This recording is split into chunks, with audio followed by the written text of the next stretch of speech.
This is ITV. Certainly the best.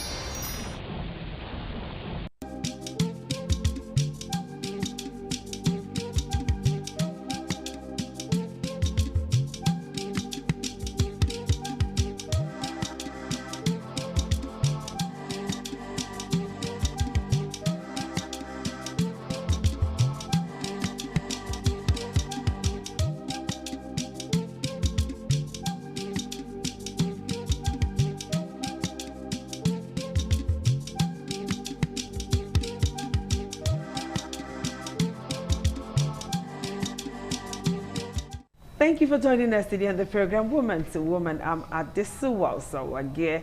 And today on Woman to Woman, we want to talk to you, that beautiful woman out there who may not know her rights as far as Nigerian law is concerned. You know, when it comes to some certain things, some women may know, but, you know, assessing that thing that they need may become a little bit difficult for them, especially when it comes to issues that concern lawyer, courts, your legal rights and all of that. And then how much money they're going to pay lawyers. You have never talked to the lawyer first. You're thinking of, oh, lawyer will ask me to bring 500K for this or that or that. Okay, so we've come to make you a bit happy this afternoon by talking to you about some of your rights and how to go about it. And joining me to discuss this is no other than Osama Edowadagmo.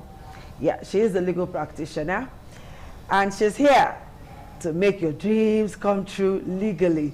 So, Osama, it's a pleasure to have you join us today. Thank you and you're very looking much. so pretty. Are lawyers this beautiful? Wow. Yeah, lawyers can be looking good too. They can look Thank good. you very That's much for wonderful. having me. You're welcome. Now, talk to me. Is it so expensive to get a lawyer to do jobs for you, some legal jobs for you? Let me just ask, because some women will say that, let's say issue of divorce now, some women can come up to say, let me just walk away and forget my rights because I don't have that kind of money to pay a lawyer. Is it what we think? Not completely true. Okay. You know, there are some lawyers that can still give indigent women out there support, Okay. to ensure they can be able to have their rights retrieved, Okay. so that they can be represented. Okay. So I think we have lawyers that are ready to do pro bono matters. And I For give it to women. lawyers that do such cases for Fantastic. women that they know cannot afford legal fees. They get representation in courts Okay, too. that's wonderful. So Yes. how do we assess this lawyers who do pro bono? Exactly where should we go to? How do we navigate that journey? You know, we have some agencies that can assist women as societies, lawyers. Okay. We have the FIDA, the OLA, the NBA Women's Forum. They have female lawyers that do pro bono cases for women. Wow. Especially when they know that these women's rights are being trampled upon, are being violated, and they know since they cannot ordinarily afford the legal The fee legal fees, yes. because of what they think is so expensive. So there are other private lawyers that also take it upon themselves to ensure that these women get Yeah, right. their rights retrieved back to them, or have their rights and whatever they seek in court, redress, given to them. And the only way they can do that is to have their case done to them pro bono. Okay. Pro bono means free of charge. They charge. don't pay anything for it. So we have agencies in Benin, in Nigeria, and at large that recognize those women that cannot afford legal fees. So they are that's giving very sweet to know. pro bono chances to express themselves. Okay, In that's sweet to know. Okay, before I ask you my very first question we discussed about, there's this misconception now that is going on among some set of women that if you want a divorce, you can just look for somebody to type for you. Okay, somebody actually called me to say, Auntie Ade, this marriage is over. I need a divorce.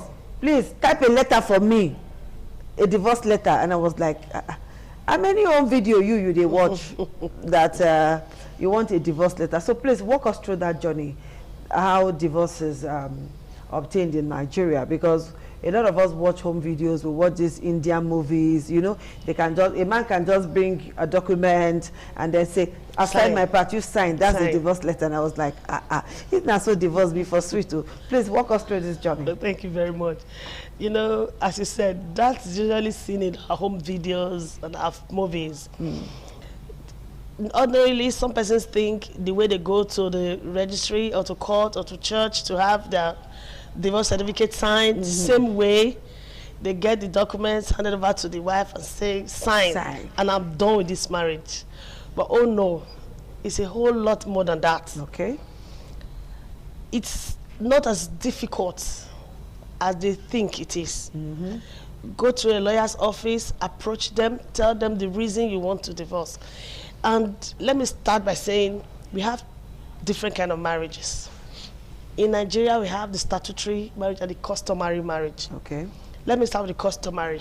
The customary marriage is usually done with the individual's custom and tradition from the place they hail from or their place of origin.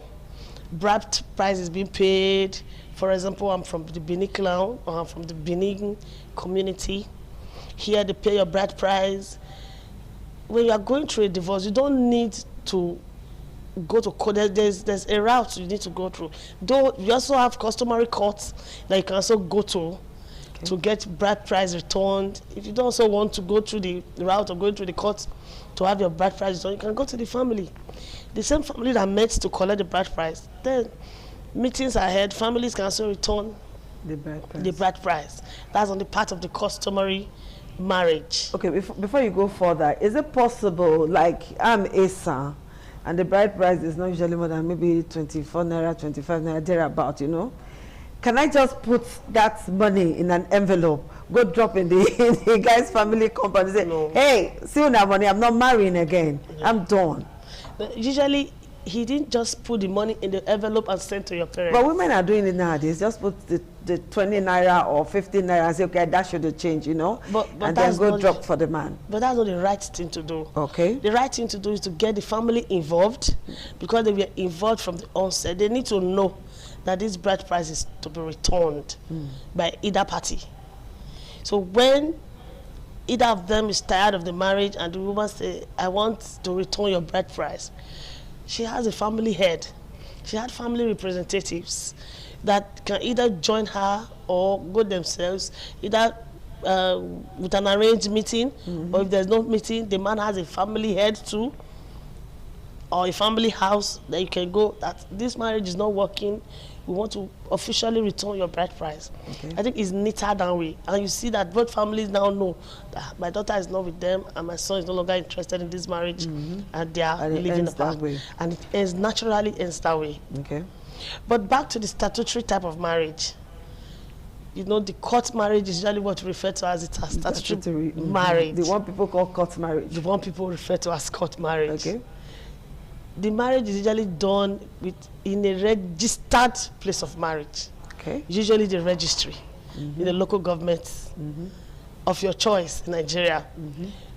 There is a specified certificate that is given to you at your marriage. That same certificate we presented to court at the verge of ending the same marriage. Okay. That is when you file for divorce. Okay. You get your lawyer, you let your lawyer know the reason for your getting the divorce. And there's a law, that is the Matrimonial Causes Act, that guides the procedure of ending same marriage. And this procedure is usually stated in section 15, I think from verse A, from A to E, has the stipulated reasons specified that you must have to know, be part of them. What I mean is, the reason of your getting married, you must stick to one of them. You mustn't prove everything. You must prove one. The law says prove one out of the 5 listed to ensure and enable you to be able to get a divorce in court. Because there are sometimes you write a whole lot of stories and the judge will tell you there's no reason, you've not been able to stick to the stipulated reason why you need this divorce. But when you have been able to go through what the law says in the Matrimonial Causes Act, section 15, sub 1, sub A to E, and beyond, you'll be able to see that you are guided through the route of the procedure that's needed to divorce. And sometimes you tell your lawyer your story, goes through the route, knows the reason why you are divorcing, in line with the law. They file your divorce case for you, your husband is served, or the wife is served, and the stipulated time is given for them to respond. So you see that it's not just getting your document to sign. Because some persons are adverse getting it party, twisted, so to speak. You don't just serve one typed document to a man and say, I'm done. And Sign. You're still in that marriage until it is properly done. By a court of competent jurisdiction.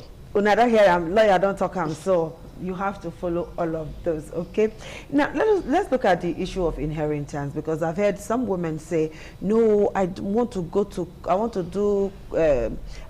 marry in church, I want to go to the registry, I also want to do traditional wedding. Why?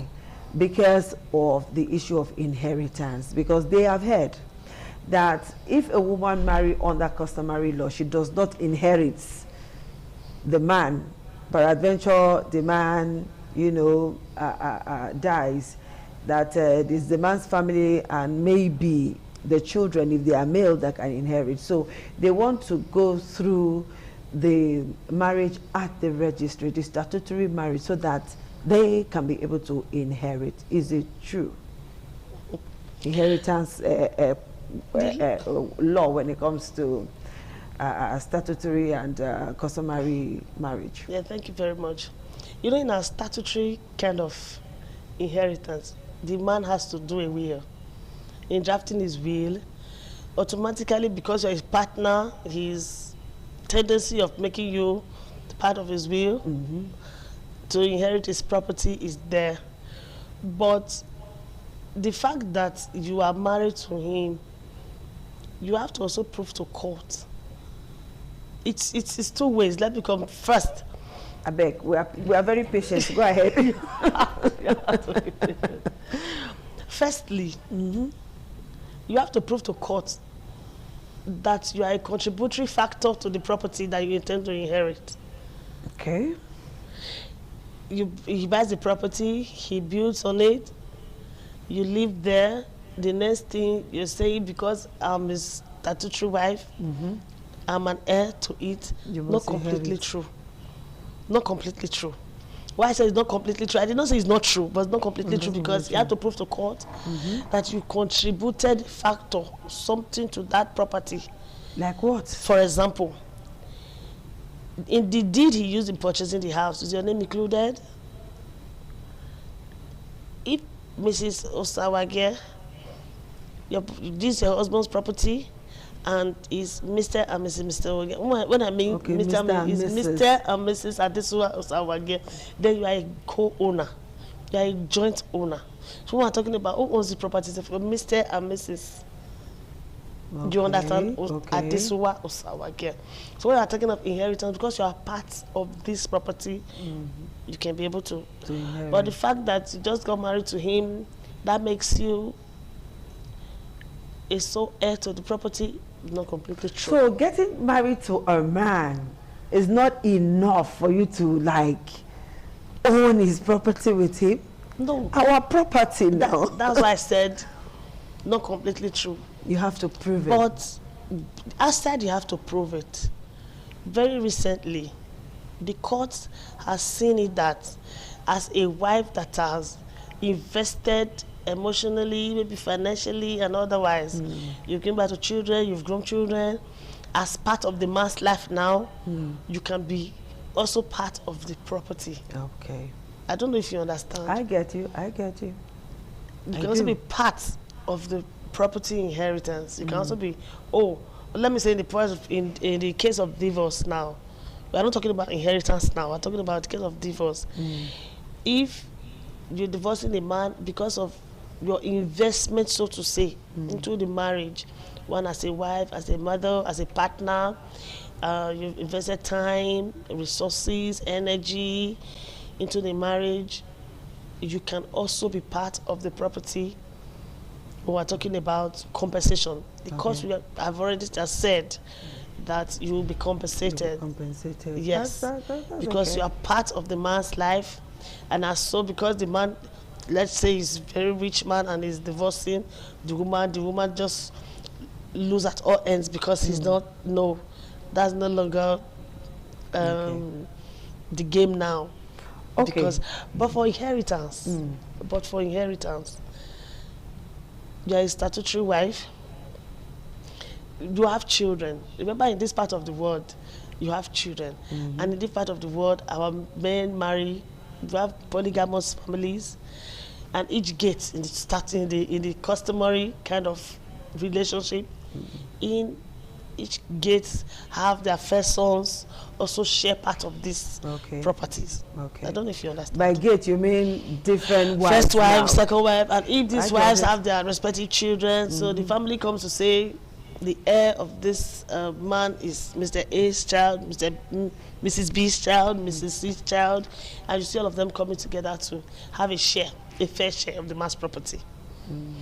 Why the statutory inheritance is a man putting up a will to share his property. But where there is no will, yes, because most African men don't want to, let me say Nigerian men don't want to write a will, because if you talk about will, it's like you're wishing the person Yes, dead. So they don't want to listen. So, and most time there is no will.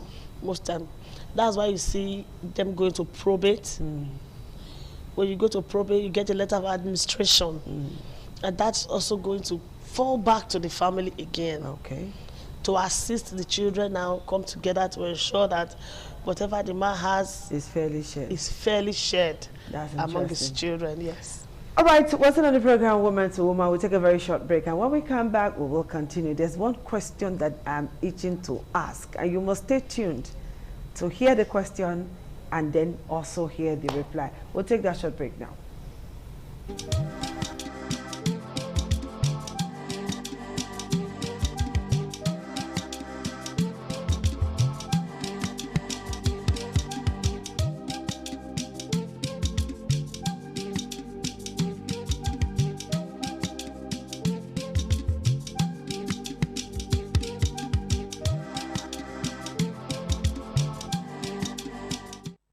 Thank you for staying tuned. Now, I'm still with Barrister Osama. And the question I want to ask now is this. You know, I want to paint a scenario now. There are times some women somehow find themselves as breadwinners of a family, right? Very well. They do everything. They are the odogu of the family, all right? Not because they want it to be like that. It's just circumstances that made it that way. Now, a woman is so in love with the husband, right? Love the husband so much. She buys a house in the husband's name. It's her money. Then she buys a house or she builds a house and the receipt bears the man's name. She buys property, she buys cars, she buys all of that. And all of this property has the man's name because she was in love. Then it got to that point where love disappears, through where we don't know. And the woman wants her property back. And this man is staying on the property, saying, look, these things are mine. My name is on the receipts. So how can you prove that this property are yours? Barrister, walk us through. It's a very dicey one. But I don't pray this happens to any woman. It's happening to women. Women are experiencing it for real. Yeah, they are, because I think I've done a matter like this before, and it was not really easy for us to skate through this. First, I think I advised that woman to seek help of a lawyer. Okay. And when this type of story is being told to somebody like me, we have to go through the antecedents. Because now, you know, the court, you have to prove to court. Exactly. No evidence to How say am I you going to own prove all to of court this. that I own this property? Yeah. Now, this property I bought in the man's name. So you understand what that means? And in court, the judge is not there. It's what you put before court that court says. Remember, as you are getting a lawyer, the man is also getting a lawyer to say you did this for him. You never say you did it, say it's his own. That did it. So I think the best thing to do at that point is to get a lawyer, seek help, pray, and by the grace of God, she will be able to scale through. Some of the facts that the lawyer or the court is going to look like, it was the antecedents before now. Was the man working? Was he being able to provide this much to aid him acquire this type of properties? So those are the things the lawyer will assist the woman to do. If it's in a scenario where the man has never worked and the scenario is glaring, he's not been able to prove that he has worked, his bank account, there has not been anything to show that he has resources to do this much as far as acquiring these properties is concerned. That also be a way for the woman to, you know, go that route. But I think it's going to be a difficult one. It will be difficult. A very difficult one. It will be difficult. Because before court, the property is in the man's name. I think some time ago I did something like this, but it was, the man was buying the property in the woman's maiden name. The woman's maiden name. Because he didn't want the family to know that he has money. Can you imagine? He was buying the property in the woman's maiden name. As according to you, when love now went south, love has traveled. So the only way he could resort to was to come tell the woman, give me my properties, have my property in your possession. And the woman said, which property? The man said, I have a family now. They have, unfortunately for the woman, she wasn't having any child for the man. So he now had another family, another woman with 2 kids. So he just came and said, I want my property back. I did that in your maiden's name because I didn't want this and that. But now I realized myself. And the woman said, which property? Hey, let's go to court. You know, before now, the woman was working though. And he also assisted to ensure she operates a big business that she could prove to God that she can afford all of that. those kind of properties. This is a typical case of one chance. So in the end, it was really a typical case of one chance, and she won. Wow. Because all the evidence was to show that she has. And she has the means to be She able had to the acquire all of means that. to acquire same. Okay, time is not our friend. We're moving fast now and we're about to round up. So if I come to you as a client to say, oh, I love my husband too much, I want to buy that property, I want to buy that property, I want to buy that property because love is shaking me too much, I want to buy it in his name. I beg, how would you advise me? Of course, I would advise you to, if a woman in love does not take advice. That one choke. A woman in love cannot take advice. A woman in love cannot take, because when you advise the woman will turn it against you. You see, you go and tell the husband, you see, my friend does not want me to do this for you.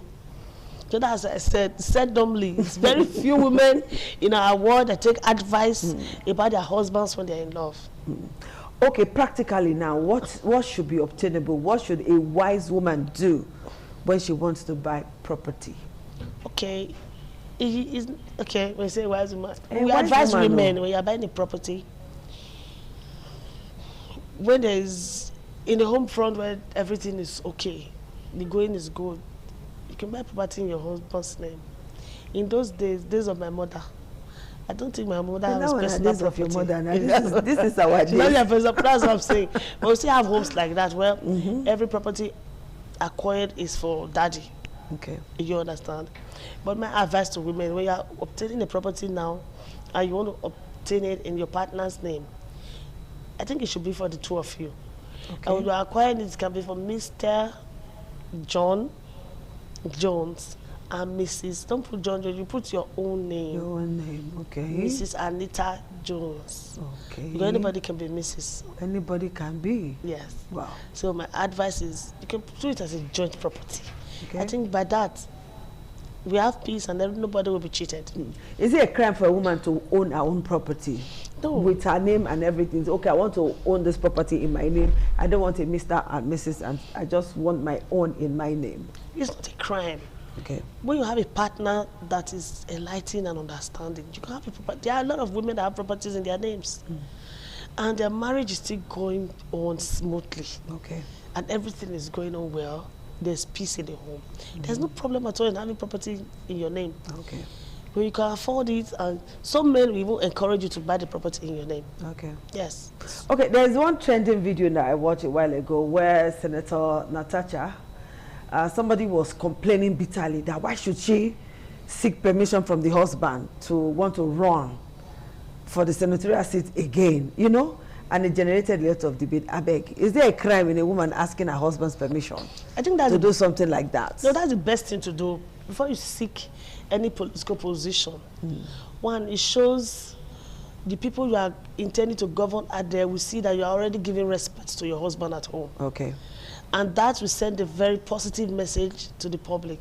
So she has done the right thing. So the person seek says, permission. the woman said, in the face of equality, what is it called, women liberation and all of that, why should she? Is she saying that if the husband said no, she wouldn't have gone for?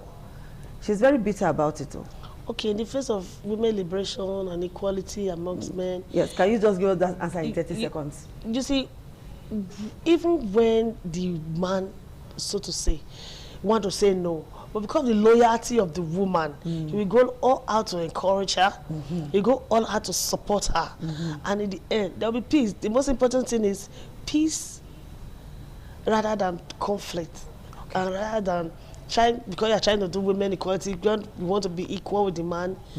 If there's no peace, can you have a smooth sail? The answer is no. This women equality will come to this stage and discuss about it very soon. So, Barrister Sama, thank you so much for finding time to be with me on the show. Thank you. All right, people, women out there, we've spoken to you today, as always. I hope you remember that a word is enough for the wise. So, the one that concerns you in everything that we have said today, take it, keep it, work with it, and be a better woman. Bye-bye.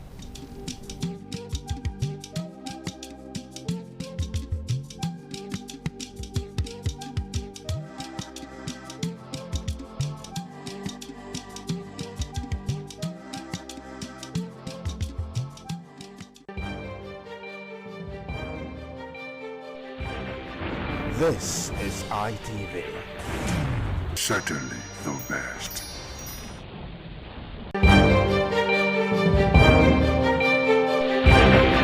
This is ITV. Certainly the best.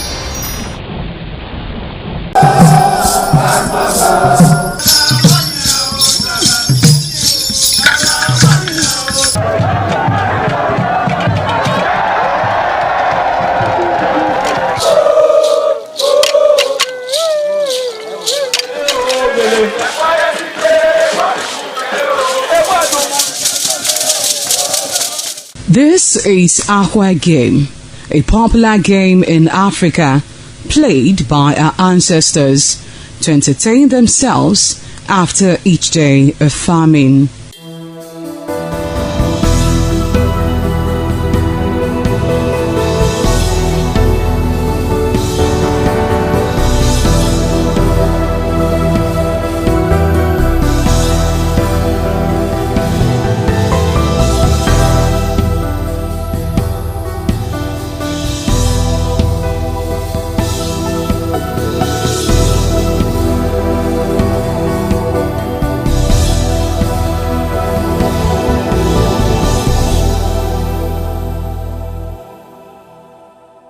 It is also relevant in our coronation in Africa. It is a sport and indeed very interesting, as every seed had a role in the game.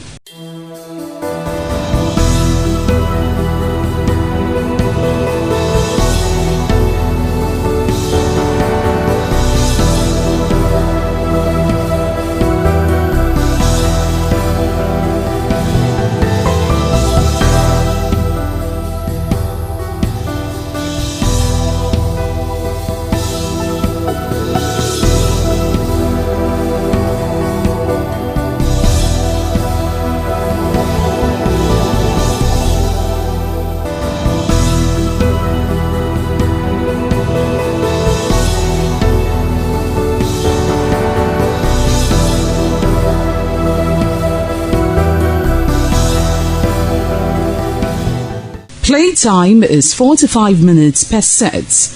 There is no age limit as long as you can spin Aqua Seed. Ayo or Aqua game, known as the game of intellectual. This game requires a lot of mathematical skills. Aqua game is played with carved wooden box containing 12 holes.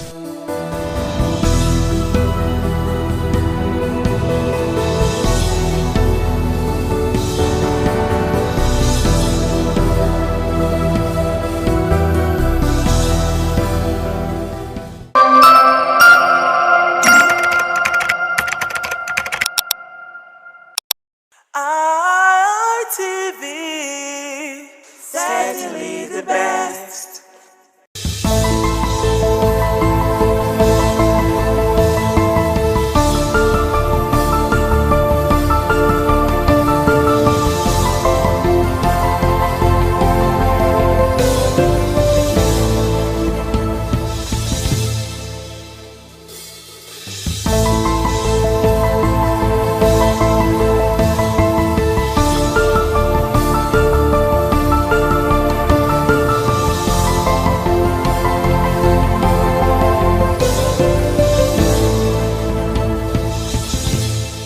It's such another lovely day, and it's always a delight to bring you the program Icons.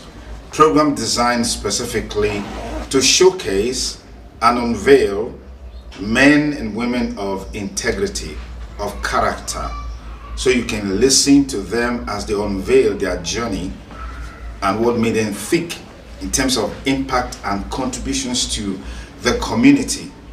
So you can learn from their story and become the best version of you, especially at a time in our society where values have been thrown into the waste bin. Today on the program Icons on Independent Television, our guest is special, and that's because he's an octogenarian.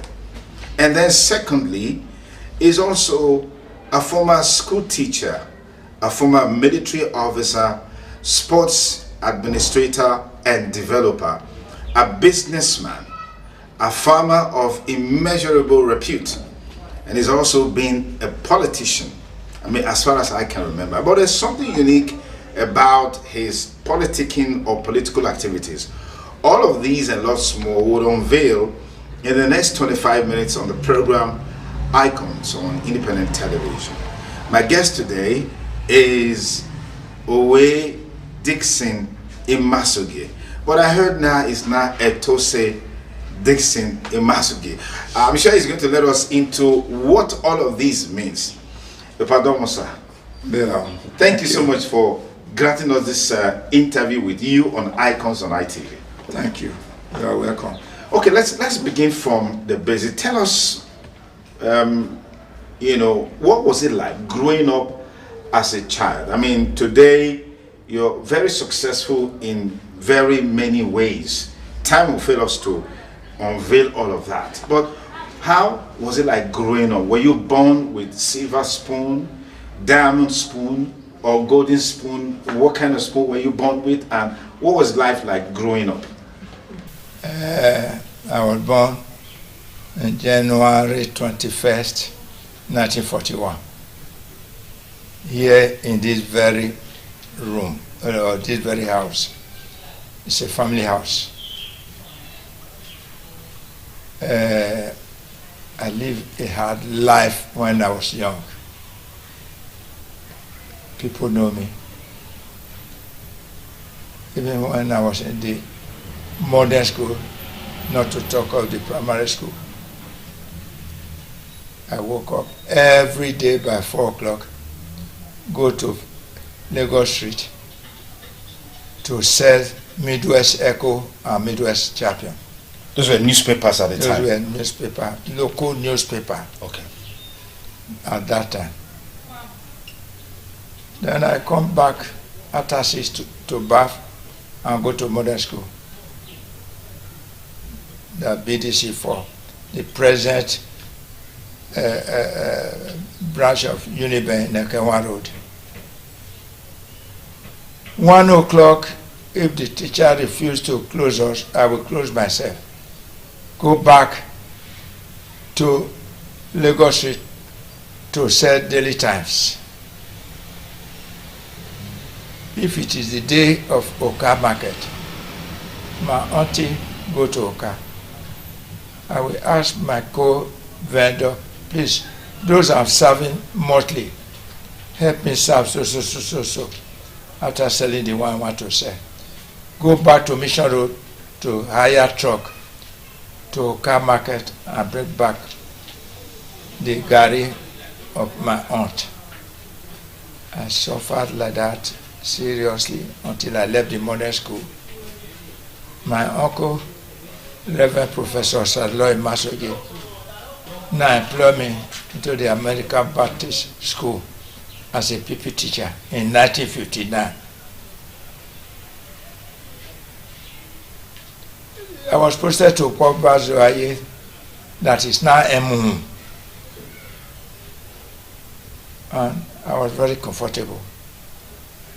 1962, I gained a chance to Abraka teacher training. That time, if you are a teacher, you gain a chance, your salary will be going on. As well? Yes, as well. Even who are in the college. But they sent out a circular which says they should restrain teachers.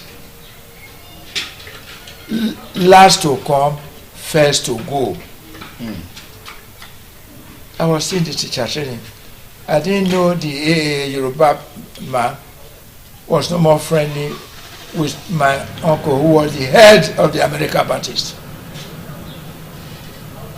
He put my name among those to be retrenched. To be retrenched. I had to run from Abraka down. Went to meet him. He said I should not talk to him at all.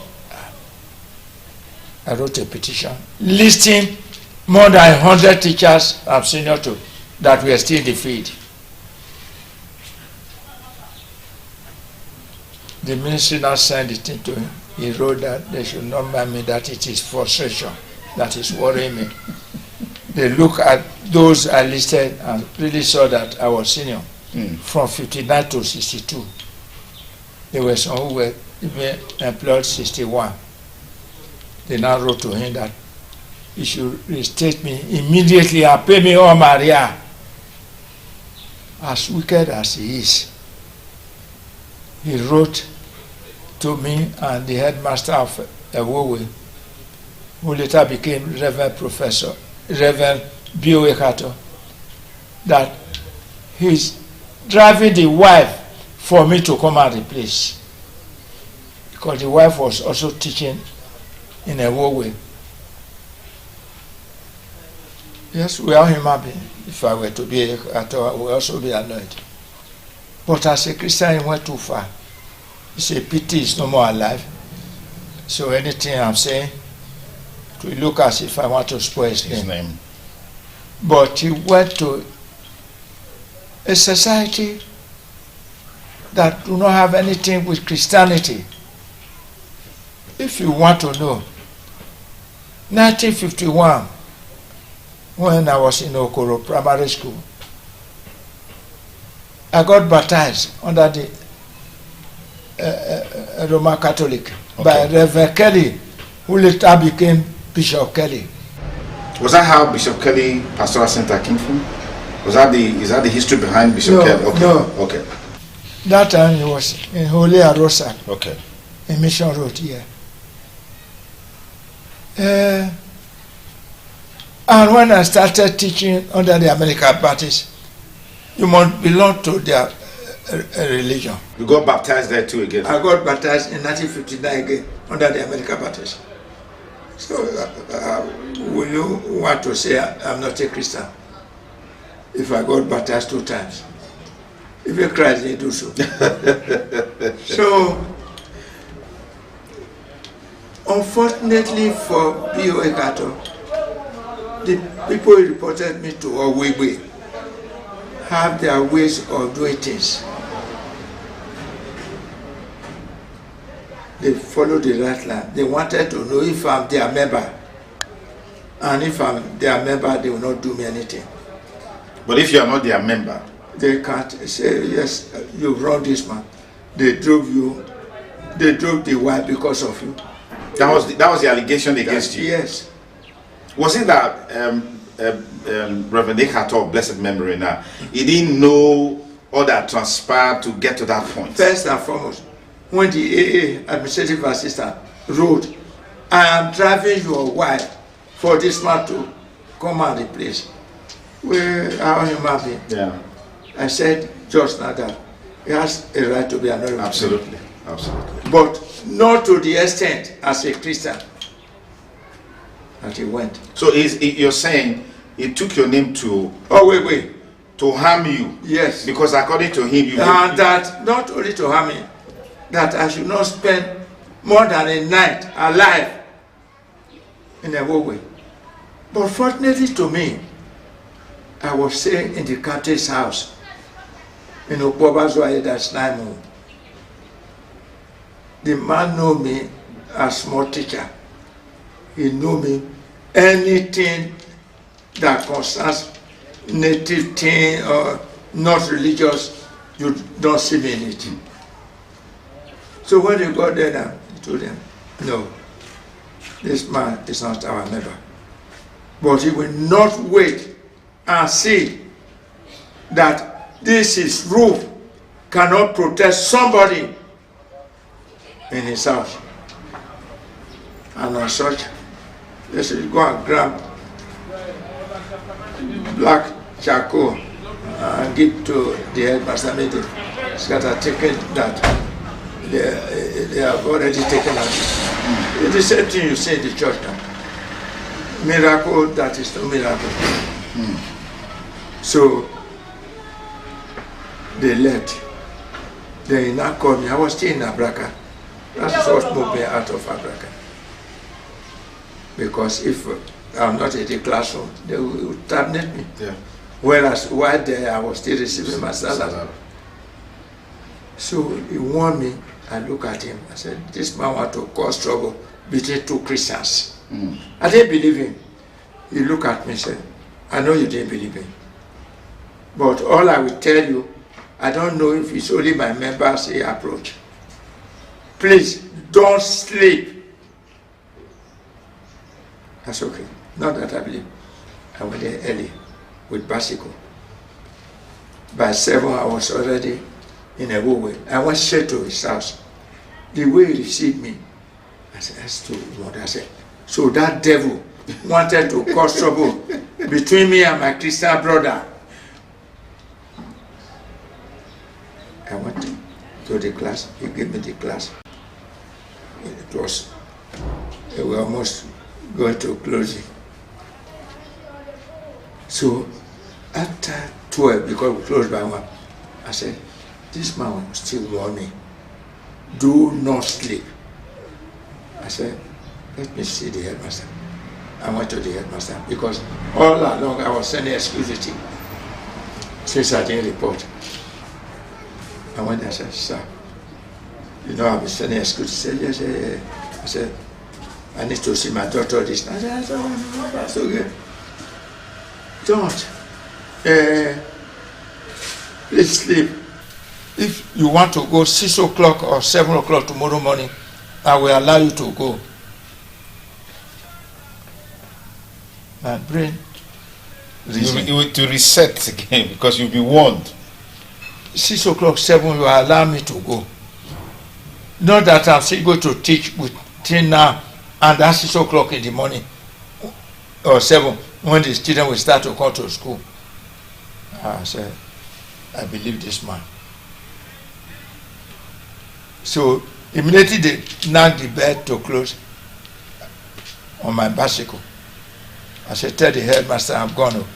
He started running after me. Anyway,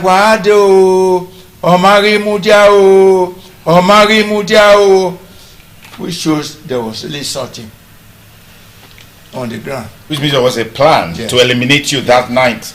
I didn't come home because my things were still in Okpobazoye, that is Naimu. I went there. That time, that is now Sopika. hold meeting 12 midnight. After 11, I went to wake up the Kati. The Kati title that time is now what we call Owe. Okay. I went to wake up the Kati. I don't buy. I said, sir, when you are going to meeting today, I will go with you. He look at me. He said, no. I said, why? He said, any person will get trouble. They do not accept him in the society. I said, now trouble I get. You saved my life. You are telling me how to be a good Christian. And I want to join you in what you are worshiping. You are saying I have trouble. I said, I don't have trouble. So I said, you don't want to go. I went to stay outside. Immediately he came out with the oil lamp where they take a escorter. I followed him. When he got there, he went inside to call the elders. Say, see the trouble when you get into this man or small teacher. Say, somebody will get trouble, they know they accept. When I now say the people said they will initiate me. So that's how you became a member of Wigwam Man in 1962. Okay, I'll come to that point much later. You've also been a military officer. You've been a sports developer. Thank you. You've been a businessman. Yes. Yes. So what were the values that helped you to be able to function at this level? Thank you. Since I left Abraka, I have photography brain. And I started buying books that I read, ROSA books and so on. And I got my advance in bookkeeping and accountancy. So, in 1966, March 66, and I joined the police. Later, Bayagon, who was assistant commissioner here from Hussein, was my squadron. I was their father. This man who was in charge of security, he was commissioner or deputy commissioner under AIG, Ishama, was also my squadron. I got the best batting in 66 squad or 22 squad in police. When the war broke out, they asked for accountants. Because of my certificate, I applied. I was not even a lance corporal in the police. They look at the certificate, they value it, and they gave me a warrant officer, class 2. In the army? In the army. So that's how you moved from police to the army. Interesting. Warrant officer, class 2, class 1. If you are getting promotion, you go to full lieutenant straight. It will not take you 2 years, you go to captain. So I was employed. I served under Lieutenant Bello as the paymaster 2D. When they now saw my intelligence, they made me officer in charge 2D traveling claim. That is, any other rank going on leave, his paper Must pass through me. From Asaba to Sokoto, like this. I made my name. You know why I left so sorry. I've not told you about my family life. Let me just brush it. That in the end, 7 women born for me. 6 were under this roof. So that means you are a polygamist. Serious one. even with Ababa, when I left him, when he was in South Africa, I talk. I said, see waiting, I see waiting. He said, they did not play. I said, Baba, I thought I will learn from you. Polygamous things. I don't know you are the one to learn from me. So, like I said, if any major general also chase a girlfriend I will say, it's W1 in Masoge, a girlfriend. Whereas Nala, and now I say, if this thing come, na trouble I did. So when the car come, the car then with all my boys. Wow. Happened. Now I say, the senior officers who don't like me can Set you up with this set now. me up. Now right. They didn't even allow me to go. My boys went to take my paper away from Army headquarters. Like this former senator, Ali Mekena, he was my corporal. Wow. I sent him to Auchi. Why in Auchi I was paying salary. When he came, I promoted him a sergeant. He was already a staff sergeant before I left. Wow. So, or DVD Papa That's one. was under me. So at what rank did you, leave the army? W1. Wow. Wow. That's the father of the army. Wow. But if it's in real military, not tradesmen, Yeah. it will be called Regimental Sergeant Major, Okay. RSM. RSN. But as a tradesman, Yes. warrant officer class 1. Growing up as a child, I mean, judging from the background that you came from, I mean, you literally trained yourself in modern school, doing sales, doing business to support yourself and all that.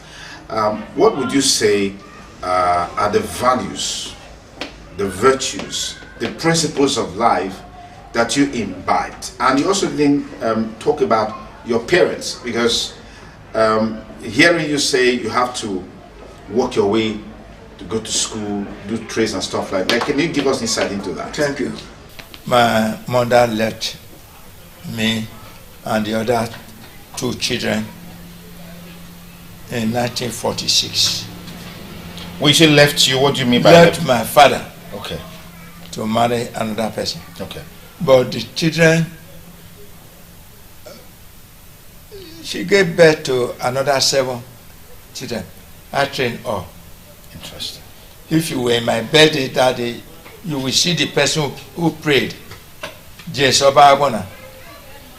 I trained him in Arewele, which is now Western Boys. From there, when I moved to Ibadan Post in 1971, I took him along to do HSC in Loyola College. When he left there, I looked for chance for him in UI. You know what UI is that time? Yeah. He ran home and wrote me a nasty letter. Those who are not as rich as yourself, send their brothers to overseas. You are sending me to UI. I said, okay, go and bring paper. You want to bring. And I trained in Florida State University, full time for 4 years. Not to talk of the others. I trained all. You saw my birthday if you were there that day. I have 13 children in overseas. Those who are here, number 5 from number 4 woman Yoruba is a professor in Uniben here and HOD in UBTH. Number 7 is number 2 staff in NYSC Edo State. Number 11 is assistant director NAPTEP. Number 13 is a CEO in one of the Elumelu establishment. Number 17 is the super leader of APC when I'm super leader of PDP in my local government. Number 18 from number 6 woman, Isha woman, is a bank manager, First Bank in Lagos. Number 24 is now they are posting him now. Up to 2 months ago, he was the PRO immigration 2D. Okay. Number 24. He has masters. I trained all my children. Fantastic. because I didn't have that opportunity. And in short, what motivated me to be training people close to me and to be friendly is that I took personal oath, that as I suffer, if I see any person suffer and not help her, may God punish me. So I'm like that. If you ask people, even Christmas, I do Christmas for more than 600 people every year. Not that I'm too rich, but I vow that I must help people. All right, thank you very much. It's been a very, very interesting conversation today on the program Icons with our guest, Owe Dixon Imasuge, who incidentally is a community leader, a party leader, a businessman, a philanthropist, a former teacher, and former police and army officer. Interestingly, I've seen a lot of people in this category who actually started out their life as a teacher.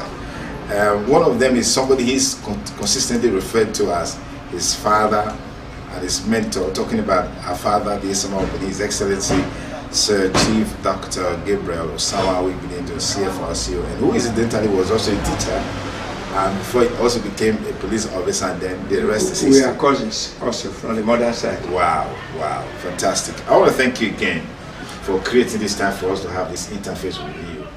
And we wish you the very, very best, particularly with your new age. It's our prayer that you continue to age in grace and with grace. Thank you very much, sir. Thank you for thanking me. That's our package for today on the program Icons. We hope you enjoyed the program. Be sure to join us. We'll bring you a fresh episode of the program. And I'm Sonny Duke Okosun, thanking you for staying with us. Have a lovely day ahead. Bye for now.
No be news again say the kutukutu when beat the following election for Nigeria don't they beat everywhere and everybody don't they hear am.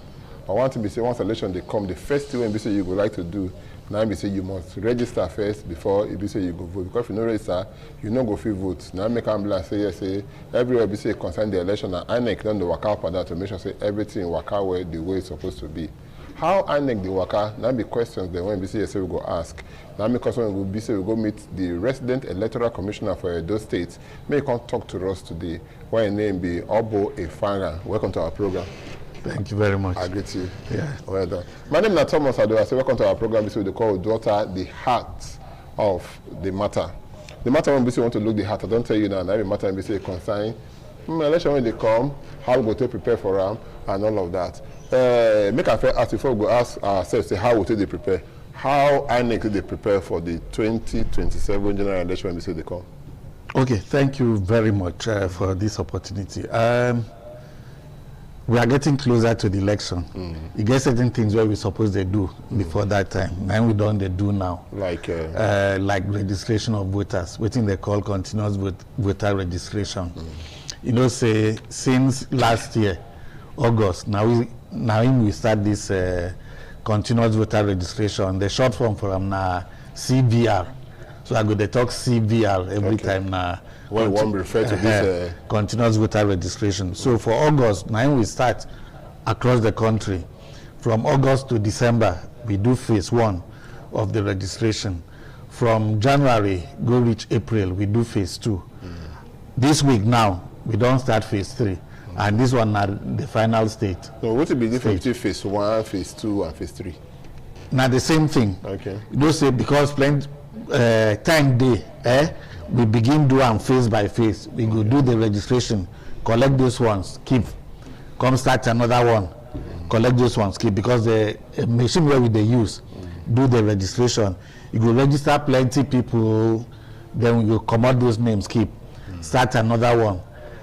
When we finish the first one, we come print out the list, make people come check, see say we don't spell their names correctly. Okay. Now the polling unit where they want vote, now we put them. Okay. When we finish that one, we start the second phase.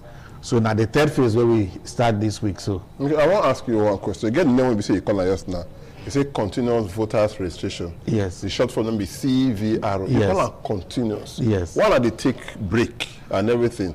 Because it go be like say now almost all the time when election they come.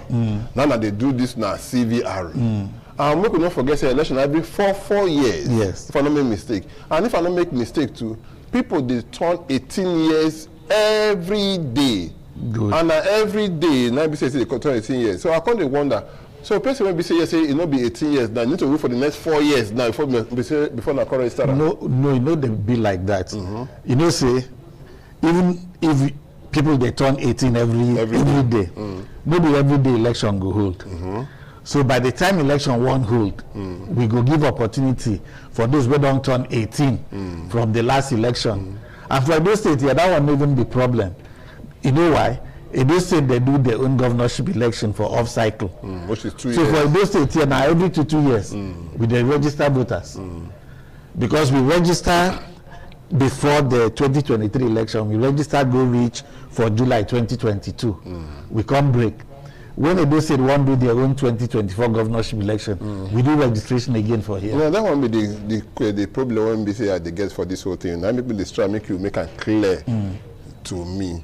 When I get staff for all local government areas. Yes. For Edo State 18, for Nigeria 774. Yeah. Even for some when we say yesterday for Abuja, you understand? It don't make them pass 774. No, that's 774. 74, everything in total. Including the So I can't state wonder. So and now get staff for all of them. Why we go take? Why not? Those people when we say they did that. So if election no day, the next 4 yees, then they go do any work. No. They'll come sit down, and at the end of the day, federal government they pay them at the end of every month. Maybe you go ask this question now. You don't work with INEC, closely with INEC. Many people You know, as no, a I big- dey ask the question. I So the man when they make I it know. know. Now it make me say, okay, so for those that I don't talk am now, say every 2 years, 1 or 2 years. election they be.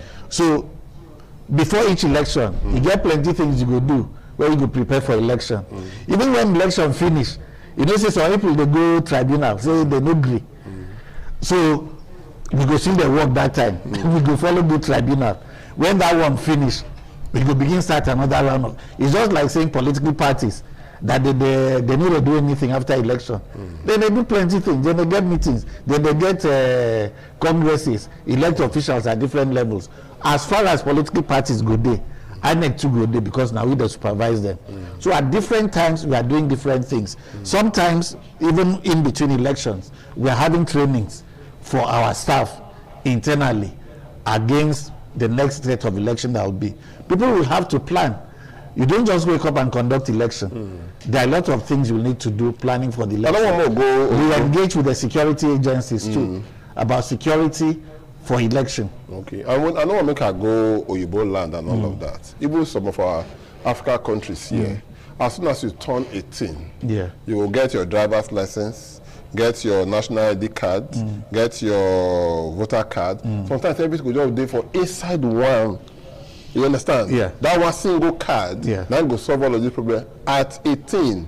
You understand? Because they get record, okay, maybe because they get record, they will say, okay, don't reach 18, or once they don't register, come and collect this thing. So now make me talk and so if me now as an Edo man, I can't be 18 after the first election. I not go register again until 2 years time when the next election go do. Then if you say some of my fundamental rights don't take care from me like that. Maybe take them step by step. Help me. Why you need register? Now for election, Abi. Yeah. And we know when election they be. And before every election, we will give opportunity for those people who never register to register, including those people who don't turn 18 since the last election. Okay. As far as we go do registration before election, now we say anybody will qualify, go register within that time. And the example you talk about some countries, it is a reflection of how the country has developed over time. Okay. Okay, where you have a comprehensive register of citizens. Okay. Do we have that yet in Nigeria? When we have it, then they we may not bring the grammar conda. Okay. If we have one, if we get one register of all Nigerian citizens, we be say from when they're born, they don't enter the register already. You know, so for this country, get children when they're born, they never register them anywhere. But in those other countries, once Peking born, they don't put them for register. Then give them a number. So wherever the Peking go, then go they track, they know when the person turned 18. But we never begin to do that kind of thing for Nigeria. Yes, we have the national identification number registration system, but it's not elaborate enough to contain everybody. There are still some Nigerians that may not be registered there. And these people you're also talking about, another problem where we get busy, people too, they get plenty identity. You know, say one person fit go register for NIN, he use one name. He go register for driver's license, he use a different name and different date of birth. Even come to INEC, he go use a different date of birth. With time, INEC don't begin their work with NIMSI, that's National Identification Management Commission. Right. We don't begin the work with them so that we go join our figures together.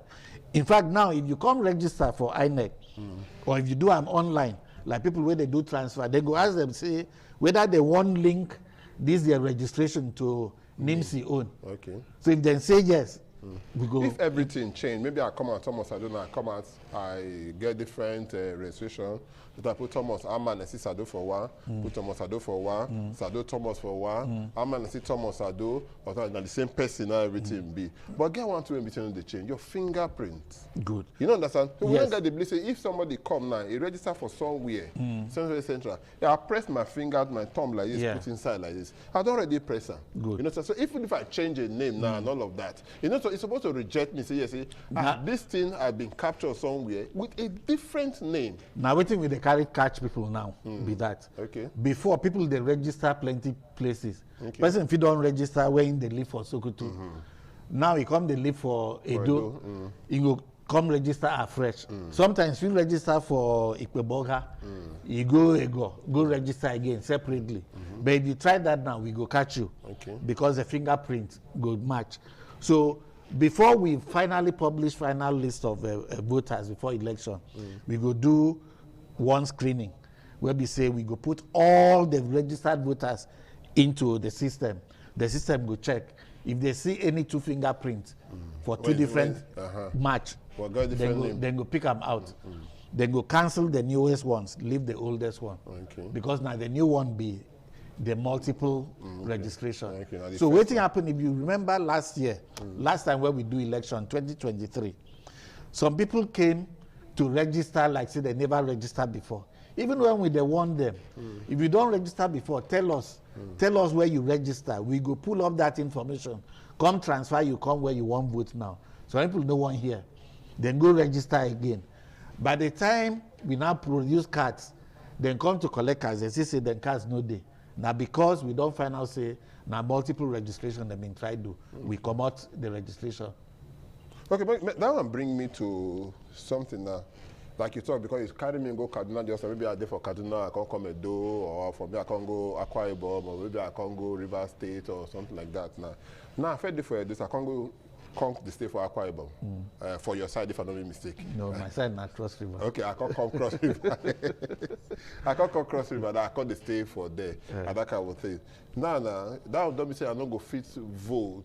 I'll be now waiting, even if I get my voter card. Yeah, that's why part of waiting they do for this continuous voter registration, this CVRBC, you feel come to us say, I be not registered to vote for Edo State too, but as I did Cross River now, I want to vote for Cross River. Okay. You go just check your information, do transfer for you. You don't finish. Then we go produce new card for you. You go collect them for the new place. You just talk like you talk about tomorrow, so that say we just finish like that. Yes, now so in fact you fit carry your phone, do one. And we they tell people that one. If they carry their phone, go internet, go cvr.inecnigeria.org. If they just go that portal, then go do and pam for their phone. Okay, I hear you. We do with our brother and friend Oba Ifanga, the ONBC, with the resident electoral commissioner for Edo State for INEC. We do with our sister, and he will tell us so many things. But we'll just take small break, more drink water. We'll come back, not go anywhere.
ITV, certainly the best.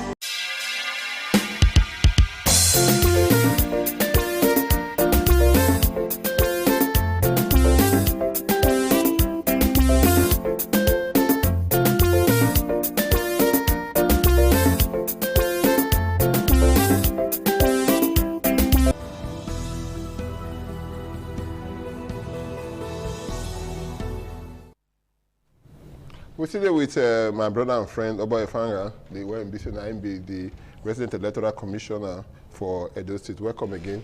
Thank you. To daughter, the heart of the matter. No say small time I will go end down. So I want to make you say you take your biro and pen, or you know what you use a pen, so make you write this number down, make you call it, make you ask any question when you say you for your mind.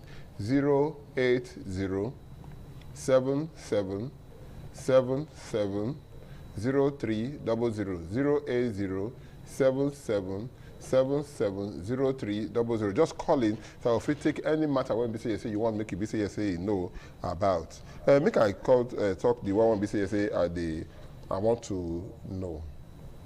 All these are people that will be say they register. So because don't tell me now say if I move from Edo to Cross River or anywhere beside I move with my phone, what do you call that place just now? CVR.inecnigeria.org. ORG. Yeah, that's org. Okay, so once you die, you feel do the thing on your own. Yeah. So make you not forget, put that in for mind, just in case you want to do your own. Make you know NBC you go take get. But I want to find out why NBC say outside all of us on NBC Day. What about people that want NBC Day for abroad? When they want vote? Are we saying till now so they not go free register? I mean, they go that place to this INEC, CVRO, INEC.org. Okay, make I talk like this. For you to vote in Nigeria, you must be a Nigerian. You must be up to 18, and you must register to vote. So any Nigerian. And if you vote online. No, you don't vote online. No, sorry, if you register online. You can start the registration process online, but you'll have to come physically for us to take your biometrics, fingerprint, and picture for it to complete. Okay. There are some Nigerians who may be outside the country. Maybe they registered in one location. they want to do transfer and all that, then we do one with the online. But on election day, you go get to be in Nigeria to vote in a polling unit assigned to you. Okay. All our polling units are in Nigeria. So nobody... And there's no polling unit online. It's okay. But one of that thing when BC say we need to know. I might take this call before BC we will go far because somebody daylight now. Because I want me to call it up, they go ask you that question. Hello, good evening. Hello? Okay, we get issue with that call. One of the person call again, we go no say and say it will be. Now, if you want to do the registration now, where you go? We need to come to your place like Ikubahi, where BC office they abi. Yeah, okay. We go, especially now we say rain will soon start. Okay, you can come to the state office of INEC. Okay, somebody daylight. Hello, good evening. Hello. Yeah, good evening. Good evening. Yeah, I'm happy to reduce the volume of your television. Maybe you talk to us. What will be your name? Where did they call us from? Reduce the volume of your television now. Waka come out there. Okay, talk to us. Okay, talk to us.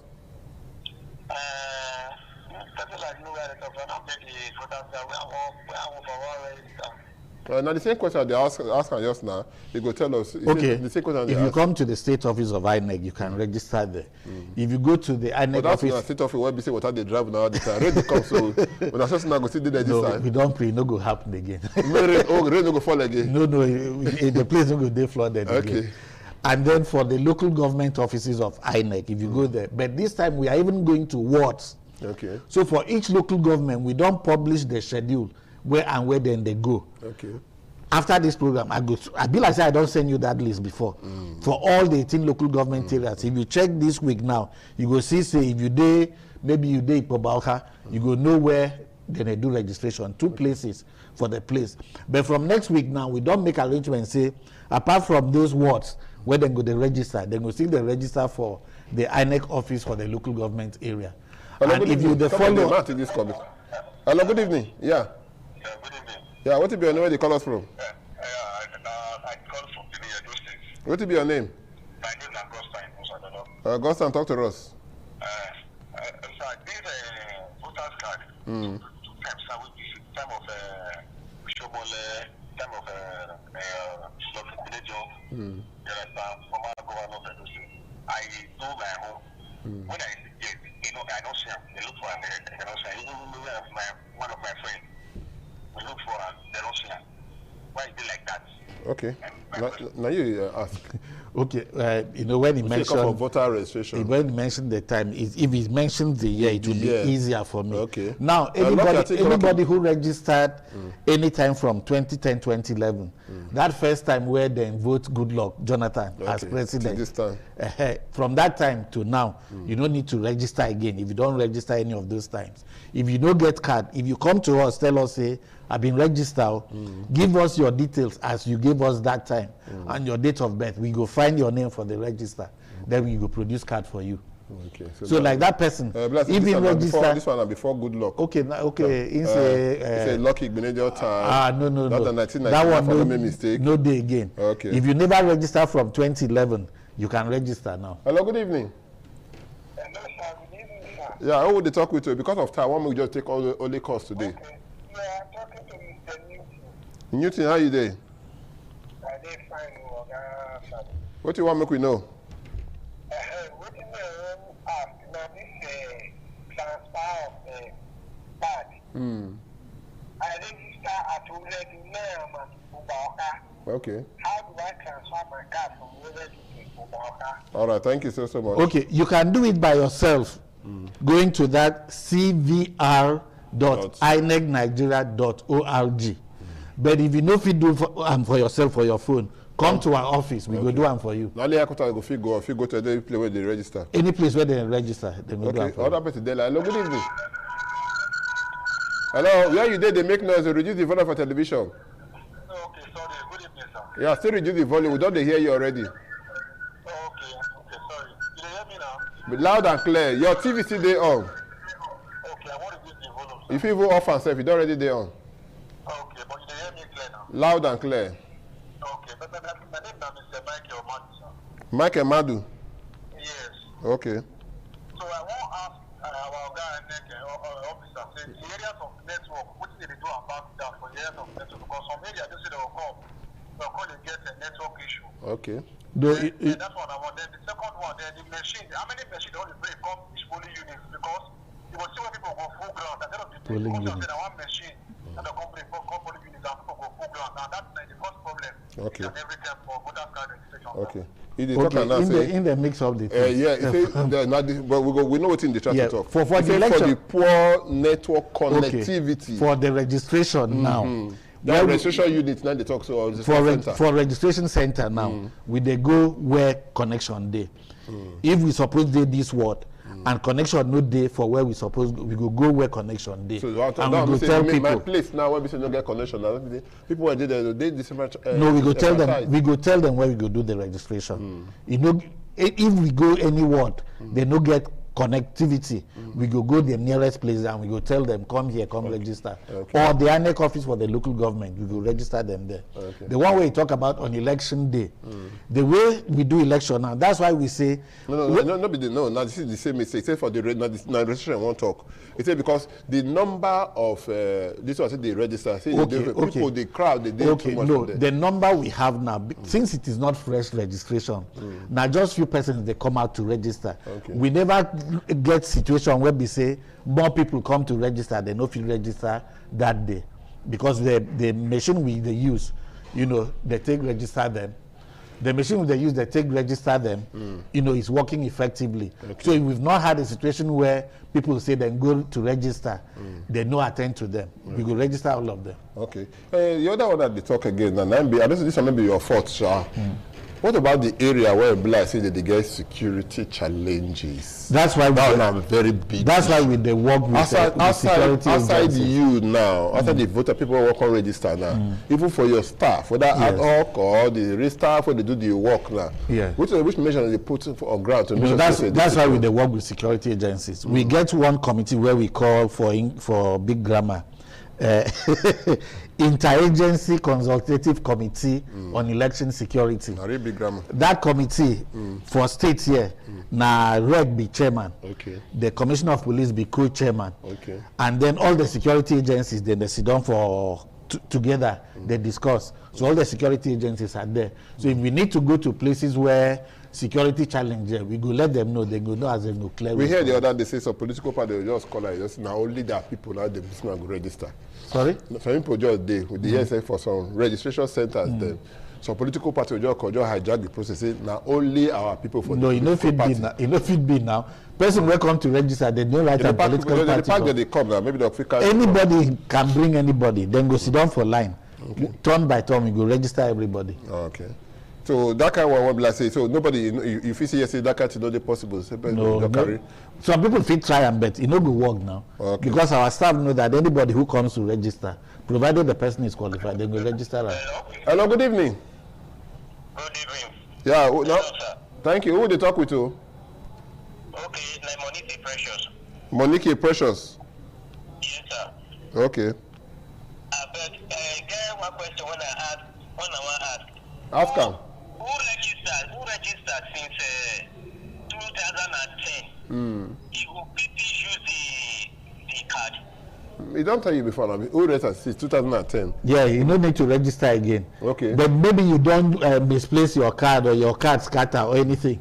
If you come, we go produce new one for you. Okay. If it be say that time when you register. This time, if you do one now, be now yes. Coming down for us. No, now you go do one. Any of our registration centers. Yes, we go do one for you. Okay, but now it's talking about they go from ward to ward. Yes. And I know see the ward when we get for this country over 100,000. Yes. So for each local government, like for Edo State now, the way we do them, we don't draw most of the one are 10 wards to. Yeah. We don't drop the timetable already, and for those wards, for those local governments, the electoral officers then get the schedule, then they share and tell people. We put them for our Facebook page. Before I leave here, I go send and give you so that I get for all the wards for Edo State. You feed the publicize, or if people want, our staff in the local governments they are telling people where they will go. So for this week now, they were in many of the local governments, they were in 2 wards at the same time. Next week, they know the places they'll go to. They'll also announce. If I don't make mistake, I know so you get so many unclaimed voter cards. Yes. With now many. Yeah. If people run to 1 million, no, you know it's like okay. If you run reach 500,000, no. Okay, when like we say it do with when we say they don't get them. So people they want to those are when they know how they do them. The cards are still there. People come, they go collect them. But waiting the truth be say some of those cards be like say the people don't die. Okay. So there's no way they go fit collect them because it will be cards of earlier registration where the people never come collect, or if you say the people don't move go another place, so they don't do transfer, they collect new cards there. This one are old one, they no go fit use. If somebody like me register from that period of time when you say you talk, when you say you say I don't need again, 2010 abi? 2010, 2011. 2010, 2011 to this period. Yes. Then my card don't lost. Yes. I'll just come for renewal. Yes. What about if I don't register before that time? Yeah. I go do fresh registration like they tell me? No. You will tell us you don't register before. Right. We go ask you when you register, you tell us. Even if you don't remember, at least your name no supposed to change. You go tell us your name and your date of birth no supposed to change. Once we get that information, nobody know in date of birth. That person no go. No, if you don't know, no, now somebody tell you. Now somebody tell you. I know. Now what the problem be is that, but if you tell us say, now my name be this, so I register for this state, and we go ask you date of birth, it will help us to pick up your name. Okay. But if you don't remember the exact date of birth, it is hard small. But last we go find them out. Okay. And if we don't do like that, if we allow you to try to register, by the time we take your fingerprint, it go pop up for system say, this man don't register before for this other place. To multiple registration. So we go just help you do transfer. We'll take a very short break because more show now the latest thing we see they happen around us. Before BC will continue again with our brother about Efanga, when BC will be the resident electoral commissioner for Edo State. Stay with us.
Thank you very much for joining us on the program, Healthy Living. What is the kidney? The kidney is an excretory organ in the body, which is for metabolism. Tuberculosis affects many organs in the body, but the common ones it usually affects is the lungs. Epilepsy is a neurological problem.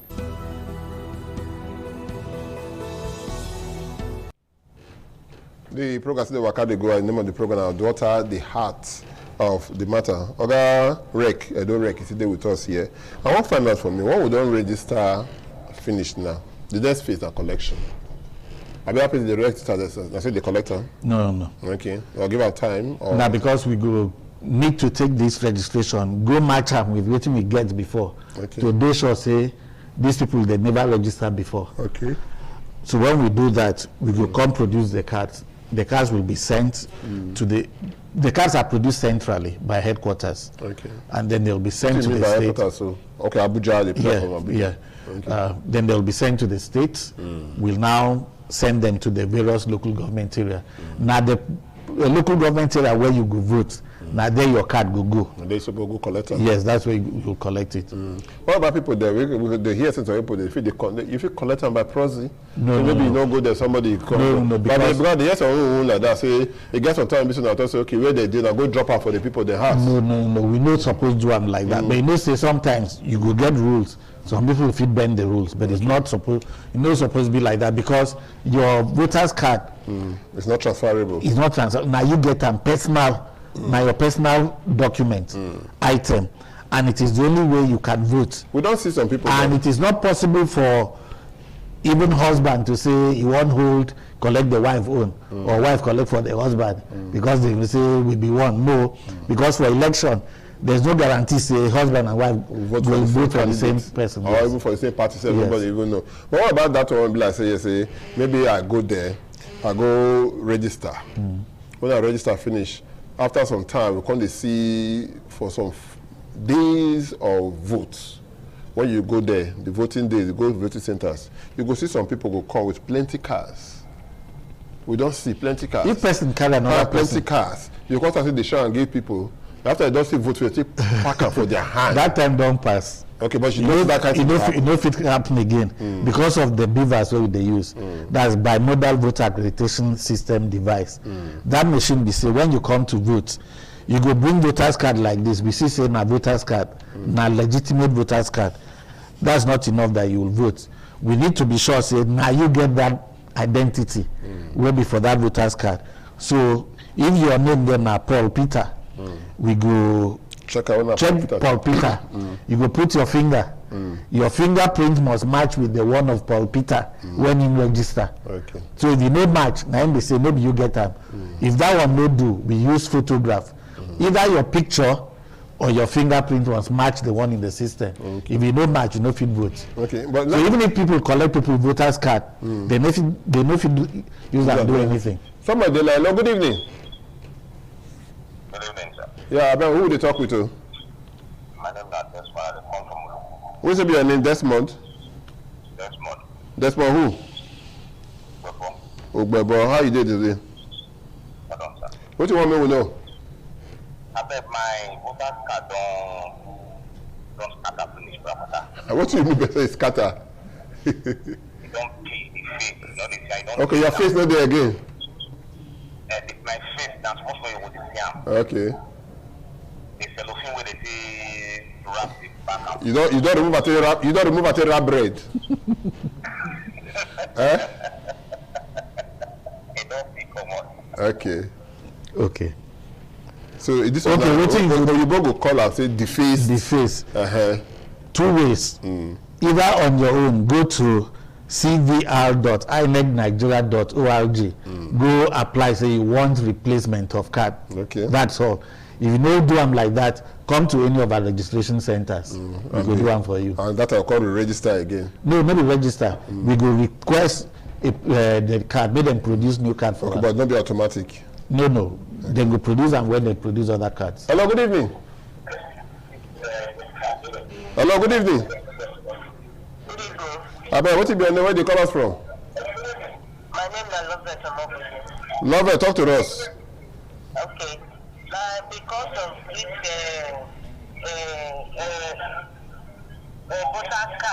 voter card where they shock so. My own that's if a former election will pass so. I lost my voter card. Okay. So when I go there, I register again. But when I want to go collect it, they don't say I'll give me. Okay. I don't be collect. Okay. So that's how I'll do for this year now. Okay. Maybe I'm going to explain this one because you don't talk on before. Maybe they need to go understand first.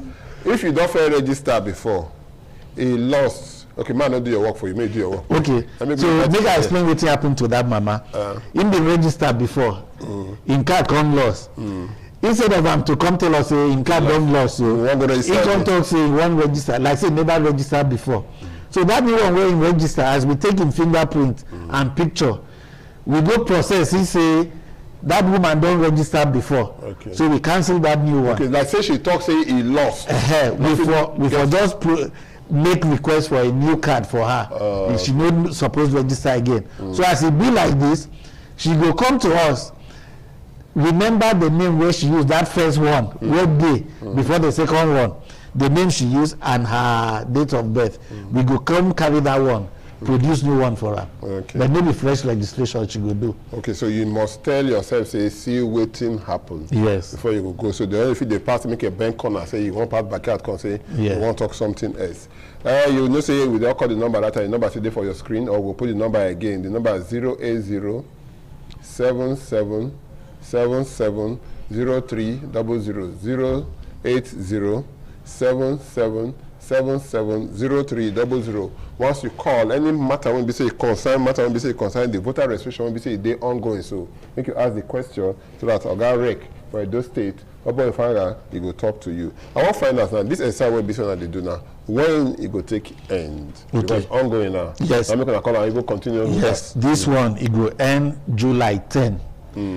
If by July 10 you never register, forget them, you no go vote for 2027 general election. You wanna be 18? Yes. Maybe because they talk about something that they do every day as the name implies. So this is the closest we can stop so that we can process, produce the card, make people collect them before election. Hello, good evening. Yeah, what is where they call us from? Oh, you reduce the volume for television or waka come on there. Thank you. Carry on. Like now, people will say outside country so. Our Nigerian people will say outside country that they'll be for that vote for that. I think they'll still think they're coming Nigeria for vote. Anyway, don't ask the question before. So for emphasis, maybe say you answer. All our polling units there for Nigeria. So if anybody will want vote must they Nigeria to vote. Okay, but if I ask the question, because the question will be say you ask you now yes or no, people waiting for that side, they feel register for their vote. They can only vote here. Okay. Thank you. So if they know they decide they're not going to come here, come vote. Unless you come here, come register here, now the time will be see yes. Some of them don't register before they go they travel. So maybe them fit travel without come vote. For that period of time. Okay, no wahala. If you look one issue when BCSA you talk about just now, what make it BCSA we go back to that, that be security. Which we all of us know is a very big issue now. And almost everybody that want to vote. Who want to vote for government, where they for government, vote for them, who want to vote against them, go vote against them. That one no concern on now we say we're gonna capture people there when BCSA want to vote. We not pray make it BCSA anything happen to our staff or people will come outside come register. But I want to make you emphasize more on that area when you talk to them and get joint team when we say concern, because this is the only one we give our people assurance. So when they come out, come vote, see their life and property go or their life go they safe while they come outside, come register. Yes. So like I talked about before, they work well with these security people, police, soldier, Air Force, all of them. Even what do they call them? Road safety, all of them. We work together. So when we reach election time. Now them the experts for security, then go the advisors. Because no, they talk about for registration now. Yeah, so for registration, we don't to get problem for registration in terms of security. we go to the locations. If we think say that location, you get as it will be, we go tell security people, then go know as then go take a range. You will not be security man, you will know how it get as it be. Not be security man will tell you whether it is safe or not. That's why we sit down together for that committee where I talk. Okay. And for local government level too, the electoral officer for the local government in the sit down with the DPO there and the SSS people. Hello, good evening. They discuss all this. Hello, good evening. Yeah, but who they talk with us? My name is Stanley. I did talk from Ego. Okay, how you got this evening? And we got this time. I just read the disturb us. Rain was fall now. I want to ask the INEC Oga with.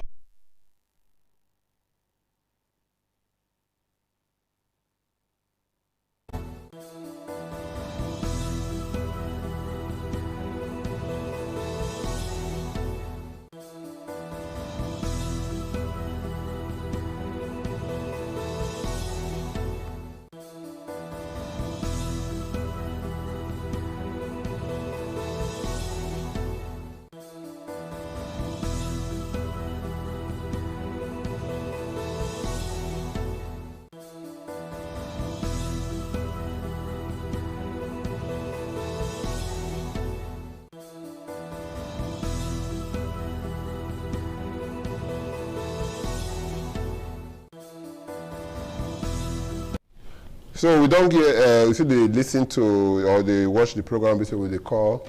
Udwata, the heart of the matter. You see our brother when we say he called just now, he said his name is Stanley from Ego. It's not only I did stop them from for this. So I want to find out from you. You talk and now say, person like you when don't register before. And they can't get issue without registration and that kind of thing. You understand? So any kind of issue. Any issue. If like that person will talk say the car don't deface, the rapper don't they come out, or if you can't find out say them you make mistake for spelling of your name or anything, or you don't just like to vote for that place again, you won't vote for another place. Come to us to our registration center. We go help you do the correction. Hello, good evening. Yeah, good evening. This is Mark calling from Okay, Gele that side. How the people going to say they decide for this registration? Some of our people going to say they don't misplace their voters card. How they will carry that because the year of the doctor now on the 10th of July. Now it go end. Gele na part of Edo State now. Na Pubaka na be that wife for no make mistake. Now to go to to find out the day where they go to the ward near them. Okay. Go do that. Otherwise, if it come the local government office of INEC or even head office of INEC. Okay. Just as we do with the one. The nearest registration center. Just go there, tell them what you want. Okay, we'll take another short break again. Once we come back, we'll continue for where BC will stop because we want to make sure see things they work out well. And don't forget the number one BC you go call. Now be 080 77 77 03 00 080 77 77 03 00. After this break, stay with us.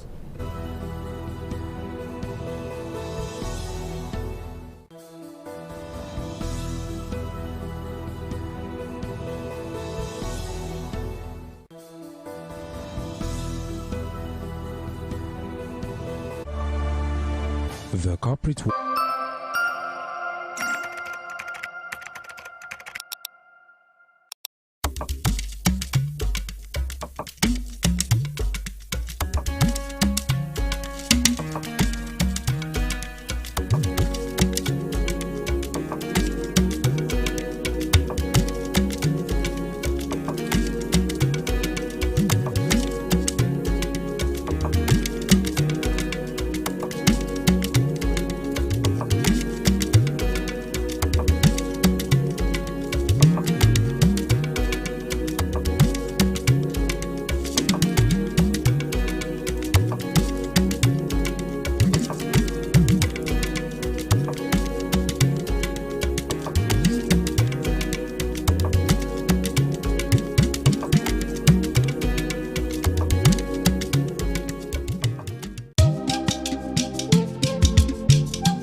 ITV Certainly the best.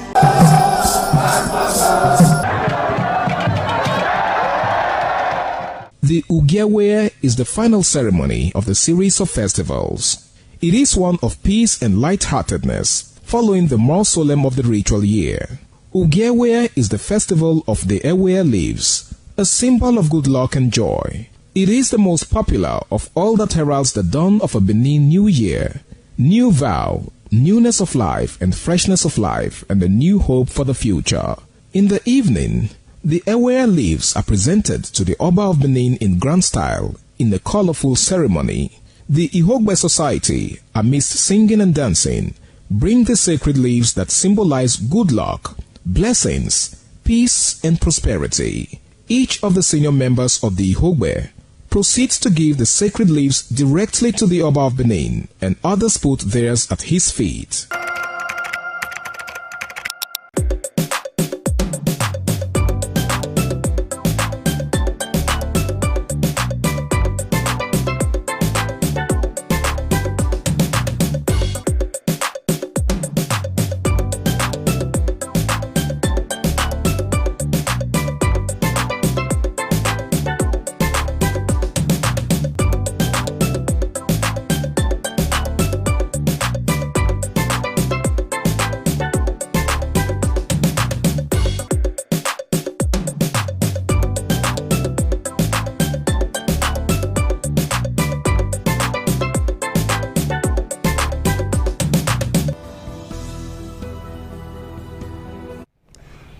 The program today, Wakade Go, the name of the program, Our Daughter, the heart of the matter, and the reaching from independent television. Anyway, we see they watch us across the globe. And they are saying they talk about this voter registration exercise when we say they ongoing, when we say they call CVR.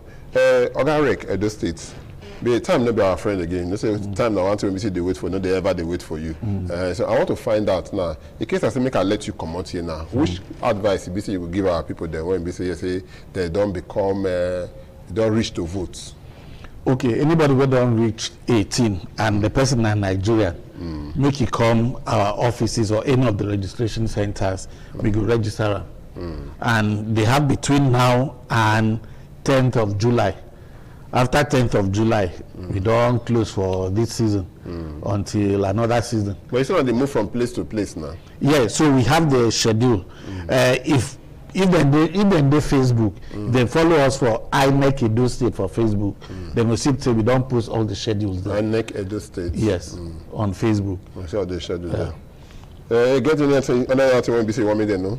No, make people just tell us the truth when they come to register. No, seriously, because I see some people, small picking, they won't come register. On that age. They will give them wrong date of birth. When that picking grow now, it will come affect them. He won't open bank account, it will affect them. Or he won't go right to school. What we see on that age, because you get one bit they see now for social media, one small picking come like that. It's in the 30 years. No. That one now is a special case. That man where one go contest election will be 30 years. And the people there also know him. He go bring certificate. The thing they say, if you come to register, we go assume say you be Nigerian and you be up to 18. But if the registration officer not too sure, he will say, no, prove to me say you be Nigerian and that you be up to 18. It is now left for you to bring whether your NIN or international passport or birth certificate where shows say now you be the owner of this. So that case when I tell you just that one a special case. Yes. No, I watch the thing for TV now. That is 30 years. They might reach 30 years. You get some people like that. They call them little people. Okay. And I saw them nature. Mr. Abba Ofanga, thank you so much when we say you join us. We sure say next time when we say we'll call you, you go come here again. And they always the ground. Thank you. I want to thank all the people that when we say calling to the program. We're talking about so much. Stanley, when we say day for a go, we thank you. God's time when before Care the Lord, we thank you so much. New team, we thank you. Mike here, Madu, we thank you so. Monique here, yes, Prosper, we thank you. And we say Desmond, Bebo, we thank you so much. Love it or more, Joe. And all the people that when we say try to call in, when we say yes, and if you calling, we thank you so much when we say when I join us. My name is Thomas Ado. Don't forget to man when naked, you know the point for pocket. Now good evening.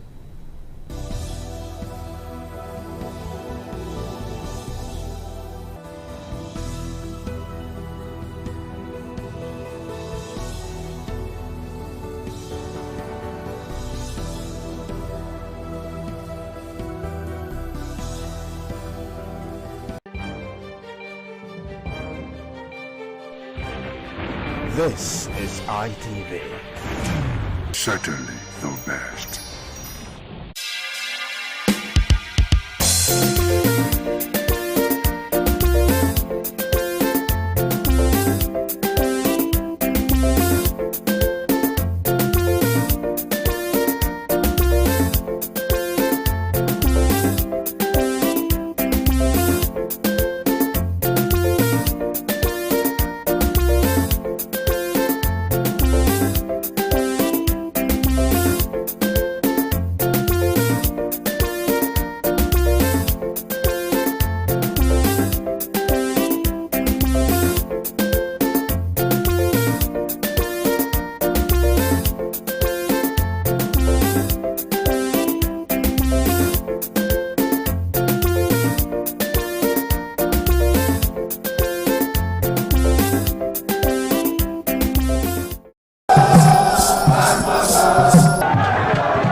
The land of Onwa is inhabited by the people with common ancestry, language, religion, economic and socio-political ties. However, irrespective of their subtitle differences in language and culture, they share common traditions. The people are known for their hospitality. Onwa traced their origin to Benin Kingdom as a result for a man to find a comfortable place for living.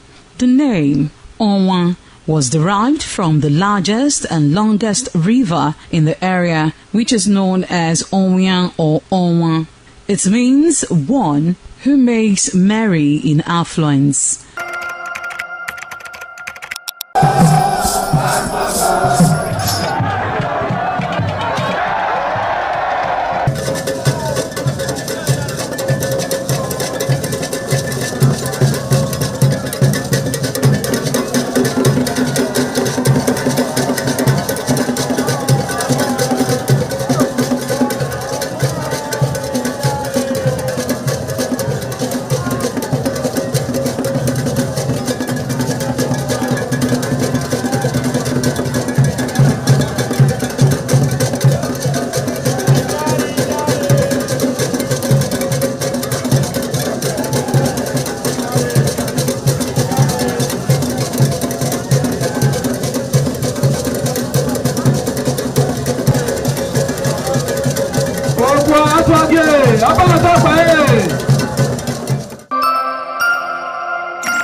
ITV, certainly the best.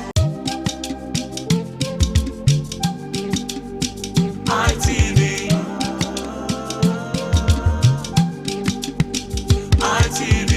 ITV, certainly the best.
ITV, certainly the best.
Thank you very much for joining us on the program, Healthy Living. What is the kidney? The kidney is an excretory organ in the body, which is for metabolism. Tuberculosis affects many organs in the body, but the common ones is ITV,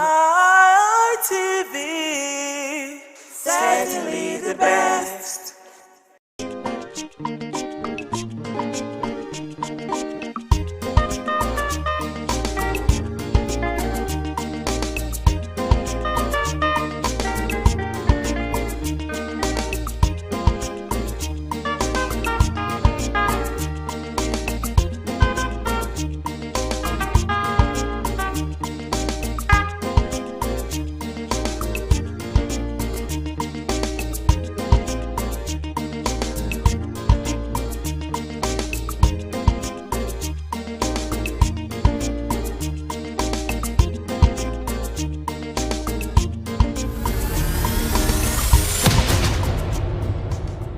Paternity fraud is the intentional misrepresentation of a child's biological father. This deception can have profound emotional, financial, and legal consequences for the man who was misled into believing he is the biological parent, the mother, and the child involved. It's one form of misattributed paternity or paternal discrepancy. Specifically, paternity fraud is the intentional misidentification of a child's biological father. Paternity fraud is distinct from other unintentional misattribution which may arise from simple error, an accident such as mix-up during fertility treatment or a sexual assault. Paternity fraud is a significant and growing concern in Nigeria, driven by societal pressures, infidelity, and increasing accessibility of DNA testing. Recent reports from DNA testing centers suggest that approximately 1 in 4 men who seek paternity tests discover they are not the biological fathers of their presumed children. Paternity fraud is a situation where a woman misleads or deceives a man into believing and accepting he is the biological father of a child. It is a rampant, growing, but underexploited issue in Nigeria with significant ethical, legal, and social consequences. Despite anecdotal evidence suggesting a high percentage of up to 40% in some private DNA testing centers, there is a critical research gap in empirical data and logical provision addressing paternity fraud. Existing family laws do not explicitly recognize paternity fraud,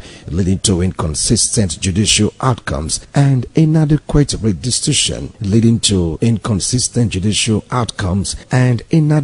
restitution for affected individuals. Cultural taboos connected to paternity testing further complicate the issue, as requesting a DNA test is often perceived as distrustful or disrespectful, challenging deeply held cultural values. This study examines the ethical dilemmas, legal gaps, cultural influences, and social impact of paternity fraud in Nigeria. It's a welcome development. I don't have any issues with it at all. People don't just wake up and demand for DNA tests. It is based on circumstances and issues around relationship and trust. And that is why you see people coming up to say they want to be sure. We've had a whole lot of issues around paternity, both from the male angle and from the female angle. So we've had issues.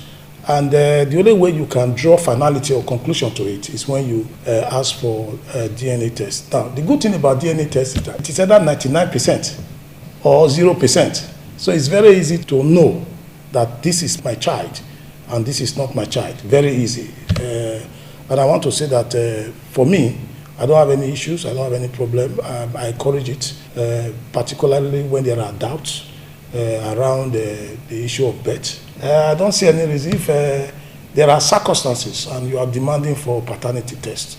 If there are no issues, then why are you afraid of it? You shouldn't be afraid when you know your hands are clean.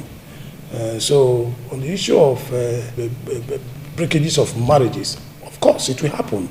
If it happened that it's negative or it's positive, I mean, and it happened that your suspicions are correct, certainly it will lead to either divorce or separation. Basically, I don't think that is a social problem at all, but it will also give you rest of mind to say, yes, either this is my child or not. We must begin to live faithfully with each other. I think that is it. If you know you are not faithful, also you should also know that you can be cut out. Basically, that there is a way we can identify and find out if you were faithful in your marriage. You know, all these things leads to succession as well, property rights and succession rights. So it is not just only paternity issues. It goes a long way when it comes to property devolution, as well as other areas of social issues that we must also look at. You do not want another person's child to inherit your property. So those are the things. You see, it's not something that just end up with the man and the woman. It goes further than that. And you will also recall that late MKO Abiola, before he died, insisted that the majority of his children should be tested. And that happens. And you all know the result of that test. A lot of those kids or a lot of those children were not his at all. And because of that, they were denied the rights of property inheritance. You see, but of course, he would have done that probably when he was alive. So I don't see anything wrong with it. It should be encouraged in society, and it should be encouraged globally. It has become a thing that people now practice it because of some reasons. Otherwise, before now, it's assumed that once a woman is pregnant and she's married, that pregnancy belongs to her husband, and eventually the child belongs to the husband. But within some circumstances that you now found that maybe the child is sick and the child is taken to the hospital, he needs blood transfusion, the blood does not rhyme with the supposed father and things like that. I think that's where the idea of doing DNA came about. And you and I know that it can be so disappointing that you are raising a child only for you to discover that that child is not yours. And to avoid all this, that's where they brought the idea of doing DNA. And also, when they want to travel out, well, there are also issues there. So you go to embassy with so much confidence, and at the end of the day, you find that the children you have taken to embassy to get visa, they are not yours. So it's really disheartening. But I want to advise my fellow women, let us be truthful to our husbands. If you know you can't stay with the man, instead of jumping around, just get out of the marriage so everybody know that you are single. Instead of pretending to be married, and yet you are more of a single person. And at the end of the day, you bring other men's children for the man to take care of. And at the end of the day, there are issues. So instead of putting yourself in that disgraceful manner, just stay on your own, and they know that you are not married. And you can do whatever you want into your life. Nobody is going to ask you, why are you doing that? In every action, there are always consequences. So everybody should stick to what belongs to them, so that the children you have will know that they are yours and things like that. But even the men, they do it with recklessness, except when the man eventually dies. You see people coming from every angle that this man was my father and all that. And I think that is not healthy. So let us believe morally. God says, if do not fornicate. So, and you know the punishment of fornication. So let's just avoid it and be faithful to our partner. Findings reveal that economic insecurity, societal pressure on women to bear children, and restricted access to affordable DNA testing contributes to the problem. Key causes of paternity fraud include marital infidelity and concealment. Women may hide that a child was conceived with someone other than their partner to avoid divorce or abandonment. This can also happen when a woman gets pregnant, probably for her ex. In order to save her marriage and family reputation, she will cleave to an unsuspecting innocent loving partner, especially when the wedding date has been fixed. It does happen when the woman's husband lives abroad for greener pasture. Perhaps he stays out of the country for a couple of years and occasionally comes to visit once a year or once every 2 years to 5 years, leaving the woman lonely and vulnerable to temptations from other men. These ladies sometimes sleep with their house help or security guards. The brothers or best friend of the said man abroad may be lured into their net if they are not careful. Another factor is financial motivation. A desire to secure child maintenance, inheritance, or financial support from a financially stable man. Sometimes desperate ladies go a long way to tie the man of their dreams with pregnancy. They know fully well that the pregnancy does not belong to the said man. Due to the financial stability, they can get pregnant for any man of their choice to remain relevant in the scheme of things. In our mother's days, they don't even know what is called DNA. Because when you are married, you are married. You live with your husband and your children. It's one family. There's no looking out. And if you look out, they have punishment for it, grave punishment for it. So that was like a standard control that our parents used to sustain friendship in marriage, to sustain respect in marriage, and to sustain oneness in marriage. But these days, it's so unfortunate that young people no more take marriage very seriously. No more take relationship very seriously. They no more take oneness of the family very seriously.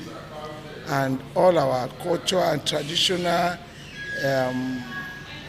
effects of such misbehavior is no more in practice. So the best option is to go for DNA. And now we show anything that is not made by God may not be 100% correct. That is the truth about life. Anything that is not made by God is not 100% correct. So even the DNA, how we show is 100% correct. The person that is doing the test in the lab, any little mistake will give a bad name to a dog in order to hang it. So the way forward is that all those our cultural practices, traditional practices that are healthy should come back. We should effect it. What is important is your heart, your mind, your conscience before looking at deterrents from outside. In marriage, your heart, your mind, your conscience. This will guide you in order for you not to go astray, either as a man or as a woman. But when these virtues are lost, then we begin to call for DNA. Of course, that's the last resort that will solve the problem. If a woman is accused innocently, then the woman can conveniently say, let's go for DNA. And that woman will be vindicated. That's the last resort for now that we have. People are ready to go and swear. Even if you say go and swear, people are ready to go and swear. After swear, they go and do other things to counter this swear. If it is done sincerely, it brings sanity to preserve marital vow. And at the same time, if a man and a woman knows at the end of their journey, something will come suddenly like this, everybody will check each of ourselves. And the word integrity will prevail. Even nowadays, nobody cares. Nobody wants to know or care about integrity. And that is why sometimes, before you marry in those days, our parents want to know from which family do you want to marry. They go deep into it. If it's a family where you are hit and run, they will not allow. But a woman who has no manner or a man who cannot really preserve, go from one place to another, just bring in babies. And when you find out most of the children, they are sick, you don't need the cause. It's because Fanta face and Coca-Cola body. You find out the father is from another person, the mother is from another place. So how do we go about it? So it's in order to allow integrity to prevail in marriage, I think it is very good and better. And also people should always know that anything you do in secret will come up one day. So I think I personally encourage it. You don't start what you cannot end. When you don't want your house to be broken, we must allow the truth and the honesty. Where your marriage is tailored by your parents, they pay your dowry. Fine, you are being attached to yourselves. And you need to grow into yourself and then bring out children. That's what the Bible says. But the child you want to bring out, or children, are they from one source? They are not corn that you grown up under. So we pray that no broken home. But if the house is broken, you want to find out why. If you mess up your bed, how do you want to lie on it? I encourage it. So if anything comes contrarily, you will find out if it is really not. I'm not talking about short course test. You do tests that is not a Yahoo test, retest, and whatever it comes out, fine. What brought this matter of DNA test is reality. Yeah, because sometimes hunger can kill faith. At the time that there is hunger in the land, a stupid person can just come and dash current of pounds or dollars, then you fall off, you derail like trail. So that is why it is good this should be done, and then it's a legacy they want to follow. Where for sincerity we are talking, and integrity will prevail. That's what prevails in a marriage. Sincerity, integrity is what we are talking. Now when you have this, you may not bother, but when, in order to be properly sure, go ahead doing it, so that you have rest assured, peradventure anything happens, Social stigma and pressure, fear of stigma, pressure to produce children, or pressure from family to have a father figure present. In Nigeria today, some ladies, in order to save their marriage, go extra mile to bear children for their partners, sometimes due to cultural pressure of having a male child or just to have children. Some religious women sleep around with the heads of a religious organization to bear children. Some ordained pastors and imams, traditional worshippers, some working class women get intimate with their colleagues in their places of work just to have children or male child in order to save their marriages. I am fully in support of that. In terms of this, our modern living, why I really say I support it is that a whole lot of men have trained children for other people, being that they don't even know if they are the actual fathers of the children. The kind of lifestyle most of our ladies live these days, I will encourage that the government should make it reasonably affordable for every man or every child to have his DNA done. The reason for me, again, is that if you know the DNA of your child or you know the paternity test of a child, it gives you an in-depth responsibility for you to cater and do what you expect to do for that particular child all through life. But when you don't do it, or when you are not able to do it, when you start seeing some traces of abnormal character emerging from a child, you start imagining, what is this one coming from? And when these things keep happening like this, you see that you will lose trust, and at the end of the day, the psychological effect is enormous. It can even derail the entire system, the entire system of the man or the family. So that is just one of it. We also know that it has so much negative effect in doing it, because sometimes there are certain stories that don't need to be told in the course of living. So I will say that we have some things, some people can manage a family. They may have some maybe limitations in terms of their production and all that from the men, and the woman tries to go out of her way to just to balance the entire house. And when she goes out of that ways and gets the house balanced, perhaps bringing the child or something like that, and then the man eventually find out that this is not my child, it derails the man. For me, sometimes we allow it slide, but majorly it is better we call a spade. We iron things out and make things work. Let the man know if he's adopting, let him know he's adopting. If he's not adopting, let him know the state he is. I will stand with that. But that doesn't deter us from telling us that sometimes certain things have to be kept quiet for peace to reign, for the entire community to be at peace. Marriage is built on trust. And when you talk about DNA is like a breakdown of trust. When there's no breakdown of trust, DNA won't come. The reason why DNA cannot be ruled out, because you are living with human beings. You cannot also rule out the issue of trust and distrust. So it is there to clear doubt. So DNA naturally should not be compulsory for everybody. DNA test should not be compulsory for everybody. It should not be optional. When there are issues of doubt, then DNA cannot clear that doubt of paternity questions. So the point I'm making is that DNA came to solve a particular situation where people had doubt on the paternity position of their kids. And we find out from results that most time the DNA prove 99.9% no paternity. So we have also found out that DNA comes out to say that paternity correct. So the point I'm making is that DNA should not be made compulsory by government. DNA should be the last resort to clear doubt when there are issues of trust. It's very important. Okay, so that's the reason why we encourage couple. This extramarital activity can actually lead to this issue of doubt. When there is trust in marriage, you've married your wife, you have cohabited and begin to raise children, the issue of DNA would never come up. Yes, but when there are this issue of cohabiting extramarital activities, you will discover that when there are issues, that will come in. Secondly, we have seen that, a child is sick, come and donate blood. And at the end of the day, the blood is not matching. What do we do?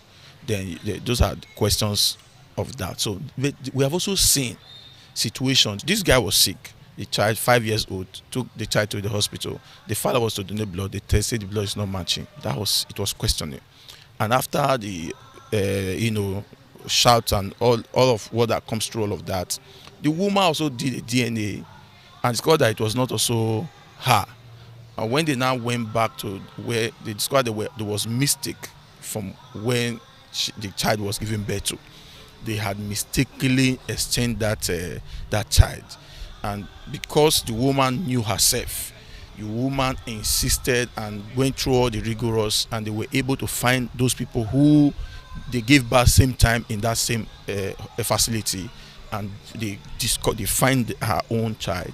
So the DNA naturally cannot be ruled out. There are issues of doubt that it has come to solve. So this is my position. Number one, it cannot now be a must that you just have your child go and do DNA. No, it will create doubt when such an accusation against the wife. After the result, such marriage can no longer be as it used to be, because there's already doubt, there's already breakdown of trust, and one of the power of marriage is trust. So we must ensure that this trust base is kept.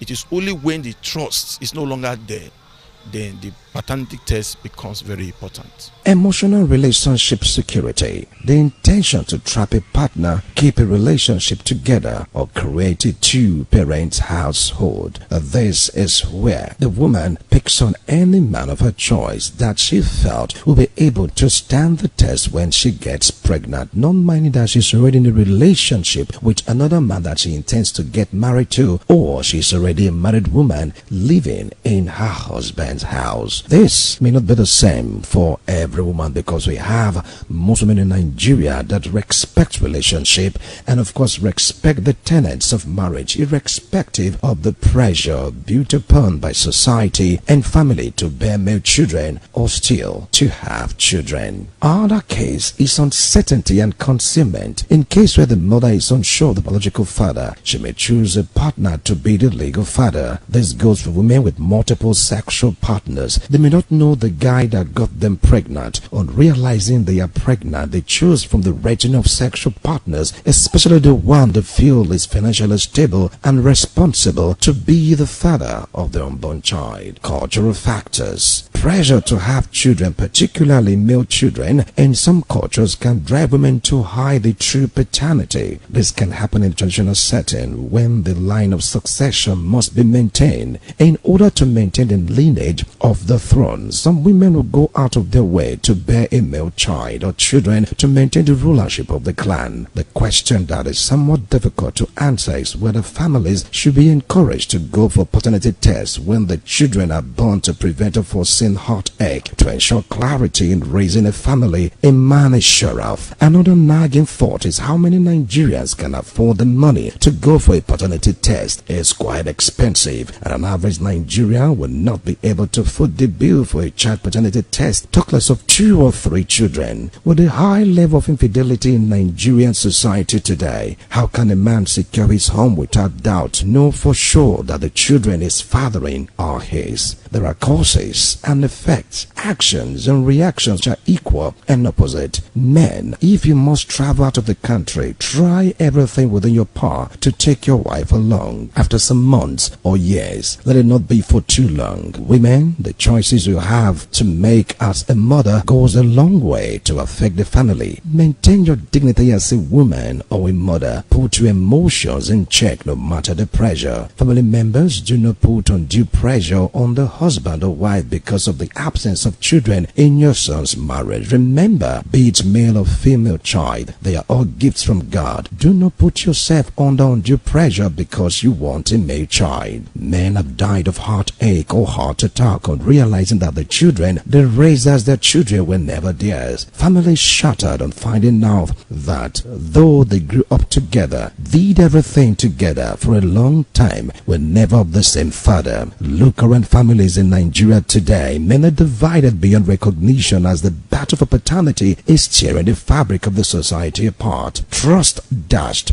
love thrown out of the window, husbands and wives of dagger drawn, Children confused on how to relate with the man they once called father. In all of this commotion, some men do not mind if the kid is theirs as long as they were the ones that the child gets to call father. Men have died of heartache or heart attack on realizing that the children they raised as their children were never theirs. Families shattered on finding out that though they grew up together, did everything together for a long time, were never of the same father. Look around families in Nigeria today. Men are divided beyond recognition as the battle for paternity is tearing the fabric of the society apart.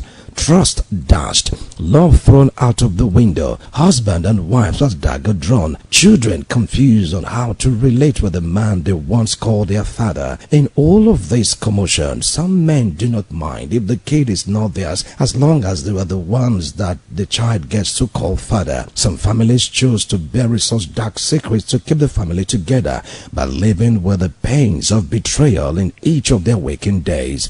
As for the ones that cannot take it, they head to court for divorce or return the bride price of the woman if the wedding was based on tradition. Look at that son or daughter of yours. Is he or she truly your blood as a father, as a mother? Look at him or her very well. Is he truly the son or daughter of your husband? That man you call father, is it truly your father? Don't you think it's better to go for paternity tests? Who's your daddy? Who's your dada? Who's your pappy? Don't you think as a child you need to know who your father is? Wilson Omasho reporting.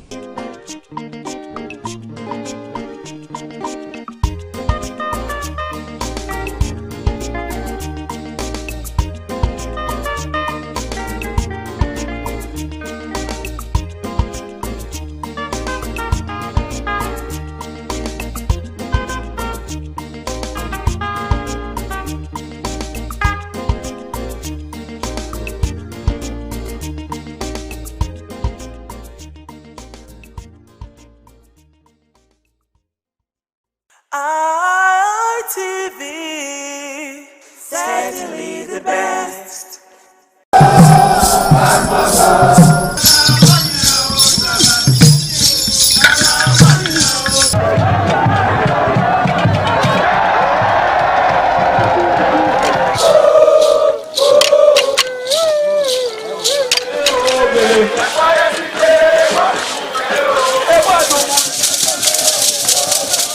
This is Aqua Game, a popular game in Africa played by our ancestors to entertain themselves after each day of farming.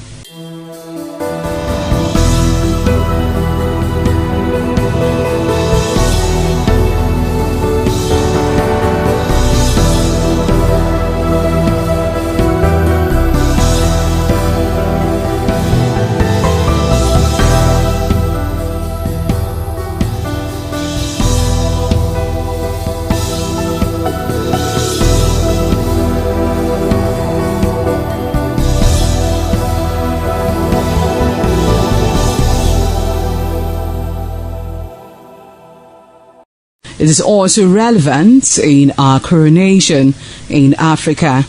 It is a sport and indeed very interesting, as every seed had a role in the game.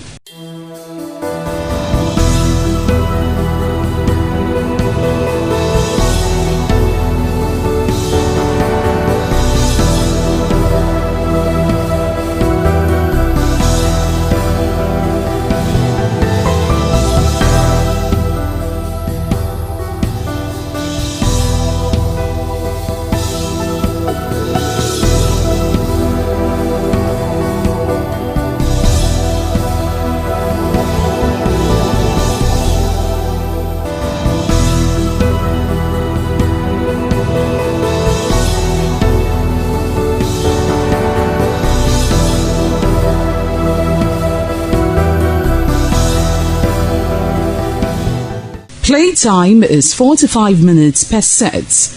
There is no age limit as long as you can spin aqua seed. Ayo or aqua game, known as the game of intellectual This game requires a lot of mathematical skills. Aqua game is played with carved wooden box containing 12 holes.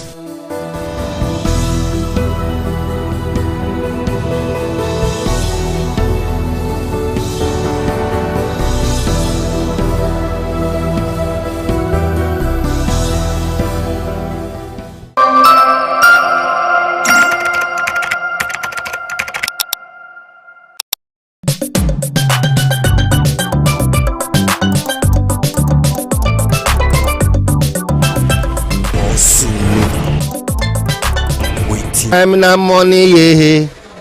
Time na money. Do better thing. Money no dey come from heaven. Do better thing, money go come. Na true word I dey tell you so. Oh yeah, oh. This market wey you dey see so, na New Benin market for Oredo local government area, Edo South, Edo State, Nigeria. This market don't dey here for more than 50 years. Just like as Oba market and Ekosa market. This now the popular New Benin market. Now, citizens of the Federal Republic of Nigeria, where they watch us online for ITV, for Facebook, for YouTube, you can see I say from time to time, fire, they enter different markets.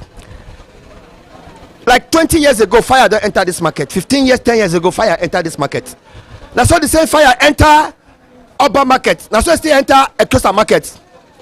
But you go see I'm say government don't they change Oba market to modern market.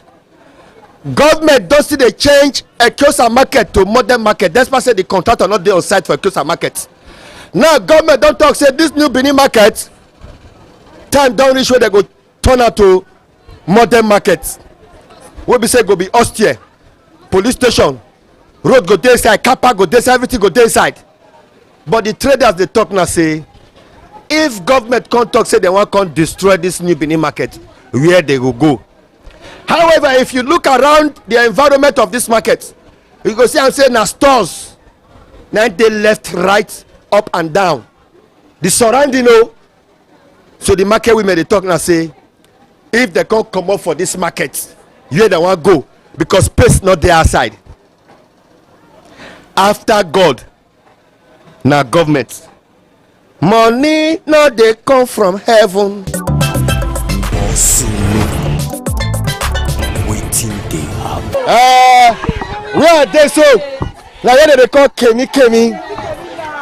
Whether you be Christian or you be Muslim, anything where you do, tradition is tradition.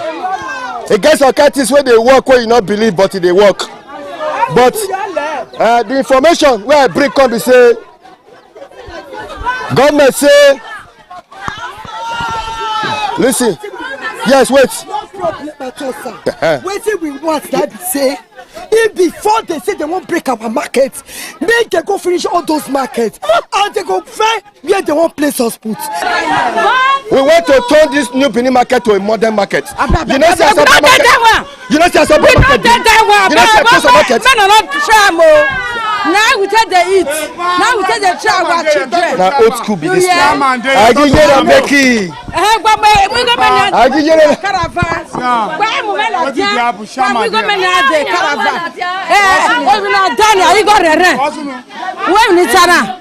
We go sima. Why we ma put got? Why we ma we here? The market in old school. The market in old school.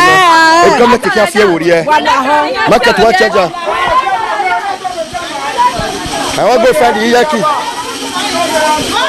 Sorting the apple. Government said this was store not too old. There will be new one. Why did they happen? Now they don't just do the market. Look it up. Now this market. No. Tomorrow they build one. They build another one for us. Now we build that by ourselves.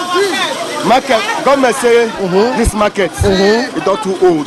They want to change that to modern market so that hospital go day, hospital go day, police station go day. No.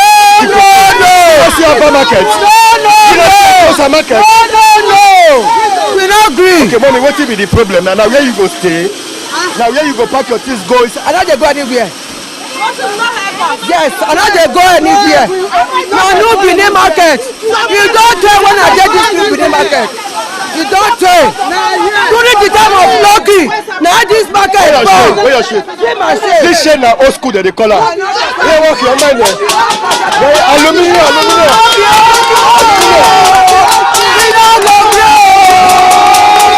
You know the group. I dey for new Benin market. As government don dey renovate so many markets, they renovate Oba market, Ekosa market, new Benin market na dey turn now.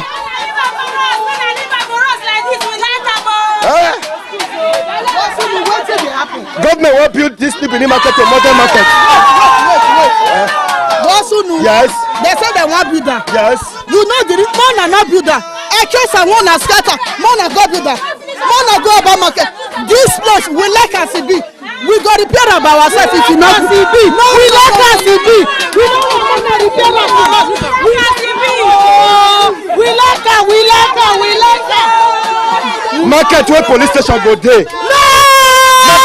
Market go dey. Market where get go dey. This guy whatever they do. Aluminium.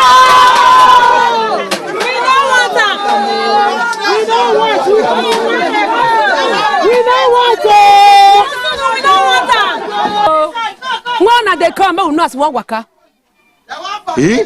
Now to done the cabinet word, we not one our load go. You know, say they do Oba market and Ekosa market now. They do Oba market and Ekosa market. We did the one come, we part the low come out. Our law men move go fair we want put down.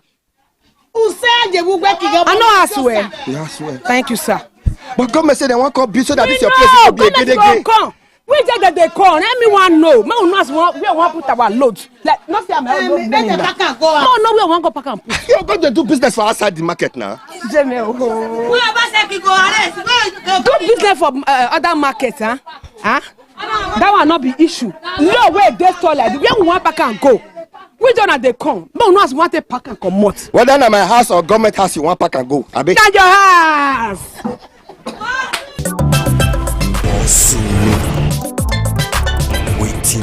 Time na money, yeah.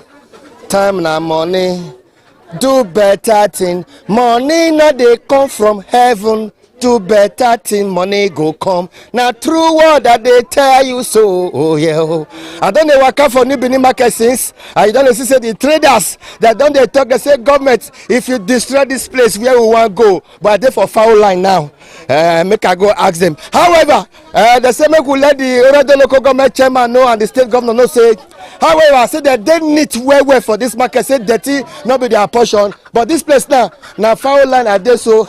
Different kind of chicken. Agree to now. Money no they come from heaven. Do better thing, money go come. Now true word that they tell you so. Oh yeah. Benin market women how na dey? Okay. Wetin dey pain una for una mind? Wetin una wan make government know? Wetin wan make government know say they say they wan come destroy fowl line. We no want because we never hear am. We never hear now before say that they start to destroy falling one line for market. 2 lines they go leave the front. We don't want that one. We don't tell them say this market no born as market born reach for Edo State. This market no born. We don't want make they leave us. If they say they want help us, nobody they forbid help. We ready make they help us. We go tell them what we want. Make they tell help us. Make they tell us they drive us. But we go walk away. But we don't want. We don't want to come on, we want to stay here. A big government don't investigate so kind yama things so they affect all this chicken the day, Right from beginning. This foul line there for more than 50 years. Not happen. This foul line? Yes. For more than 50 years? Yes, sir. See, make the hands. Make the look all shade. Shade no dirty. We know say, true say, foul the shit. It test that day. Motor they come, they carry am. Motor they come, they carry the dirty, they go. Other people they come, they carry our dirty. We they pay. So we don't need all those ones. They want stress us. Now we they beg them. We they beg them, make they leave us alone. But we suffer there. But government, I make government come check them. They don't come now. They come. Okay, Moi, they come. What thing concern you for this matter? Now we are now my source of living. No, now now I do market where I take train my children. where I dey na here I do the market. I no know oppression wey dem wan call oppressor so. Beg we dey beg dem make dem leave us here. They say dem wan just carry us go another direction. Why e be say only 3 line and dem wan come destroy inside the whole market? If I come out here now, I'll go meet Honorable Gabriel Seduseri, the Oredo local government chairman. Say una don't talk, una don't allege the local government. Say they wan come destroy foul line out of all the line wey dey inside this market. Iye wo ye na. We no ye na go kazwa. Make a rekida. Everybody be money ma be na eso bia fa akina na kokeya iya gbe mi ame ibi ma wala bibi koko oluka gbagbu ami ke ba bia wo o to se la wo gbo asun yan eri owo na ma we no gba kia ọ̀rọ̀ kan náà yà bìẹ̀ níyà lọ́gbẹ́ náà tó gbọ́ kọ̀ọ̀kan náà kàmí yàgì máa pé bí bá yàrá wẹ̀ bò. Mommy, wetin concern you for this matter? This matter e concern me well. Na here now day when I born my children, na here I trade them. So they all come now, they say they wan come destroy the market. Where we come go? We not get anywhere. Many of us dey here, many of them dey where they not get husband. Now this market they live. And number 2, they wan start to the break market, not be from center. They'll go start from first line. Now me say they wan break market. Not me say they all come say they wan start for 2 line. Concern you for this matter? Wetin concern me, my brother, I be widow. My pikin dey 2 years and 6 years when my husband die. Na that fowl market na I take train there. Now we still there now. The one wey me say I wan just beg the governor for. Wetin concern me chairman me with am long again. It's na governor. Na governor me with am dey talk now. Say abeg. Look camera dey watch. I be widow, I no dey see. Na person dey carry me come market here. I no get where I will go. If I dey go now, I may not see you now. You just dey with me. Before God and man, I no see you. I no even see anything. Me, I no fit dey use God. They lie. So make come and leave foul line alone. I just dey peel. I just dey peel, abeg. With my knee, if I kneel down for am, I don't know whether I senior am, whether I senior me. Don't hear. Here, abeg. Don't destroy our source of income. Fowl business, I don dey more than 35 years. I never see something like this before. So when the Oredo come, you no even let us talk. He say make 2 people come. He carry police, carry soldier, follow body. Na so all of us dey fear that day. So we say we no want make dem demolish this fowl line, the 2 line. We never see, and if dem demolish am, e go affect other shade. Like this one now. See cloth, our fowl line now. They attach and join the fowl people dey sell cloth. Once dem dey demolish am, I be na hand. If na caterpillar they wan use, the thing go affect those ones, and it go affect so many shades apart from a fowl line. And number 2, you go see our cage now. See this cage, that one wey dey inside. If you wan do am now, it's over 300,000 to do am. Where we go see that money? Where we go take do am? Because this one now we fit carry am, but that one you no fit carry am because we build am join the wall. If you wan do am now, it's 300,000, more than 300,000. So we not get that kind of money wey we come dey one they don destroy and we come dey find money again. Where we come dey. However, this chicken na there they stay. Na here that they stay. And na here una dey feed them. Yes. And una dey pack their. We dey pack their even the intestine. Come on for road. Even the intestine. Come on for road. No worry. See am, we go leave am here. Then the ones wey dey inside, those ones wey dey inside, those ones now. Na that one we just dey talk. If you wan do that cake now, e dey go 500,000. This one now 300,000. If dem destroy am, we many widow dey inside, single mothers dey inside. Those wey just still dey grow dey come dey inside. So we never see, we no want make dem demolish am. So now what make dem leave us? Local government. Because the local government dey in charge of market. We know. Make them leave fowl line people alone. Yes. So the money wey say World Bank wan use, make dem use am, make dem give us borehole. If na drillage, make dem do am. We no want make dem demolish am. Make dem help us. We dey maintain our. You see most of the shade now, ties dey. So we no want make dem demolish am, because if dem demolish am, we go suffer. May I go check other place? Money no dey come from heaven. Do better thing, money go come. Now true word that they tell you so. Oh yeah. Where my eye? A Kyosa, they never build up. Oba market, they never finish. So they say they won't break New Benin. make the fair finish those 2 markets. If they finish her, we go green. Like somebody like me, I don't feel say my husband don't die. I get husband. People think when we say widow day. And many of us dey like somebody like me. I mean they carry us, I mean they carry my children. As I just be so. Now me they carry my children, I mean they carry my home. So no government, no, they not they feed me, government not they feed me. At least as it be like this, they go very easy woman. Woman be like us. As a mother, you get my maybe you go get my man. Your mama go dey market now. One good day they come break the market. Maybe get wetin they take support you. All those children don't feel. You understand? I tell you now, government don't look this market now. They say God forbid, but say market fire enter this market. Say this market go burn to ashes. No, that's why government want build that curtain where they about market and the kind where they build for. Our market will fit burn the game. God, our ancestors don't cover that one. Our market not go burn in Jesus' name. That will not go happen again. Maybe waiting if they plan, God not go green. And our ancestors when he did this market as Ijeneki, you know go let and get heads. So now waiting me get to talk. I bet for people when they watch us, what be Kevin. This one, petty things and spiritual things. All these days, now this one is they protect. More than they protest. Maybe the pikin they when be say they do not conversion, they go buy something here. We know they say what they do bad to you. Now what they peer pikin. What the best if they make money? Yeah, no, we know they do all those ones.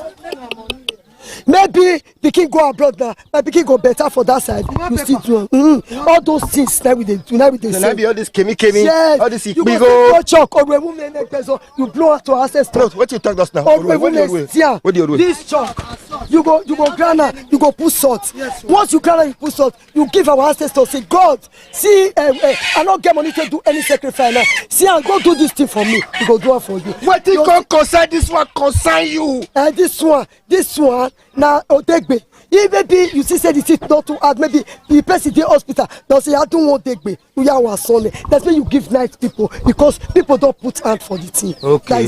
But what of all this call now? See all this one. All these ones now. Waiting until they do so kind things. So kind things. Yes. You say if I miss Oruwe and salt. Yes. I do one like this. Yes. All my enemies. All of them don't fall. Enemies want try to bring us down. They cannot bring us down. Down. Don't they go?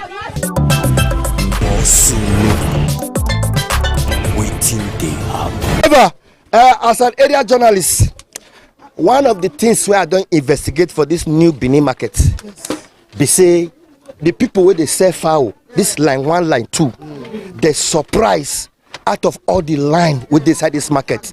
Now they are line, they can't talk, say they want first start the demolition. Now it shock them. That's why they tell government now say if they want start maybe all over. Not be saying you can't start from this line, but however, they say they not get choice and they not go get where they go now. That's why they beg the government, local government and the state government, make them check them well and make them balance and well. However, say where they do this, their fowl business on a daily basis. Say most of them don't do this business for more than 10 years, 20 years, 30 years. That now they know how they take they pack their fowl shit, and now they still know where they throw away the fowl shit. Now beg with the happy. May our governor may come to our aid. May talk to Oredo Chema. Now beg now we dey because Oredo Chema tell us say now the May ending. This month ending where we dey so we not get where we dey go. Now beg now we dey beg. May them give us, may them leave us for our shade. If they get anything as I first token, may they come put borehole. If not drillage, what it go make them better, but not to destroy our shade. I'll go meet her come up for you. One of this gutter. We are the sweeper. We are the push up. We are the clean up. We are the wash up. We are the put the toy. But gutter you there so. So you know the smell. You know the smell. You know the smell. We don't dey go la baba.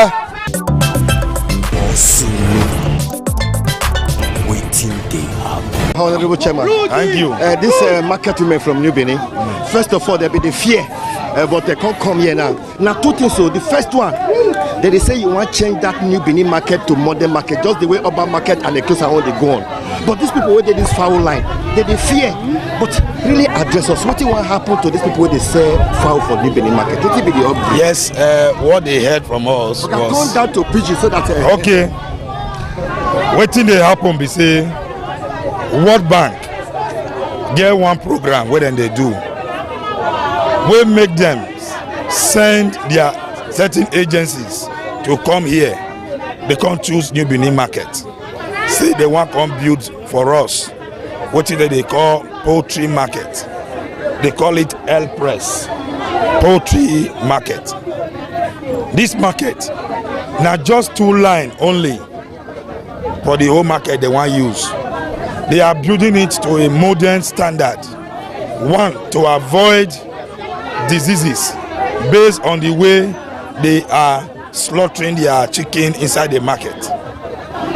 They want to give them the modern way and all the requirement they need to put these things in order.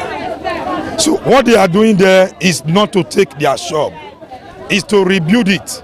And we have promised the market people that we will take their number and their name.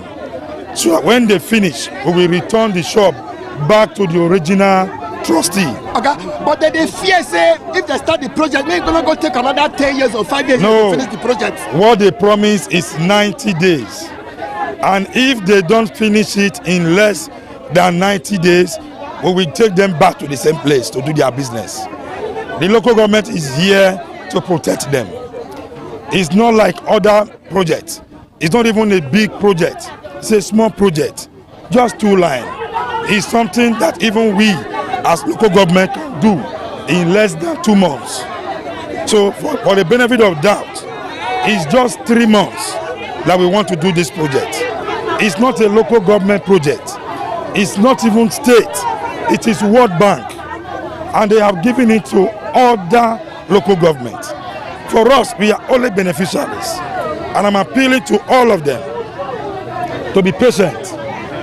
That when they are ready by the ending of this month, we will not take more than 2 or 3 months. That project will be completed. And it's going to be for their benefit. For they will get more customers. People like us who used to buy chicken from places like supermarket and the rest. I would now like to go there to buy because the environment is clean. They are using the modern materials, the environment, everything. And at the same time, it will be void of diseases. Yes, to be void of diseases. Okay, before I let you go, any plan to modernize that market? That food market, because that market don't old. Yes, that is one of the oldest markets in Benin. New Benin market is one of the oldest markets, and I think it's high time we start thinking of renovating and rebuilding. But we are going to do that if they agree that we do it. If they don't agree, we leave it as it is. For me, I think the governor has the final say. If the governor decide and give approval for the rebuilding, they will have no choice but to cooperate with the state government. I cannot do that on my own without permission from the state government. My honorable chairman, I thank you for the time you to address us. I greet you, Maga. Team with the plan, the truth, and nothing but the truth. Thank you. Thank you. What be the plan? We say the World Bank and federal government now they collaborate for this program. For the states, apart from Edo State and some few states where they did this program, so now only few of us throughout South. Now only Edo State did this program. So what they do be say now on livestock that the better farmers where they into livestock. Livestock not be only poultry, fishery day, cow day, goat day, other things day whether they work on now. So the program name na Air Press now from federal government.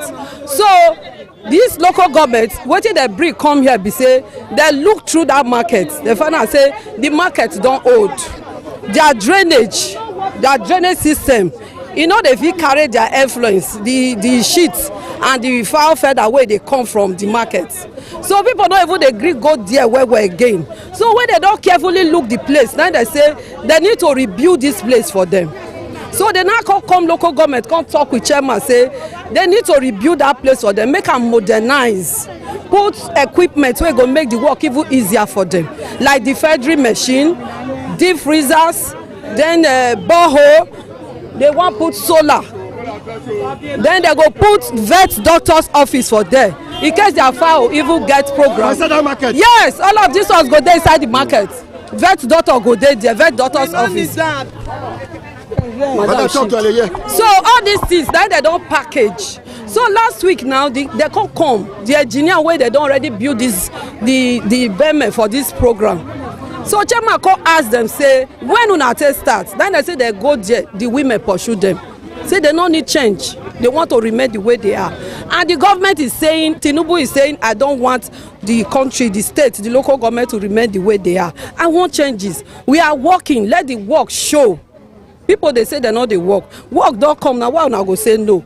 The local government chairman come beg the women, all of us go the market, we can't go beg them, say no, allow this change come. From shop A to shop Z, all of those them people wey get their space there, if they don't build this modern one, they go return back to I that tell space. you, what even make am be say they not start this program this week, they not start the building. Now when the engineer come talk, he come say those deep freezers, the vet office and the defensory office, say na 3 office they want take for inside. Now chairman say no, the 3 office must join the offices wey dey there before, they must complete. So you may not displace anybody, or you no want that one. He come tell the engineer say bring your paper, engineer come show, and now he come say no engineer, urban market na issue don already dey, you no want issue for New Benin. The number of markets wey dey before now must still dey. Find another place where you carry your defensory machine go, and other office. Now the man come say okay, let them go back to their plan to change it. So they will not deck the front, put the 3 offices there. That's why the job they delay now. If not, because they need to get approval from the World Bank and the federal government. Say they don't change plan. As I tell you now, other local government get this project. I come from Ovia before they transfer me here. Ovia hold on, they work. So I don't own to work. I show that. Waiting they have.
This is ITV. Certainly the best.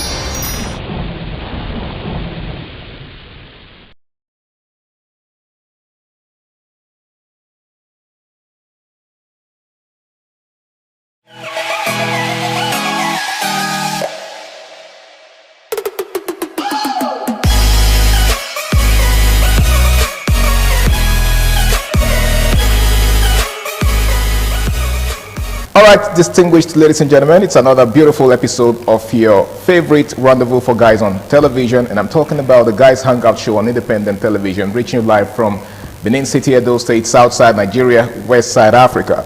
Now, for starters, the Guys Hangout Show is a very, very interesting show that teaches men to put themselves first in a society where nobody cares about the feelings of men. All right, so we encourage men to prioritize themselves.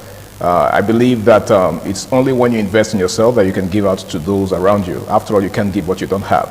My name is Harry Agboje, and of course, it's my pleasure to have you join me on another beautiful episode of the show. Now, tonight, I've got two gentlemen with me. Of course, they've been with me before, and we're doing this again. And let me begin with the one that sits far away from me. All right?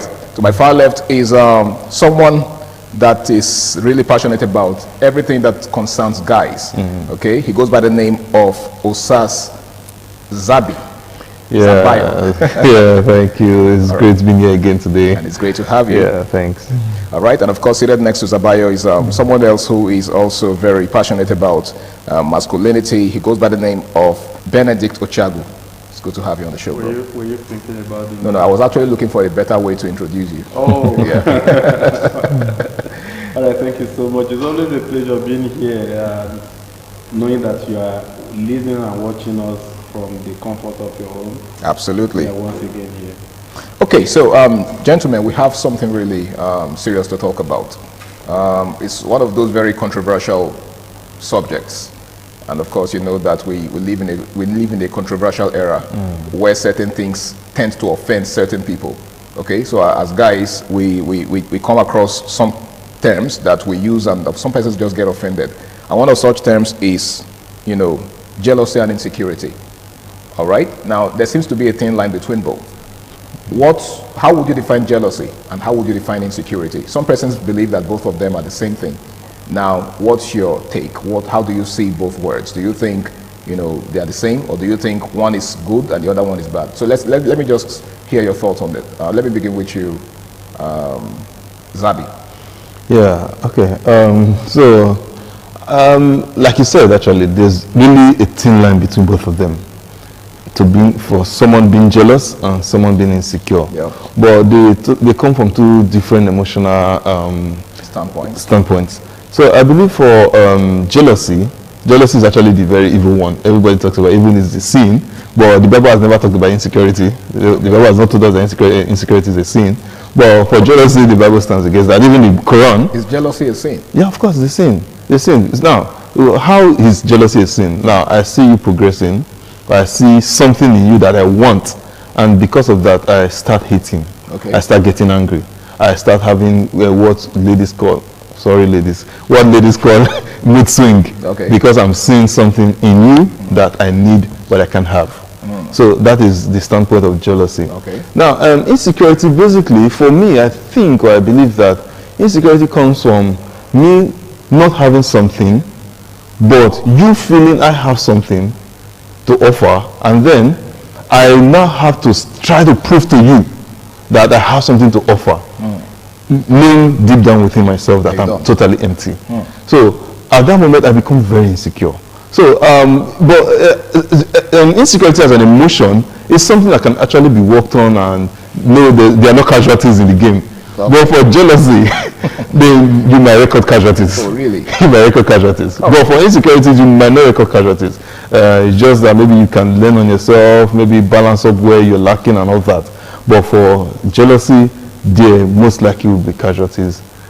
When I mean casualty, someone might definitely get hurt, or you might want to go into any means to make sure that. I think we're having a discussion backstage about a particular firm where most persons are fighting themselves and all that. Okay. This stems from jealousy, not insecurity. Not insecurity. You understand? So jealousy is the bad one, not insecurity. Exactly. All right, that's how I want to put it. Okay. let me put that disclaimer. That's a fair way to put it. But let me hear what Benedict has to say. He just said that insecurity is not necessarily a bad thing, but jealousy is actually the destructive one. What's your take on that? I don't agree. Okay. The reason is, for me, first let me say that I think you have broadened the context of this discourse. Okay. I thought I don't know whether I'm the one that misread it. Okay. It was supposed to be about in the context of love, relationship, and all that. Yes, of course, you could also do what you narrow it to which is romance. which is a nice thing to do. But again, like Zabi tried to talk about the fact that jealousy is the bad thing. No, for me, jealousy is not bad.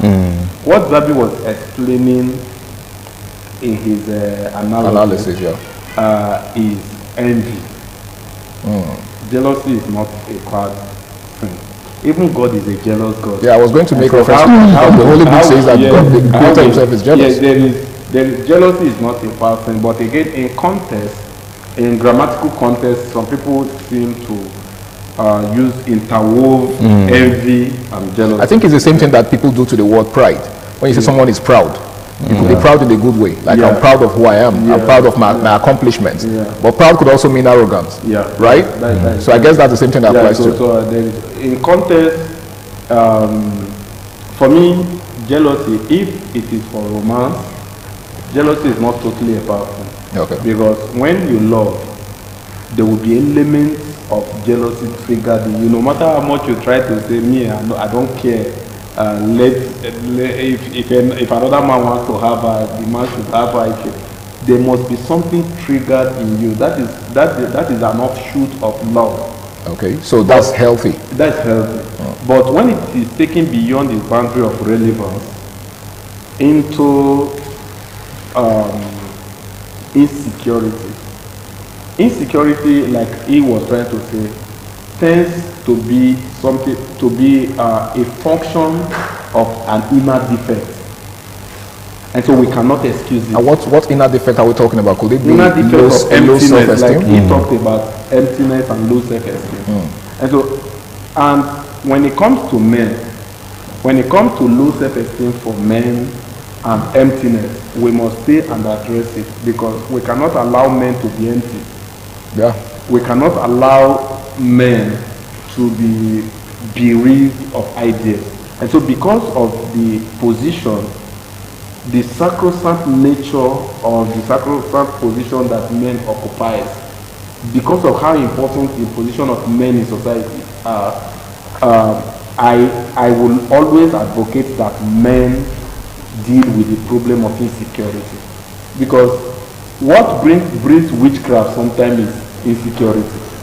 It may seem to be an innocent word, but if it is unbridled, it can lead to a whole lot of other things. Like Zabi was trying to say that it can be managed, which is the correct thing. Every man has an element of insecurity in him. You can't pretend about that. But if you have also the ability to manage it and put it under control, means that you have something beyond the insecurity itself. It means there's an element in you that is more powerful than insecurity. But if you are stuck with insecurity alone, that's a big problem. Okay.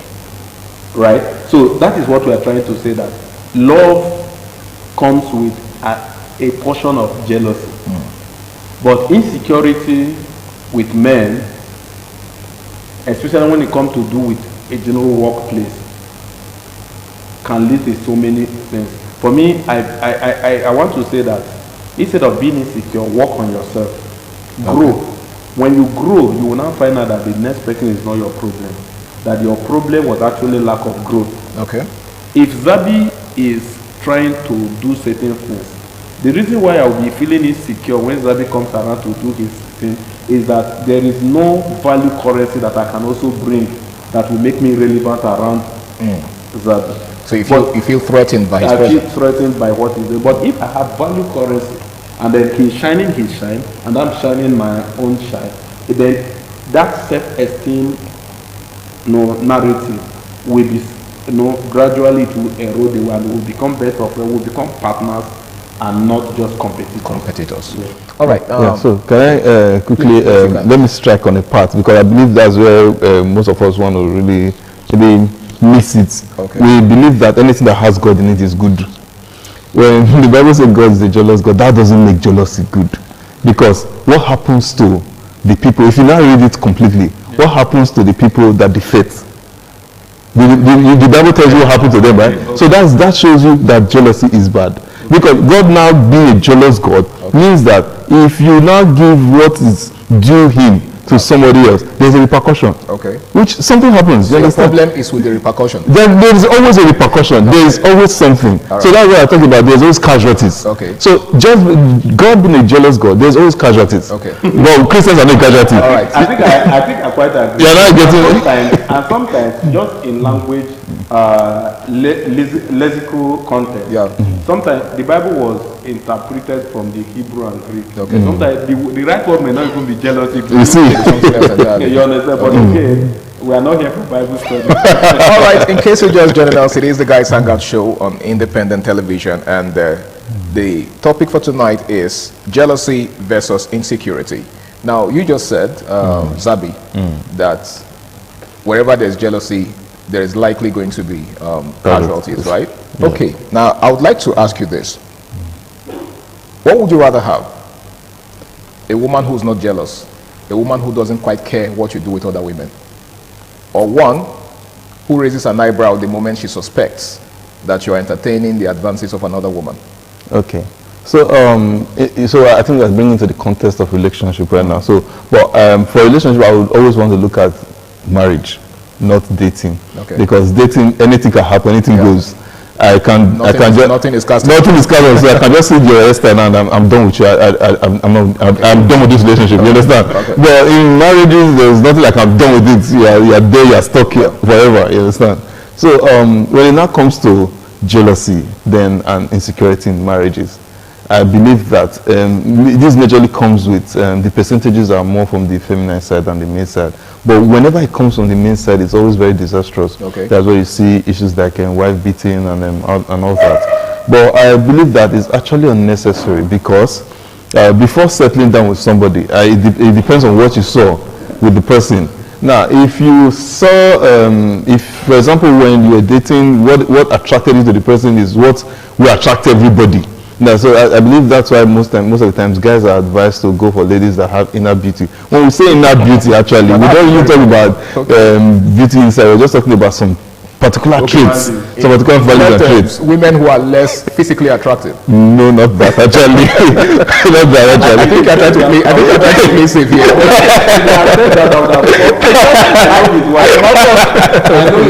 All right, okay, so the point I'm trying to make is I don't know, you go for ladies that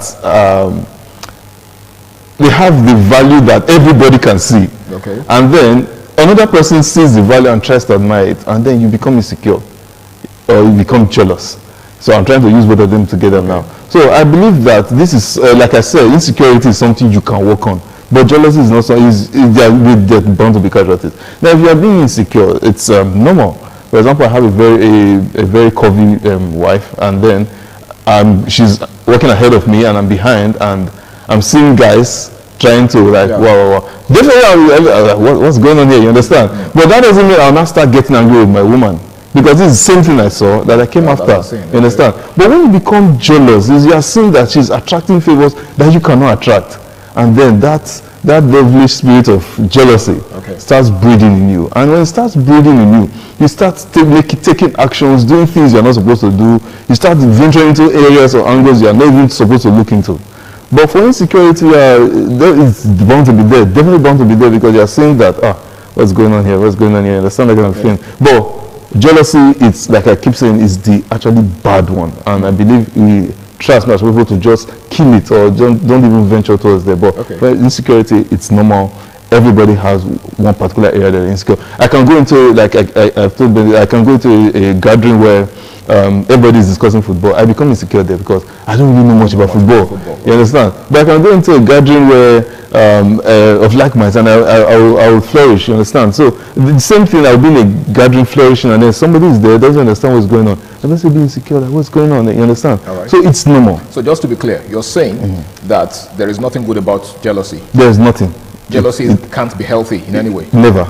I still stand by it. There's nothing. It doesn't breed anything good. Benedict, let me get your thought on this. What are the subtle ways, right? The very infinitesimal ways that people exhibit traits of jealousy, not just in relationships, but in interpersonal dealings.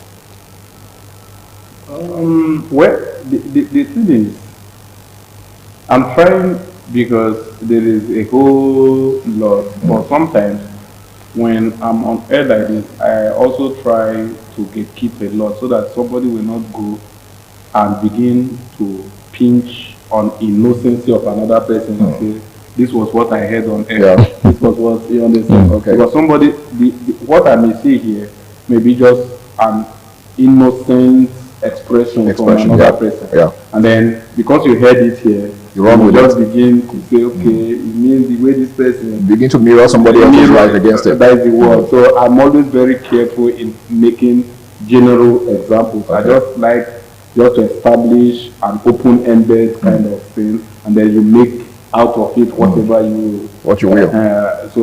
But again, I think not being excited about somebody's success to the point where you want to do something to stop the person's success.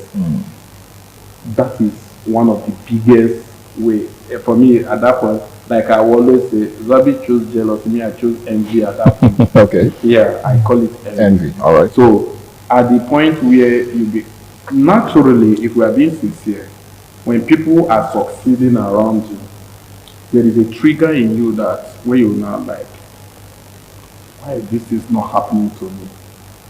Yeah, because every man wants good thing to happen to them. So when you are seeing it around, you tend to question yourself, why am I not getting this thing? You feel a kind of a bit discomfort at some point, not always, at some point. And then also, knowledge will not teach you that everybody has their turn.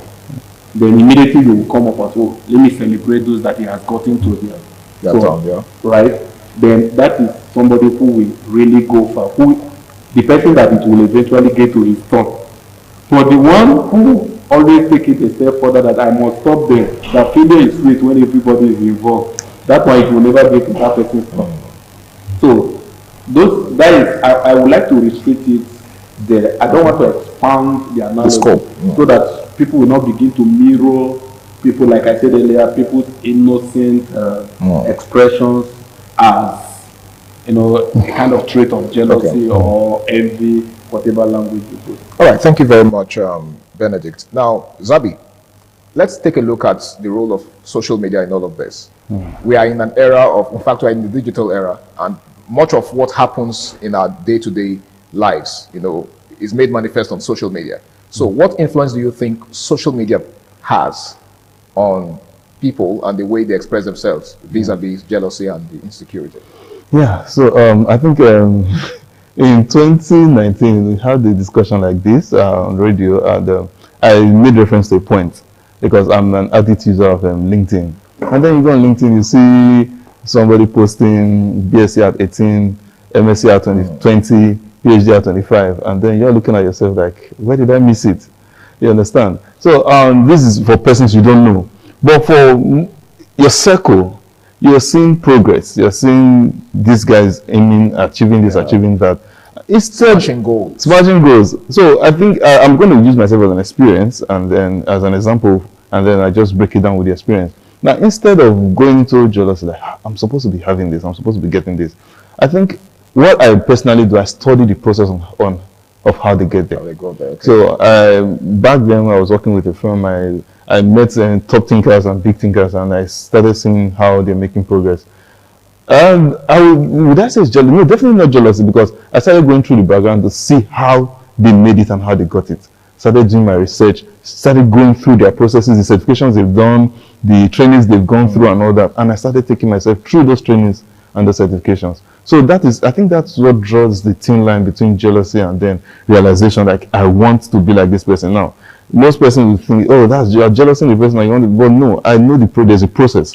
And then I can go through that. If this person can go through this process, I too can go through the same process and be like this person. All right. So I think that's what draws the thin line. That's what actually casts the difference between being jealous and then being realistic. All right, thank you very much. Now, Benedict, what he just said borders more or paints a picture of laziness on the part of some persons.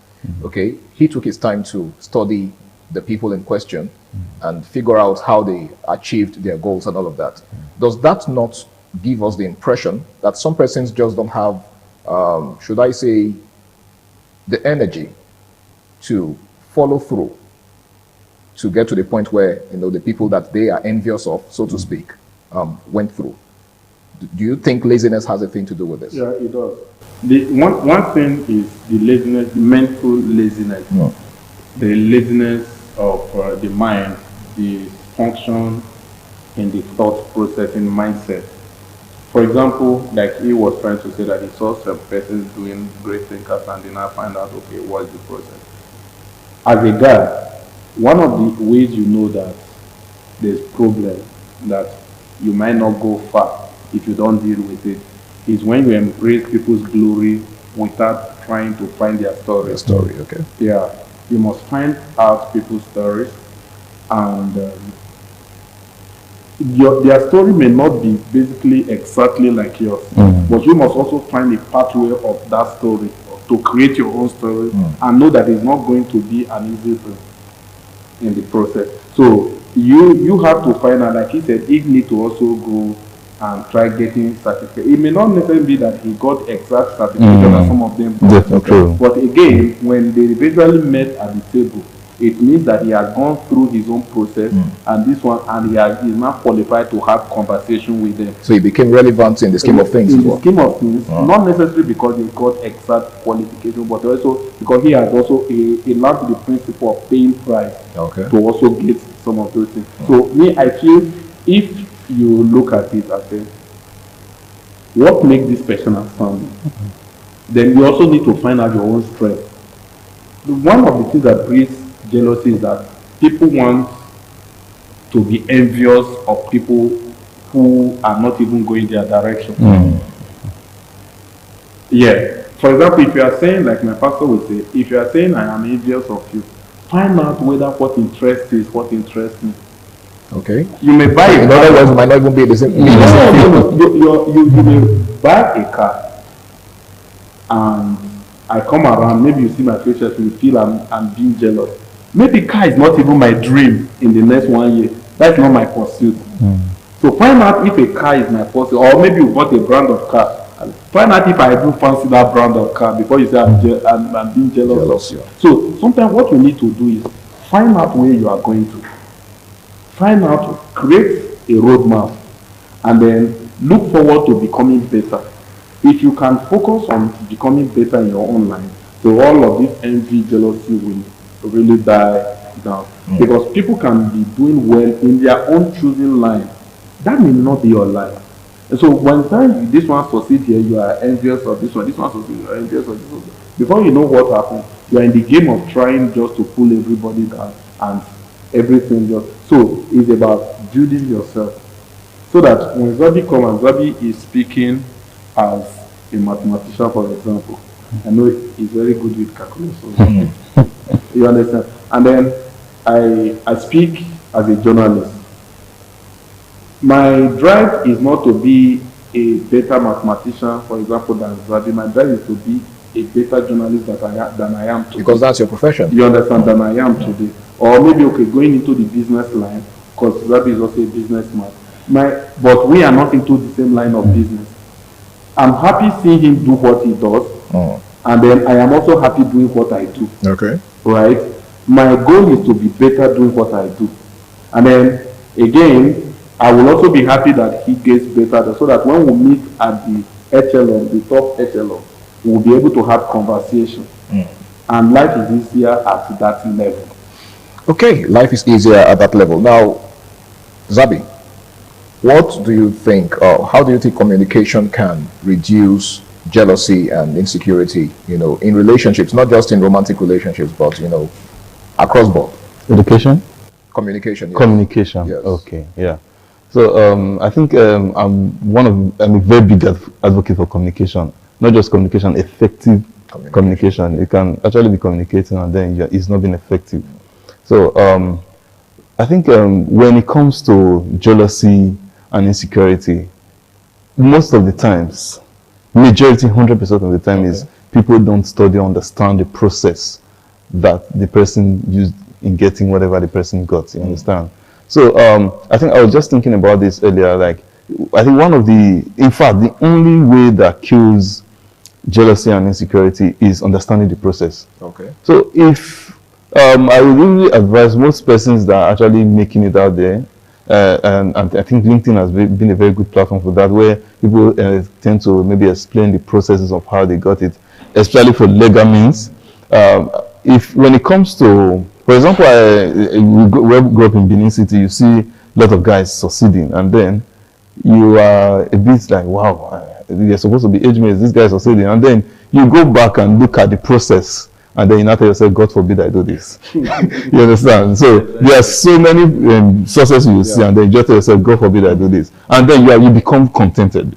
Because you're like, definitely I can't go through this process. Okay. Just the same way for some ladies too, they see their colleagues rising up in the office, not knowing that the colleague is sleeping with the boss. Small big girl. And then you're already envious, you're already jealous. And then you now find out the process and you're like, so you immediately become contented. Okay. So I believe when we communicate much, like for example, I'm seeing you, and I like what I see, and I'm communicating. I communicate with Bennett, like I like what I say, and they're like, don't look at what that guy went through. You can't go through it. I don't understand the process. So I believe effective communication actually helps to reduce and kill jealousy and insecurity. Thank you so much. Now, as we begin to wrap up, in fact, we have less than a minute, so you're going to be saying this in less than a minute, Benedict. What's your final word, to young people out there who feel intimidated by their peers and probably don't have the energy to forge ahead? Just in less than a minute. Be patient with yourself and take it easy on yourself. And then again, try to get better. Your speed, your pace may not be like theirs, but if you are getting better daily or weekly, before you know, you will get to a point where you just tell yourself that I have done well for myself. Okay. If you can get to that point, then you have conquered. I like the part where you said, I have done well for myself. You're not doing well for anybody. Yeah. At the end of the day, it's yourself you're doing it for. Yeah. So that will help you to curb the spirit of jealousy and envy or insecurity. Okay? We are all going to succeed individually. The only thing that matters is what Benedict said, that we get to that point where we are all relevant on the same table, right? Not a situation where you think that other person's success is a threat to your own success. Okay? We don't all have the same calendar. That other person is running in his own lane and you're running in your own lane.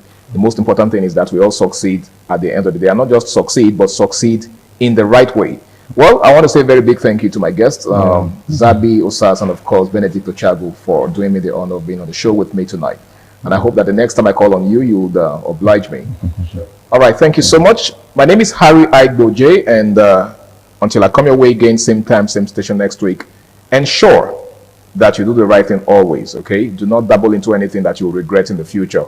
Of course, if you look around you, there are lots of young people that are doing crazy things just to succeed. You don't want to look back, in the next, say, 10 years and begin to ask yourself why you took the route that you took. Do the right thing, stay out of trouble, and bye for now. Good night.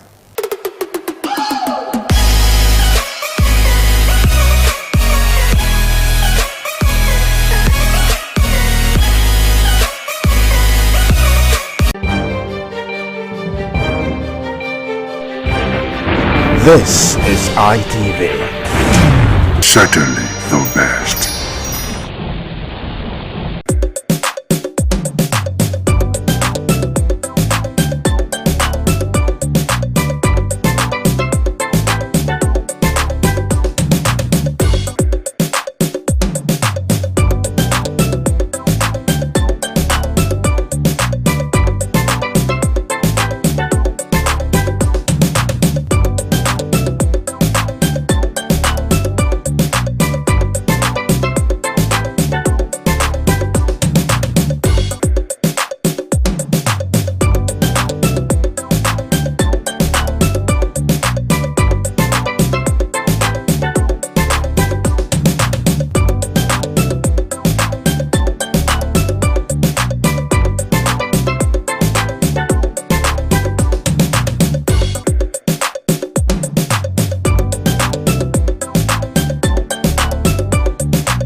This is ITV. Certainly the best.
All right, good afternoon, and thanks for joining us again on the program African Discourse on Independent Television.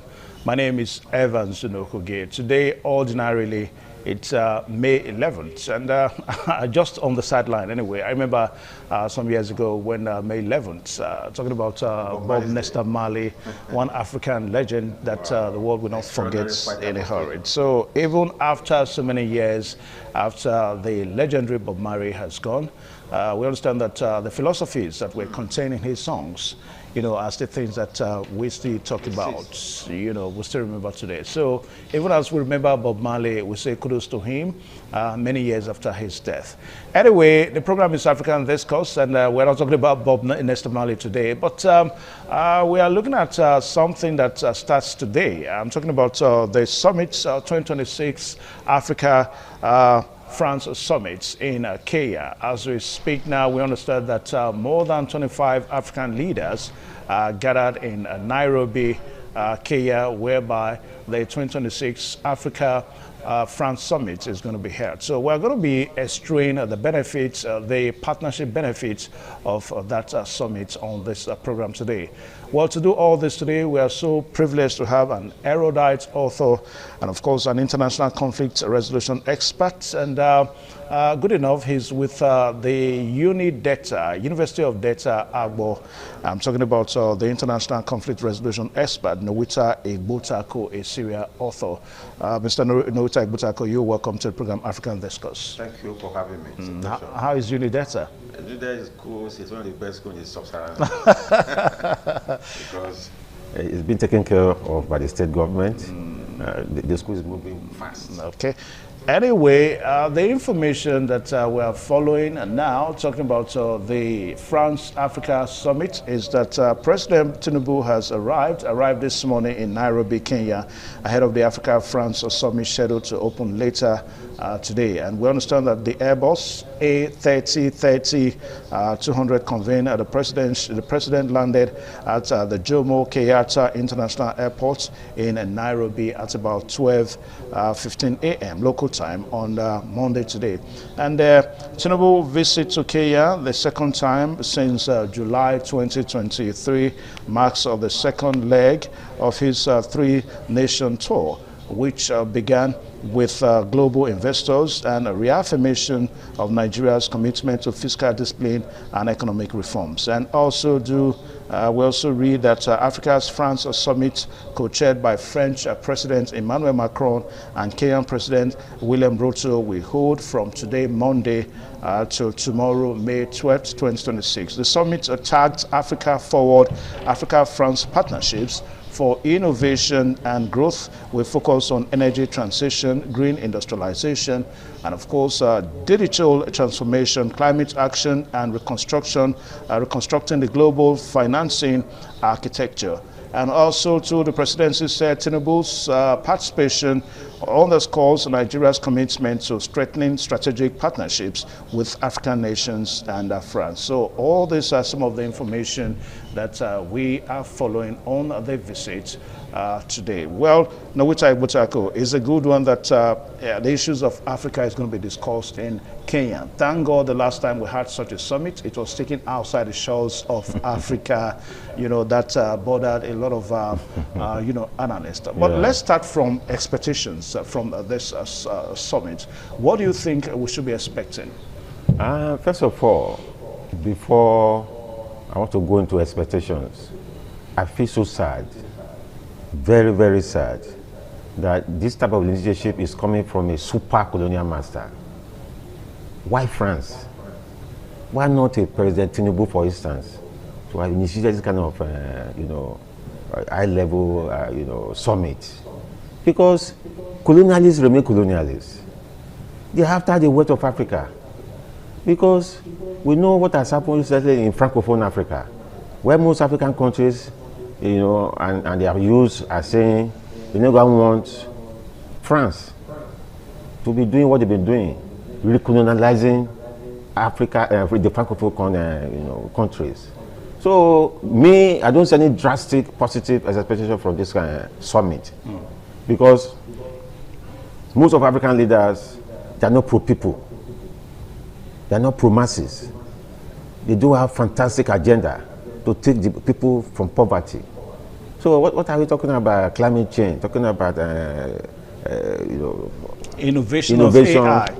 What is AI innovation? For me, I'm not excited because we are talking of Africa now. I have to take Africa from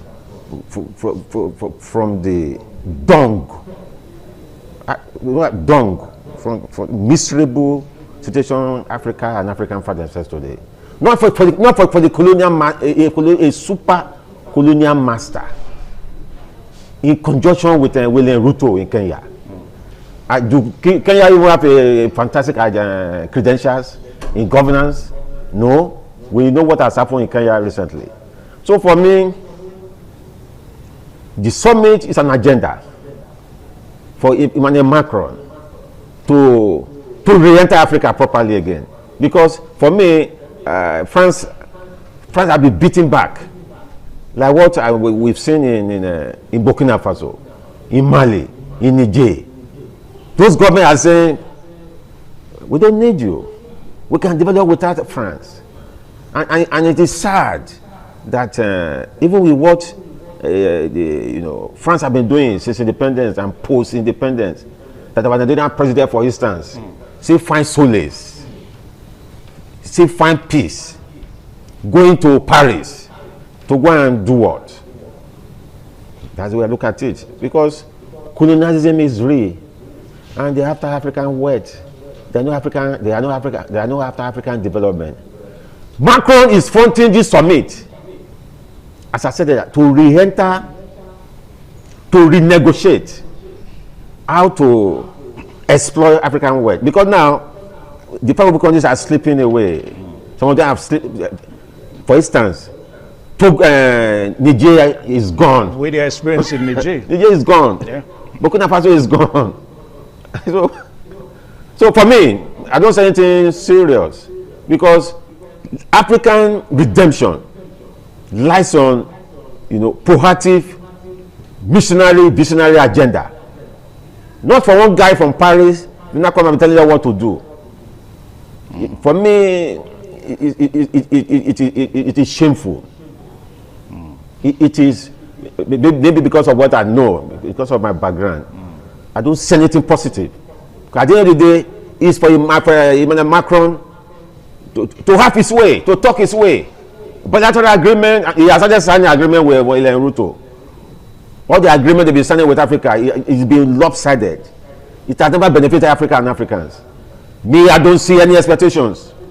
If there's any expectation, it's negative, because I don't see how the crop of African leaders, most of them are not revolutionaries. Most of them are not visionary. They are not missionary. Kenya, for instance, is William Ruto, since he's been there, is he a great leader? There's human rights issue in that country. The issue of economic, decline. We've heard several protests in Nairobi and suburb. So what are we talking? William Ruto is not he doesn't have a magic wand to do anything extra, anything extraordinary, anything fantastic. It's my opinion for Africa. More or less with a sinister France, for instance. France has never had a positive history, or a positive history of romance with Africa and Africans. You mean partnership now? The partnership have been one-sided. So for me, I give kudos to Emmanuel Macron. He's a thinking leader. Anyway, what a President Tinubu could not do, for instance. Nigeria is the largest country in Africa. If Tinubu would have done this, would have initiated a meeting, take African nations and leaders to Abuja. How do we move forward in the present global challenges and threats? We have oil crisis all over the world now, caused by one man in the White House, President Donald Trump. So for me, I don't know. But Nowita Igbotako, don't you think that instead of us to criticize this partnership summit, let us look at some aspects of this summit that perhaps we've never had? I mean, the initiation of AI as part of technology, has crept into human experience and all that, and that's going to be one of the focal points of this summit. Don't you think that these new innovations in technology, most especially as Nigeria pushes forward for more technological advancements, take for example in the area of fighting insecurity and all that, don't you think that this summit will be of great benefit to Nigeria and perhaps to other African countries? We are already enjoying some of the benefits. I am in the academic environment. We start in season and things like that. But at the end of the day, who are the benefactors? Who are the greatest benefactors of the year? Do we produce any cereal here in Africa? The machinery, the what have you, the industry. It's being produced outside the shores of Africa. If anything, they want to market the artificial intelligence thing so that more dollars and euro and franc, what I'm trying to say is that is the economic interest of France that is uppermost. Do we manufacture any AI thing? All the gadgets are brought from across the shores of Africa. Yes or no? So it's how to cajole African leaders into buying their product. Just I was talking about the Global Village the other day. Who are the greatest beneficiaries of Global Village? The people, the colonial masters. Colonial masters who have built the gadgets, who have the industries, who have the fertile atmosphere to exploit Africa and Africans. I'm talking very clearly because of my background, because I know that new colonialism exists. Anything that's coming from outside Africa is how to manipulate Africans. That is the reality. Anyway. So it's a challenge for Africa and Africans to think beyond Emmanuel Macron, for instance. That's what I said earlier. What of it, President Tinubu, it's a challenge. He will be the one. Nigeria is a giant in Africa. Anyway, or South Africa. In as much as we are not. For me, nothing fantastic that will benefit Africa and Africans, because we still have corrupt people. We have corrupt leaders, corrupt politicians. At the end of the day, who manipulate any situation that's coming to their own benefit. Look at the global health crisis now, caused by Donald Trump's misadventure in Iran. Look at how it's affecting Nigeria and Nigerians. There's no cushion effect from the federal government of Nigeria to even say, even Iran that America went to bomb, their petroleum prices are not as worse as what we have in Nigeria. Imagine that. So we have governments, we have leaders who are not proactive about governance. The nitty-gritty. How would they say affect the ordinary man? The people that voted you into power. How do you influence them? Is there any succor in Nigeria, for instance, as a result of the global energy crisis? Many people can no longer ride their cars. Many people, so perhaps at the end maybe I'm talking like this because I know too well. I know what is happening. I don't want to agree that they have any carrot. It's for the advantage of the new colonialists. Emmanuel Macron, I give it a term once again.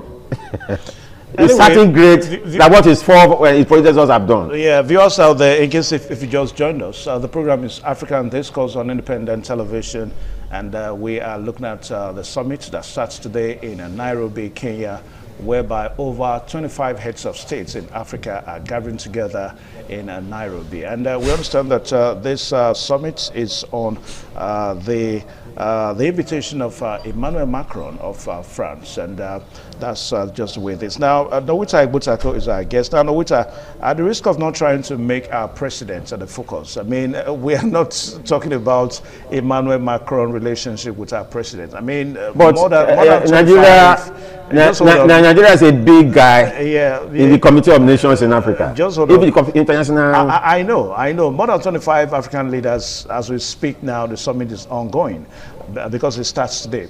But let us look at what seems to be a major concern. And most persons seems to want to ask the question, what is this relationship between our presidents, President Bola Ahmed Tinubu and the French President Emmanuel Macron? I mean, remember before the summit started today, President Ahmed Tinubu has left the country for several hours onward to France. And we understand that it was from France that France going to come to Nairobi. Then from Nairobi, it's going to be going to Kigali. That's Rwanda. I think from tomorrow and all that. Yes. Now, what do you make of this? I don't want to use the word cynical, but what do you make of this relationship between our presidents and Emmanuel Macron of France? Well, you know, unfortunately, we have a president that is not so popular with the Nigerian people. That's a part of the matter. That may just be your opinion. It's my opinion. Yeah. And we know what happened. We know how he came in as president and things like that. And given the terrible history of France versus Africa and Francophone countries, it's not Paris. Nigeria is not a Francophone. I know, so I know. Okay. Nigeria is supposed to be an Anglophone. Nigeria is an Anglophone country. Okay, when you ask me, what is special in Paris? That's the question I'm asking. I mean, because the first time our president is tied I remember to the April Spring. Even when Emmanuel Macron came to West Africa some years ago, he came to Nigeria. You know, this same relationship between. Well, I think. Well, let's go a bit on the softer side. Macron is a child of Nigeria. He's been moving around Nigeria even before he became, you know, in his formative years. Maybe that's why he's getting himself tied to Nigeria, for instance. But his relationship with Tinubu presidency, for me, is not to benefit you and I. I see Tinubu presidency aligned with Paris for political, economic, and whatever survival. Because Tinubu is not a popular candidate in Nigeria. That is my opinion. It's my opinion. But he's the president because now. Most people are not happy. He is the leader of the biggest party. Because the economic situation in Nigeria has gone beyond the ordinary people's expectations. It's terrible. In fact, Nigeria currency now is one of the weakest. So are you saying that relationship with Emmanuel Macron will make him popular? It just survival. Before you know it, whether I like it or not, France is a superpower. It's among the big five. Yeah. So the kind of relationship Tinubu is enjoying with Macron, for instance, or France, it doesn't have that with Donald Trump.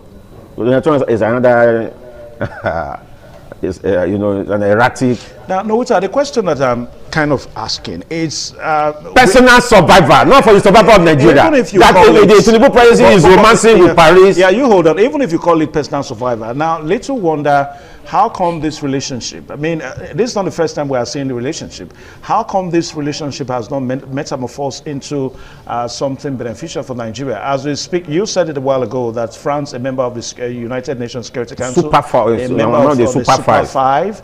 I mean, Nigeria is still grappling with insecurity. One would have thought that, okay, since Emmanuel Macron, you also said that he's a baby of Nigeria, and also there's a strong relationship between him and the president. One would have expected that, okay, this relationship is, you know, manifesting in the fighting of insecurity in the country. What have I said when I began? That whatever relationship is not beneficial to African continent. Because most African leaders, they don't have the charisma. They don't have the force. They don't have the mentality they do have the characteristic, most African leaders, not all, to combat the manipulations from the Western sphere. So now you just ask a question. In spite of Tinubu's romance to Paris, to Emmanuel Macron, what has he brought to the table for Nigerian people? Insecurity is an issue. Kidnapping is an issue.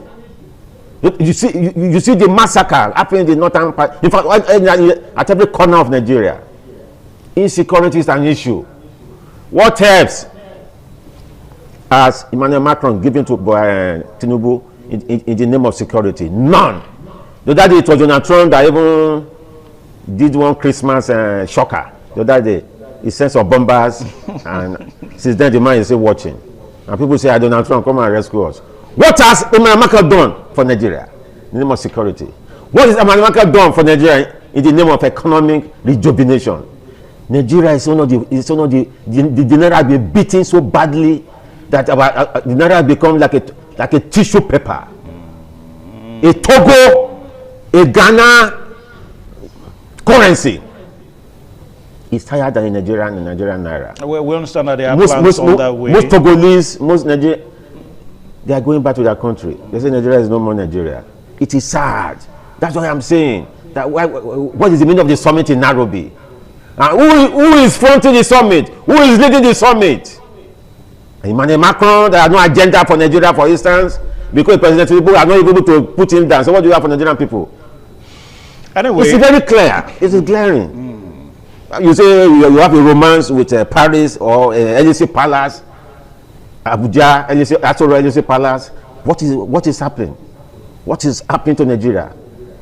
Are we breathing properly, economically, security-wise? Everything is still lopsided. Everything is still tilted in favor of Emmanuel Macron. Even some of the magic or the what we call it showmanship being displayed by Donald Trump. Some uncoordinated. He's one of the most uncoordinated president in American history. It's my opinion. It's my opinion. Yeah, it's because it's my opinion because I know. Yeah. Because all these people, they are not after our progress.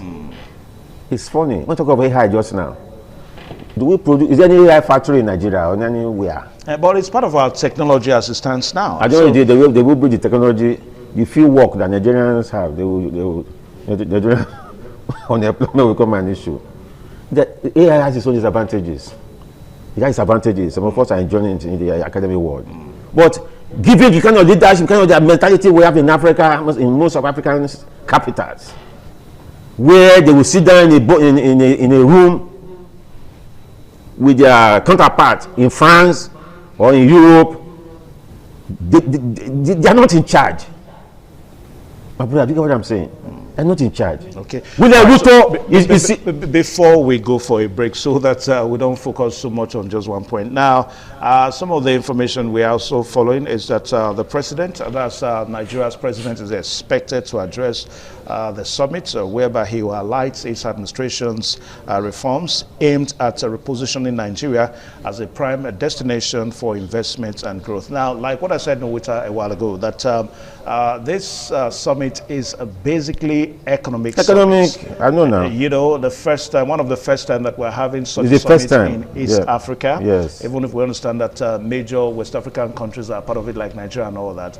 But let's look at our president's, statements, because it's going to be giving a keynote address at the summit. Now, what do you think in that keynote address is going to be telling African leaders and perhaps world leaders the investment opportunities that are in Nigeria? How do you think he's going to do that? When what investment opportunities do you think he's going to be talking about? I don't have confidence. No, you cannot say you don't have confidence. It's my opinion. Except if you just want not to be patriotic. To be patriotic, yes, when the Naira under this administration has become worthless, like in fact, the tendency is even. No, you can't. I won't let you. That is the situation.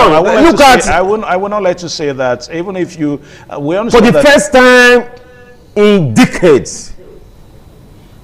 Nigerian currency cannot withstand the CFA in Togo, the CD in Ghana. Just let me just give an example of these two countries. Are we moving backward or are we moving forward? According to Fela Anikulapo, are we raising backward or are we raising forward? We are moving backward. The other day it was Buhari. Everybody said this man go. The situation that Buhari is worse than what we experience, because the currency is a major factor that controls a lot of things. Okay, we'll take a short pause now. The program is still African Discourse on independent television, and our focus this afternoon is the 2026 summit in Nairobi, whereby more than 25 African head of states are already gathered in Kenya, Nairobi in Kenya, and looking at the way forward. Our president, the Nigeria's president, is going to be, addressing the summit this afternoon, and of course, that's just the way it is. So when we return after this short break, we're going to be looking at, more partnership at this summit. Apart from Emmanuel Macron, apart from France, other African nations are also going to be there. So what kind of partnership are we looking at, and how would it benefit Nigeria as a nation? Please stay tuned.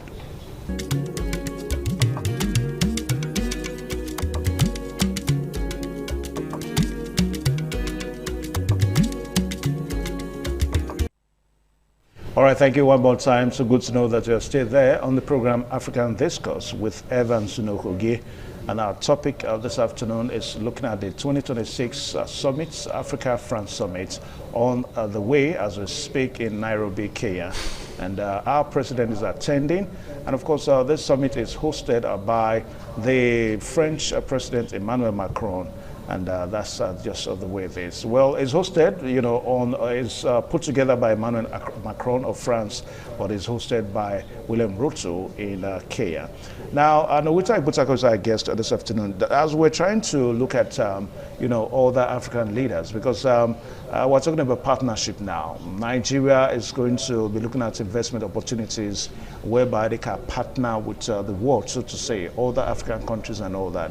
Now, at the risk of not trying to ask what can other African countries, what kind of benefit it can bring to Nigeria, because it looks as if that the problem we have in Africa is somehow multi-duplicated. I mean, multidimensional, and somehow similar. There seems to be underdevelopment, misgovernance across the continent and all that. So I don't know. So if we have that kind of situation, now how do we now see this partnership with other African heads, benefiting other nations in the continent? In other words, say for example, if the underdevelopment in Nigeria is almost similar with the one we have in Ghana, maybe also similar with the one we have with Rwanda, or even the host country now, Kenya. So how do we now see the partnership with Kenya benefiting Nigeria or vice versa? Well, I'm not an economist, but I will speak from international relations perspective. And even if I say I'm not an economist, but in a situation where you have leaders, most leaders who are not focused, who doesn't have positive agenda to take the people for the dumps of poverty, multi-dimensional poverty, not ordinary poverty, poverty that is rooted. Okay, for instance, William Ruto, since he came on board, he has been a disaster in Kenya. Have you forgotten the spirit of protest, the madness that took over Nairobi? Have you forgotten it? But even at that, he won the last election. The elections are manipulated. Those what we have in our climb. So, partnership will always come up. They always sign memorandum, MOU. But how do this partnership? Because that's my major concern. Because the basic you know, for me, the basic meaning of governance, as far as I'm concerned, is to let it rub on the people. The people are the stakeholders.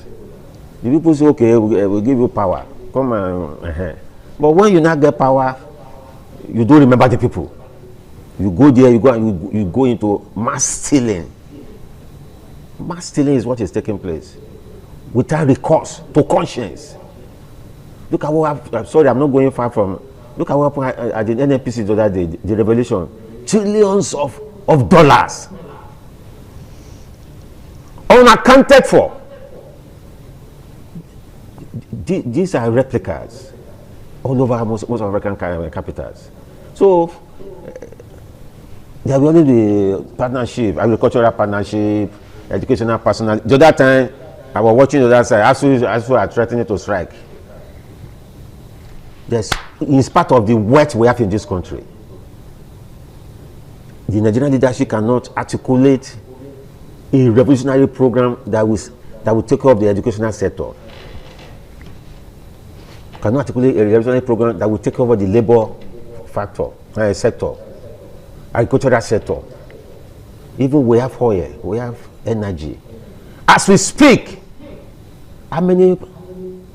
It's only Dangote that is able trying to stabilize things, and Dangote is being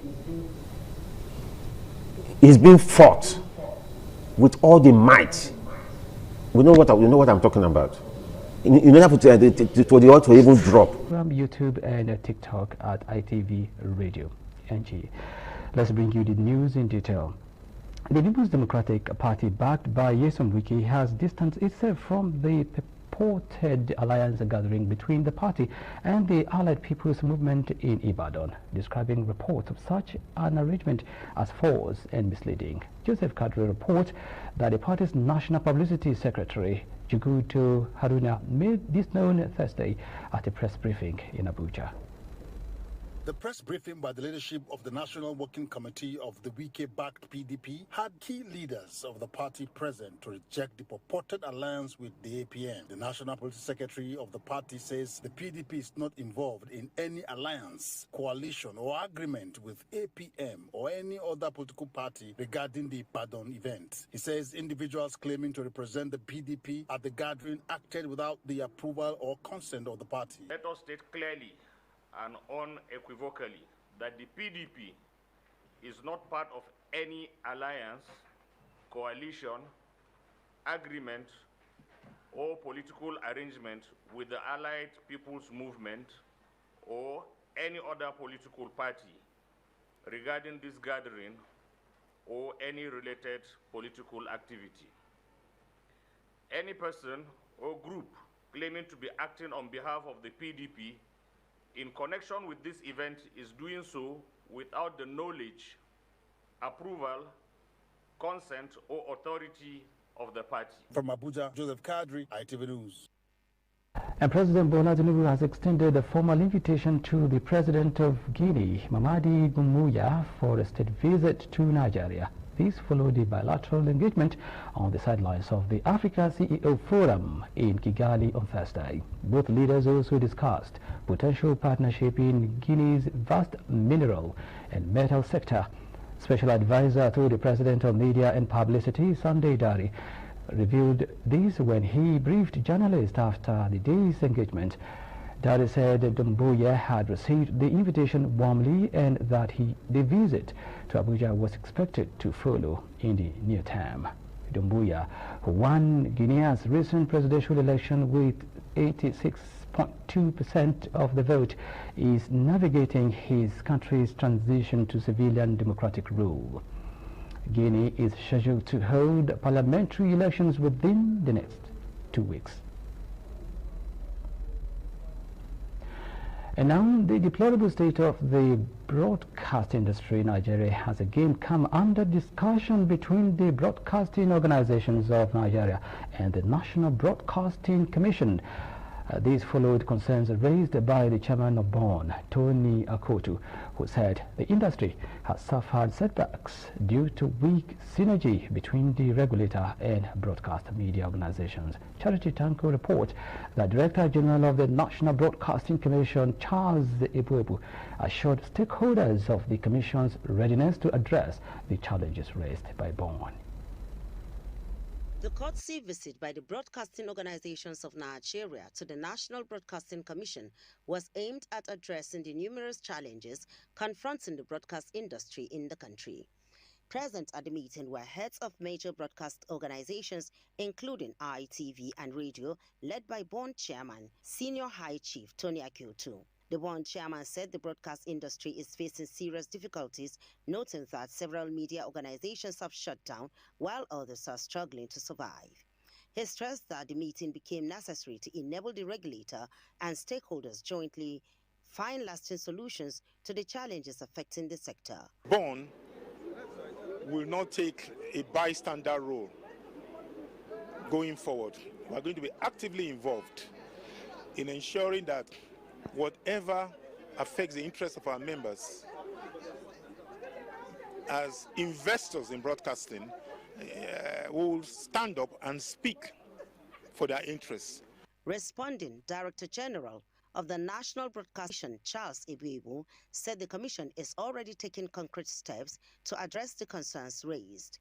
Let's chart a new way forward. If we were going to talk about meetings, let's have how regular do you want it? That's what we're here for, right? We would engage with you, we would talk about plans, expectations. We might have a few disagreements here and there, but we'll find a way forward. It's all for the industry, right?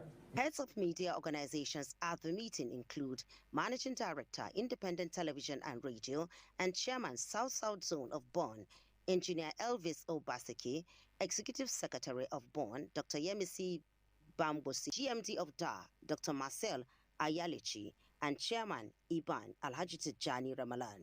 From Abuja, Chatanko, ITV News. And that's the package from Abuja Network Studios. We will now take more report from Benin Studios as Olahije will take over from there. Operatives of the Anambra State Police Command have arrested a driver and all the suspects linked to the alleged kidnap and murder of Pentecostal Bishop Clarence Chinedu Okonkwo of End Reconciliation Ministry in Asaba Delta State. The suspects were arrested in Onitsha while allegedly attempting to sell the late bishop's Toyota Prado SUV, which police recovered during the operation. In a statement, the police public relations officer SP Tochukwu Ikenga said investigations revealed that the bishop was allegedly kidnapped and killed in Ibusa, Delta State, before the suspect fled with the vehicle to Anambra State. Police says the bishop's driver and a domestic staff allegedly conspired with other accomplices to carry out the crime. The suspects were tracked and arrested in Oyin local government area following credible intelligence. Meanwhile, the Commissioner of the Police, CP Ikoyi Rutugu, has advised residents to properly profile domestic workers and drivers to improve security and prevent criminal activities.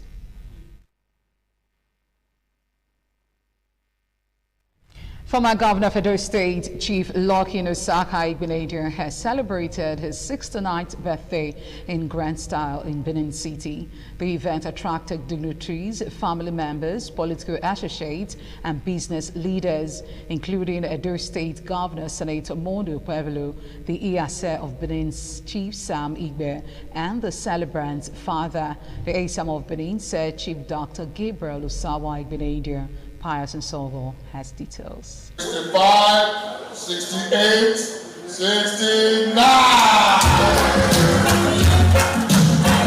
The atmosphere at Ugbo residence of the former governor of Edo State, Chief Lucky Igbenedion, was filled with excitement as guests arrived for the celebration. Leading the dignitaries were the father of the celebrant and Esama of Benin, Sir Chief Dr. Gabriel Osawa Igbenedion, the Iyase of Benin, Chief Sam Igbe, alongside other prominent personalities. The celebrant, Chief Lucky Nosaka Igbenedion, personally received guests with warmth and appreciation.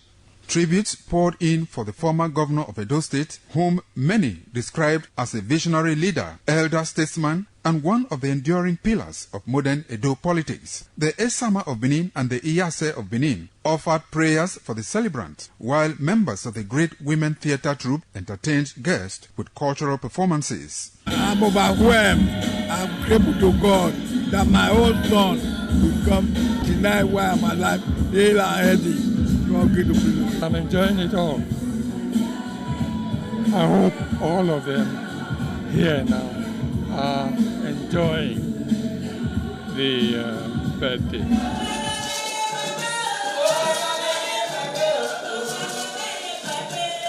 Special prayers were also offered by the God's Generals Association, led by Bishop Efe Idahosa, who commended Chief Lucky Igbenedion's contributions to peace, unity, and national development. Praise God, praise God, praise God, praise God, praise God, praise God. Guests from different parts of Nigeria and beyond, including Edo State Governor Senator Monday Ukpeolu, celebrated the former governor for his impact on the political and socio-economic development of Edo State. Many described Chief Lucky Igbenedion as a bridge builder whose leadership and service have positively influenced countless lives. I wish him good health.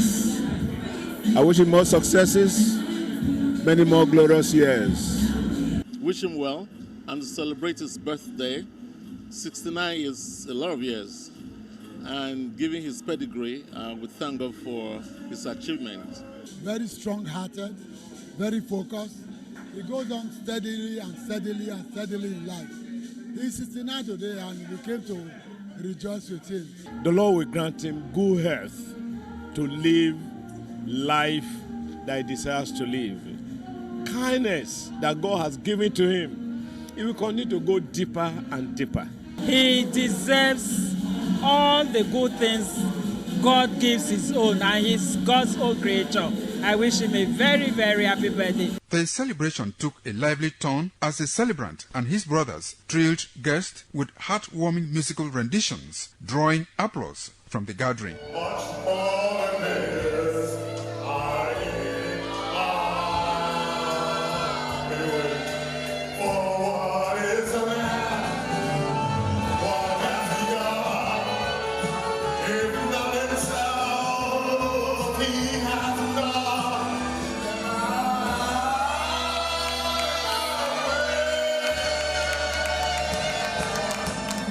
The celebrant, Chief Lucky Igbenedion, his wife, Mrs. Eki Igbenedion, and other family members expressed gratitude to God for a successful birthday celebration. I'm feeling younger by the day, feeling stronger, feeling more relaxed, more deliberate in my actions, and I give all the glory to God for good health. A dependable husband, a very responsible father, and a loving grandfather. Lucky Igbenedion is such a wonderful man, wonderful senior brother. He carries everybody along in his family.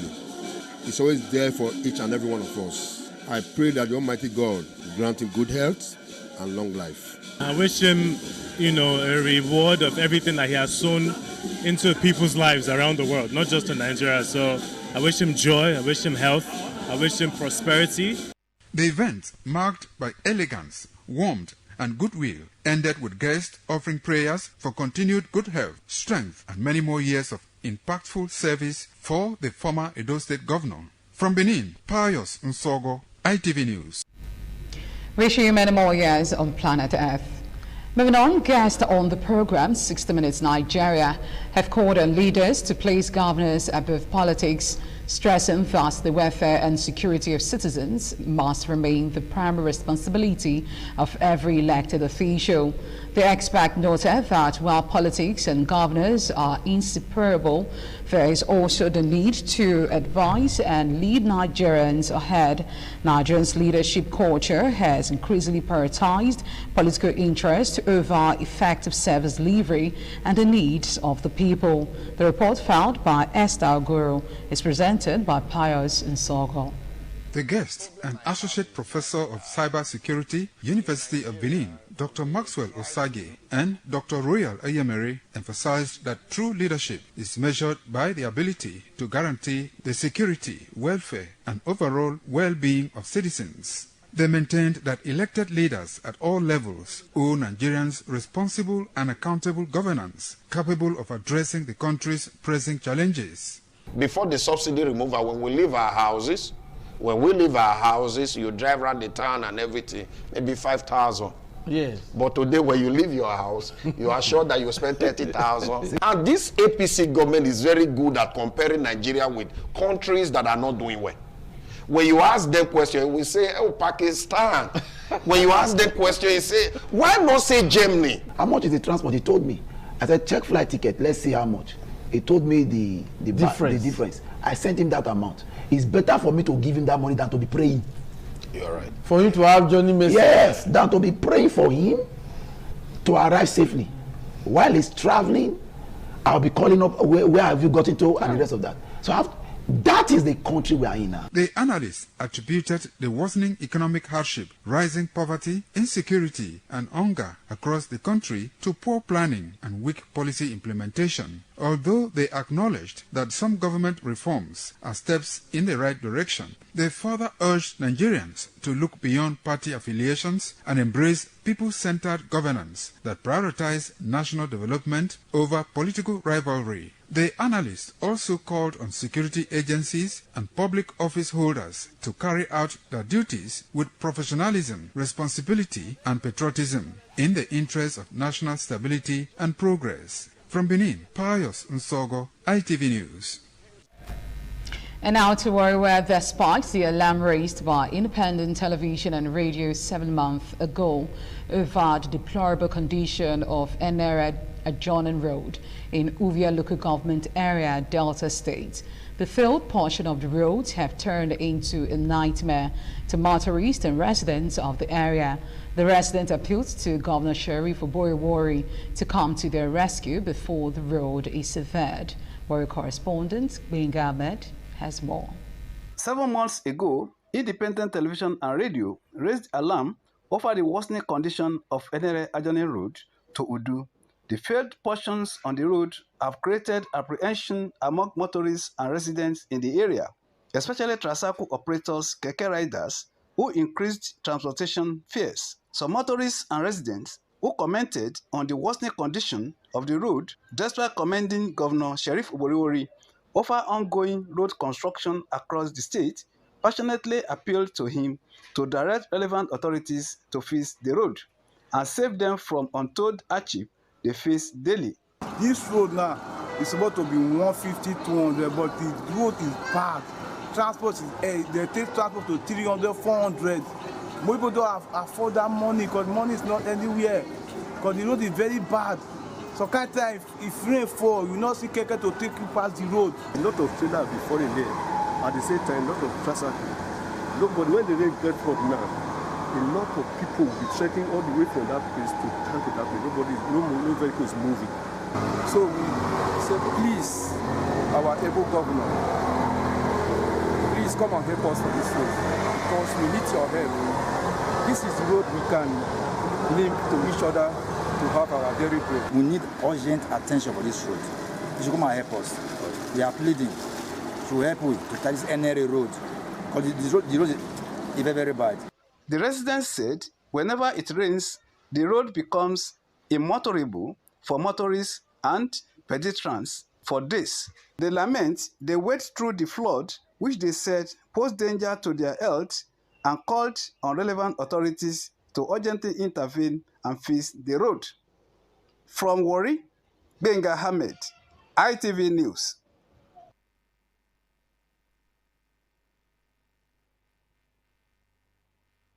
Many thanks to Benga for that report. Now for more reports, let's link you with our Lagos Network studios where Patricia Gabriel is waiting to give us more. Pat, is over to you. Thank you, Victor, and welcome to Lagos Network Studio. The Lagos State Command of the Nigeria Security Civil Defense Corps, NSCDC, has uncovered the activities of illegal immigrants allegedly involved in fraudulent network marketing schemes, human trafficking, human rights abuses, unlawful detention, extortion, sabotage, and enslavement of 13 victims around the Torquay access of Badagry area of the state. The command disclosed that it arrested 4 male suspects, 3 Togolese and 1 Beninese national. It also rescued 17 victims comprising from 12 males between the age of 25 and 5. The 5 female between the age of 25 and 30. The NSCDC said intelligence gathering revealed that the victims were lured into Nigeria through a Facebook account allegedly operated by one of the Togolese suspects, who promised them good jobs, better living conditions, and greener pastures in Nigeria. In another story, Lagos State government has unveiled new plans to improve healthcare. The government said it is focusing on mandatory health insurance and better buildings to make Lagos a top place for medical care in Africa. The Commissioner for Health, Professor Akin Abayomi, shared this during a meeting with journalists in Alausa.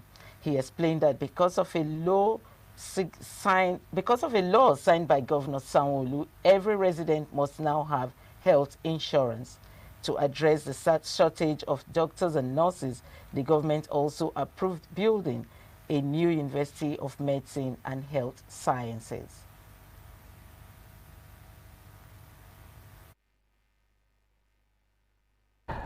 Thank you, Pat. Don't forget, you can watch ITV live online at www.itvradioNG.com/live. Follow us on all our social media platforms at X, Instagram, YouTube, and TikTok at ITV Radio NG. We're going on a quick break now. When we return, there will be more stories. Please stay with us. The threat of global warming is real. You have seen the destruction of lives and property as a result of incessant flooding. Make the environment a conducive place for all to live in. Stop polluting the environment. Protect the environment today. This message is brought to you courtesy Independent Television and Radio.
Many thanks for staying tuned.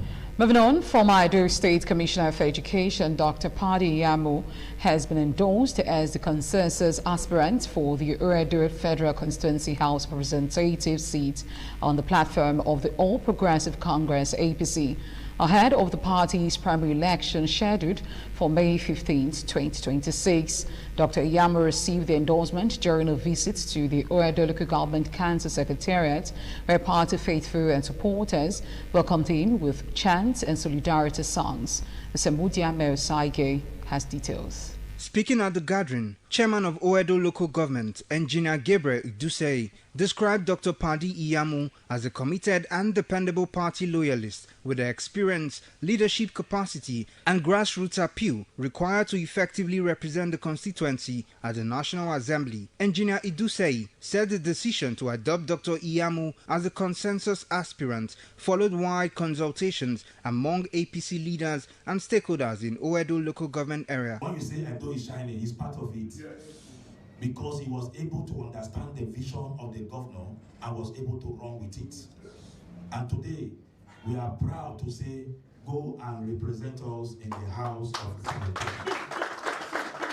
The highlight of the event was the formal endorsement of Dr. Padi Iyamu by Engineer Gabriel Idusei, a motion which was seconded by the leader of the legislative arm of the council, Honorable Reliance Okungboa. We hereby, yes, sir. As a matter of urgent importance, yes, sir, endorse them as our candidates. Yes, Responding, Dr. Padi Iyamu expressed appreciation to the party leadership and supporters for the confidence reposed in him. He assured constituents of quality representation and pledged to work towards the growth and development of Edo Federal Constituency if elected. We want to thank you for the support. We want to thank you for the leadership you have provided, Mr. Chairman. I want to assure you that we will not disappoint you and disappoint Edo Local Government. I want to implore each and every one of us to join hands to see how we can move Edo forward. Because at the end of the day, we have to put our people and the development of Edo first. The APC House of Representatives primary election for Edo Federal Constituency is scheduled to hold on May 15, 2026. From Benin, Sembudia Meosaige, ITV News.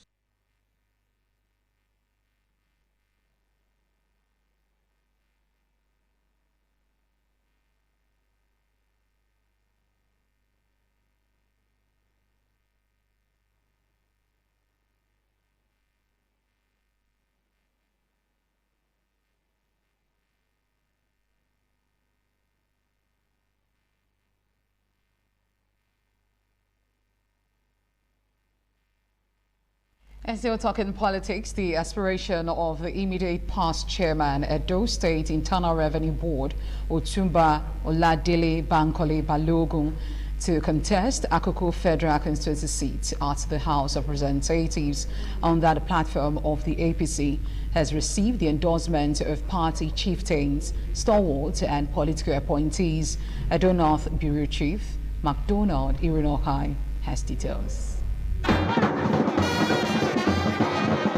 A former Speaker, Edo State House of Assembly, and current Chairman, Edo State Civil Service Commission, Right Honorable Kabiru Ajoto, moved the motion for the endorsement of Otumba Oladele Bankole Balogun's aspiration to contest Akoko Edo Federal Constituency seat in the House of Representatives. Mr. Teddy Adewumi, aspiration for Akoko Edo Constituency 1 seat in the Edo State House of Assembly, and Honorable Donald Okugbe's aspiration for Akoko Edo Constituency 2 in the Edo State House of Assembly. The motion received an overwhelming support at the end of the exercise conducted. Otumba Balogun was endorsed to fly the flag of the APC in the 2027 National Assembly election. The names for the other House of Assembly aspirant endorsed are Honorable Teddy Adewumi for Akoko Edo Constituency 1 and Honorable Donald Okugbe for Akoko Edo Constituency 2. But when you have one seat that needs to be occupied by one person and 100 people are looking for that seat, you occupy that seat with your best.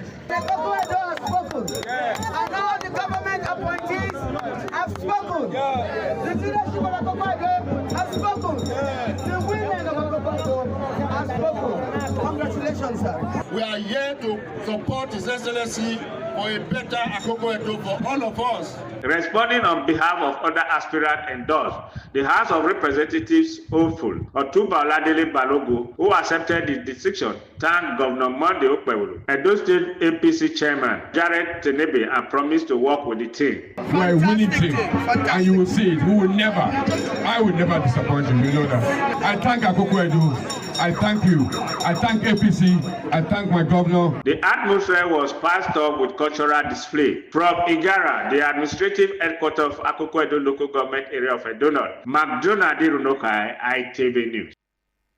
And still on endorsements, chieftains and members of the All Progressive Congress APC on Ovia North East local government area of Edo State have unanimously endorsed the member representing Ovia North East, Ovia Southwest Federal Constituency in the House of Representatives, Right Honorable Mosede Gabriela Igbenedion, for a second term ahead of the 2027 general elections. The endorsement was made during a stakeholders meeting held at the residence of the APC chairman in Ovia North East local government area, Honorable Solomon Odewinge, along Textile Mill Road. Party leaders and stakeholders at the gathering commended Barrister Mosede Igbenedion for what they described as quality representation, accessibility to constituents, and her contributions to the development of the constituency. Speaking after the endorsement, the federal lawmaker appreciated party leaders and supporters for the confidence reposed in her and reaffirmed her commitment to effective representation, unity, and development of the constituency. She also informed residents of ongoing recruitment opportunities in the Nigerian Immigration Service and encouraged qualified applicants to submit their credentials through her office.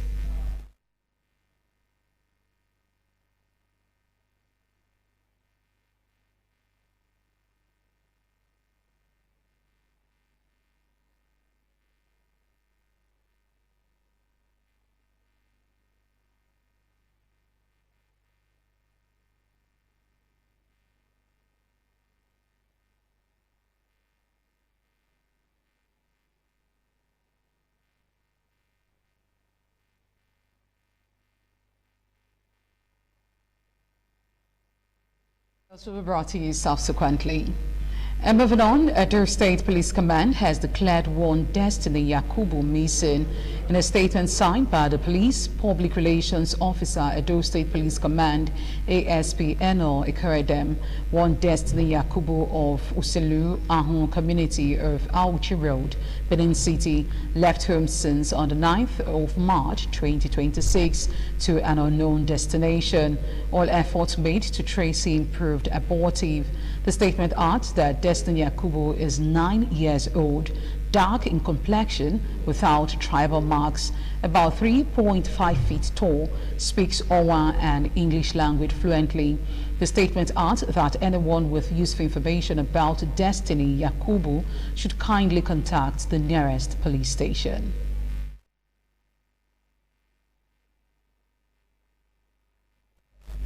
A current affairs program this morning on ITV on Thursday examined major political, economic and social issues shaping conversations across the country. A Tsunamure reports that the discussion centered on concerns surrounding the reported virus outbreak, Nigerians' rising debt profile, as well as development in the nation's education sector. Speaking from Benin City, educationist Shola Okunpolo alongside Oladele Okundele assessed the state of education in Nigeria and recent policy reviews introduced by the Joint Admission and Matriculation Board. The guests stressed the need for reforms and policies that would improve learning standards and expand access to quality education across the country. How do we prepare these children for the entrance exams into tertiary institutions? And sadly, successive governments come in and they come up with policies to address again the symptoms. I would recommend, quite frankly, that there should be an overhaul of our educational system from the foundation. In Nigeria, policies are made every now and then, but go to the implementation. The implementation should be geared towards the purpose of the policy. Also speaking on the program, Comrade Idodo Emmanuel said leaders of the All Progressive Congress in Esako East had reaffirmed the zoning arrangement of the Edo State House of Assembly seat to North Ibie. Joining virtually, biologist George Aham clarified the position of the World Health Organization, stating that antivirus currently poses no significant public health threat. But we should be concerned because of the kind of environment that we live in. The kind of lifestyle that our people have chosen to live. From Lagos, public affairs analyst Dr. Sam Wasinda analyzed President Bola Tinubu's borrowing policies and their implications for Nigerians' economy and future development. Statistics have it that over 140 million Nigerians have been thrown into multi-dimensional poverty. If there are job creation, revive some of these industries that have died, inject into power sector. From Benin, Ehis Unnamure, ITV News. The Kwara State High Court sitting in Ilorin has convicted and sentenced Prophet Ajiboye Olayinka to life imprisonment for having unlawfully sexual intercourse with 3 minor congregants inside the mission and house at the church in Ilorin, Kwara State, where the defendant was the general overseer. Prophet Olayinka was also sentenced to 14 years imprisonment for illegal abortion of several pregnancies of his victims. The defendant had faced an 8-count charge bordering on criminal conspiracy, unlawful sexual intercourse with minors, illegal abortion, and unlawful possession of firearms. It is the evidence of the victim that the defendant administered anointing oil on their private parts before having forceful sexual intercourse with them in the mission's house, and that the defendant gave them the Bible to swear an oath to secrecy, not to divulge the rape incident to anyone, or else he would kill them. The court described the defendant as a pedophile and whose conduct should be desperate, and decided that all and sundry in the society. Justice Gelege further directed that the pump action gun recovered from the defendants be fortified to the federal government. Workers' Union of the West African Examination Council in Nigeria on Wednesday commenced a 3-day nationwide protest over unresolved welfare issues and alleged unfair labor practice. The protest, organized by the Non-Academic Staff Union of Educational and Associated Institutes, began at the WAEC National Office in Yaba, Lagos as early as 8 a.m. with parallel action held at regional and state offices nationwide. The action followed the expiration of a 7-day ultimatum issued by NASU national leadership to WAEC management over 9 key demands involving alleged irregularities in recruitment practice and poor staff welfare conditions. Speaking on the protest, the chairman of NASU WAEC, Mr. Kayode Ogunyade, said the action scheduled for 3 days was intended to compel management to return to the negotiation table. He added that the action was also a warning signal to management over the growing frustrations of the workers. Reacting, WAEC through its head of public affairs, Morayo Adesina, assured candidates, parents, school owners and stakeholders that the ongoing WAEC would not be disrupted. And now to Kebbi State, where no fewer than 2 custom officers were killed in Tuga community, Bagudu local government area of Kebbi State, by gunmen suspected to be members of the Lakurawa sect. The incidents, which occurred in the early hours of Wednesday, saw the officers attacked at their checkpoints in the community. A source who spoke said one of the victims, a senior officer, was burned alive after the attackers set fire to the building where he was sleeping. The public relations officer of the Nigerian Customs Service, Kebbi State Command, Mustafa Mutarak, was contacted and said the command would issue a statement after obtaining full details of the incident.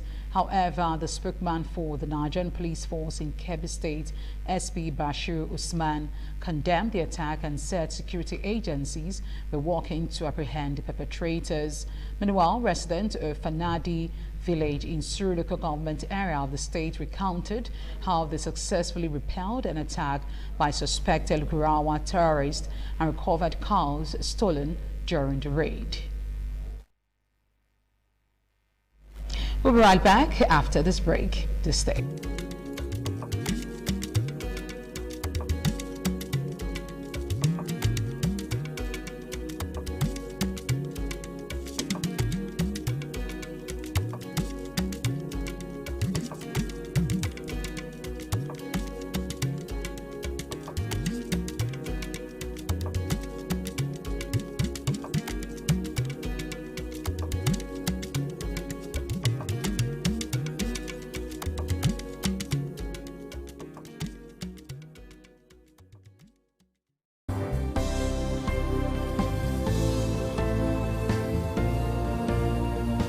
Thank you very much for joining us on the program, Healthy Living. What is the kidney? The kidney is an excretory organ in the body, which is for metabolism. Tuberculosis affects many organs in the body, but the common ones it usually affects is the lungs. Epilepsy is a neurological problem. Okay. It is an injury in the brain, which causes someone to begin to convulse, to go into fits. It is curable, but the cure is a long-term thing. If you eat well and avoid those risk factors that will make your immunity to be down, then the risk of contracting tuberculosis will be reduced. If you're healthy, then you're wealthy.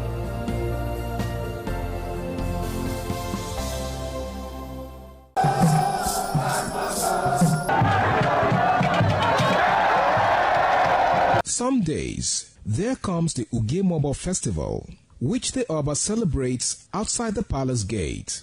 A pavilion is built of red cloth where rites are performed to drive away all evil spirits still unsatisfied by the year's sacrifices. The Emobo Festival is to commemorate an event in Benin history which dates back to 1504 AD.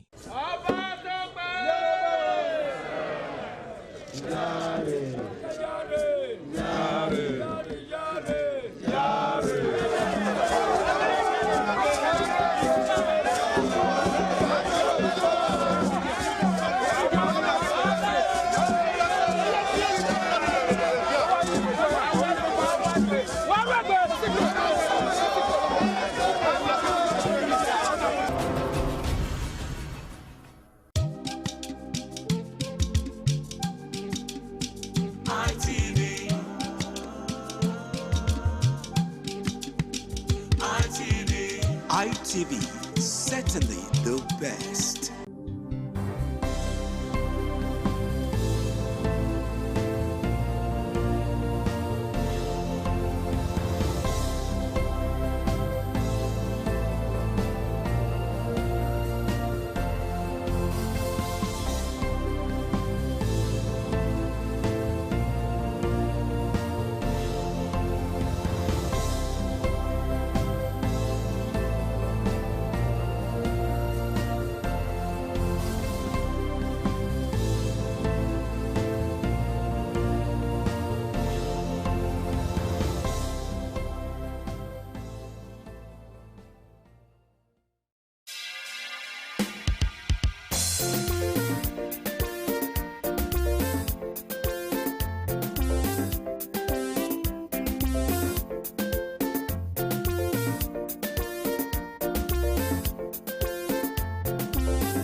the land of Onwa is inhabited by the people with common ancestry, language, religion, economic and socio-political ties. However, irrespective of their subtitle differences in language and culture, they share common traditions. The people are known for their hospitality. Onwa traced their origin to Benin Kingdom as a result for a man to find a comfortable place for living.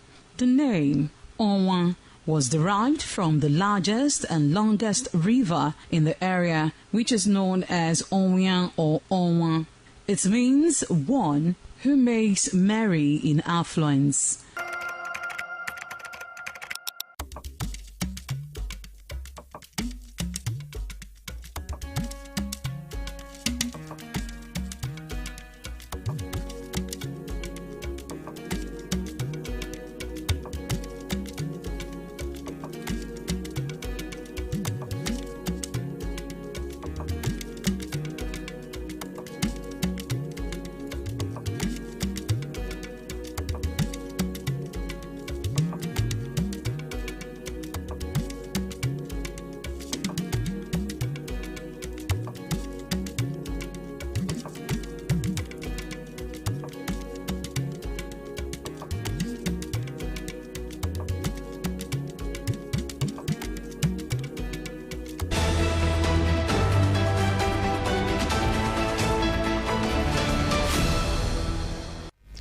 Now to business, where the United States said it would ease its system of demanding bond payment from visa applicants for certain fans seeking to come for the World Cup. Under one of the President Donald Trump's many initiatives to crack down on migration, the United States has begun asking people for 50 development countries to hand over anywhere from 5,000 naira down to the bonds. The state government has also said it will waive the bond for team members competing in the World Cup matches in the United States, as well as fans from competing countries who already have tickets and signed up for the priority system set up for visas.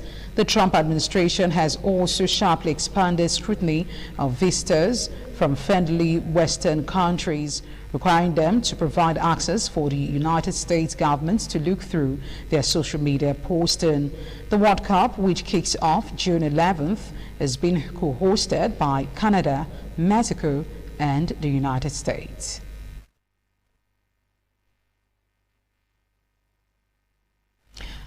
Have been killed and 40 wounded after Russia launched a massive wave of strikes against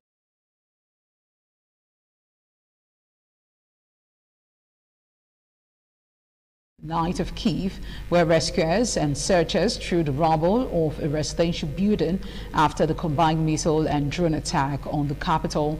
The overnight raid followed a major attack on Wednesday, one of the largest Russia has mounted since the start of its full-scale invasion in 2022, with 892 drones launched.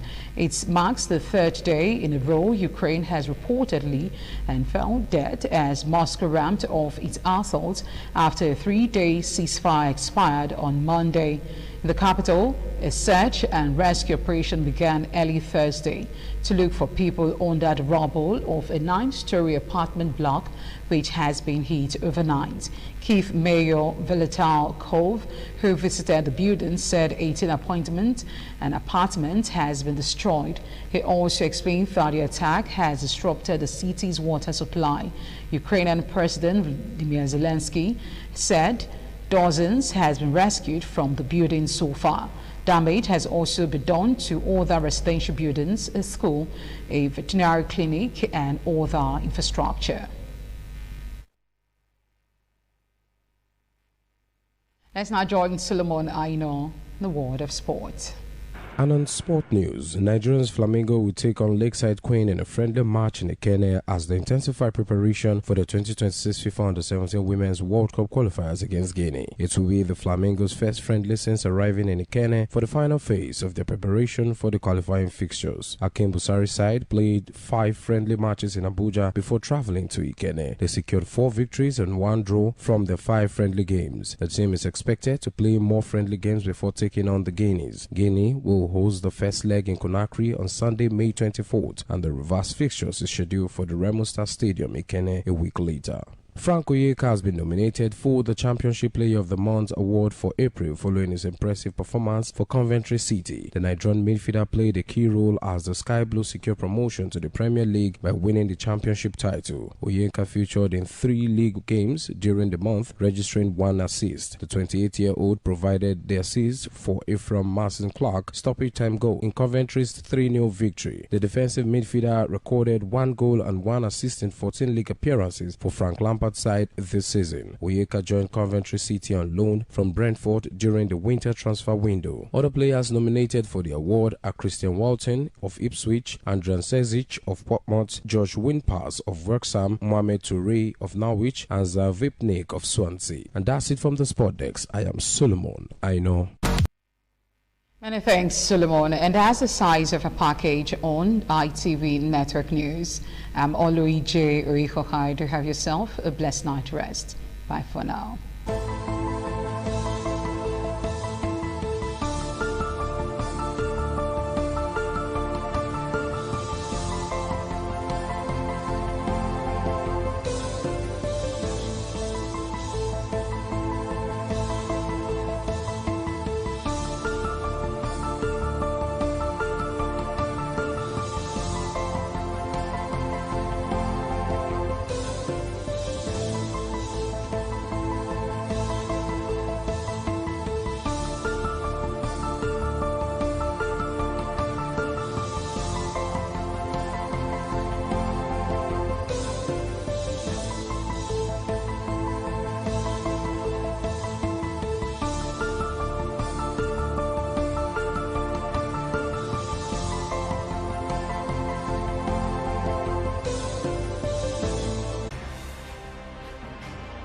ITV, certainly the best.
ITV, certainly the best.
certainly the best.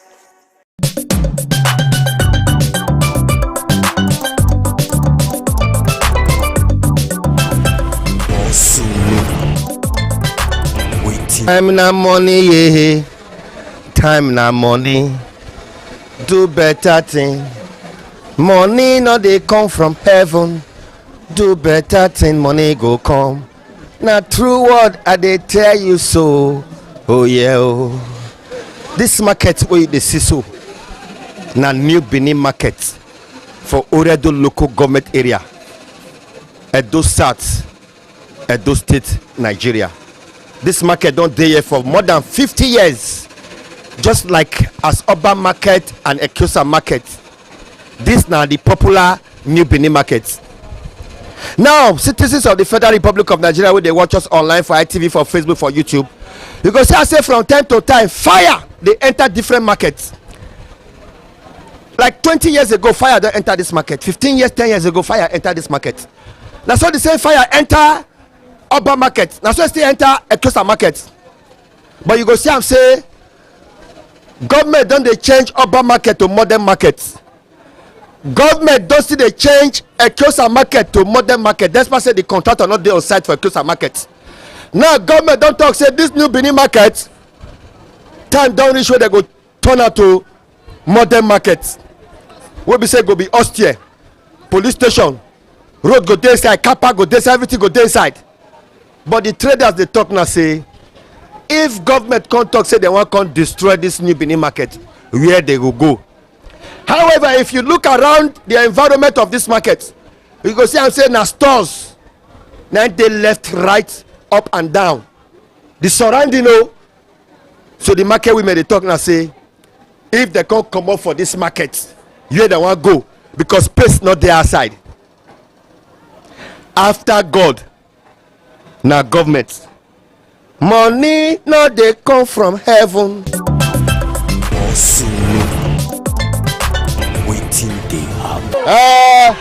Where are they so? Na where they call Kemi. Whether you be Christian or you be Muslim, anything wey you dey do, tradition is tradition. E get some kind things wey dey work wey you no believe, but e dey work. But the information wey I bring come be say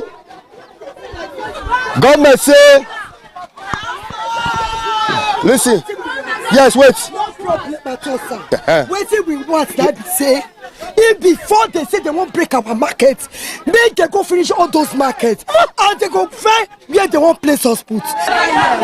We want to turn this New Benin market to a modern market. You know, see Asaba market. You know, see Asaba market. You know, see Asaba market. Now we take the eat. Now we take the try our children. Now old school be this. I give you a Becky. I give you a caravan. Where we gonna do? We gonna do caravan. We gonna done. You got it. Where we need Tana? Where go Sima? Where we ma? Where we got? Where we ma? Where we here? The market in our old school. The market in our old school. The government take care of you, yeah. Market what charger? I want to go find the Iyaki. Something they happen. Government said this was store not too old. They want big new one. What did they happen? Now they don't this New Benin market. Look it up. Now this market. No. Tomorrow they build one. They build another one for us. Now we build that by ourselves. Market government say this market is not too old. They want change that to modern market so that hospital go day, hospital go day, police station go day. You don't see Oba market. You don't see Ekiosa market. No. We not agree. Okay, mommy, what will be the problem? Now where you go stay? Now where you go pack your things go? I know they go anywhere. Yes, I know they go anywhere. Now New Benin market. You don't tell when I get this New Benin market. You don't tell. During the time of Loki, now this market is gone. Where your shit? This shit now old school that they call her. Where work your mind there? Aluminium.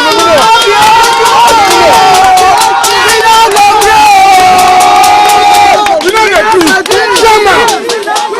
You know the truth. I did for New Benin market. I dey for New Benin market. As government don dey renovate so many markets, they renovate Oba market, Ekosa market, New Benin market, na dey turn now.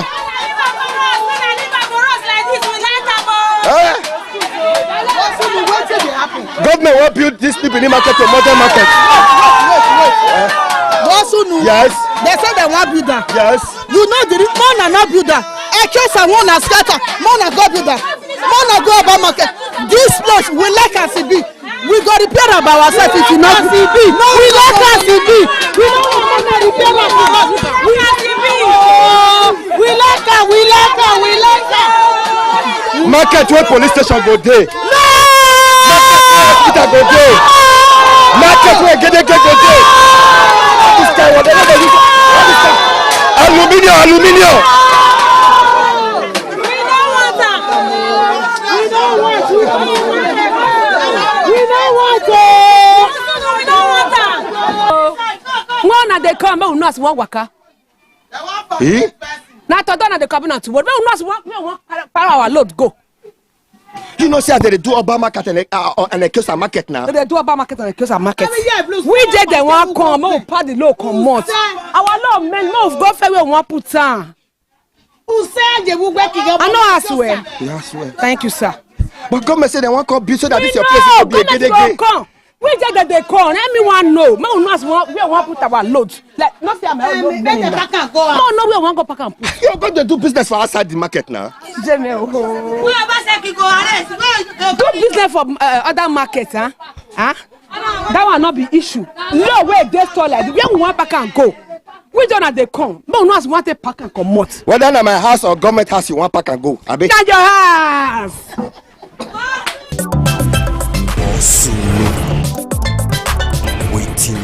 Time na money, yeah. Time na money. Do better thing. Money no dey come from heaven. Do better thing, money go come. Now true word that they tell you so. Oh yeah. I don't know what come for New Benin market since. I don't know say the traders that don't they talk. They say government, if you destroy this place, where we want go? But they for foul line now. Make I go ask them. However, they say make we let the local government chairman know and the state governor know say. However, I say that they need well for this market. Say dirty, not be their portion. But this place now foul line are there so. Different kind of chicken. Agree to now. Money no dey come from heaven. Do better thing, money go come. Now true word that they tell you so. Oh yeah. Benin market women how na dey? Wetin dey pain una for una mind? Wetin una want make government know? Wetin want make government know say they want to destroy foul line. We no want because we never hear am. We never hear now before say that they start to destroy falling one line for market. 2 lines that go leave the front. We don't want that one. We don't tell them say this market no born as market born reach for Edo State. This market no born. Wait till we don't want make they leave us. If they say they want help us, nobody they forbid help. We ready make they help us. We go tell them what we want. Make they take help us. But they don't say me they drive us. But we go walk away. But we don't want. We don't want to come on, we want to stay here. A big government don't investigate so kind yama things where they affect all this chicken the day, Right from beginning. This foul line there for more than 50 years. Not happen. This foul line? Yes. For more than 50 years? Yes, see, make the hands, make the look all shade no dirty. We know say, true say, foul the shit, it test that day. Motor they come, they carry am. Motor they come, they carry the dirty, they go. Other people they come, they carry our dirty. We they pay. So we don't need all those ones. They want stress us. Now we they beg them. We they beg them, make they leave us alone. But we suffer there. But government, I make government come check them. They don't come now. They come. Okay, Moi, they come. What concern you for this matter? Now now my source of living. No. Now I do market where I take train my children. Where I dey now here I do the market. I don't know oppression where they want to oppress us so. Beg we they beg them, make them leave us here. They say they want just carry us go another direction. Why it be say only 3 lines and they want to destroy inside the whole market? If I come out here now, I'll go meet Honorable Gabriel Siduseri, the Oredo local government chairman. Say una don't talk, una don't allege the local government. Say they want to destroy foul line out of all the line where they inside this market.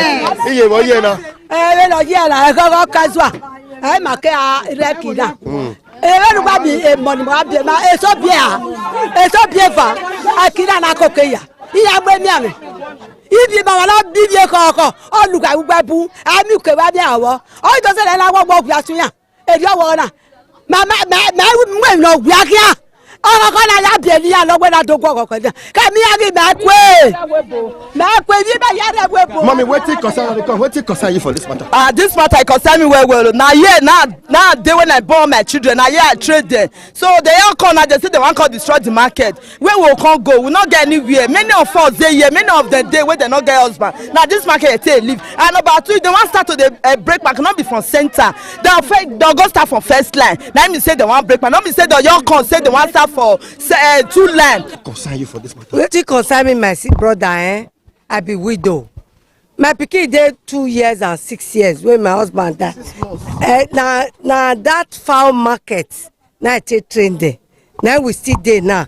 The one wey me say I wan just beg the governor for.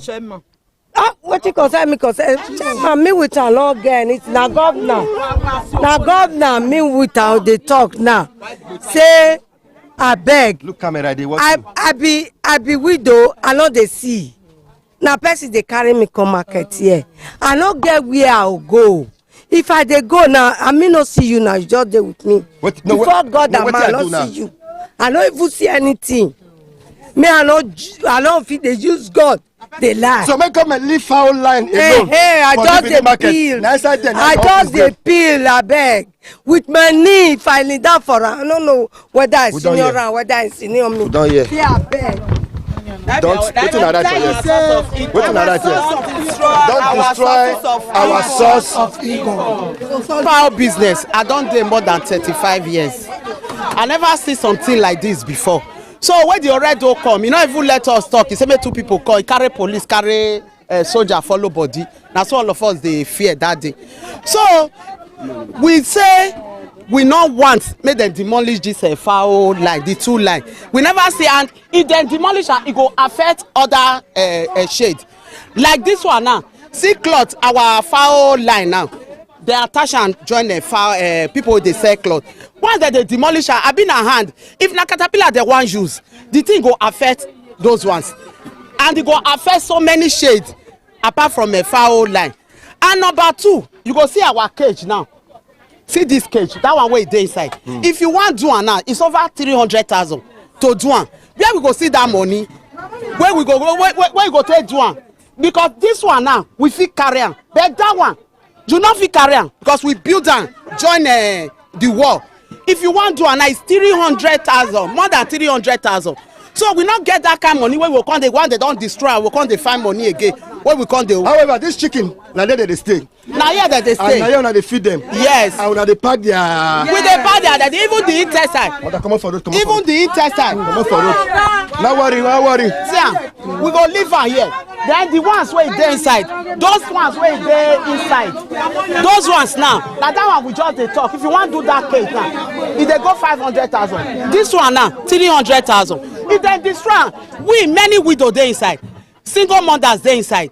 Those where just see they grow, they come they inside. So we never see. We don't want to make the demolition. So now what make them leave us. Local government. No, because the local government they charge of market. We know. Make them leave foul line people. Yes. So the money where say what bank want use, make them use and make them give us borehole. If not drillage, make them do one. We don't want to make the demolition. Make them help us. We they maintain our. You will see most of the shade now. Ties there. So we don't want make the demolition because the demolition we go suffer. May I go check other place? Money no dey come from heaven. Do better thing, money go come. Now true word that they tell you so. Oh yeah. Where my eye? They kill sir, they never build up. Oba market, they never finish. So they say they won't break New Benin. Maybe they finish those 2 markets. If they finish we go agree. Like somebody like me, an officer, my husband don't die. I get husband. People think maybe say we today. And many of us dey like somebody like me. I mean they carry us, I mean they carry my children. As I just be so. Now me they carry my children, I mean they carry my home. So no government, no, they not they feed me, government not they feed me. At least as it be like this, they go very reason woman. woman be like us. As a mother, you get mama, maybe you go get mama now. Your mama go dey market now. One good day they come break the market. Maybe get wetin they take support you. All those children they feel. Shey you understand? I tell you now. Government don't look this market now. They say God forbid, but to say market, fire enter this market, say this market go burn to ashes. No. That's why government want build that curtain where they about market and the kind where they build for. Our market no fit burn again. God, our ancestors don't cover that one. Our market no go burn in Jesus' name. That one no go happen again. Maybe waiting if they plan, God no go green. And our ancestor when he did this market as Ijeneki, he no go let am get heads. So now waiting me get to talk. I bet for people when they watch us, what be Kevin.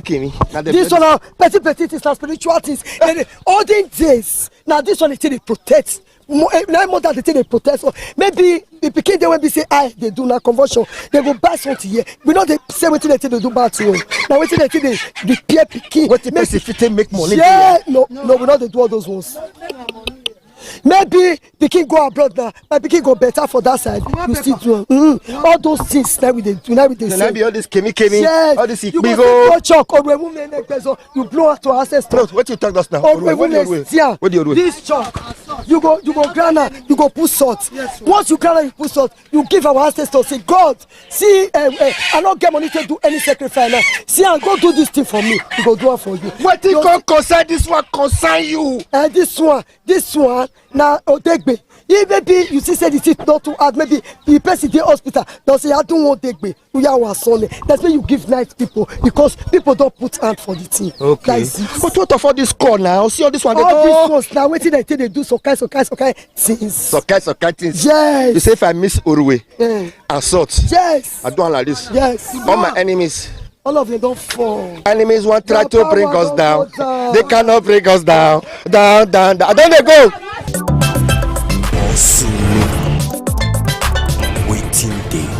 However, as an area journalist, one of the things where I don't investigate for this new Benin market, they say the people where they sell fowl, this line 1, line 2, they surprise out of all the line with inside this market. Now they are line, they can't talk, say they want first take start the demolition. Now it shock them. That's why they tell government now say if they want start them, maybe all over.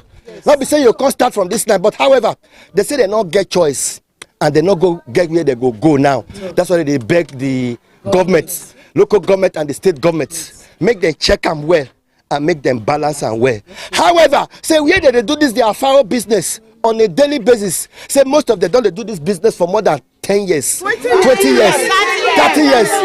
That now they know how they pack their fowl shit, and now they still know where they throw away the fowl shit. Now beg with the happy. May our governor may come to our aid.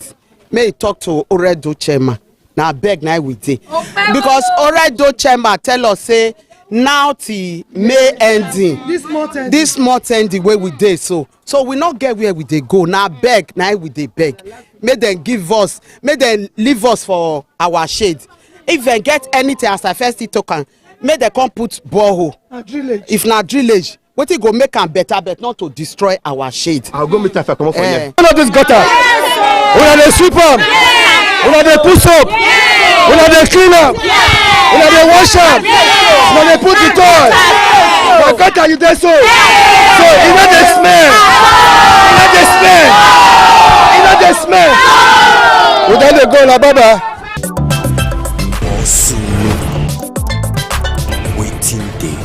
Honorable Chairman, thank you. This market women from New Benin, first of all, there be the fear, but they can't come here now. Now, two things. So, the first one, they say you want to change that New Benin market to modern market, just the way urban market and the close and all they go on. But these people where they this foul line, they fear. But really address us. What will happen to these people where they sell foul for New Benin market? What will be the update? Yes, what they heard from us was. Gone down to PG so that. Okay.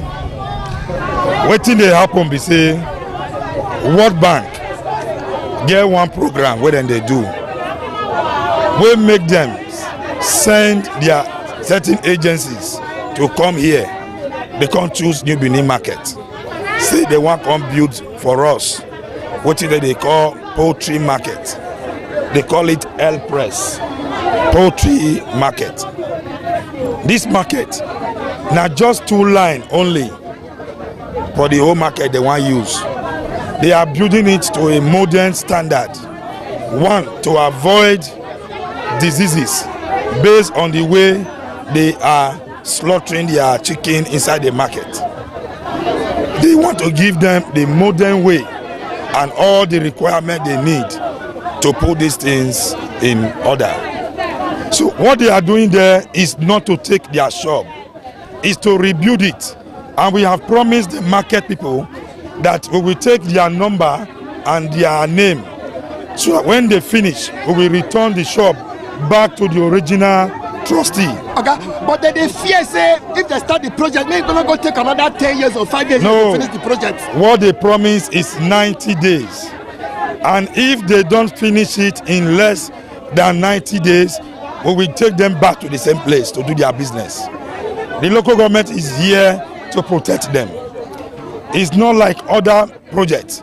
It's not even a big project. It's a small project, just 2 lines. It's something that even we as local government can do in less than 2 months. So for the benefit of doubt, it's just 3 months that we want to do this project. It's not a local government project. It's not even state. It is World Bank. And they have given it to other local governments. For us, we are only beneficiaries. And I'm appealing to all of them to be patient. That when they are ready by the ending of this month, we will not take more than 2 or 3 months. That project will be completed. And it's going to be for their benefit. For that we get more customers. People like us who used to buy chicken from places like supermarket and the rest. I would not like to go there to buy because the environment is clean.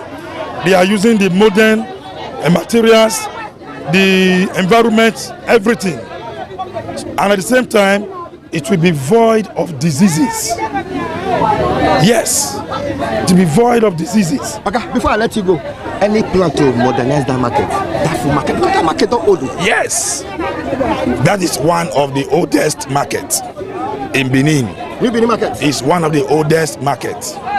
And I think it's high time we start thinking of renovating and rebuilding. But we are going to do that if they agree that we do it.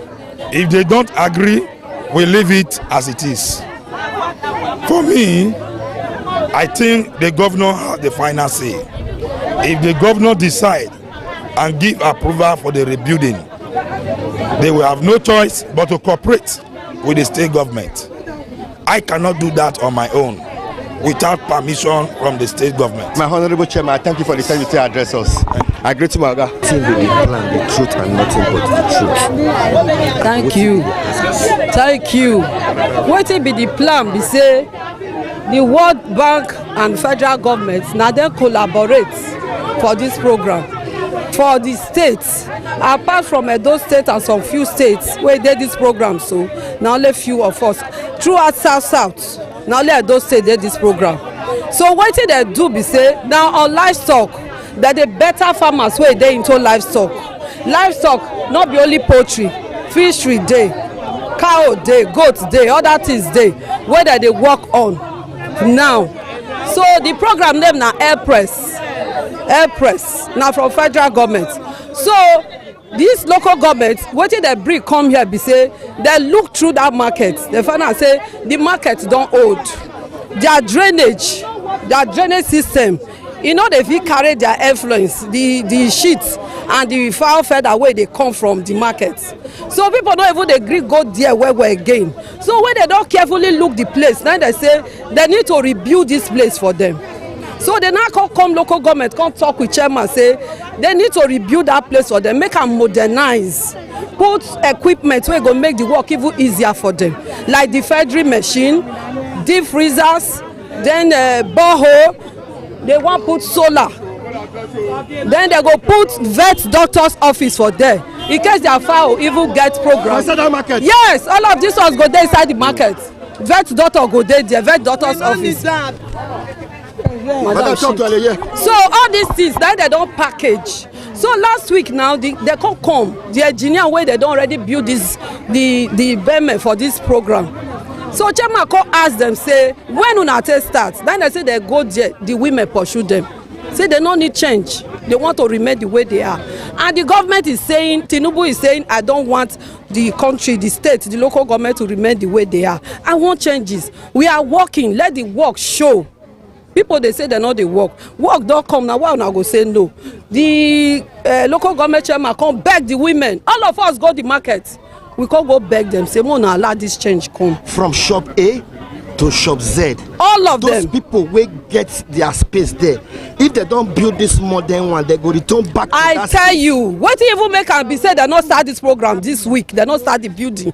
Now when the engineer can't talk, he can't say those deep freezers, the vet office and the defensory office, say na 3 office they want take for inside. Now chairman say no. The 3 office must join the offices wey dey there for them must complete. So you may not displace anybody or you no want that one.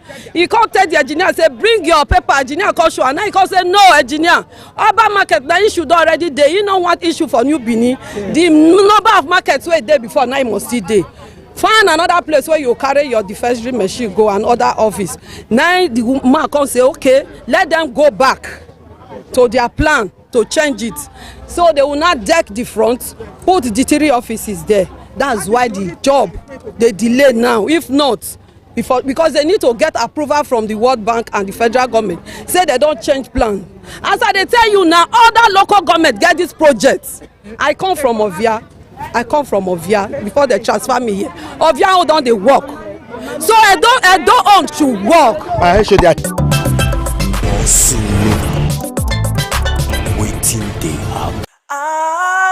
ITV, certainly the best.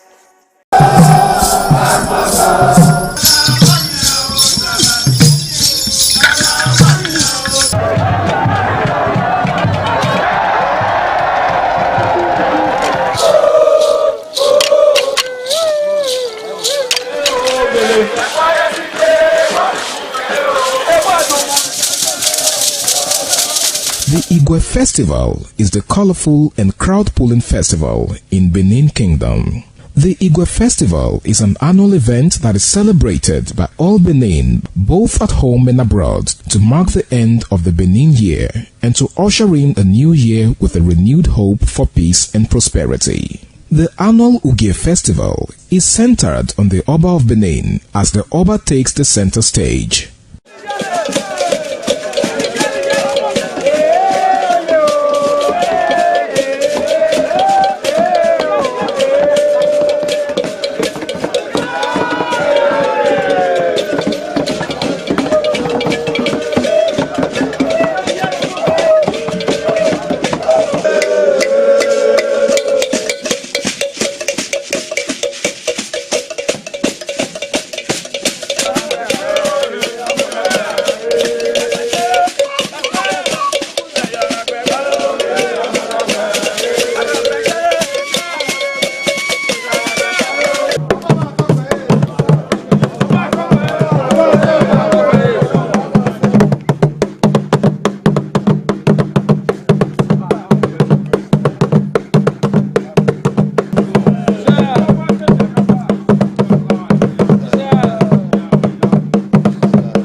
This year's Ugie commences with Otui Goba, The Oba, sitting at his throne, gives out kola nuts to chiefs in order of seniority.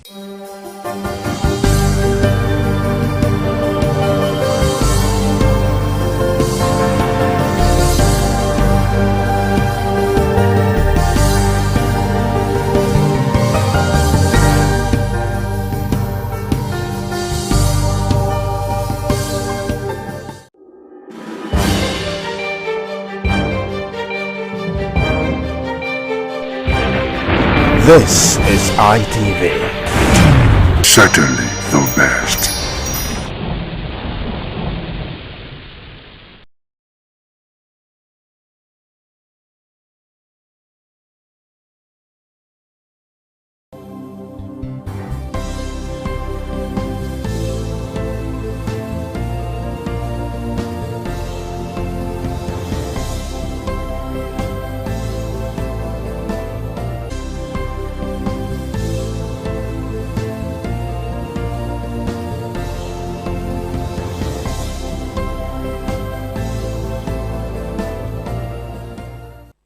Thank you so much for joining us today on the program, Healthy Living. I'm Adesu Walsawage. We most sincerely apologize for coming on behind schedule due to some technical issues which have now been rectified. Thank you for staying tuned.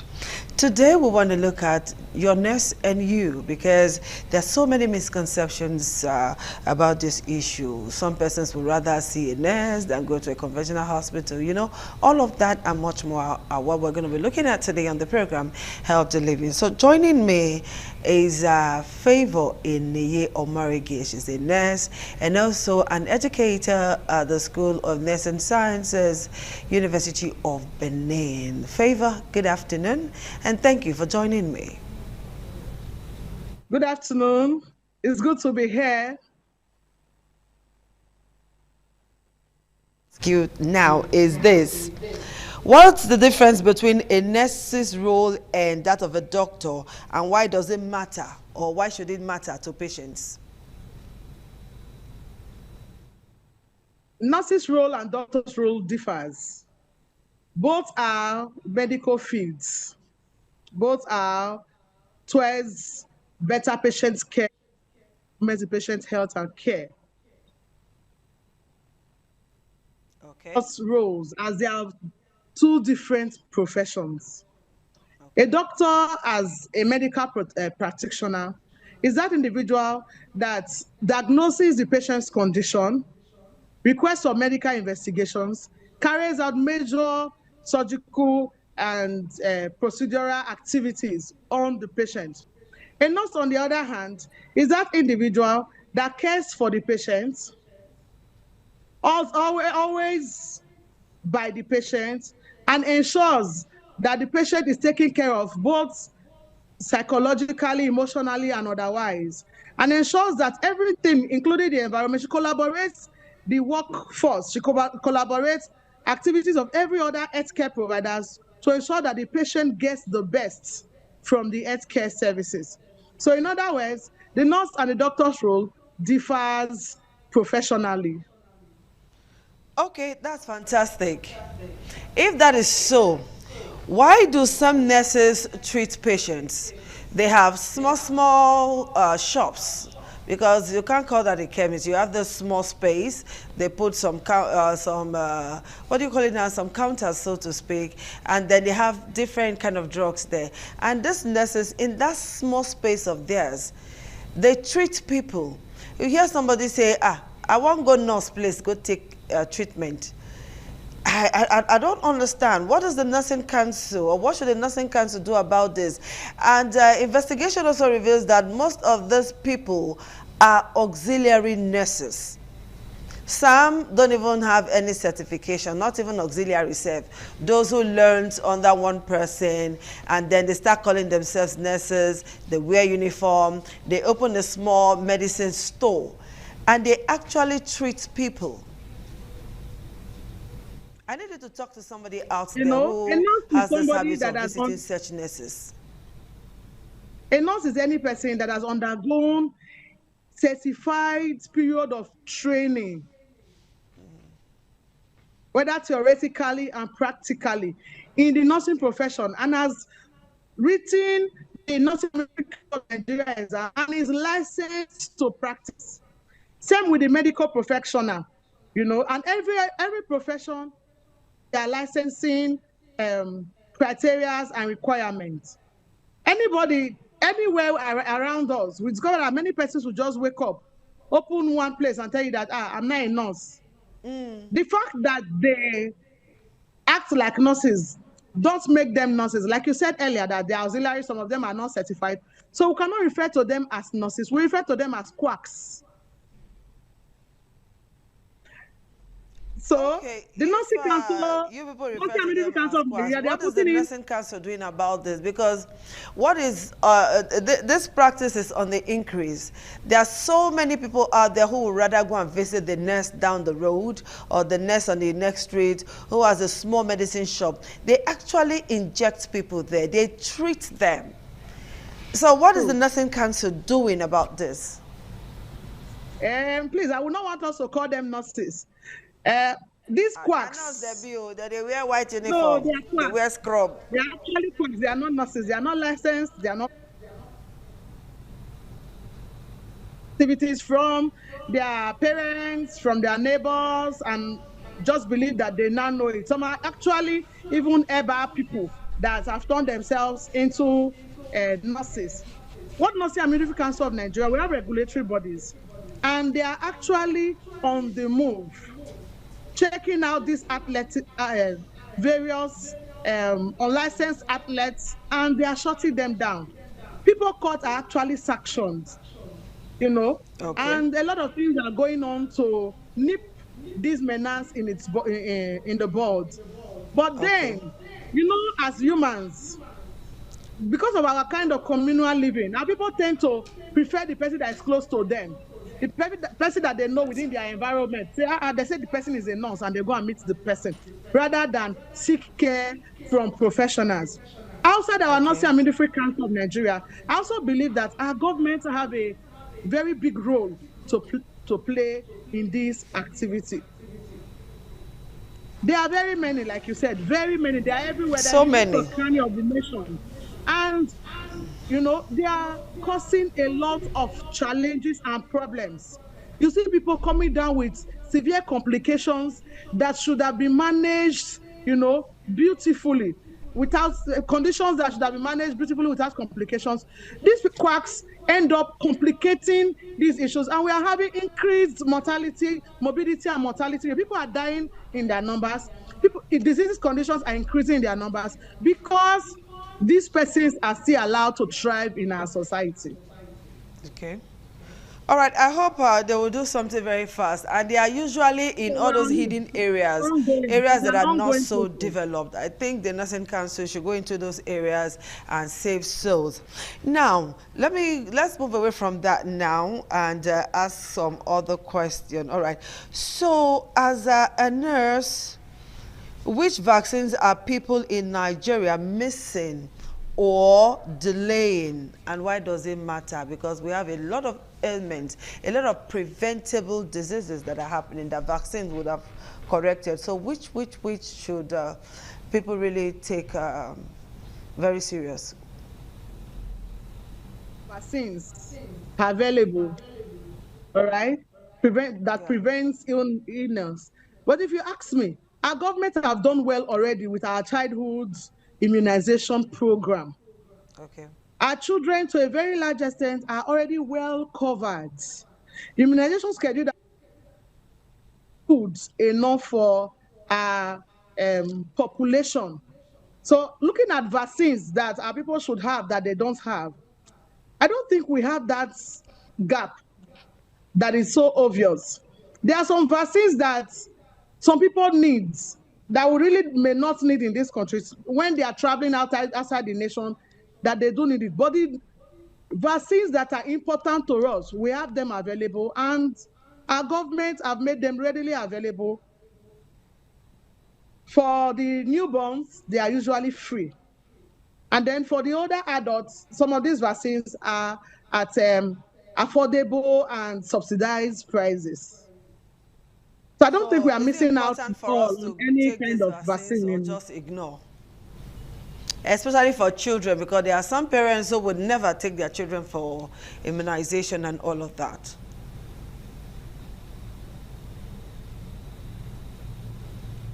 Hello, Favor, can you hear me? I can hear you now.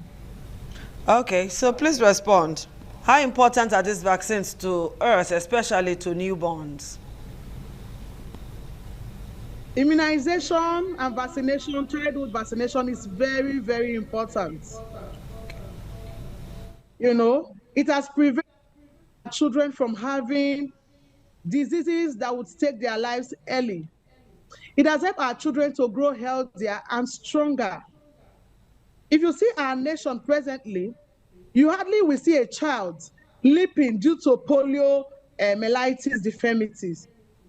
Why? Because oral polio vaccination is always on. We're always having it as a program, a regular program in our primary health care services. So I want to encourage our parents, by all means, immunize your children. Immunization vaccines are usually very free, especially in the primary health care centers and tertiary institutions. Government have made it free for newborns. Do well to immunize them. It will make them grow healthy. It will prevent them from having these deadly diseases like tuberculosis. All right? The child will be free from measles, from yellow fever, from hepatitis B. The child will also be free from diphtheria. Recently, there was an outbreak. The child will be free from that infection, from tetanus. All right? Also, there's this pneumococcal vaccine. The child will be able to, stay healthy and well without being infected with pneumococcal virus, and the child will be free from a lot of challenges. And the child will be able to grow well and be intelligent, because when a child is healthy, the child is able to process other activities of life better and then grow well and healthy. So parents, please, let's immunize our children. It will reduce deformity from them, and it will also reduce untimely deaths from these children. All right, Favor, let's take a quick break here. When we come back, I'll ask 1 or 2 questions on red flags that we should be aware of. We'll take that break now.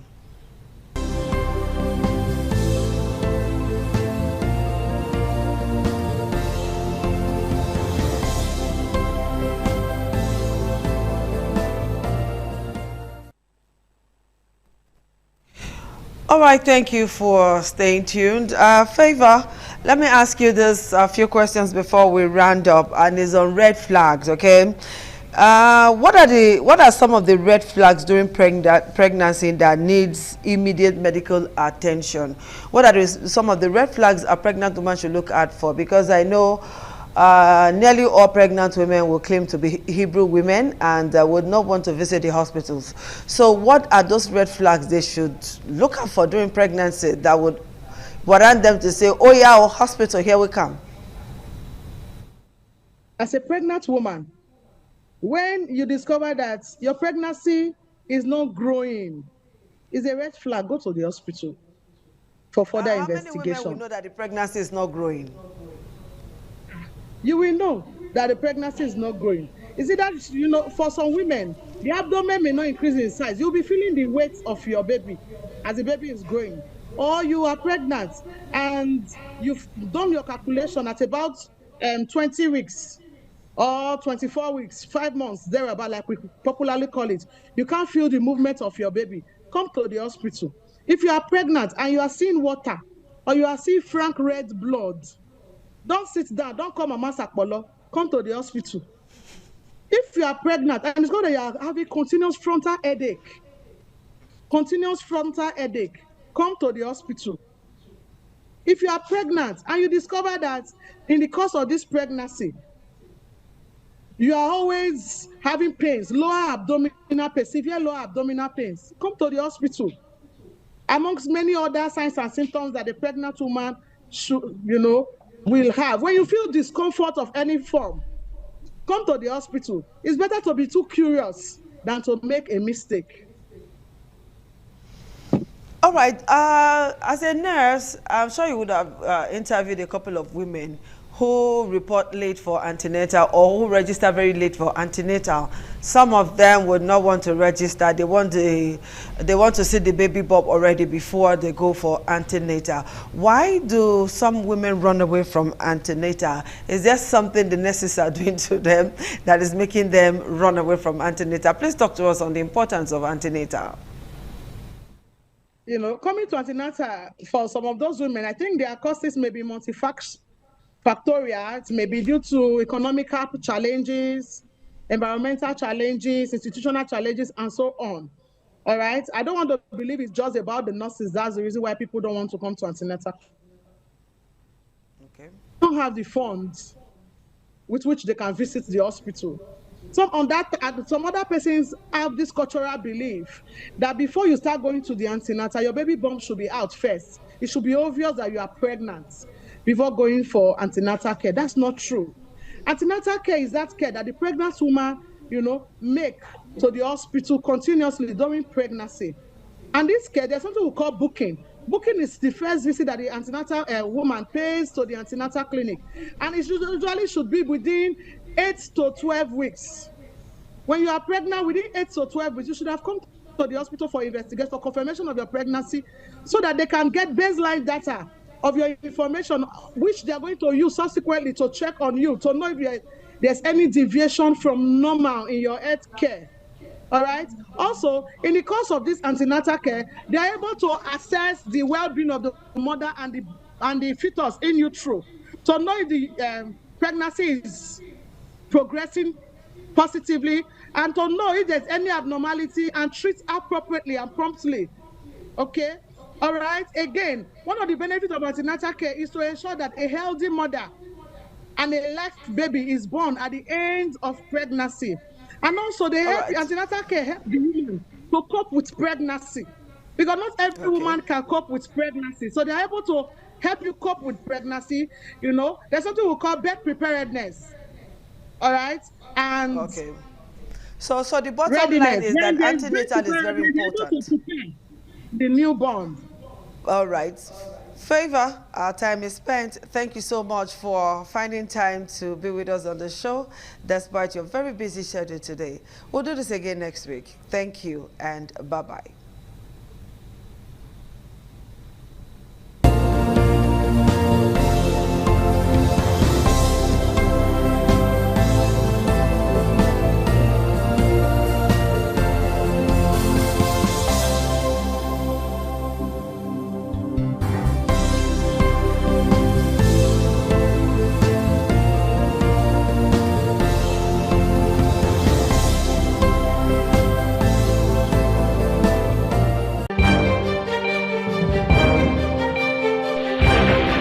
This is ITV.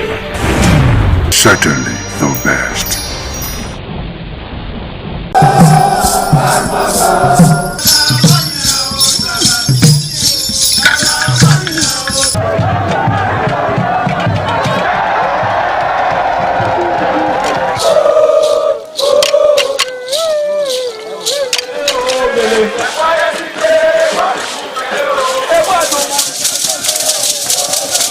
The new Edion expressed excitement as they danced and rejoiced before the Esama of Benin, Sir Chief Dr. Gabriel Osawori Benedion, who also joined in the dance.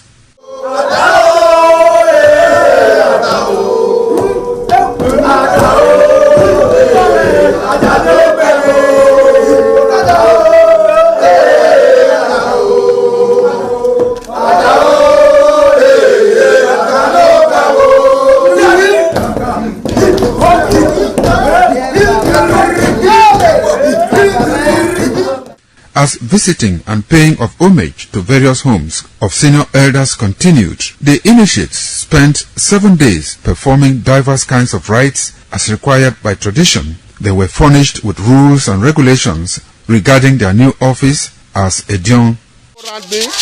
That I grew up in this community to the point that they have now also chosen me as an elder in this community. It's a thing of great joy.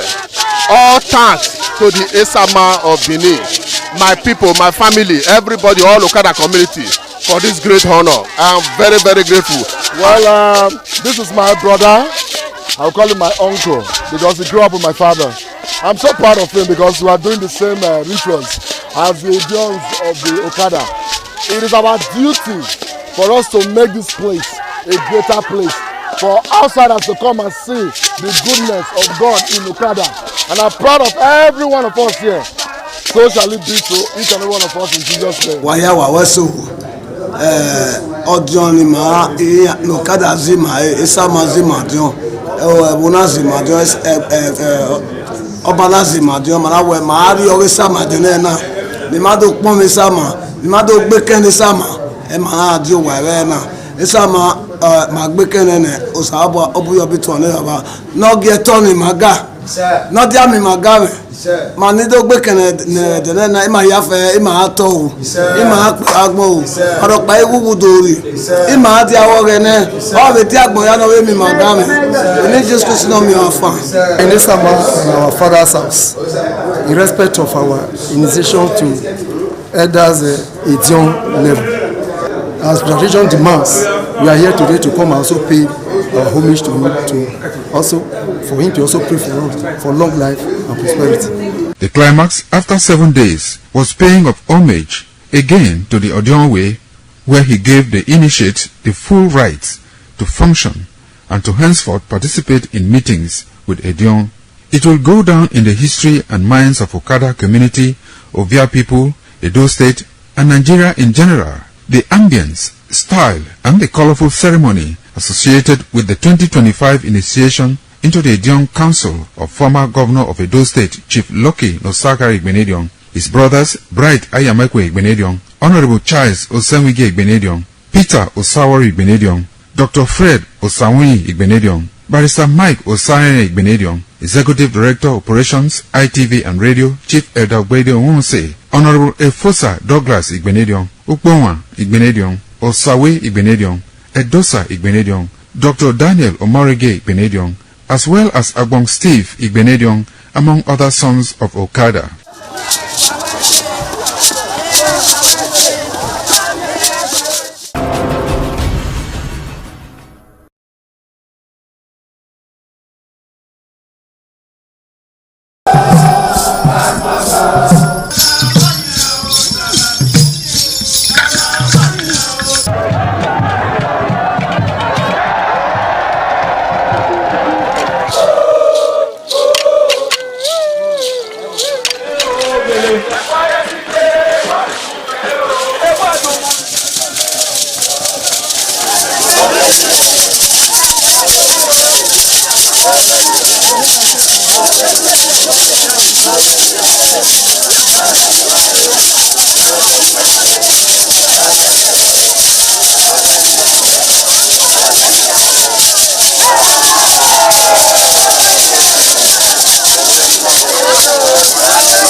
Top on the list of the initiates was the eldest son of the Esama of Benin and former governor of Edo State, Chief Lucky Nosakare Igbenedion. 11 of his siblings, namely Bright Ayamekwe Igbenedion, Honorable Charles Osenwige Igbenedion, Peter Osawari Igbenedion, Dr. Fred Osanwi Igbenedion, Barrister Mike Osane Igbenedion, Efosa Douglas Igbenedion, Ukbonwa Ernest Igbenedion, Osawe Igbenedion, Edosa Igbenedion, Dr. Daniel Omorige Igbenedion, Agbong Steve Igbenedion, as well as the Executive Director Operations, ITV and Radio, Chief Elder Gwede Onwonse.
It was a vital aspect of Okada community's cultural heritage, which emphasized the significance of age, responsibility, and community service. Over 50 notable sons of Okada were also initiated. According to tradition and customs, those initiated, dressed in white traditional attire, were made to undergo some rituals, while the Odionwe pronounces blessings on them and assisted them to take a seat with the elders.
Igi Madonna, in Mazedio, Orero, obviously, I'm Manazo, or Igi Madonna. You will have to serve the community for 30 years before you come to this stage.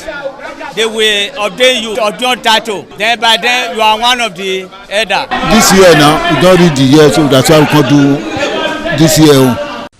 Historically, joining the Elders Council, an individual must have reached a certain age and must have made significant contributions to the community through leadership, service, or other meaningful ways. There was jubilation in the community as sons and daughters of Okada, both at home and in the diaspora, trooped out to be part of the ceremony with various homes of the initiates agog with festivities. Friends and well-wishers of those initiated into the Elders Council jubilated at the Ogwedion after performing all traditional rites. The elders, known as Edion, in company with their loved ones, danced to their various homes where guests and family members were entertained.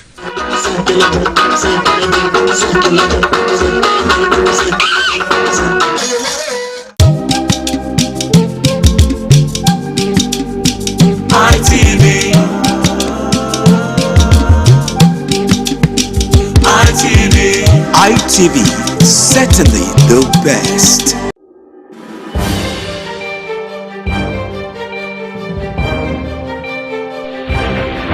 This is ITV. Certainly the best.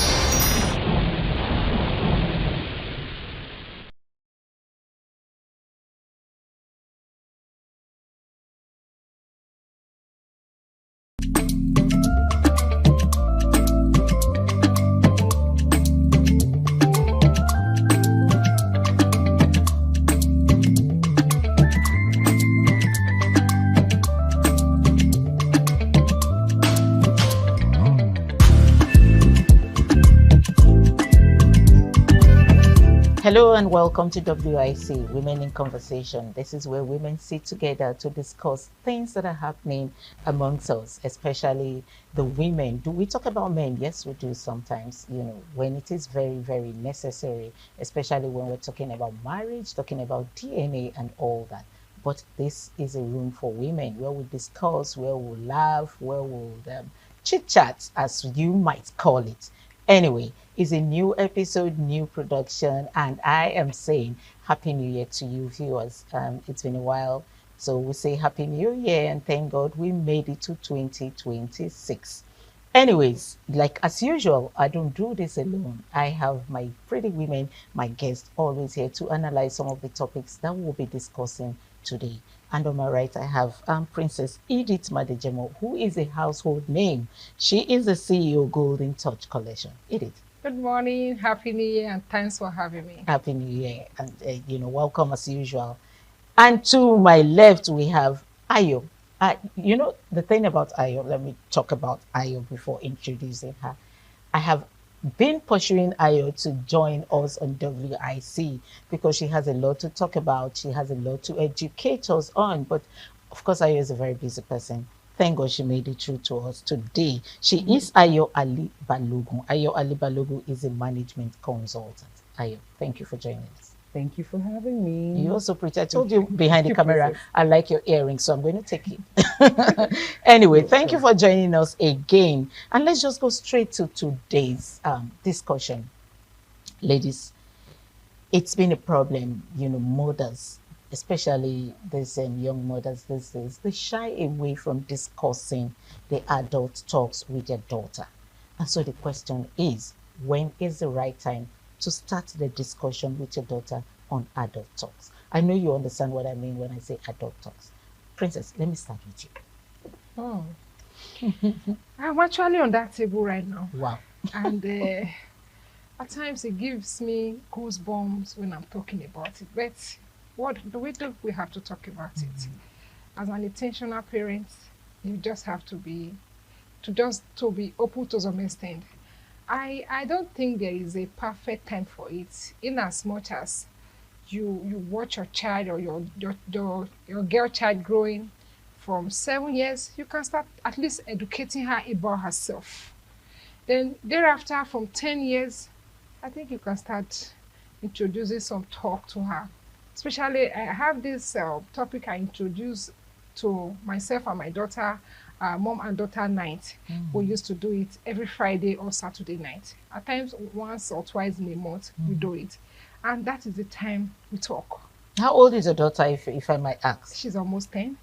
She's 9, going to 10. So we have mom and daughter nights, and at times, these nights are the nights we talk. At times, she will jot some things down about me that she want to tell me.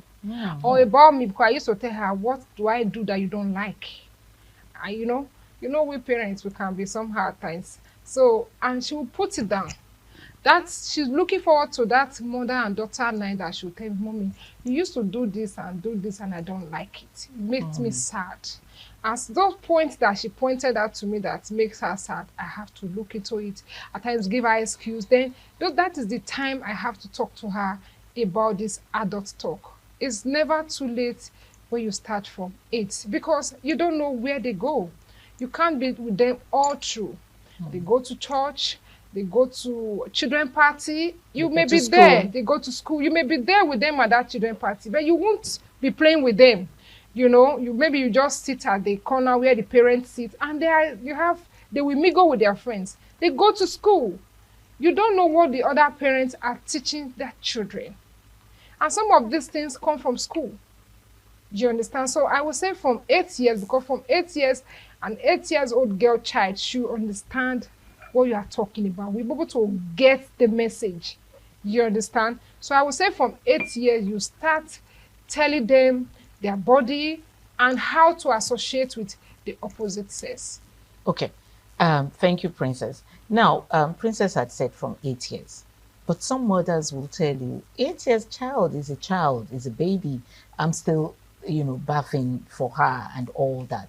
I don't want to start talking to her about the adult talk at 8 years. Do you agree with her, or what exact time do you think is the right time for one to start discussing adult talk with the children? Let me remind you that some children, like you said, at 8 years are fully blown with everything. Everything, when I mean everything, I have seen a lot of them. So when do you think is the right time to start talking? So personally, I think much earlier. Okay. Earlier than 7? Earlier than 7.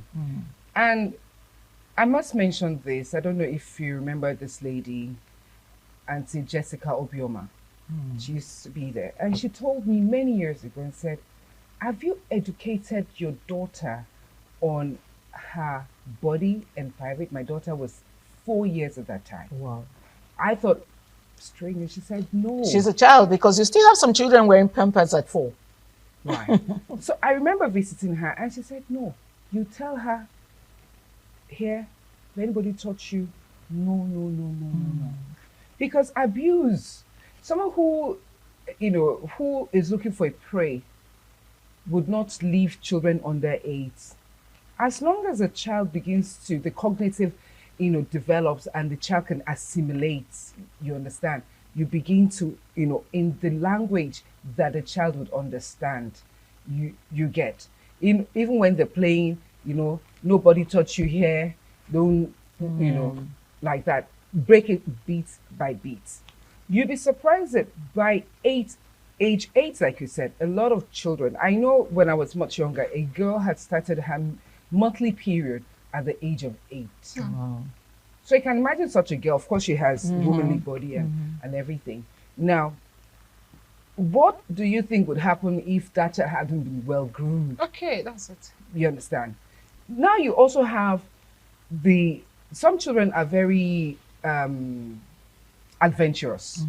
They're curious. There's so many things online today that they see and they want to explore. You see young children, I query a lot of the Nigerian movies where, they're very explicit when it comes to trying to describe adult scenes. And I think the Censors Board should look into that. I think it's just too much for me. So I think the earlier, as soon as a child can recognize and assimilate, 8, 2, 3, nobody touch you here, okay? Anybody touch you there, you tell mommy. Because a predator starts to groom a child. I say, if you tell your mommy, I'll beat you. If I tell your mommy, I kill you, I'll kill your mommy. You understand? Mhm. So you want to start building the confidence of that child as early as possible.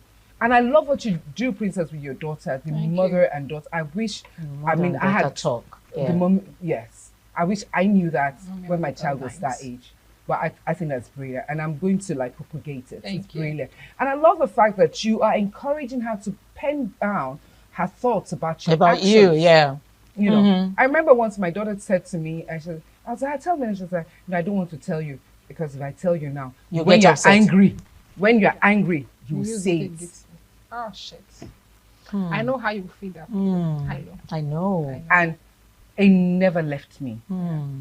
It never left me. Okay, so let's come to that. What did you think you did wrong that made her to, get to that extent of saying, if I tell you this, the day you're angry, you bring it up to use it against me. Where did you go wrong in this? So, with parenthood, nobody has a manual. Mhm.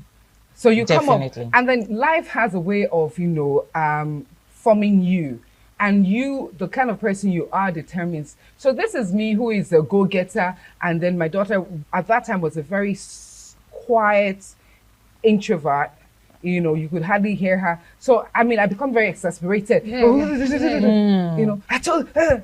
Because you're not acting like me. Like me. Why are you this quiet? And guess what? Yes, Firebrand now. Firebrand. She was just forming. She was just forming. She was No, forming. that's language. Forming. No, I don't think she was forming. She was watching you. Yeah, no, so No, that was her forming stage. Her forming stage in life. molding. Yes, Okay, was yeah. molding. Okay. That's what I mean by Yes, that. okay. See, it comes in. Sorry, darling. Yes. It comes in different way. Like your daughter said, if I tell you what you do now, if I tell you what's happening, you will use it against me. Yes. I just imagine how you feel. It has happened to me actually. My own was smacking. So like you did something, I'll smack you. So there was something happened in school and she didn't tell me. I get to know, I think the third day or the other day, and I queried her. She said, I said, you told me everything. Because I made it a point of duty that when I come to pick her, right from the car, we're already discussing. How did the day go? Even if I'm on call, once I drop that call, start telling me, start talking. Don't wait for me to ask you. We started it when she was a little. So start telling me what, the things I couldn't enjoy when I was growing. I want my daughter to enjoy it. I learned, I enroll in all these different platforms, just to learn how to be a better mother, a better parent. I do. So I ask, I say, once I drop my phone, anything you think you should tell me, start talking. Don't wait for me anymore to start asking you. So I got to know 3 days after, and I asked her, why didn't you tell me? She was mute. For some time, I was like, am I talking to you? She said, yes. Did you hear what I said? She said, yes. I said, why didn't you tell me? And she said, if I tell you, you will smack me. That's just as you said, it got to my brain like, so this girl can keep secret from me because I will smack her. So how did you correct that? Oh, so whenever she tells me things that would have make me smack her, I will not smack her. I will just hold on and correct her. That part, I would have beat you. But I don't want to beat you so you can keep telling me. Okay. Are you getting me? So because of, after that scenario, such a thing never happened. Ayo, I have had a young lady who came to meet me and said to me, I like the relationship you have with your daughter. I have just one daughter. I have the relationship you have with your daughter, but I do not have that relationship with my daughter. My daughter was actually very grown at the time she was talking to me about it, but her daughter was about 7 or 9, so she doesn't have that relationship that her daughter prefers to go talk to her dad. And then most times when her daughter wants to use her undies or, zipper, she goes meet her dad. Daddy, do my zipper for me. Where do you think that mother went wrong for the daughter to have stayed away from her and rather talk with the father? All right, so a lot of women, query, oh, my children prefer the father, or that this. I don't say anything wrong I don't about say it. anything wrong with that. And I think, the father also has a right to enjoy special bond with the daughter and with the son. So, we can't tell, even as adults, we don't choose who to love or who we fall in love with romantically. And now when it comes to bonding, there's this special thing that it just happens. I don't think the mother went wrong, and I don't think she should beat herself over it. She should leverage on the father and daughter relationship to get, her own space, which is, complements that relationship, encourage the relationship, and the girl will begin to trust her enough to say, oh, mommy's chilled with this, and bring her in. I want to have her as the third man in that relationship instead of trying to, form her own and by breaking it. I don't think so. I think the father has a right to have a special bond with his daughter, and I don't think the mother went wrong. And she should just leverage on the special father and daughter relationship, which I love, and promote it, encourage them, and they would naturally drag her along. I think. Fantastic. They will naturally drag her. I just hope she's listening, because she was very worried. She came and then she was complaining. My daughter doesn't have this bond you have with your daughter. But I built that bond with my daughter. It's not a one-day thing. It wasn't a one-day thing. Absolutely. Just like she said, I started this mother-daughter talk. I made her to know that she has to tell me everything. She's free to discuss anything with me. And then we became very close, In fact, don't worry. You see the two of us, you think we're friends. Yeah, she's very grown now. Anyway, let's go on a short break. We will be right back to continue this discussion. It's WIC.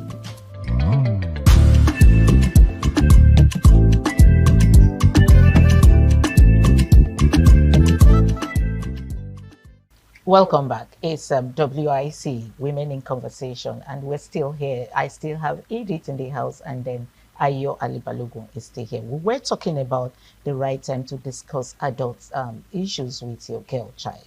But anyway, everybody here has said their own how to handle it and how to go about it. I just hope you viewers out there listened and learned from these two women here. So we're going to be moving on, still on the girl child. Yes, a lot of people will say it's a boy child, not a child. The boy child is also molested, okay? It's not just the girl child, but it is very common with the girl child. We have seen very recently where we see 11-year-old girls being pregnant. We see the pictures and videos everywhere, and it's beginning to become a thing of concern, So that is why I chose for us to discuss this today. A boy child is also very, very molested, just like a female child. But let's move on to the girl child. Still on the girl child, dating. When is the right time for a girl child to start dating? Right. Sorry. So before I go into that, permit me, I'm also very passionate about the boy child. The boy child, any child, male or female, is vulnerable. Very, very. And must be educated. You have, boys child sodomized by older caregivers or people around, or also explored to adults things by the older female caregiver. True. So it is important, whether you have a girl child or boy child, to educate them on how to keep their private. So back on track. Thank you for that. So back on track. When do you think is the right time for a girl child to start dating? We are concentrating on the girl child today. Right. We could bring in the boy child later on, but for the girl child, when is the right time for a girl child to start dating? Romantically. Now, so when you say dating, I found that in recent times that, I think our generation would say dating is, immediately you're kissing, you're going to bed and all of that. But apparently, when you say dating, it's just you're going out for drinks, you're going out for movies. Then from the dating stage, you have the talking stage, and then so there are different stages according to the millennials and the Gen Z. So now, for the girl child, any child, especially female, who is smart enough to get into the adult space, that is the university, is open to and susceptible to things like that. Now, you can imagine a girl child so this child goes to university at the age of 16 or 17. I think there was a law. I don't know if they reversed it now that the girl, I mean, you can't get into university in Nigeria until you're 7 age. Yeah, that law just started last year, sometimes last year. 3 years ago. 3 years ago. Was it 2 3 Yes, years ago? I think yes, maybe to 2024 or early 2025. So, but I mean, if a girl child is old enough to get into university, smart enough to get into university, and finds a guy that she finds, I mean, to be honest, all of us at some point when we were in secondary school had crush on one person or the other, you know. So, and but in the university, yeah, you can encourage, because most and from experience, I'll tell you that it's actually better for them to begin to have an open mind about having, you know, healthy relationship, not amorous relationship with opposite sex, not that early. So when we say dating, are we talking about just going on, oh, my friend is visiting me and the works? Yeah, I mean, I think 8, 16, as long as you're in the university, I'm cool with that. But even if you're in the secondary school and, you know, they do the dating, but they won't call it dating, they call it hangout. So we need to define clearly what we mean by dating. And that is why I said dating romantically, not the hangouts. You know, it's not even hangouts. We hear children say, I'm going for a sleepover in my friend's house. Oh. Yes, a sleepover. So we're going to be touching the sleepover thing, because I have a friend that has a particular issue about her daughter going for a sleepover. She also came to report that case to me. But let's go to you, Edith. Let's talk about the dating before we go to the sleepover. To me, I won't say there's a particular age frame for dating. But like she rightly said, when a girl child is smart enough to be in the university, I think she's open for anything that comes to dating. Because in the university, you have mixed people, you have people, you know, you have people that you crush on, that crush on you. And I think at that stage, you can express yourself. And another guy also is bold enough to express themselves, unlike when they were in the secondary school.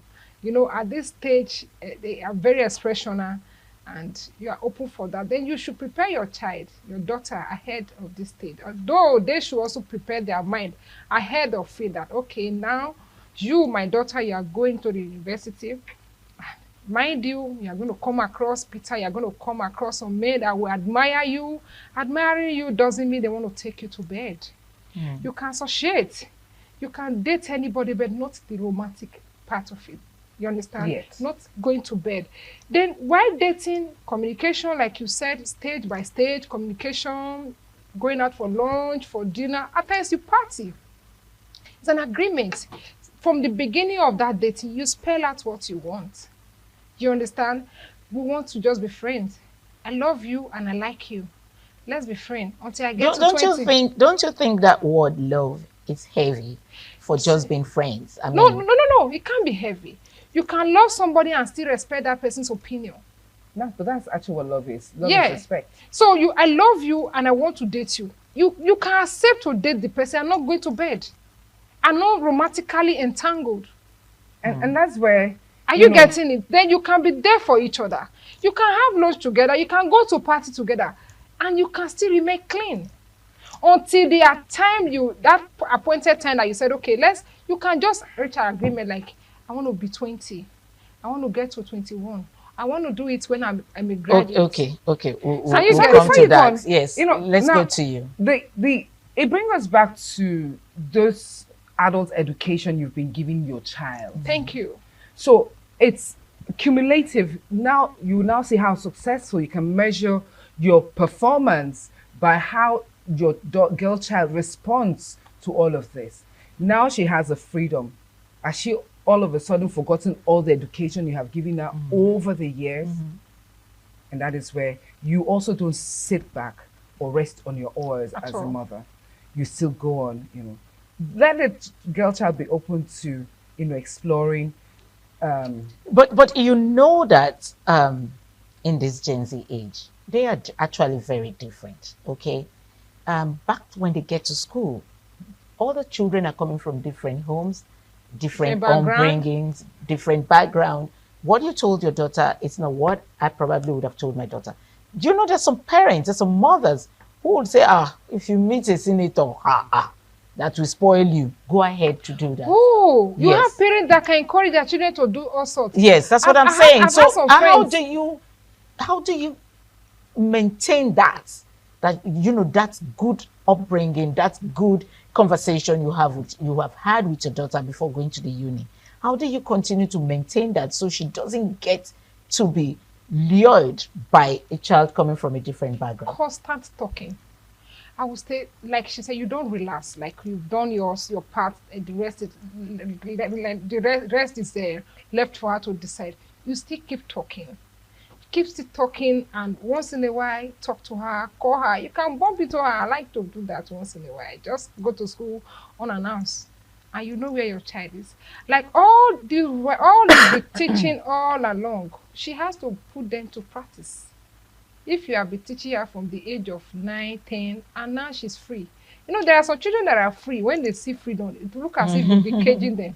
They will just go haywire. But there are some children, even when they have that freedom, they will still be able to maintain that, character that they brought from the house. Like, okay, this is what my mom said I shouldn't do. I shouldn't be found in this company. I shouldn't be found in this company. But mind you, evil communication corrupts good manners. It does happen. It does. So work. that's what I'm There are some saying. kids, How do you even curb when that? even when you give them all the home training, all the training that you think you should give your child or your daughter, when they go out there, they do something else. Some children are actually two-faced. I'm sorry to say, some children are two-faced. They come home, they are very innocent. They are very innocent. They are very decent. They are very calm and reserved. If you see them out there, if you have a picture of how your daughter behaved out there, you will be able to. Let's take it from Edith contain saying it. some children are two-faced. How do you identify a child that is two-faced? So, by and large, all of these things, the adult talks you have with your child, it's not just the adult talk you have with your child. You have other talks too. What is your value as a woman? Are you able to communicate your value as a woman to your husband, to your daughter, to your son? What is the value as a family? These are the things that you have to build over time. This family should be known to be a family of peace and integrity, accountability. It's not a function of somebody knocks and, who is that? Tell them that I'm not in the house. Tell them I'm not in the house. It's the landlord has come to go them. Your child passing the learn message. not just by what you say, but by what you do. So when they now have the freedom, because over the years you have exemplified true leadership, the type of leadership that you would want to see in your child. Parents get asked, would you want your child to act the way you have acted in certain situations? Okay. They keep mute. They keep mute. So it bothers on values. Okay. We are going to be rounding off this episode. Just 1 minute, one word, not 1 minute, one word to mothers out there. Train up a child in a way that he will grow. That when he grows, he will not depart from it. Ayo. As a mother, and as a caregiver, love. And be free to express love. Let I love you not be a once in a while thing. You may not have the opportunity tomorrow to say I love you. Wow. We've come to the end of this episode. Actually, Edith said train up a child properly. Let me, brief it there. And Ayo says love. Learn how to love and let the love not be a one-day thing. Continuously. That's what he wants there. Keep telling your daughter, I love you. Even your boy child, I love you at every minute. Anyway, it's been an amazing time out with these women. Thank you so much, Edith, for coming. And thank you, Ayo, for being here today. And it is a wrap here from us here on WIC. We'll see you next time.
Good afternoon and welcome to the live studios of Independent Television. I must assure you that this week's edition of your favorite current affairs program, 60 Minutes Nigeria, will be dissecting a topic that will surely be of interest to you and to the general public. My name is Erosa Agbola. It's a delight to have you on the program today, and the topic for today is governance, politicking, and welfare of Nigerians in focus. That's what we are looking at. And I have very distinguished personalities who are already in the studio to join me dissect this very, very important topic. It's very crucial because of importance to Nigerians. Nigerians are interested in their welfare as much as they support the political governance and everything that is happening. They are interested in their welfare. So I have with me in the studio Dr. Roya Ayemere. Is a clergyman, he is an entrepreneur, he is a man that is a leader of youths and congregations, a very well-traveled analyst on the program today. Dr. Roya Ayemere, nice to have you on the program. Thank you for having me. Good afternoon, viewers. Okay. We also have with us a very, very distinguished academics. He is also a clergyman, Reverend Dr. Maxwell Osagie. He is an associate professor of cybersecurity, University of Benin, and a very renowned analyst. Nice to have you with us today. Thank you, okay. Sir. You are welcome. Good afternoon. Okay. Thank you. So let me give you the background to our discussion today. Governance in Nigeria is expected to focus on improving the lives of citizens through policies that guarantee security, economic stability, infrastructure, quality healthcare, and education. However, political activities and power struggles often dominate the national space, leaving many Nigerians concerned about whether governance is receiving the attention it deserves. As the country gradually moves towards another election cycle, political alignments, endorsements, and campaigns have begun to intensify across party lines. While politicking is a legitimate part of democracy, many citizens believe it should not overshadow the responsibility of leaders to address pressing socioeconomic challenges facing the people. The rising cost of living, unemployment, insecurity, and inadequate public services continue to affect millions of Nigerians. In this situation, citizens expect leaders at all levels to prioritize policies that directly improve welfare and create opportunities for sustainable development. Analysts say good governance is measured not by political rhetoric, but by tangible impact on the lives of the people. They stress that democratic leadership must balance political interests with effective service delivery and accountability. For many Nigerians, the expectation remains clear. Leadership should go beyond political calculations and focus on building a nation where citizens can live with dignity, security, and economic hope. That's the background to our discussion. And we're going to start with Associate Professor Dr. Maxwell Osagie. Looking at the topic for today. Now, it appears that politicians are more interested in politicking, allowing that to overshadow the welfare of Nigerians. What's your opening remarks to this topic? Thank you for the question, and thank you, viewers. You can actually not separate two of them because it takes politicking for governance to happen. Okay. So in all dimensions, when across the world, it's bound to happen because you are talking to people, trying to sell yourself to people, trying to see how you can navigate yourself between 1 or 2 or 3 or 4 persons who peradventure have the capacity to deliver you in terms of staying there to ensure the dividend of governance. Okay. So we can actually not separate it, but you know, the problem I have is that in Nigeria, we try to lose focus in some critical areas. losing focus in the sense that there is nothing bad if you have to politic, nothing bad in it. But let it be said, or let it come to the understanding, or let it be at the forefront that you were voted into office for 4 years. Okay. It is also expected from the day you enter office, the politicking actually starts. Okay. So it's not just electioneering time or electioneering processes, because from the day you enter office, you have to start doing those politicking in such a way that will allow you to have a free way of delivering on the promises you give to the people. So, but be that as it may, in a country like this where people tend to now divide the politicking to become like 90% politicking, 10% governor, that's where we have problem. Okay. I think we should look at it from this angle, that vis-a-vis, let governors be 60, let the politicking be 40%. Okay. Okay, we'll just get the thoughts of Dr. Royal Yumere. He's also an educationist. I didn't mention that. Looking at this topic, what's your opening remarks? Thank you. You know, governance. Okay. Is primarily for the security. Okay. And the welfare of its citizens. Politicking is actually the process through which people emerge to become candidates or flag bearers of their political parties. Okay.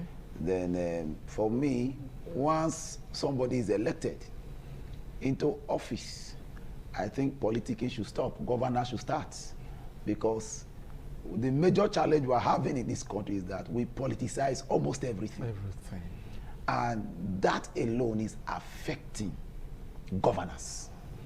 Because once somebody is elected as a governor or the president of a nation, he is not just a party man at that point. He has become the leader of the nation. And being the leader of the nation, he's both the leader of everybody. All political parties, everybody in Nigeria, he is the leader of the country. At that point, he owes everyone good governance, whether opposition party or those in his party. So that's not the time to begin to politicize. It's a time to hit the ground running, because people do not elect political office holders to run politics. They elect them for good governance. And once good governance is not seen, second term is being threatened. So for me, I think the season we are in now is a season where Nigerians should wake up. We are not here to say who to vote for, but at least from what we have seen so far, Nigerians have the right to decide. If the current president has done well, he deserves a second term. But if he has not done well, there are other platforms, other candidates that people can look elsewhere. So that is it. Okay, thank you very much, gentlemen. But something kept disturbing my thoughts, and that's the clip that you're about to watch. And I'll start with Dr. Maxwell. Now, we've seen that even in Edo State, the governor of Edo State, distinguished Senator Monday Okpebholo, most times we just go inspect projects, inspect infrastructure. The last one he did, he talked about Edo State being turned to a modern state and all of that. Now, if inspection by the #1 citizen, by the governor, is really, really required, as against allowing those who are working under him, commissioners or whatever, or permanent secretaries, to do the inspection. Now, why is the President Tinubu, not seen doing inspection of projects? I have not seen President Tinubu inspecting even the coastal road project in Lagos. I've not seen the president inspecting the houses being built for judges in the FCT, but rather I saw Wike. Now, looking at this vis-a-vis, do you think this is appropriate, or do you think this is a sign of good governance when the governor has to inspect and the president is not inspecting? No, not really. I think it's a dysfunctional society where you have to say, let the president or the governor go and inspect. Thank you. On a normal ground, the reason why you have people, commissioner, and The reason why those people were employed to do the job is that reason. No, it's a dysfunctional. How many times have you heard that Trump went to Iran? No, I'm talking about it. Some states in America. Yes. Maybe he left Washington. You say, oh, he left Washington to Dallas. Dallas to go and inspect what is happening there and everything. Or New York. Or in New York, etc., etc. I follow international policy very well. I hardly see where these movements are called. If you have people who actually are sincere with their call, I was telling my wife yesterday, I said, this country is beyond just the president. That's right. This country is beyond just the governor. Because there is no amount of how good you will be as president or how good you will be as governor. By the time the followers that you have, they are dubious, you can do nothing. That's right. So that's the problem we are in this country. It's not just the governor. Did you not hear how a serving minister, how much? Billions. Is it the power minister that will be sentenced to 75 years imprisonment? That's a follower. That's someone who was appointed in trust. To take charge of the power sector. Take charge of the power sector. Rather than use the money for the power sector, you were living large. So it's not really just all about, yes, it's good if the governor has time, if the president has time. Of it true, these people, they don't really have time to even get 2, 3, 4 hours to solve 1 or 2 things. It's demanding. A lot of things are on the table. But if you see where governor still has to make a move and say, let me inspect myself and everything, he talks about good governance as well. It's just a kind of an added layer, not really a norm that it must be, or constitutional that the governor must go there. But when you have people who actually knows what they are doing and everything, the governor don't need to really go there. The feeler will come from the people who stays or who lives in that area that this work is up and running. Okay, let me get the thought of Dr. Roya. You know, yes. Thank you. You see, like what I said a moment ago, when we politicize everything, you see things like this. Yeah. Okay. Are you saying that the governor is doing this inspection as a way of also gaining popularity? Let me submit my thought. Okay. The truth is, you know, most of the appointees are not actually direct from the governor. People bring them. They want to settle some fathers. And when these people come on board, it's just like boys. So somehow, the governor, it may be that he doesn't trust them to deliver a good job or to give good reports. So he wants to go himself and inspect it, because at the end of the day, Edo people will not hold the commissioners responsible. They hold the governor responsible. I'm sure that's one of the major reasons why you see what he's doing, because of this too much politics. If, as the constitutional right that he has to appoint people, he does that by himself without politics coming in, I'm very sure the governor will be in his office. He will put loyalist people who will give him report, who will deliver exactly what he wants. And because these people just come, in fact, some of them may be people that he has never seen all his life, who are commissioners, who are special advisors and the rest of that. He may not even know them. So for him to deliver on his promises to Edo people, he's on the street to inspect the project himself. Let him get first-hand information. That's the reason. Okay. Which normally ought not to be. Yes. Because in Abuja, we see Wike, the FCT minister. Okay, it's also replicating what the governors are doing. But we're not seeing the president inspecting, but rather to inaugurate. Sometimes invited to inaugurate after completion. Yeah. Okay. But looking at what is happening, both at the federal, state level, do you think that the people are really enjoying good governance? Dr. Maso? In fairness, I'm someone that is very objective in things. I'm highly objective. Okay. You cannot take it away from this president on certain decisions he has taken. Okay. You cannot take it away from him. We saw how 1 or 2 persons he has also brought on board. We saw how the Minister of Minister of Finance came in. Yeah. Now he saw the work that the man did in tax reform, And first of all, appointed him as Minister of Finance for State. And a few weeks after, he declared him as the Minister of full-time Minister of Finance. And I can bet you, since that man assumed office, there's really, I don't want to preempt. Yes. I don't want to preempt. But I've taken time to look at from when he took over Dante now. Has there been an outcry like that the way it was with Edu, the former minister? Okay. I've really not seen like that. There seems to be some kind of relief. A kind of managerial prowess is being put into a display. So, but be that as it may, your question as raised, it goes beyond just the way we look at it. But if we must move forward, let me just, because there's something I will say later, if we must move forward in all ramification and everything, I think we should just understand that let's be objective in terms of policies that the president has made. Yes. Yes, in terms of the economic aspect of it, our greatest problem was that there was no actual plan.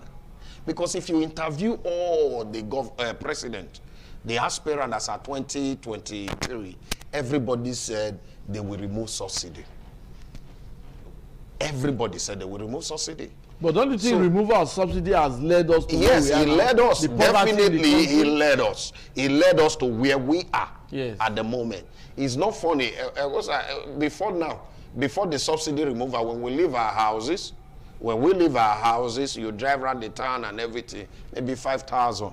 Yes. But today, when you leave your house, you are sure that you spend 30,000. Seriously. It's a serious 40,000 yes. before you get home. Yeah.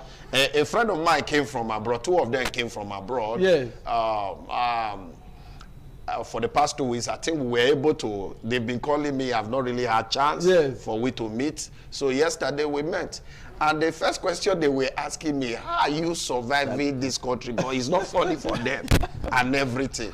And they came with funny currency. So they said, we just drive around at the end of the day. You just said that this one. So in terms of the economy, that's where we have problem. I think the APC government failed in terms of planning. Let's be realistic.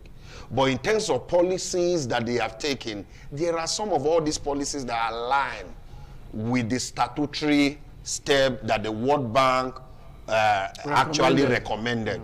So in terms of, okay, before now we have currency in diverse sum. You go and buy, if you have connection, you buy dollar from CBN, you are selling to all of us.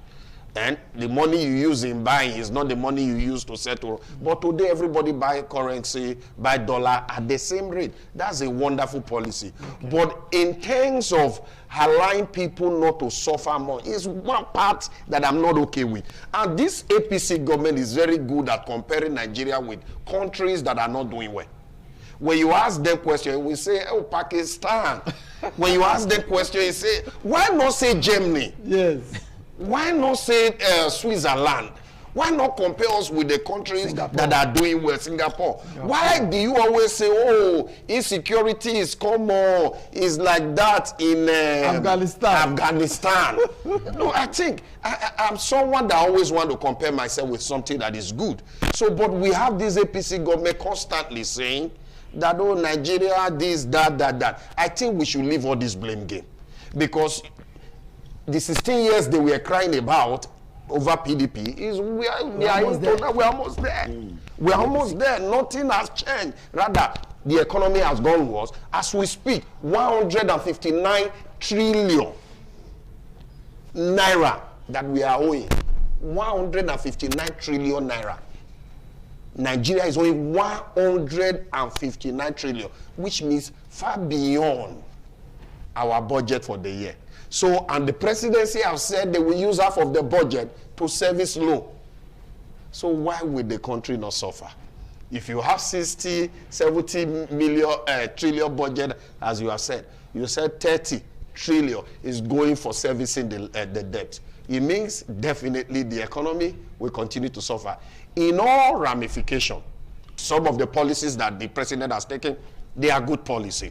But in terms of planning the negative effect of that policy not to happen, I think that's where they don't have think tank. Thank you. Dr. Roya, do you think Nigerians are enjoying good governance, both federal, state level? You can pick any state if you like.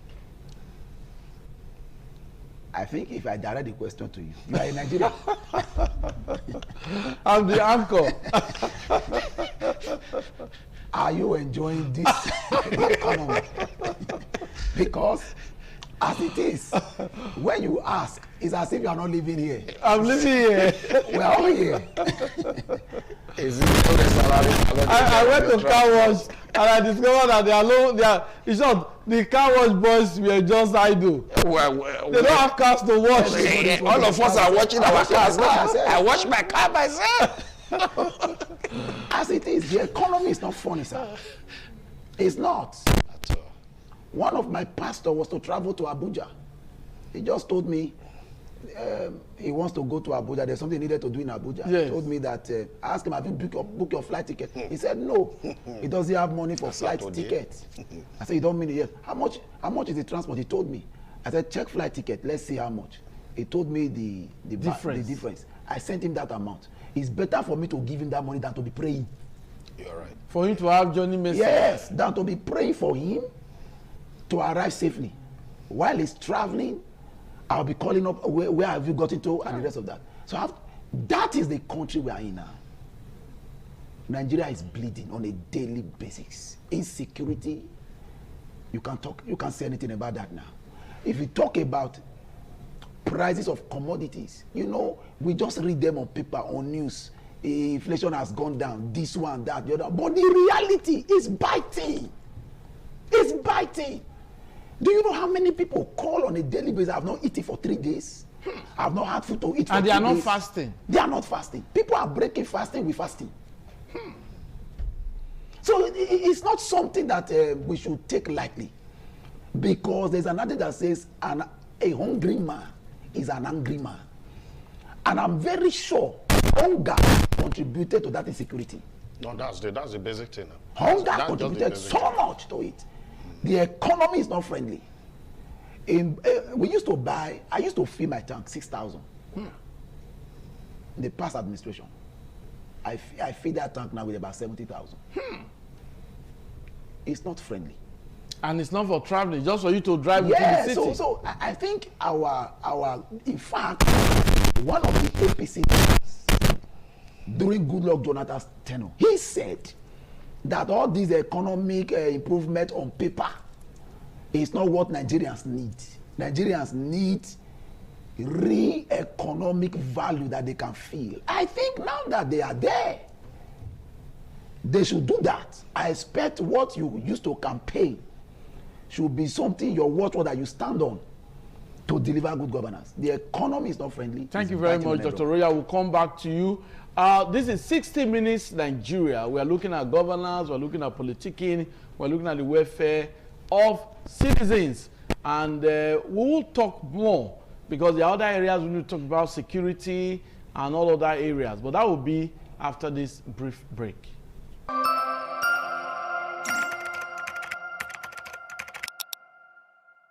Okay, nice to have you back on the program, 60 Minutes Nigeria. My name is Egosa Bonlao. I have with me Dr. Roya Imere, still with us in the studio, and of course Dr. Maxwell Osaige, an associate professor of cybersecurity, still with us in the studio.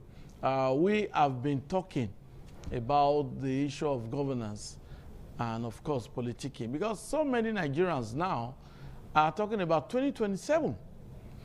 In Edo State, what we hear now in the news is endorsement. So-so person has been endorsed. So-so person has been endorsed. They're just talking about politicking ahead of 2027. But Nigerians are saying we also need good governance.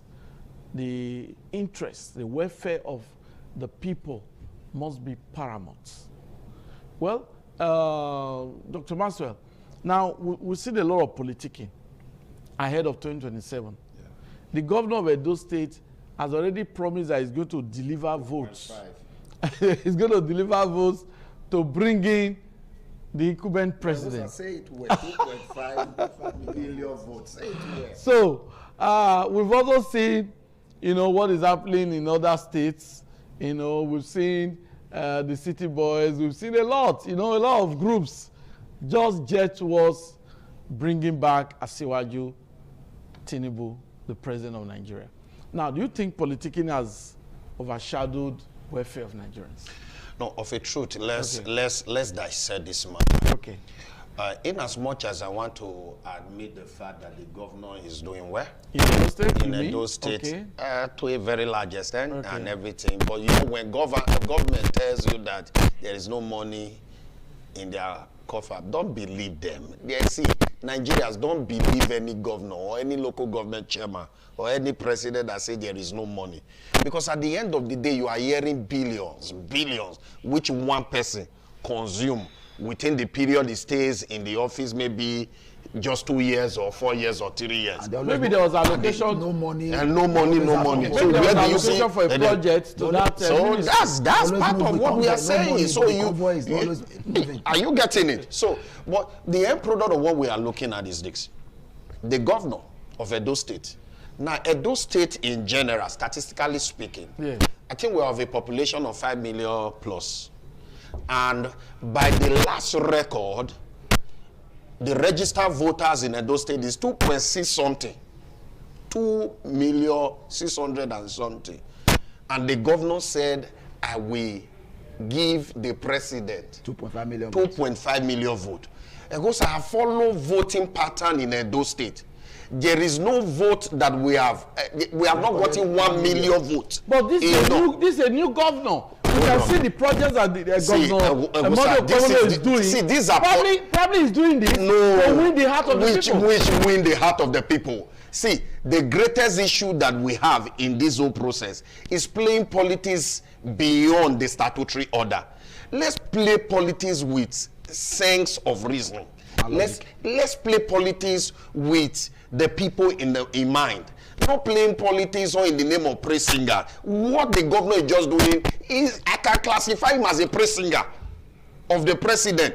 If I am the president and the governor is telling me that in a registered vote, in a state where you have registered voter 2.6, and the governor is saying I will give you 2.5 million, that's a praise singer. I will not believe anything that is coming out from him. Let's call it spade a spade. I think the governor, yes, indeed, is it working? Is working. But when it comes to politics, he should play politics with sense, with more better reasoning and more oriented approach from human perspective, not really taking this thing beyond measure. See, there is no, this election that we are going to conduct, pray. Egosa, we will come back here, pray that we will even get 500. So all we need to be doing now. Why did you say that? Are you saying people are not disoriented or they are not happy? Or what kind of enthusiasm? What kind of enthusiasm do you want from people more than the one they display in 2023? What happened? The only way you can make people come out to vote is when they know that when they come out to vote, their vote can't. The vote can't in 2023. Let's be realistic. Let's be realistic. Okay, the vote can't. We'll come back to you. So Dr. thank you. Let's get let's get the comments of Dr. Roya. Yeah, what's your own comments on that? Yes, politicking going on. I think politicians and political godfathers should be mindful of the people they endorse. Why? Because endorsement does not actually translate to electoral victory. If you endorse a candidate that is not popular, just know that your party have lost. Because in this dispensation, Nigerians have moved beyond party politics to personality politics. You could see that the moment somebody left ADC, the popularity of mention ADC, his name. When Peter Obi and Kwankwaso left ADC. Yes. You could see that the popularity of ADC dropped. But we had a guest last week Thursday who said no, that though they left, ADC is still strong. Politicians are very optimistic. They will never tell you they are losing, even when they know the reality, because they are on air. They will never say the other side of the story. For me as a person, I don't really know NDC until Peter Obi moved. It was his movement that made me know that there's a party called NDC. So Nigerians have moved beyond endorsing this, endorsing that. In fact, the last election, like Doctor said, especially in Edo State, should serve as a hallmark, as a testament that when the people are convinced, if you endorse the wrong person, you're on your own. Because we saw where people who were not known, the current Edo South Senator, Neda Imaswe, nobody knew him. But because he aligned with Peter Obi, he won that election. We saw people from Labour Party who were just winning election like that people didn't know because of the popularity of Peter Obi. Nigerians have moved beyond party politics. It's now personality politics. People that have track record, people that have integrity, people who will carry the people's interests at heart, not those who will enter office and they begin to take of themselves and their family members alone. No. Thank you. Okay, I did mention that we talked about security, and that is a clip that you're about to watch. We've seen the FCT command of Nigerian police, retraining its personnel, accurate shooting, avoiding accidental discharge, and all of that. We don't want to hear things like that again. Now, looking at security, Dr. Maxwell, do you think, both at the federal level, even at those states, do you think government is getting it right? See, the issue of security in Nigeria. Because if we want to discuss Nigeria first, in 2 weeks we will still be in this studio. So let's see, because at the end of the day, we will be in this studio, we'll be dissecting, and we will not.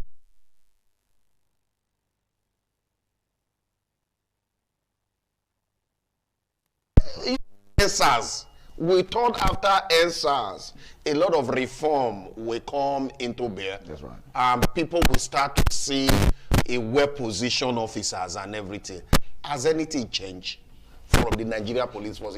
Is it just by training people on accurate shooting? See, it's like, I'm sorry to say, it's like we are cursed. I don't want to agree with that. No, that's why I say it's like we are cursed. So our leaders just need to do things right. Also, the fact is this. The fact is this. What differentiates human being from animal is rules. Rules. By the time you remove rules and regulations away from proceedings of human, we are not different from animal. And I constantly ask myself, what is our problem as Nigerians or as Africa? Why can't we just play by the rules? Why can't we just play by the regulations? What is this issue of my brother is there so I can do anyhow? Now, Nigeria police force is not something that I'm proud of. Because the very day I will see Nigerians talking to police officer without somebody just cracking gun and shooting someone like what you saw in Delta State. And again, by the time I start seeing Nigeria police force, at the end of the day, not collecting money on the road from bus driver, etc., etc. If you see a bus driver that doesn't have document, go and do the document. No, you collecting money and you allow. See, all this, yes, is it good to make sure this is what we call retraining and retraining? Yeah. Every establishment does retraining, and one of the Levi TV does retraining for their staff and everything. That a lot. We go for conferences, workshop for us to be reminded of area of our strength and our capacity. But be that as it may, it's beyond this. It's beyond this. I think there is a value degrading issue that is associated with our force. And it's coming from politicians. So there has to be a total overhauling of how we do things and how we intend to ensure. Because these are the people that enforces the rules and laws. Now, the people who are enforcing the rules and laws that are to guide us are actually the people that are far from the rules and the laws. So how will you expect insecurity not to increase when over time we've seen on the media a police officer being the one giving ammunitions to evildoers, or a military person. So that's the bad eggs and they are fished out and prosecuted. So it has to do with the process. The process of recruitment has to be looked into because these agencies are the agencies that, see, you cannot take them away from our lives. Whether you like it or not, if a police strike for one day, this country will turn upside down. You're correct. Are we together? If they strike for one day, it will turn upside down. Don't go on strike. So we need to beg them. We need to constantly beg the people who are saddled with the responsibility of ensuring that our lives are secure. So let's leave this politicking aspect of it. Let's focus. Most of the killings that have happened in the north, there are people who are manning that place. Security personnel who are manning that place. You will now hear that they said they received a call that they should leave there. It was after they left there, then you saw attack and everything. We are not able to yeah, we cannot verify. Matters, we cannot verify. But these are all information on social media, information on printed media. But be that as it may, I think the security personnel are so dear to us. When we say security, we need them to survive. So if they cannot put their house in order, I bet you all of us are in trouble. Mr. Roya, now, insecurity, you mentioned it earlier, but don't you think, just like the FCT command, you know, retrains its personnel, don't you think all state commands should begin to do that? Federal government should invest more into training our personnel and empowering our security personnel? Thank you. I totally agree with you. Okay. Let me also add to what he said, but from the other side. Okay. From another angle, because you cannot give somebody authority and not give the person liberty. If you give somebody authority without giving the person liberty, the person will still not function. Okay. Our security system has a problem. Not the people. Okay. The system has a problem. He just said something when we started. He said, even if the president is good, the governor is good, and you have a lot of bad people around him, he will still not make headway. Our system, our security system, is politicized. You see where they use politics to appoint who should be this, who should be that. At that point, the interest of that person in that office is not about Nigeria, it's who appointed him. He wants to do the interest of the person who put him there because he knows that person have the capacity to retain him there. I've said it here countless times. Yeah. You see, go to our police stations in the evening. You will see them, no light. No electricity. My God. Go and check. Check the healers that you see that they parade. We bought healers for them. After 6 months, go and look for those healers. How do you expect a man saddled with the responsibility to protect lives and property being handicapped? How do you expect him? Is it not this country that if a serving officer dies, that's the end? The family is forgotten. No, they normally give some kind of incentive. It's on paper. You know, we've captured ceremonies where they give checks, you know, to serving police officers, to families of police officers who died in the line of duty. 5 million, 3 million in this regime. What will it buy if you pay your rent in 3 years? 5 million is up. So that is it. So the system, our government, see, our security system, though I'm not speaking for them, is underfunded.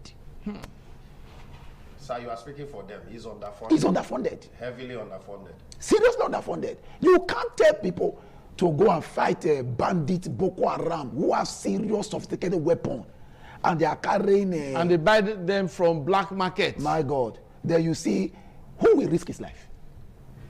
Who will risk his life?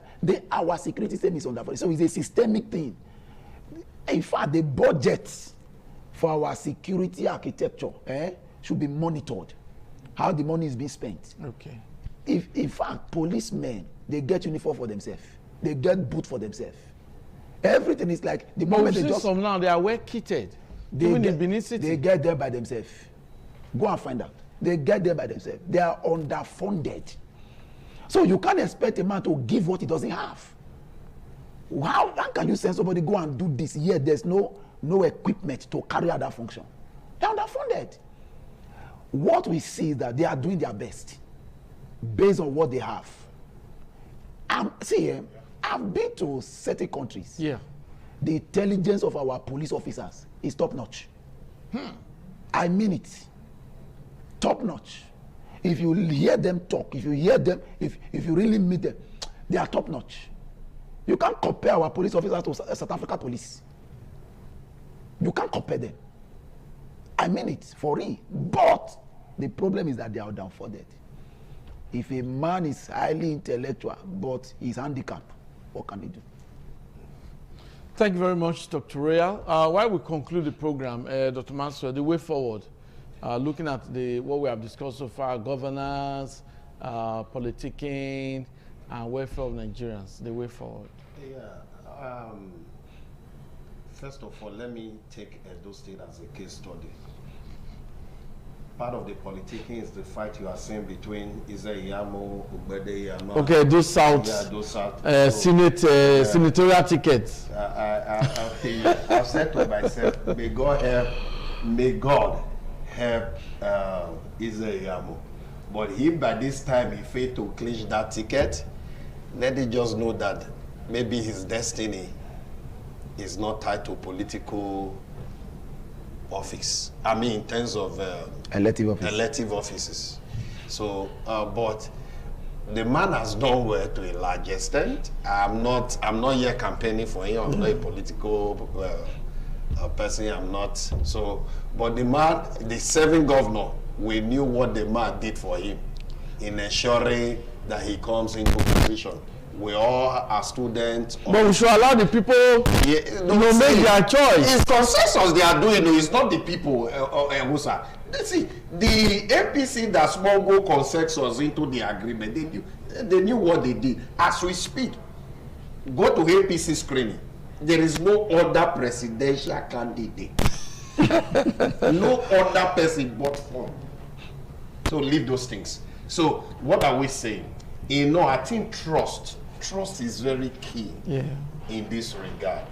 If I've trusted you to help you in one way or the other, I think you should still trust me to also make sure that, okay, my own part is also fulfilled. What if there are agreements? What if there are agreements before that issue of the new trust emerge? So you are right. So that's why I believe in agreement. So what you are saying, Dr. Maxwell, sorry I have to interject. You are saying the focus in Edo State ahead of 2027 is Edo South senatorial ticket. It is at the moment.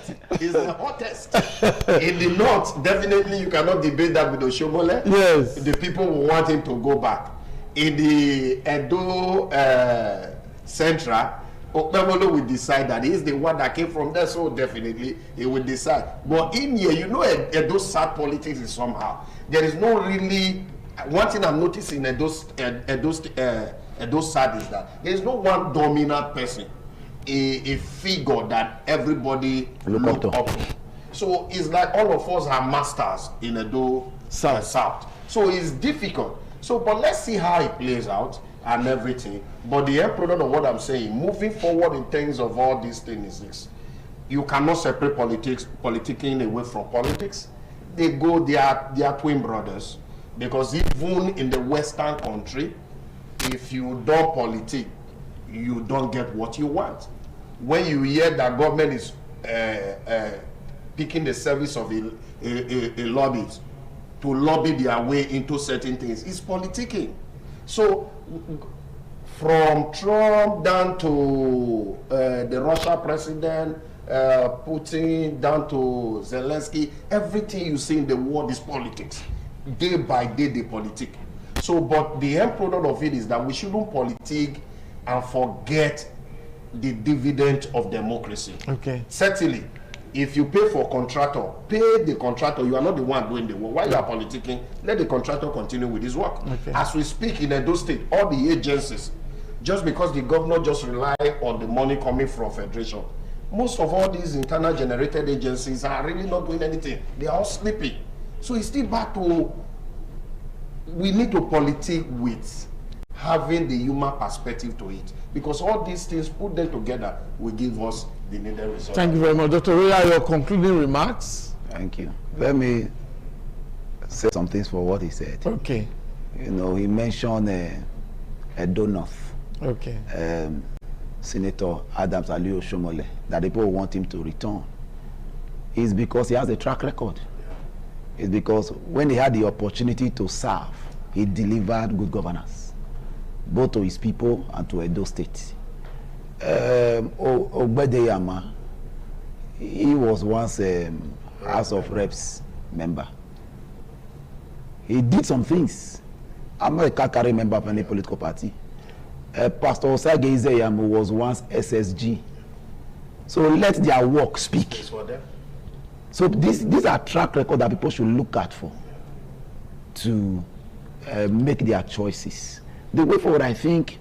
Before you continue, what you're saying is that whenever anybody has the opportunity to occupy any office or elective office, that person should know that it's just his or her time to ensure that he delivers good governance because of future. That's right. Okay. That's right. So, in conclusion, I think our government should learn to separate governance from politics. Okay. Nigerians elected them, irrespective of party divide or party lines, to deliver the dividends of democracy. Because at the end of the day, Nigerians will not be voting for you because you did your party members well. They'll be voting for you because you delivered on the campaign promises that you made. For example, the current president, he said, if he cannot give us light, Nigerians should not vote him for second tenure. I watched that clip. And as I'm talking to you now, Nigerians are in darkness. The Minister of Power is contesting in Oyo State now. The former minister that just resigned, darkness, contesting as governor. So that is, you know, election time like this, political time like this, Nigerians should be looking at scorecards of those who seek re-election. Because if, you know, one of the greatest problems we have in this country is that we have powerful individuals and weak institutions. Because if the institutions are functional, all these things we are saying now, if INEC can be trusted to give us credible, free and fair elections, my brother, forget. Thank you very much, Dr. Royal. I also want to thank Associate Professor, Cybersecurity University of Benin, Dr. Maxwell Osage. Thank you very much for your time. Thank you, sir. And for our viewer, I hail you. I'm really impressed because we have those who are monitoring our program, watching this program.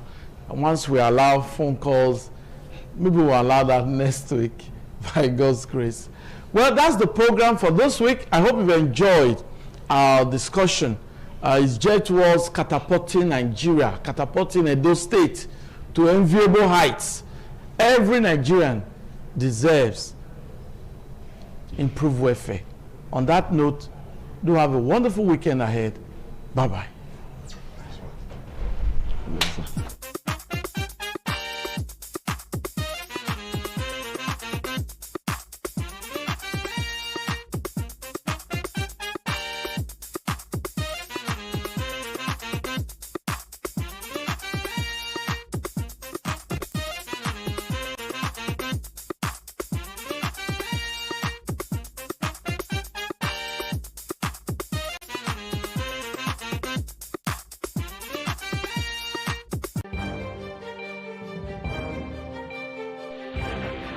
This is ITV. This is ITV. Certainly the best.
Ugieni Madonna, imagine Ogero, always near Gbe, Manazo, or Ugieni Madonna. You will have to serve the community for 30 years before you come to this stage.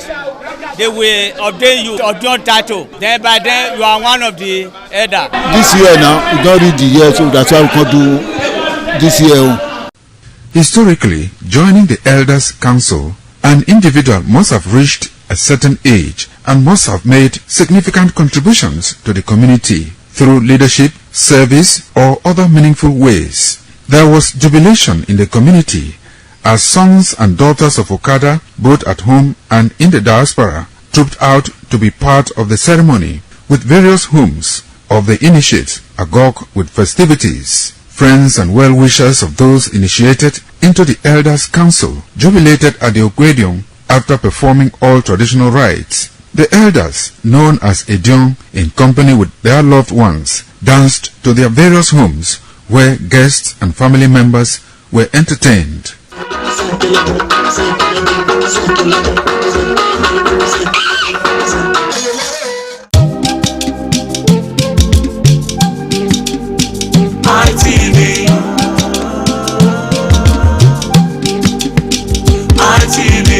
ITV, certainly the best.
ITV, certainly the best.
A very beautiful evening to you, and thank you for joining us on the ITV News for tonight. I am Lawrence Osifo.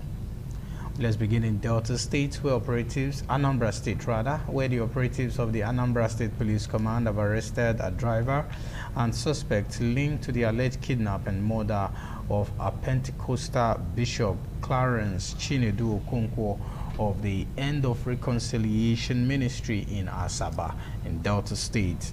The suspects were arrested in Onitsha, while allegedly attempting to sell the late bishop's Toyota Prado SUV car, which police recovered during the operation.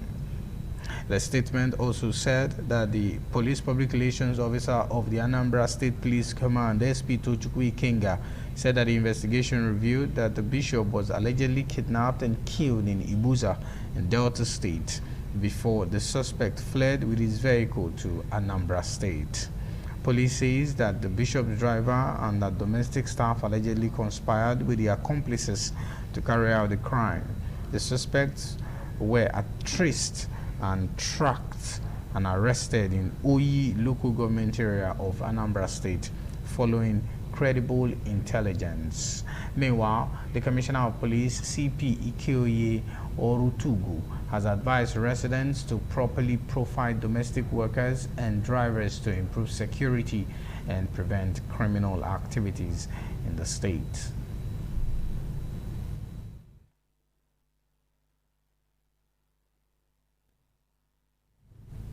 And a former governor of Edo State, Chief Lucky Nosakara Igbenedion, has celebrated his 69th birthday anniversary in a grand style in Benin City.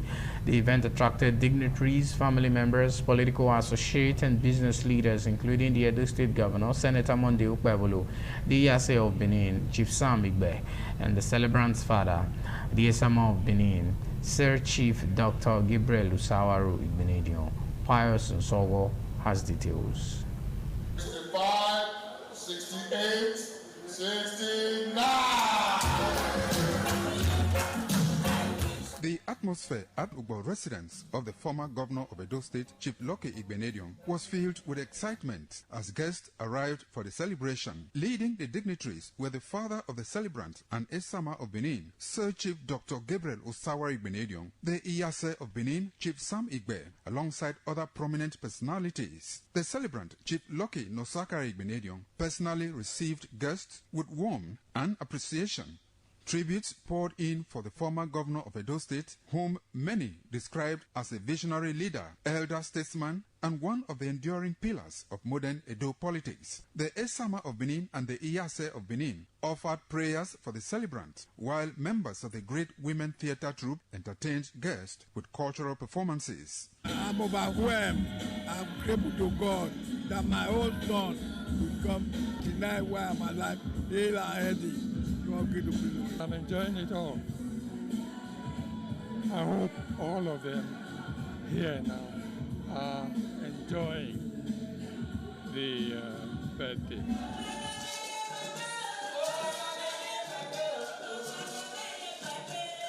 Special prayers were also offered by the God's Generals Association, led by Bishop Efe Idahosa, who commended Chief Lucky Igbenedion's contributions to peace, unity, and national development.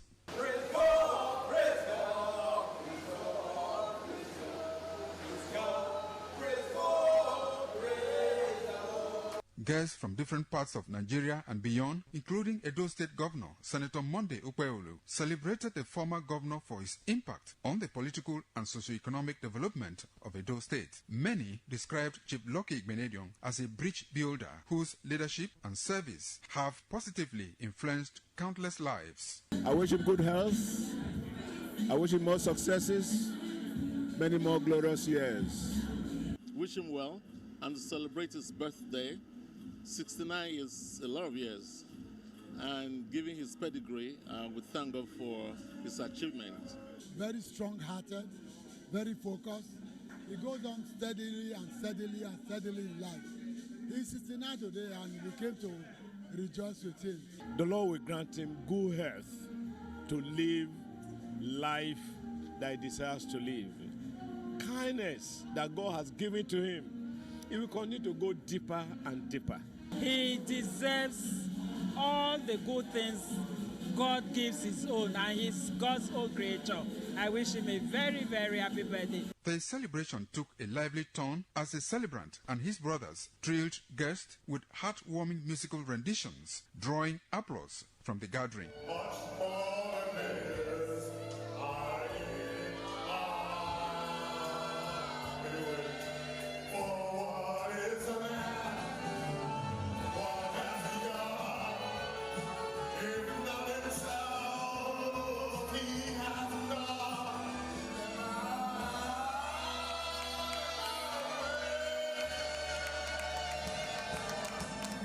The celebrant, Chief Lucky Igbenedion, his wife, Mrs. Eki Igbenedion, and other family members expressed gratitude to God for a successful birthday celebration.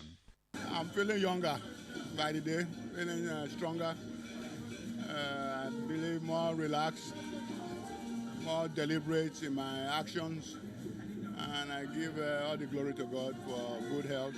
A dependable husband, a very responsible father, and a loving grandfather. Lucky Igbenedion is such a wonderful man, a wonderful senior brother. He carries everybody along in his family. He's always there for each and every one of us. I pray that the Almighty God grant him good health and long life. I wish him, a reward of everything that he has sown into people's lives around the world, not just in Nigeria. So I wish him joy, I wish him health, I wish him prosperity. The event, marked by elegance, warmth, and goodwill, ended with guests offering prayers for continued good health, strength, and many more years of impactful service for the former Edo State Governor. From Benin, Pius Nsogo, ITV News. Guests on the program 60 Minutes Nigeria have called on leaders to place governance above politics, stressing that the welfare and security of citizens must remain the primary responsibility of every elected officials. The expert noted that while politics and governance are inseparable, in any democracy, Nigeria's leadership culture and structure has increasingly prioritized political interest over effective service delivery and the needs of the people. The report finding by Esther Ogoro is presented by Pius Nsogo. The guest, an associate professor of cybersecurity, University of Benin, Dr. Maxwell Osage, and Dr. Royal Ayemere emphasized that true leadership is measured by the ability to guarantee the security, welfare, and overall well-being of citizens. They maintained that elected leaders at all levels owe Nigerians responsible and accountable governance capable of addressing the country's pressing challenges. Before the subsidy removal, when we leave our houses, you drive around the town and everything, maybe 5,000. Yes. But today, when you leave your house, you are sure that you spend 30,000. And this APC government is very good at comparing Nigeria with countries that are not doing well. When you ask them questions, we say, oh, Pakistan. When you ask them questions, you say, why not say Germany? How much is the transport? He told me. I said, check flight ticket, let's see how much. He told me the difference. I sent him that amount. It's better for me to give him that money than to be praying. You're right. For him to have Johnny Messi? Yes, than to be praying for him to arrive safely.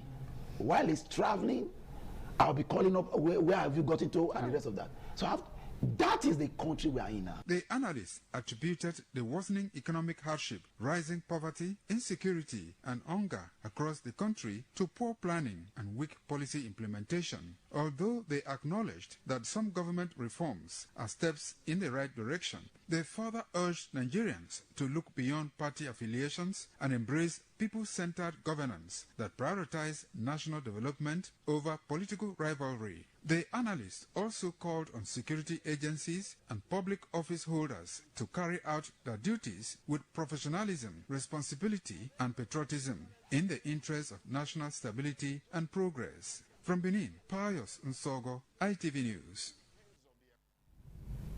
Despite the alarm raised by independent television and radio 7 months ago over the deplorable condition of the NRA adjoining road in Ubi, a local government area of Delta State, the fifth portion of the road have turned into a nightmare to motorists and residents of the area. The resident appealed to the governor of the state, Sheriff Oboriwori, to come to their rescue before the road is severed. As Warri correspondent Benga Ahmed brings us details. 7 months ago, independent television and radio raised alarm over the worsening condition of NRA adjoining road to Udu. The failed portions on the road have created apprehension among motorists and residents in the area, especially tricycle operators, keke riders, who increased transportation fares. Some motorists and residents who commented on the worsening condition of the road, despite commending Governor Sheriff Oboriwori over ongoing road construction across the state, passionately appealed to him to direct relevant authorities to fix the road and save them from untold hardship they face daily. This road now is supposed to be 150, 200, but the road is bad.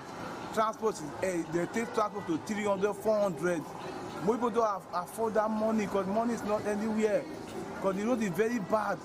So kind of time, if rain fall, you not see keke to take you past the road. A lot of trailers before in there. At the same time, a lot of traffic. But when the rain gets up now, a lot of people will be trekking all the way from that place to come to that place. No vehicle is moving. So we say, please, our able governor, please come and help us for this road because we need your help. This is the road we can link to each other to have our daily bread. We need urgent attention for this road. You should come and help us. We are pleading to help with to carry this NRA road because the road is very, very bad.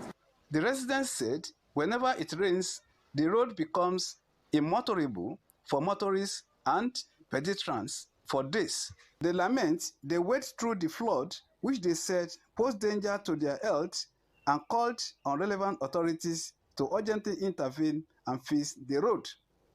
From Warri, Benga Ahmed, ITV News. The Edo State Police Command has declared one Destiny Yakubu missing. In a statement signed by the State Public Relations Officer of the Edo State Police Command, ASP Ino Ikoidem, one Destiny Yakubu of Uselunaho community of Auchi Road in Benin City left home since on the 9th of March 2026 to an unknown destination. All efforts made to trace him proved abortive. The statement adds that Destiny Yakubu is 9 years old, dark in complexion, without tribal marks, about 3.5 feet tall, speaks Owa and English languages fluently. The statement adds that anyone with useful information about Destiny Yakubu should kindly contact the nearest police station. Our current affairs program this morning on ITV on Thursday examined the major political, economic, and social issues shaping conversations across the country. His Honamuri report that the discussion centered on concerns surrounding the reported hantavirus outbreak, Nigeria's rising debt profile, as well as developments in the nation's education sector. Speaking from Benin City, educationist Shola Okunpolo alongside Oladele Okundele assessed the state of education in Nigeria and recent policy reviews introduced by the Joint Admission and Matriculation Board. The guests stressed the need for reforms and policies that would improve learning standards and expand access to quality education across the country. How do we prepare these children for the entrance exams into tertiary institutions? And sadly, successive governments come in and they come up with policies to address again the symptoms. I would recommend, quite frankly, that there should be an overhaul of our educational system from the foundation. In Nigeria, policies are made every now and then, but go to the implementation. The implementation should be geared towards the purpose of the policy. Also speaking on the program, Comrade Idodo Emmanuel said leaders of the All Progressive Congress in Esako East had reaffirmed the zoning arrangement of the Edo State House of Assembly seat to North Ibie. Joining virtually, biologist George Aham clarified the position of the World Health Organization, stating that antivirus currently poses no significant public health threat. But we should be concerned because of the kind of environment that we live in. The kind of lifestyle that our people have chosen to live. From Lagos, public affairs analyst Dr. Sam Wasinda analyzed President Bola Tinubu's borrowing policies and their implications for Nigerians' economy and future development. Statistics have it that over 140 million Nigerians have been thrown into multi-dimensional poverty. If there are job creation, revive some of these industries that have died, inject into power sector. From Benin, His Unamure, ITV News. In Kwara State, where the Kwara State High Court sitting in Ilorin has convicted and sentenced Prophet Ajiboye Olayinka to life imprisonment for having unlawful sexual intercourse with the 3 minor congregants inside the missions house of a church in Ilorin, the Kwara State capital, where the defendant was the general overseer. Prophet Olayinka was also sentenced to 14 years imprisonment for illegal abortions of several pregnancies of his victims. The defendant has faced 8-count charge bordering on criminal conspiracy, unlawful sexual intercourse with minors, illegal abortion, and unlawful possession of firearms. It is the evidence of the victims that the defendant administered anointing oil on their private parts before having forceful sexual intercourse with them in the missions house, and that the defendant gave them the Bible to swear an oath of secrecy not to divulge the rape incidents to anyone, or else he would kill them. The court described the defendant as a pedophile and a philanderer whose conduct would be deprecated by all and sundry in the society. Justice Gegele further directed that the pump-action gun recovered from the defendant be forfeited to the federal government. Workers' Union of the West African Examinations Council, WAEC, in Nigeria on Wednesday commenced a 3-day nationwide protest over unresolved welfare issues and alleged unfair labor practices. The protest, organized by the Non-Academic Staff Union of Educational and Associated Institutions, began at the WAEC National Office in Yaba in Lagos as early as 8 o'clock a.m. in the morning, with parallel actions held at regional and state offices nationwide. The action followed the expiration of the 7-day ultimatum issued by NASU national leadership to WAEC management over 9 key demands, including alleged irregular recruitment practices and poor staff welfare conditions. Speaking on the protest, the chairman of NASU WAEC, Mr. Kayode Ogunyade, said that the action, scheduled for 3 days, was intended to compel management to return to the negotiation table. He added that the action was also a warning signal to management over the growing frustrations of workers reacting. WAEC, through the head of public affairs, Moyosola Adeshino, assured candidates, parents, school owners, and stakeholders that the ongoing WAEC would not be disrupted. In Kebbi State, where no fewer than 2 customs officers were killed in the Tuga community in Bagudu local government area of Kebbi State by gunmen suspected to be members of the Lakurawa sect. The incident, which occurred in the early hours of Wednesday, saw the officers attacked at their checkpoint in the community. A source who spoke said one of the victims, a senior officer, was burnt alive after the attackers set fire to the building where he was sleeping. The public relations officer of the Nigeria Customs Service, Kebbi State Command, Mustafa Mubarak, when contacted, said that the command would issue a statement after obtaining full details of the incident. However, the spokesperson for the Nigeria Police Force, Kebbi State Police Command, SP Bashir Usman, condemned the attack and said that security agencies were working to apprehend the perpetrators. Meanwhile, a resident of the Fanadi village in Suru local government area of the state recounted how they successfully repelled an attack by suspected Lakurawa terrorists and recovered cows stolen during the raid. And we're going to short break now on the news. Details after the break. Stay with us.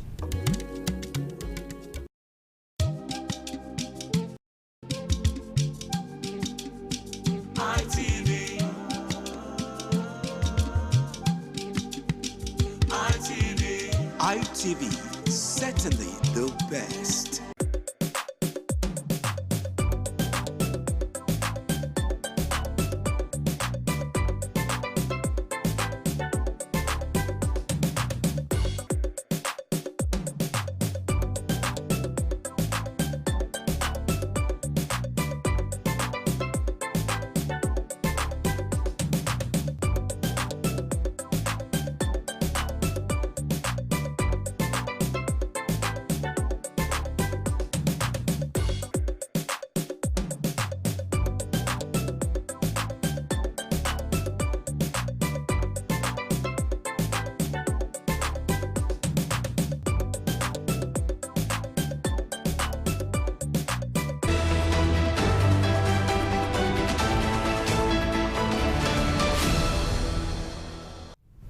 Thank you for staying with us. Talking business news, where the United States said it would ease its own system by demanding sincere apologies for that mix-up. Up now to sports details from our sport decks with Solomon Aino. And on sport news, Nigerians Flamengo will take on Lakeside Queen in a friendly match in Ikene as they intensify preparation for the 2026 FIFA Under-17 Women's World Cup qualifiers against Guinea. It will be the Flamengo's first friendly since arriving in Ikene for the final phase of their preparation for the qualifying fixtures. Akim Busari's side played 5 friendly matches in Abuja before traveling to Ikene. They secured 4 victories and 1 draw from the 5 friendly games. The team is expected to play more friendly games before taking on the Guineas. Guinea will host the first leg in Conakry on Sunday, May 24th, and the reverse fixtures is scheduled for the Remo Star Stadium, Ikene, a week later. Frank Oyeka has been nominated for the Championship Player of the Month award for April following his impressive performance for Coventry City. The Nigerian midfielder played a key role as the Sky Blues secured promotion to the Premier League by winning the championship title. Oyeka featured in 3 league games during the month, registering 1 assist. The 28-year-old provided the assist for Ephraim Martin Clark stoppage time goal in Coventry's 3-0 victory. The defensive midfielder recorded 1 goal and 1 assist in 14 league appearances for Frank Lampard side this season. Oyeka joined Coventry City on loan from Brentford during the winter transfer window. Other players nominated for the award are Christian Walton of Ipswich, Andrian Sezic of Portsmouth, George Winpass of Wrexham, Mohamed Toure of Norwich, and Zavipnik of Swansea. And that's it from the Sport Desk. I am Solomon Aino. And that is our package on the ITV News for tonight. I am Lawrence Osifo, thanking you for watching. From everyone here, to have a pleasant night rest. Good night.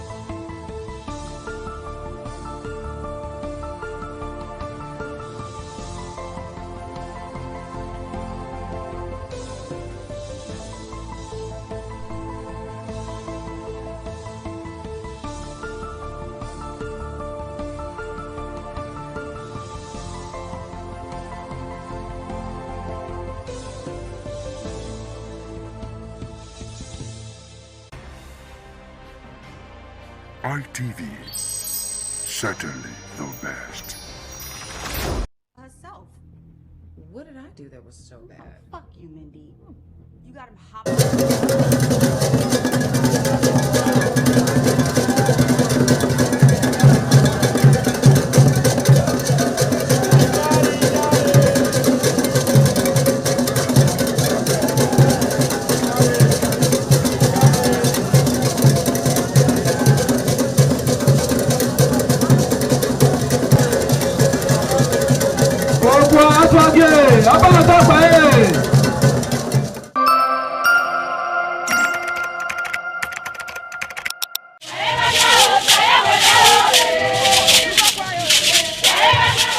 In a rare display of botanical brilliance, the palm tree defied natural norms, sprouting multiple branches that bear fruits. This rare occurrence has become a wonder to many, as experts are calling it a one-in-a-million phenomenon.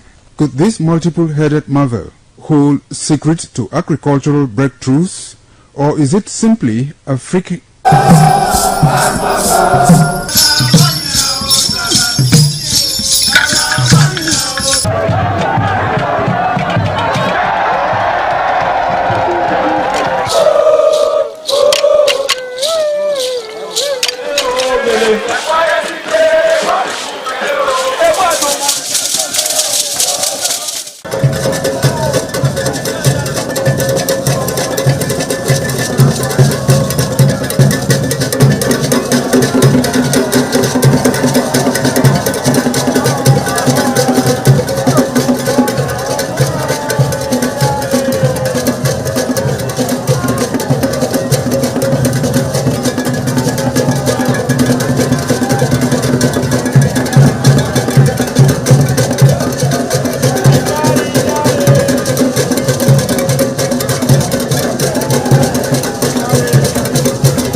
Ojúde aṣáájú ọbẹ̀ ọ̀dọ́pẹ́.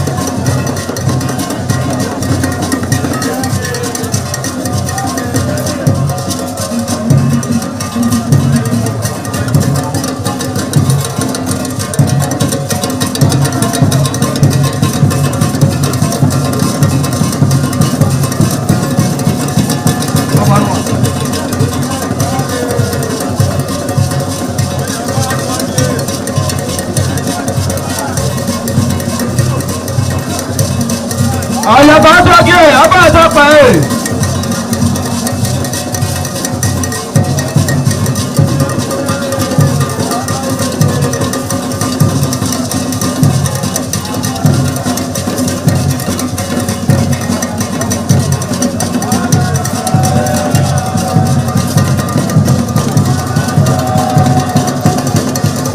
Ọ̀dàyẹ àtọ́jú ọbẹ̀ ọ̀dọ́pẹ́.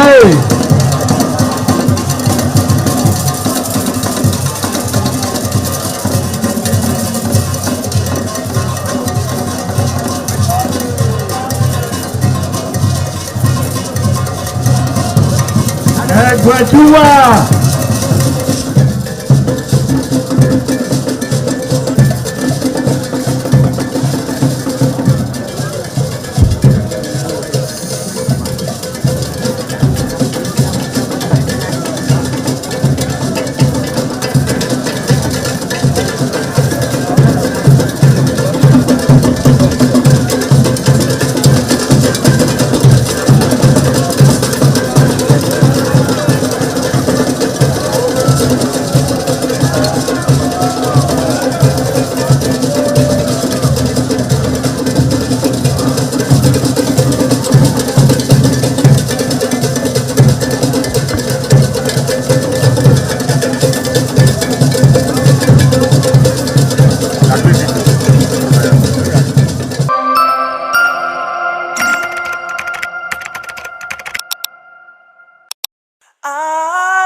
ITV, certainly the best. The best.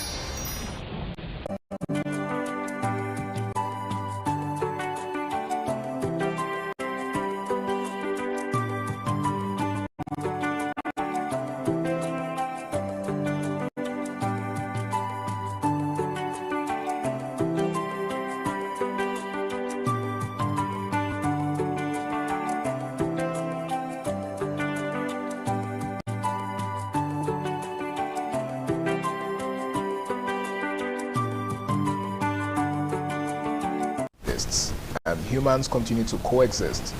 Conflict is inevitable, but how we choose to handle those conflicts as they come up is what makes us either mature or otherwise. My name is Harry Agboje, and this right here is how I'd like to say welcome to yet another amazing episode of Flipside on Independence Television, reaching you live from the city of Benin. Now today we're going to be discussing something that has to do with conflict resolution. Now sometimes in life we tend to fall out with the people that we interact with.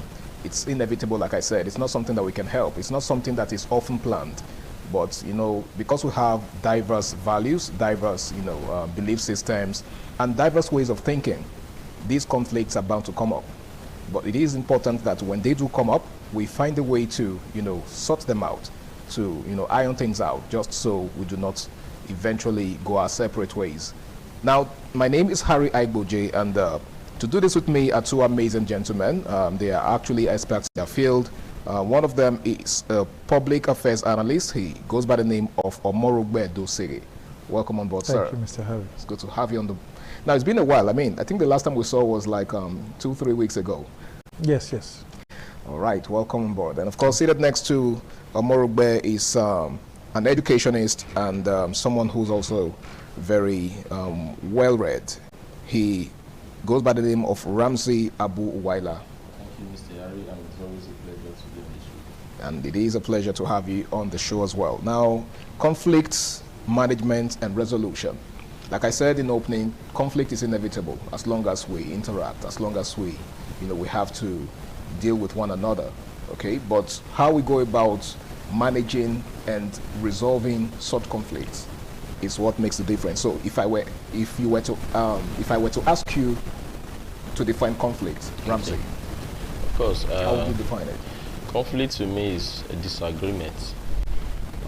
It is things that are not healthy, issues that exist between people, persons.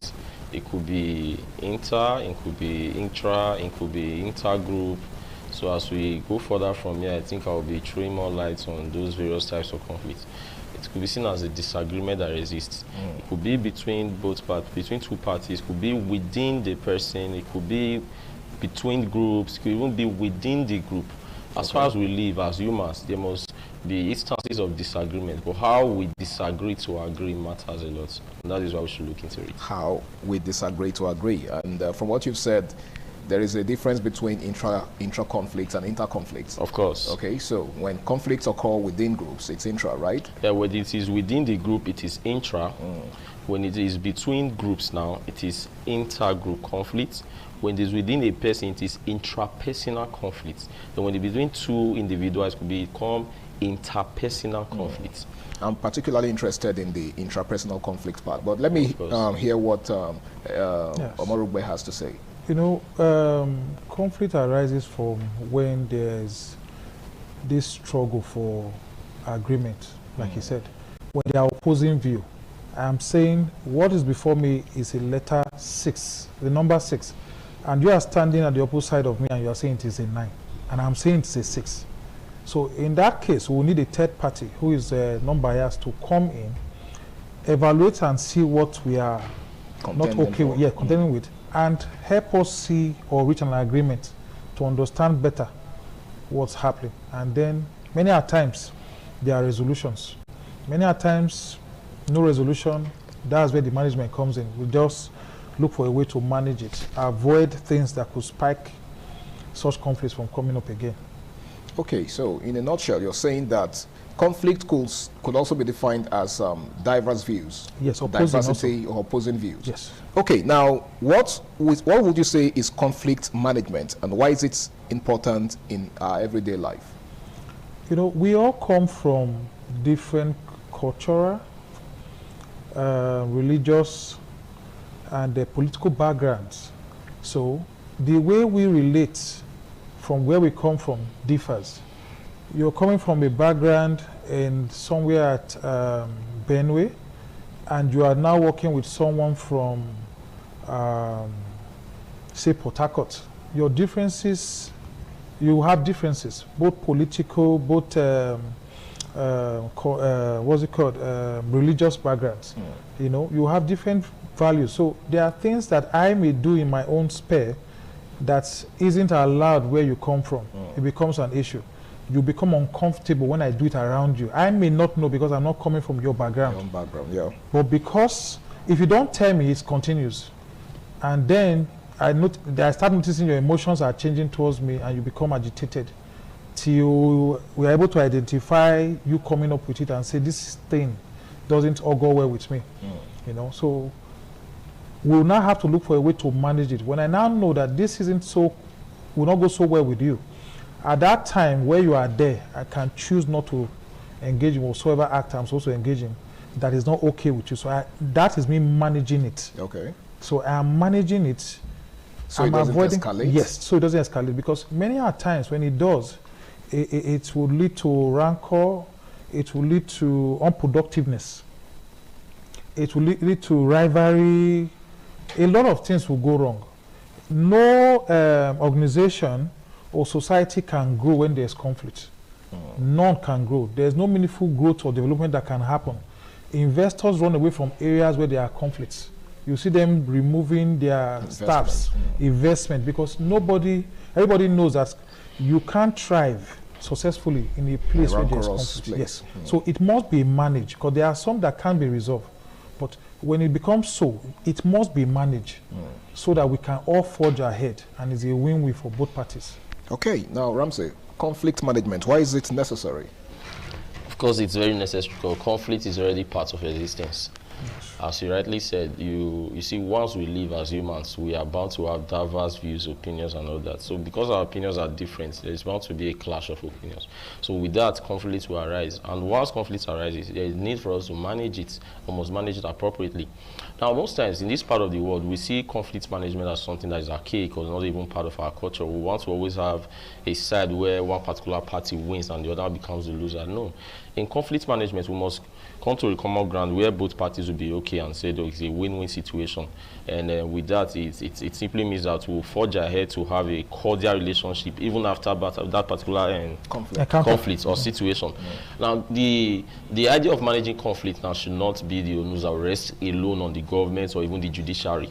As individuals and good citizens of this country, I think it's important and expedient we also learn how to manage conflicts. Right from the home, there are bound to be conflict between couples. You see a husband and a wife. The husband says, I want to eat this. The wife says, no, we ate this yesterday. We need to eat this. There's already conflict there. And people take silence to be one of the resolution of some conflict. It's not. It only breeds it, and it eventually escalates when one party decides to speak up. So it is important at the initial stage, have an issue that will just kill that idea of growing or making it nourishing conflict, because people do nourish it, and people nourish conflict? They just keep it in, they cork it in till the very day it becomes an outburst. Could that be because they are avoiding a bigger problem? They are avoiding conflicts. It could also be lack of communication. It could be the fact that they want to just let it feel like it does not exist, whether it's already existing. That's avoidance. So the avoidance. So the best way to actually tackle it is, first, there should be communication. Let it be known, establish the fact that there's already conflict. What's the next step on how to resolve and manage it? So it begins with acknowledging that there is a conflict. Yes, you acknowledge that there's a conflict. Then from there you work on it. You need to call the other partner. You need to understand. What we say and how we say it are two different things. Yes. People are so focused on what they say, but how they say it, we hardly even pay attention to it. And then I guess the same thing applies to what we do and how we do it. And how we do Body language. Body language. So you might want to say, I'm sorry. The tone in which you are saying I'm sorry carry more communication than even the words that you just use. Is it possible to say I'm sorry in the wrong way? You can say I'm sorry when you are not sorry. Of course. Mr. Harry, I'm sorry. Exactly. You mean, did you just apologize? It's not did you hear me? And I said I'm sorry. That is not how to say I'm sorry. It means I am doing this to fulfill righteousness. It is not from me, and it does not give the fact that I may not repeat that same thing tomorrow. I'm sorry should go with an appropriate tone. It doesn't show remorse. It doesn't show remorse if you just drop it like that, I'm sorry. So people must learn to be polite. They must learn to also pay attention to how they say certain things. Sincere. Beside what they say, how they say it carries more information. Should they also pay attention to the way it is received? Of course. If you package it well, definitely it's going to be well received. So it is the packaging. So I'm saying that, while you're saying it or while you're doing it, should you pay attention to the way the person is receiving it? It should come from your heart. Sincere. And not from your head. True. Now, when it's from the heart, we will know. The tone, you cannot betray your emotions. Yes. It has a way of being a part of what you say. If you had this remorse to it and it's coming from the heart, definitely the person will know that this is a sincere apology. But if it doesn't come like that, then people fault the way he apologized. And that's why you see the other party say, no, this one is not okay. We must get to the root of this and all that. Because the apology was not sincere. So, and it's easy to tell when an apology is not sincere. It's not sincere. It's very easy to tell. Easy. Paralinguistically, body language, there are other things that communicate apart from our words. People pay more attention to these things. This guy is saying he's sorry. But why is he saying he's sorry? Some will say he's cocky, he's purpose. Can't you see he's haughty? He just said I'm sorry, but he's not saying I'm sorry. So if you are sincere about it and you really want to manage it up again and decide to start not saying something he's going to do to harm the other person, because after all the person had done, coming to apologize, you are still cocky. So it means you were not sorry, and it's going to happen again. So in a bit to avoid it, the person says no. Then also, there is something I know we also have here in this part of the country, in Edo State. I grew up. We have places for resolving these things. We Conflict have resolution. Yes. Yeah. In fact, it's almost in each street. You see, there's an Odion way, because conflict is here. As long as we are here, there's going to be conflict. You see, two people come to meet the street head to say, we had issues many a times, maybe regarding this person threw dirty to my compound, or his trees, the leaves they blow into my compound, or the issue of something land. as basic as that. Yes, he shifted my beacon, and they say, okay, we will gather every other person in this street. All the landlords will meet at a particular time and then deliberate on the issue. So we've been enjoying that. Though it's the Western world is not throwing more light on how best. That is it's a broad topic entirely. Okay. So it's not giving us more ways to handle it, and also to know that you can manage it. In cases when it's not resolved, you can manage. They now tell you, okay, don't So there enter. is a difference between management Yes, and resolution. Of course. Yes. Resolution is when the apology, for instance, like we talked earlier, is sincere and we shake hands on it or hug it out. But when it's not, we can choose to manage to say, okay, I don't cross his path, he doesn't cross my path. So I don't do what's going to offend him, he's not going to do the same. We are managing it, but we've not resolved. In addition to that, when we manage, we are being proactive. Okay. We don't want it to escalate. When we resolve, we are not being reactive. Okay. It has come to an end positively. Like, how do we put an end to this and all that? So most times, it is even good we manage these things before it gets to that zenith, that climax, where most times it can go out of hand and all that. Because you see people trying to settle. And we're going to settle this dispute, we're going to do this. And these are the same people that were there while this thing were growing to that extent. Yes. So they didn't manage it from the initial stage. Okay. So when you manage conflicts, most times you find out that both parties will just go home fulfilled and happy. Yes. The idea of, no, if you will try it next time, it's because you were not satisfied with the way the conflict was managed. That is why you say, no, it's not this and all that. There are some things you manage them and you don't even need to spend thousands of money for litigation and all that. So it is very good as humans, we should open our hearts to conflict management. Okay. Conflict has come to stay in the society. Definitely we will disagree, but we are going to manage this disagreement. It is the unmanaged disagreement that eventually will cause negative effects in society. But those that are managed positively, of course it will be resolved and everybody will be happy. All right, thank you very much, Ramsey. It's still Flipside on Independent Television, and we're discussing conflict management and resolution. We shall be going on a break now. The program continues afterwards. Please stay tuned.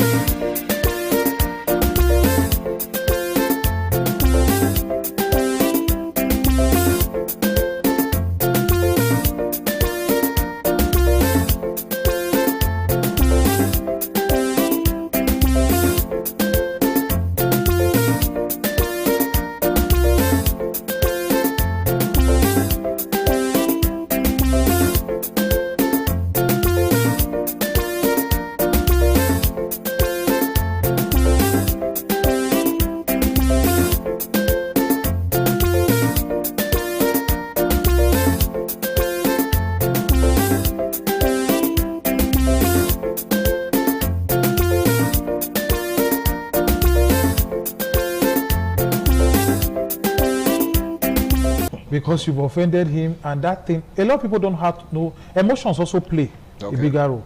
Temperament? Emotions. Yes, temperament also.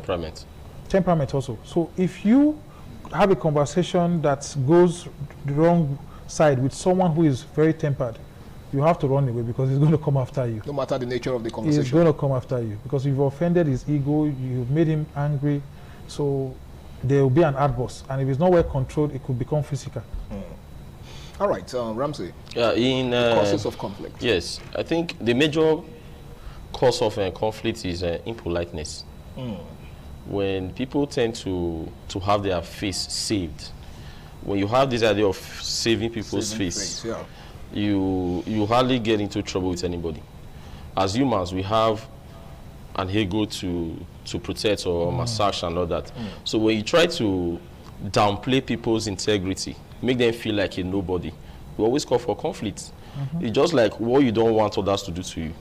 don't do it to others. The golden rule. The golden rule. So if you have this golden rule and you know how to meander, maneuver your ways through people in a way that you make them feel that this is somebody, you respect and you save their face, you respect their personality, you always have conflict. Are there people who deliberately, want to belittle others? Of course. Yes. That's what we call behavioral dysfunctionality.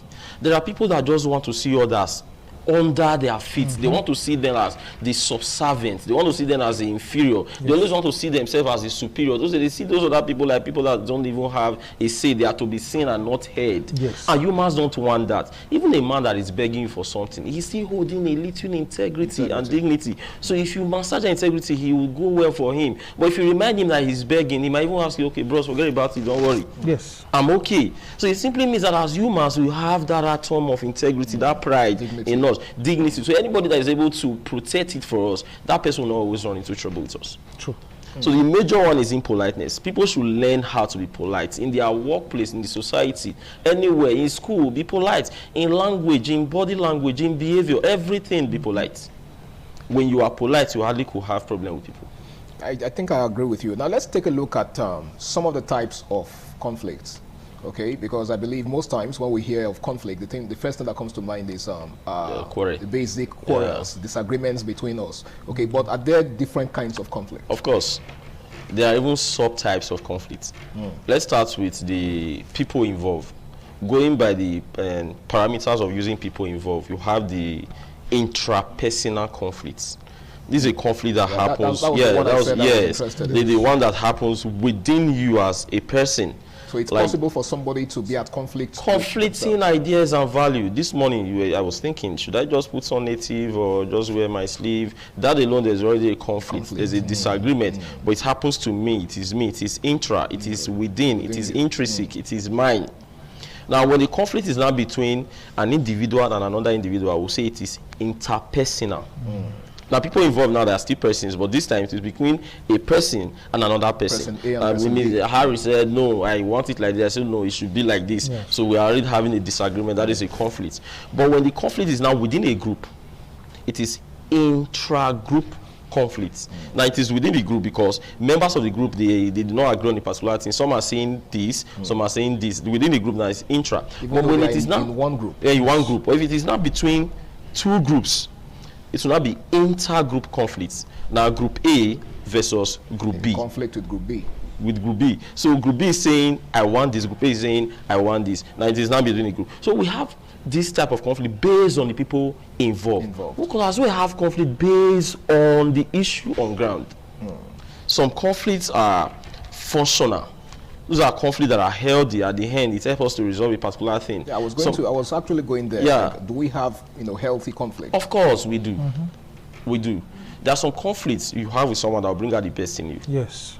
It's also bring out the best in the other person. True. But one thing about that actually depends on how it is managed, right? Of course, that is why the management must come in. It is a healthy rivalry.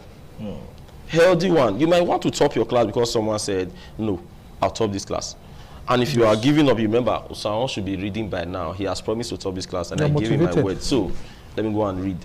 That's a healthy one. So we should not rule out conflicts totally. There are some conflicts that are functional, that help. Some are latent. It is not obvious. It's just there. You see a husband and a wife already having tension. They are already having conflict, disagreement in the house based on the next payment for the house rent, the rentage. They've not paid. They haven't talked about it, but it's just there. That tension is there. The woman is not looking too good. The husband is not looking too good. They started shouting at the children unnecessarily and all that. It's already conflict. It's latent. It's not open. So such conflict, you need to speak up. Communication should be a key in conflict management. Let people know how you feel. You don't communicate using your body language these days. Be open. Talk about it. How do people communicate using their body language? People do a lot. They assume. They believe that you know what you've done. Yes, it's not you at times. Most times it's just snub. But is that not a possibility too? Is it not possible for somebody to be aware of what they've done, but play dumb? No, most times, some persons are not even aware of what they've done. Either by actions or inactions. So they'll be very sure that they know what they are doing. Why not just tell them? What you did last time, I don't like it. This is what you say. Oh, you mean you took offense? He said, yes, I'm sorry. It was coming from the heart of, say, now I understand. I had a case in university where I called someone baby in his native tongue. I loved the language, but I didn't know what it meant. Okay. It went on for a semester. Till one day he called me and said, I don't like you calling me a baby. Baby. Like I'm a child. I said, is that what that means? He said, yes. I said, I'm very sorry. I never knew. I thought it meant my friend. Yeah. And he said, no. I didn't know. And he had this coldness at times towards me. So I didn't know. You didn't quite understand why. I didn't quite understand why. So it would have lingered if he hadn't spoken up. Yeah. Okay, so Ramsey, yeah, take it off from there. Like you actually, yeah, we need to start communicating. Yes. If you don't feel cool about anything, let the person involved know that what you just done, I am not cool about it. This is wrong, and the person is mature enough. The person says, I'm sorry. This is not the aspect in which I'm taking it from. Yeah. Then you can easily just resolve and the friendship continue. True. But you're cocking it up to say he knows what he's doing and you start communicating non-verbally, using body language. Yeah, like the and example all that. He just gave, if the guy in question had not made it known to him, he wouldn't have known. And it took some time. Yes, before the person even have to say, okay, this is what is happening and all that. So that is what we must encourage people to do now, to start communicating. That man there, that woman there who has offended you and you think the person knows what he or she is doing, he doesn't know. Go and meet him. Oh God, this is what you did on a particular day. They will respect you for it, for even communicating. Yes. For even saying this is what you've done. The person will just... So communication is key in resolving conflicts, in managing conflicts. We must speak up. Even in court, they want to hear from both sides. True. That's the power of communication. How do you feel? Are you guilty or not guilty? Okay, what do you have to say? You know, when you listen to people, it gives them this privilege of, I want to be heard, I want to be understood, so I should just say the truth, I should forget about things. What they do most times, they are very quick to, what some persons do most times, they are very quick to just cut in. They don't listen, they only hear. They want to be the first to speak. Always quick to interrupt. They want to interrupt. Let that person hear his or her grievances. Let the person express his or herself. Listen to the person. By listening alone, you are a step forward in resolving and managing the conflict. Very true. People want to be listened to. So communication, listening, they are all important in conflict management. With this, I think we're going to have less conflict society. And conflict resolution also, I think they should inculcate or impute it into our curriculum. Many people don't know about conflict management and resolution. Sure. They just believe the only way you can resolve issue is by creating more violence. Going to the police immediately. Now, is it possible to have experts in the field of conflict resolution? I think there are experts already. Are they experts? Of course. Are they trained? Well trained. That is a course in some university. Yes, true. They have the course like that. If it does exist, then it's a novel thing, because I don't think it existed. It's a novel thing in this part of the world. Okay. Other same clients that have developed, they know things about conflict resolution. Why do we even have this too much litigation in courts? Exactly. Because most time we don't have alternative. And even the alternative we have sometimes, they like referring the case back to the court of law. True. But in the court of law, what did they say? Are they not going to use this, the amount to resolve it? They must appeal to your conscience. What you're suggesting is that we have alternative resolution centers or mechanisms for cases like this, for different type of issues, so that the courts will not be battling with backloads of cases, litigations. And a lot of times, some cases are even thrown out of court because of lack of merit. At the end, they will go home and settle it. This is the same audio way.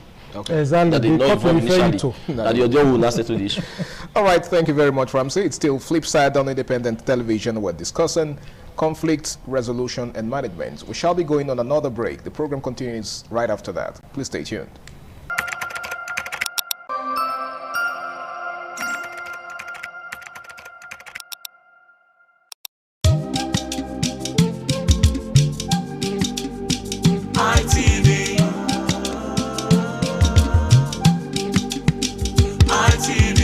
ITV, certainly the best.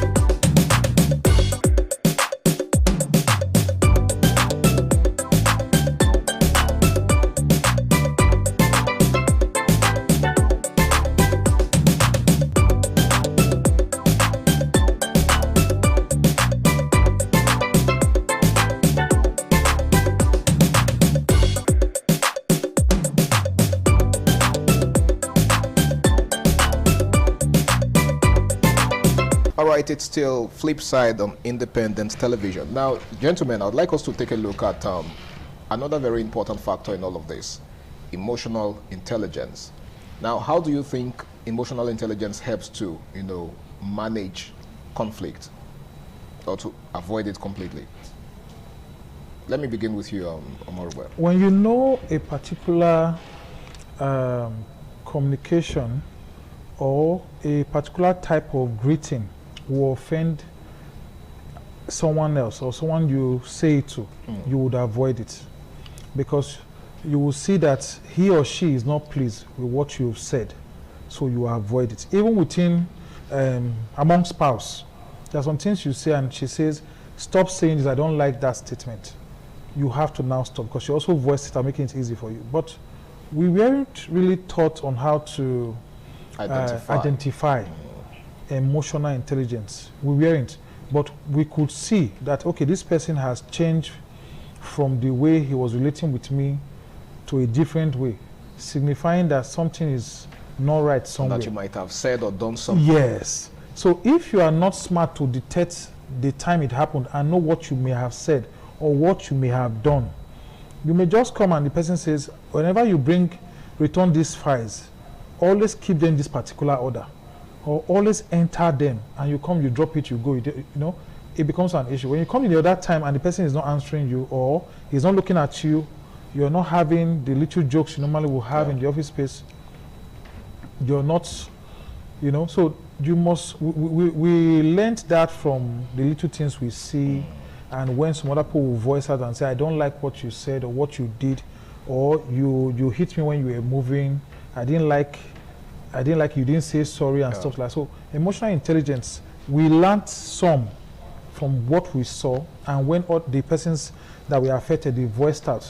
That's how we've learned it, and we adapt to it, and then we try to understand them when it happens. We try to take note and make corrections at that time.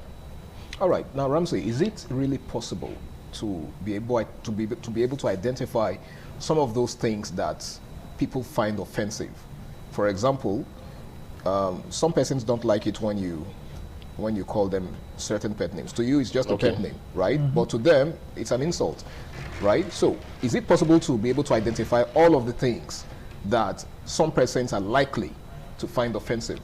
You see, when we say emotional intelligence, it is not everybody that really has this emotional intelligence. Sure. Some persons are just academically intelligent, some of them are socially intelligent, few are emotionally intelligent. When you are emotionally intelligent, you should know when some certain jokes has gone beyond jokes. Yes. You should know what to say, how to say it, and where to say it. You should know that there are some form of communication you pass across, not embedded in what you say explicitly, but they are implicitly implicated. Asking a young man who just got married, now you finally married this girl, you try. That is no longer a congratulation. No. That is no longer wishing the young man well.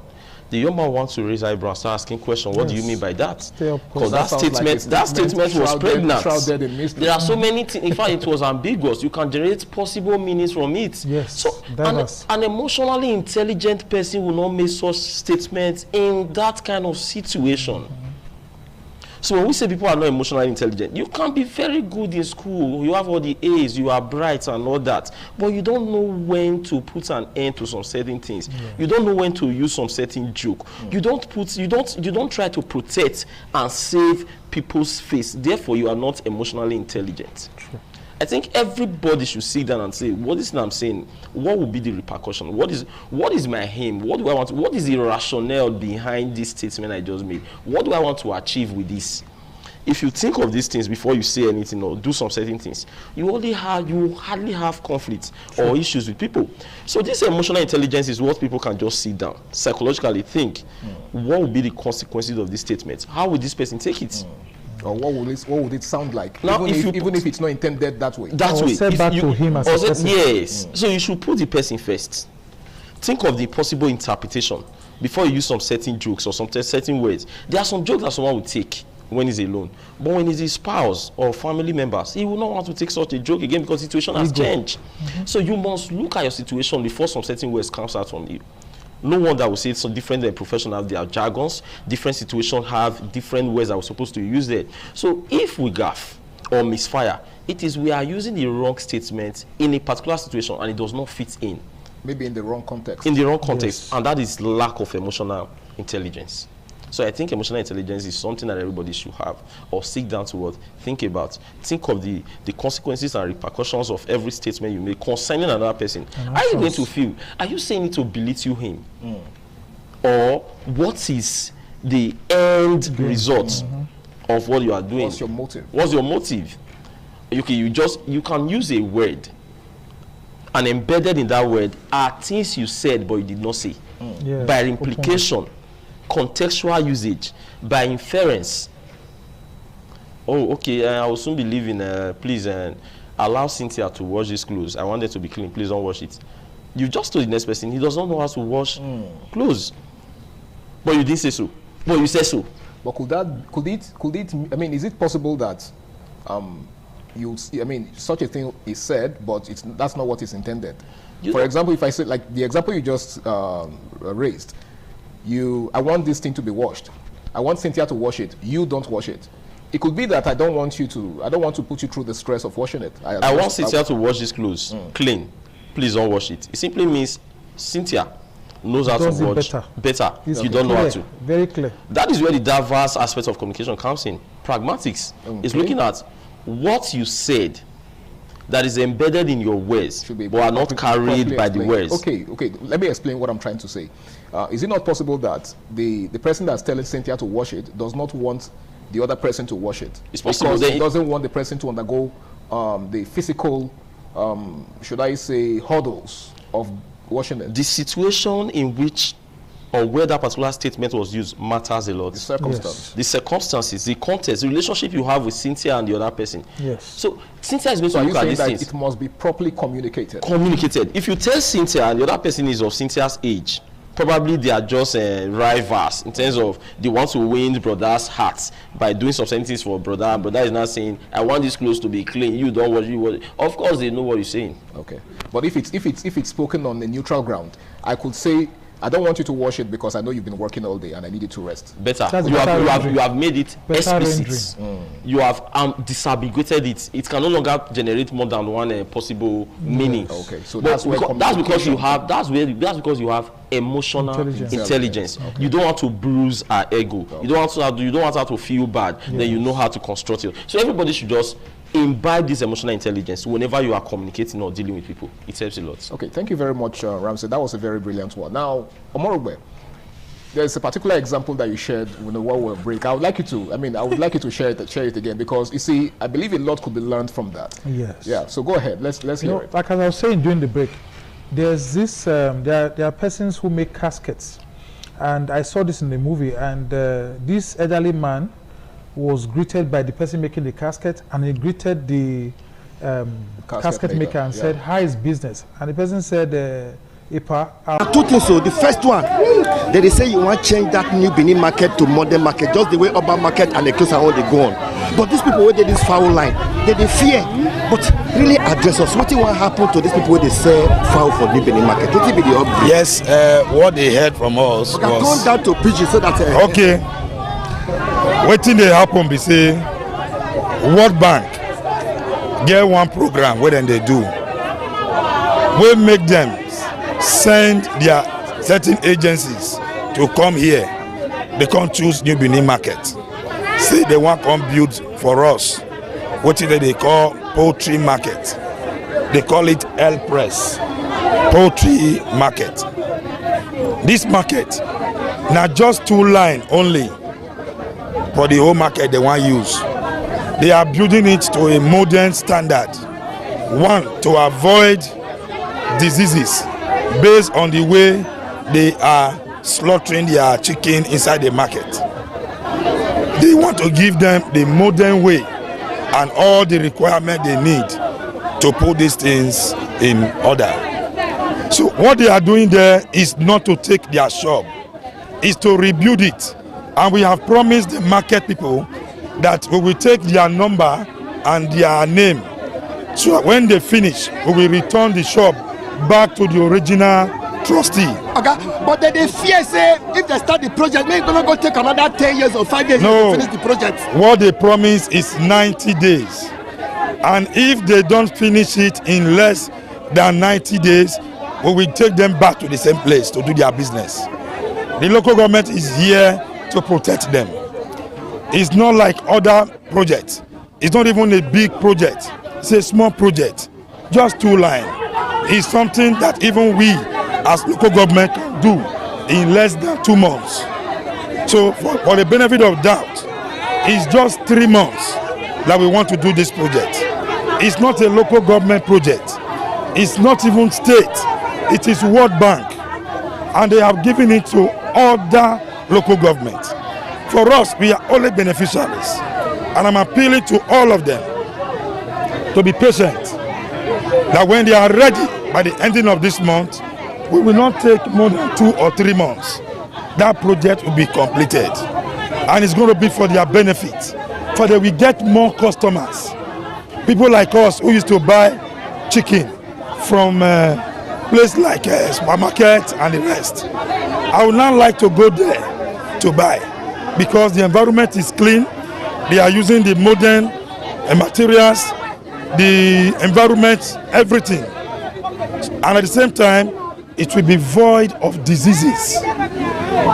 Yes, to be void of diseases. Okay, before I let you go, any plan to modernize that market? That food market, because that market don't old. Yes, that is one of the oldest markets in Benin. New Benin market is one of the oldest markets, and I think it's high time we start thinking of renovating and rebuilding. But we are going to do that if they agree that we do it. If they don't agree, we leave it as it is. For me, I think the governor has the final say.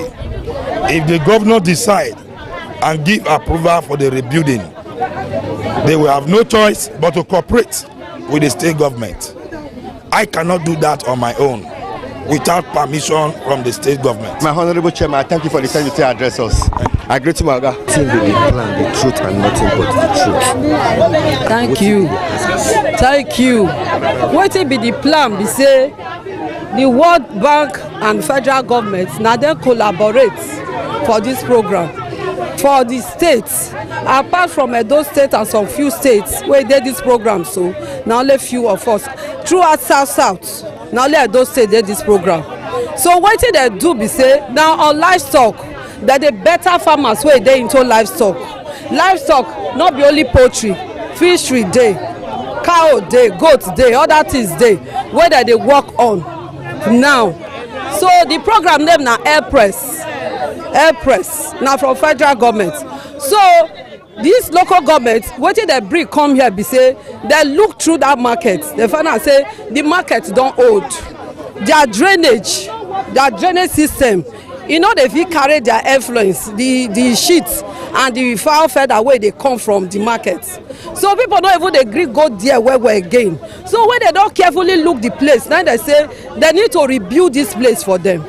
So they now come local government, come talk with chairman, say they need to rebuild that place for them, make them modernize, put equipment wey go make the work even easier for them, like the feeding machine, deep freezers, then borehole.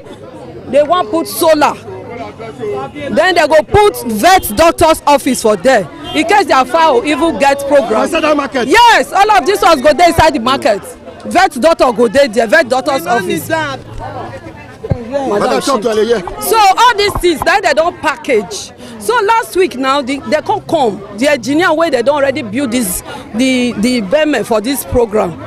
So chairman come ask them, say when una take start, then they say they go there, the women pursue them, say they don't need change, they want to remain the way they are. And the government is saying, Tinubu is saying, I don't want the country, the state, the local government to remain the way they are. I want changes. We are working, let the work show. People they say they know they work don't come now. Why una go say no? The local government chairman come beg the women. All of us go the market. We can't go beg them. Say, "Mona, allow this change come." From shop A to Shop Z. All of those them. People will get their space there. If they don't build this modern one, they go return back to I that tell space. you, what even make am be say they not start this program this week, they not start the building. Now when the engineer can't talk, he can't say those deep freezers, the vet office and the defensory office, say that 3 office they want take for inside. Now chairman say no, the 3 office must join the offices wey dey there before they must complete. So you may not displace anybody, or you know what that one. He can't tell the engineer say bring your paper, engineer come show, and now he can't say no engineer. Urban market na issue don already there. You know what issue for New Benin? The number of markets wey dey before now must still dey. Find another place where you carry your defensory machine go and other office. Now the man come say okay, let them go back to their plan to change it. So they will not deck the front, put the 3 offices there. That's why the job they delay now. If not, because they need to get approval from the World Bank and the federal government. Say they don't change plan. As I tell you now, other local government get this project. I come from Ovia before they transfer me here. Ovia hold on the work. So I don't own to work. I show that. Waiting they have. This is ITV. Certainly the best.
This is ITV. Certainly the best.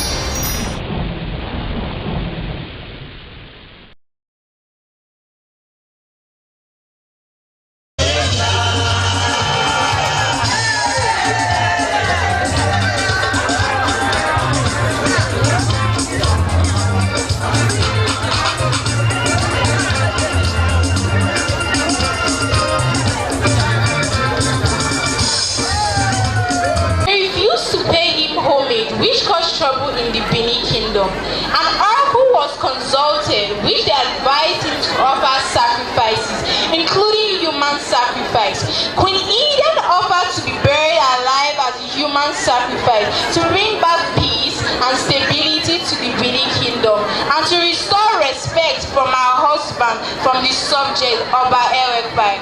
She is honored and reserved for her sacrifice for peace, and she said, Walamogu, my good people, the best sacrifice to make for world peace is self-sacrifice. The best way to demonstrate patriotism is to place the interests of our nation above religious, ethnic, political, and parochial interests. Today, let us all make sacrifices individually for the peace and stability of our nation. Oba Tope! Oba Tope! Oba Tope!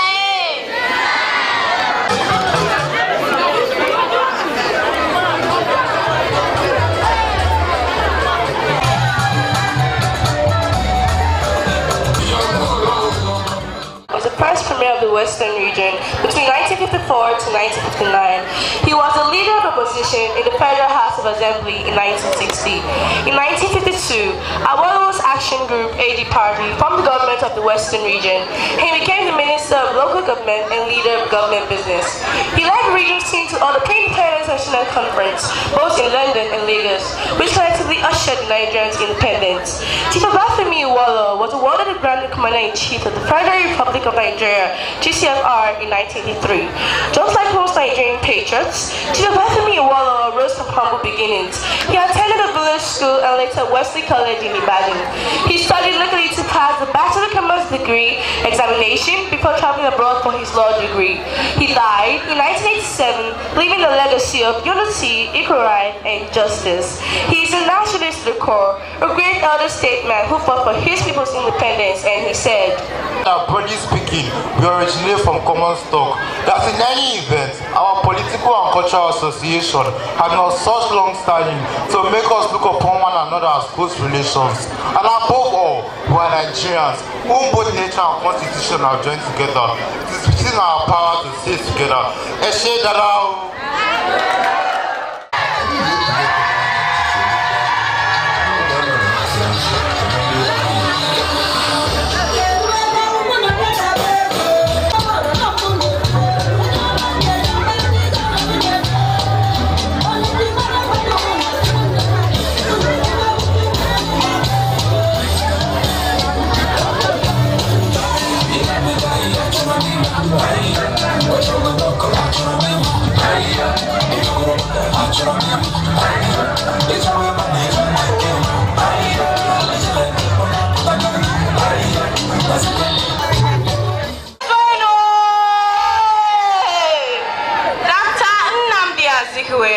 Zik of Africa, first indigenous Governor General of the Federation, 1960 to 1963.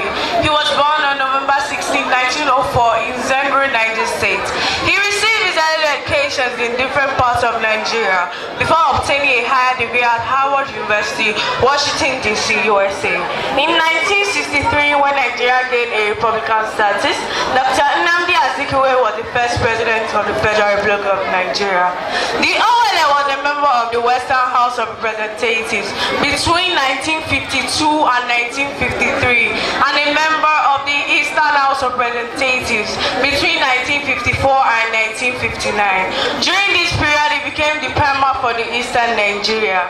Prior to this, he became the Premier of Eastern Nigeria. He was a nationalist to the core. He was the regional minister of the local government, followed by he was appointed the Minister of Inter Affairs between 1955 to 1959. From 1959 to 1960, he became the President of the Federal Republic of Nigeria and also a member of the Federal Republic of Nigeria. He was a founding member of the National Council of Nigeria and Cameroon. He was a National Council of Nigeria and Cameroon. The OLE was the first Secretariat General of the party in 1944 and later became the president in 1946. The OLE attended the Lagos and London conferences that led to the independence of Nigeria. Until his death, he played a vital role to good governor, and he said, Kwenu! Kwenu! My good people, as a politician and a friend to my fellow colleagues, I'll say this to them: follow the rules of the game. I was awe-stricken and bowed my head in humility to those who died, that others may live and enjoy the good things of the earth. faultlessly and fearlessly, and at the same time confronts any person without becoming apologetic for taking a stand on any public issues. Oh God, who gave Marcus Garvey the courage to stand for what is right, and inspired Kweki Agri to open the eyes of the blind to see the great opportunities available to the African children, and grant me the privilege to be zealous and discreet in seeking for knowledge in the lands of James Arthur Garfield. If Garvey could dream one God, one aim and one destiny in America and influence his contemporaries, and if Agri could dream that nothing but the very best was good enough for Africa, then not even death will stop me from reaching America in order to make my dreams come true. Cha cha cha, Igbo kwenu! Kwenu! Kwenu!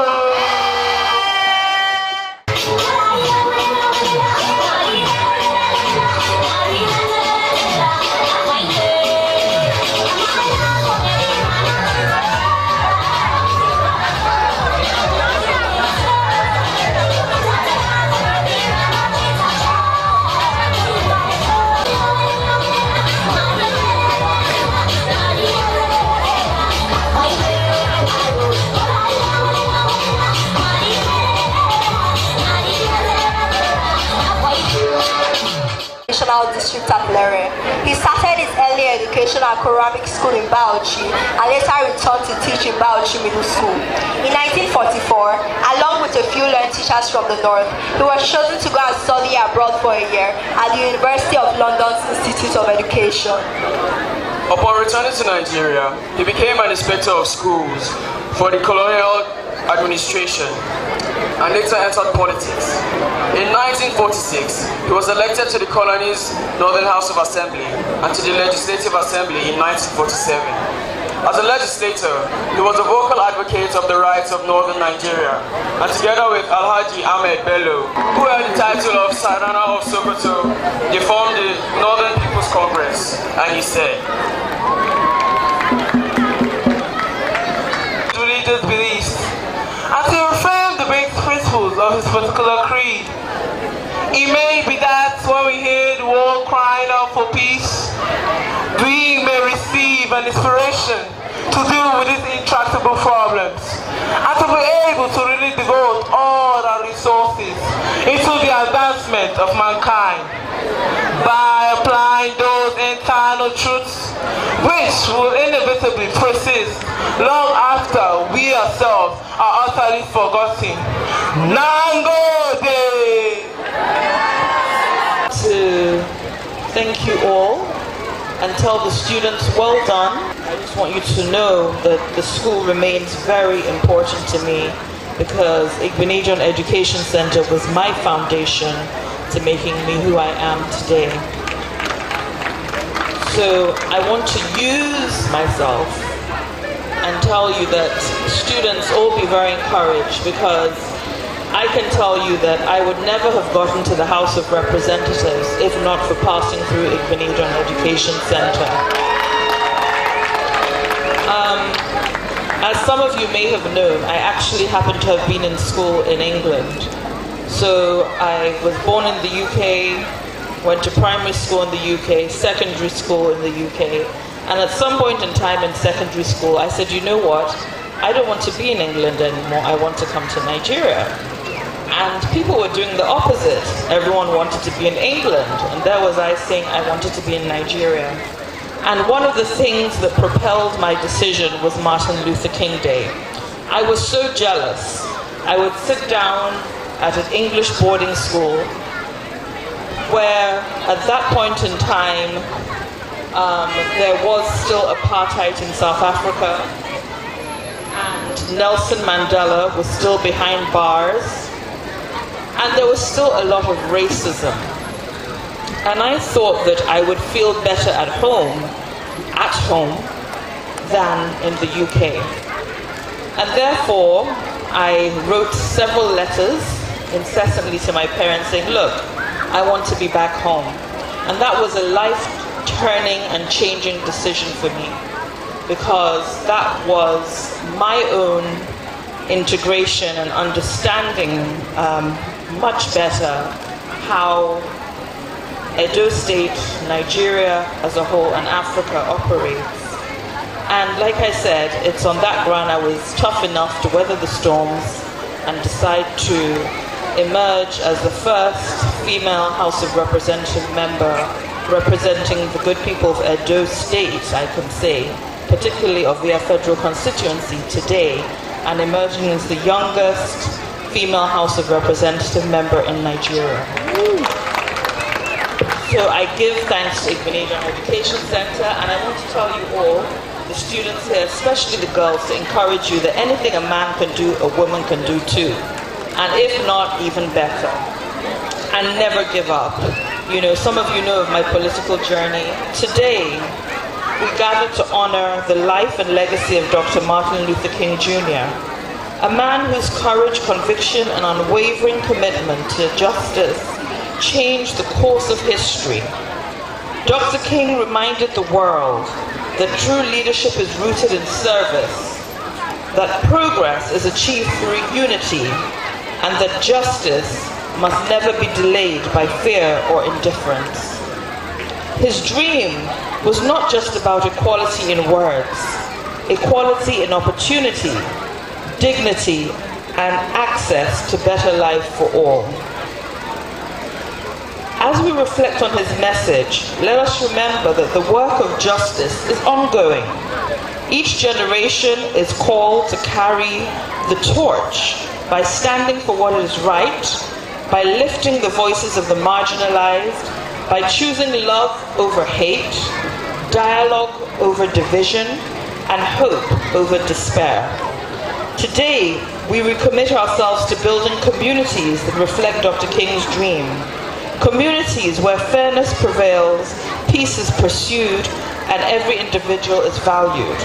As we celebrate not just Dr. Martin Luther King, but Queen Idia, other great leaders who shared our world, like Queen Idia, whose bravery protected her people, Alhaji Tafawa Balewa, and Dr. Nnamdi Azikiwe, who helped build the foundation of our nation, Chief Obafemi Awolowo, a champion of education and progress, Dr. Nelson Mandela, who taught us forgiveness and resilience, Rosa Louise Macaulay Parks, whose quiet courage sparked a movement, and Ngozi Nkonjo-Iweala, who shows us that integrity, intelligence, and excellence can shape global leadership. To the students of Igbenedion Education Center, you are the next chapter of this great story. These leaders were once students like you, learning, dreaming, and preparing for their moment. Your education is your power, your character is your strength, and your courage will define your future.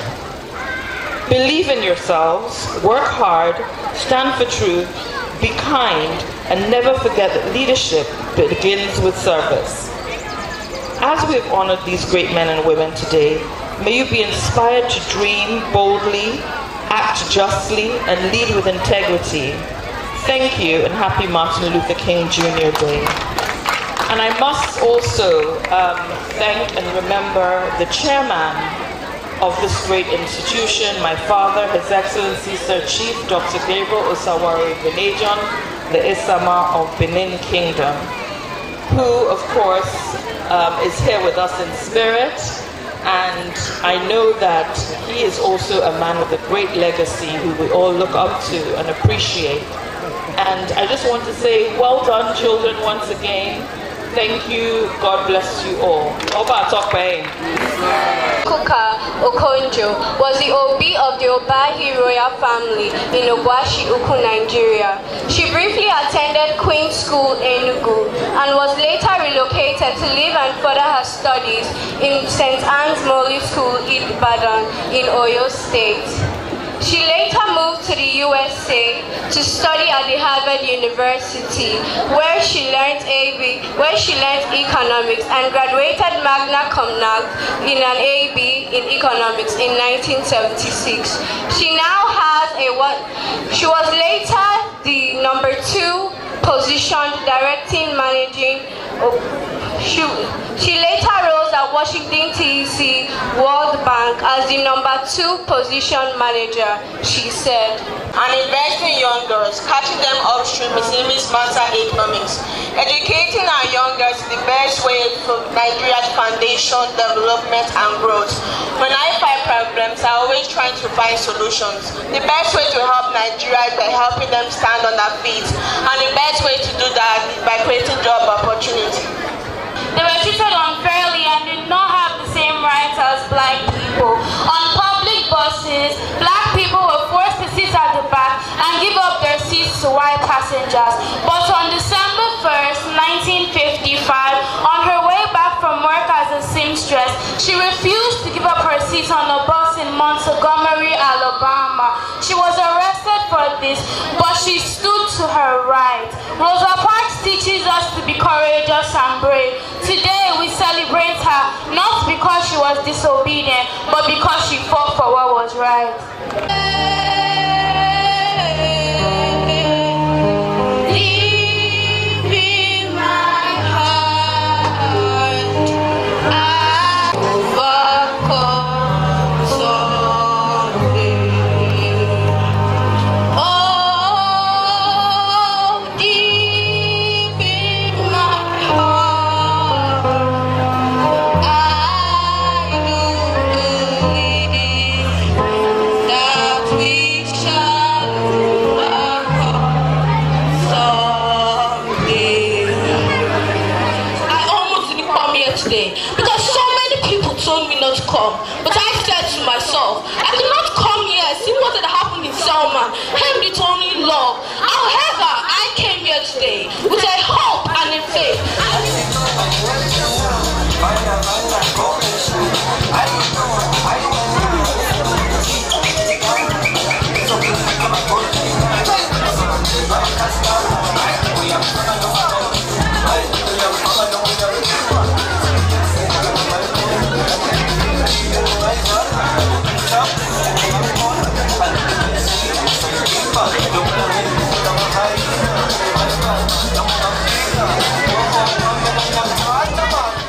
Congress Party, act which contested its segregation imposed by the whites on the indigenous black population. Mandela and his followers educated the world to recognize and to oppose the intolerable situation in his country where apartheid was the official government policy. He was put in prison and held captive on Robben Island for 27 years, but his spirit was never broken and inspired his followers to continue the struggle. In 1990, Mandela was released from prison by President F.W. de Klerk, with whom he established a multiracial government in South Africa by becoming the first black president in South Africa in 1994. He received the Nobel Peace Prize in 1993 in conjunction with F.W. de Klerk. He was a meme maker and told a story of freedom to his people and gave hope not just to a nation, but to the world.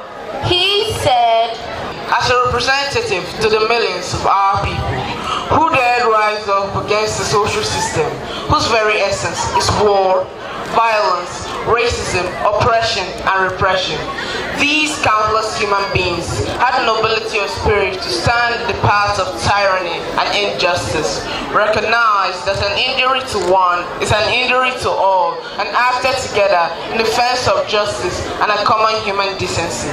Because of their courage and persistence, we can today set the date when humanity will join together to celebrate an outstanding human victory to our century over racism and white minority rules. Let future generations never say that indifference, cynicism, or selfishness caused us to fail the ideas of humanism, and let our collective striving prove that Martin Luther King Jr. was right when he said humanity is no longer bound to racism and war. And let our collective efforts to affirm the enduring value that genuine brotherhood and peace be more precious than silver or gold. Amandla! Amandla! Amandla! Today we celebrate the life and time of Martin Luther King. who is highly famous with his I Have a Dream speech. As a government, we are happy, to affiliate with the Global Education Center. It's synonymous with excellence. I think in the coming days, we are also going to be inviting Her Excellency to join us, as a distinguished personality, where we are going to be awarding you, let me give you that expo in advance for all yourself and Daddy have been doing in the education space. So thank you very much, and a round of applause for our mother and of course our father. Very simple. I have a dream. Let me quote from one of his popular lines. I have a dream that one day we will not be judged by the color of our skin, but by the content of our character. And in Edo State, we are building our students both in learning and in character. And I want to implore you, my students, on this special day, to ensure that you do not allow your dreams to die. As a government, we continually support you, and of course we have utmost confidence in our mother and the Global Education Center continually instill discipline in all our students, so we can have fully baked students, both in terms of knowledge and in terms of character. In the world today, we have a lot of vices. You go on the internet, you see a lot of things, and sometimes it can be very disheartening. But with people, like the Biledo family, people like the governor of Edo State, Ramondo Bello, constantly developing policies and programs, we believe that the necessary tools we need to shape you and to shape your character is available to you.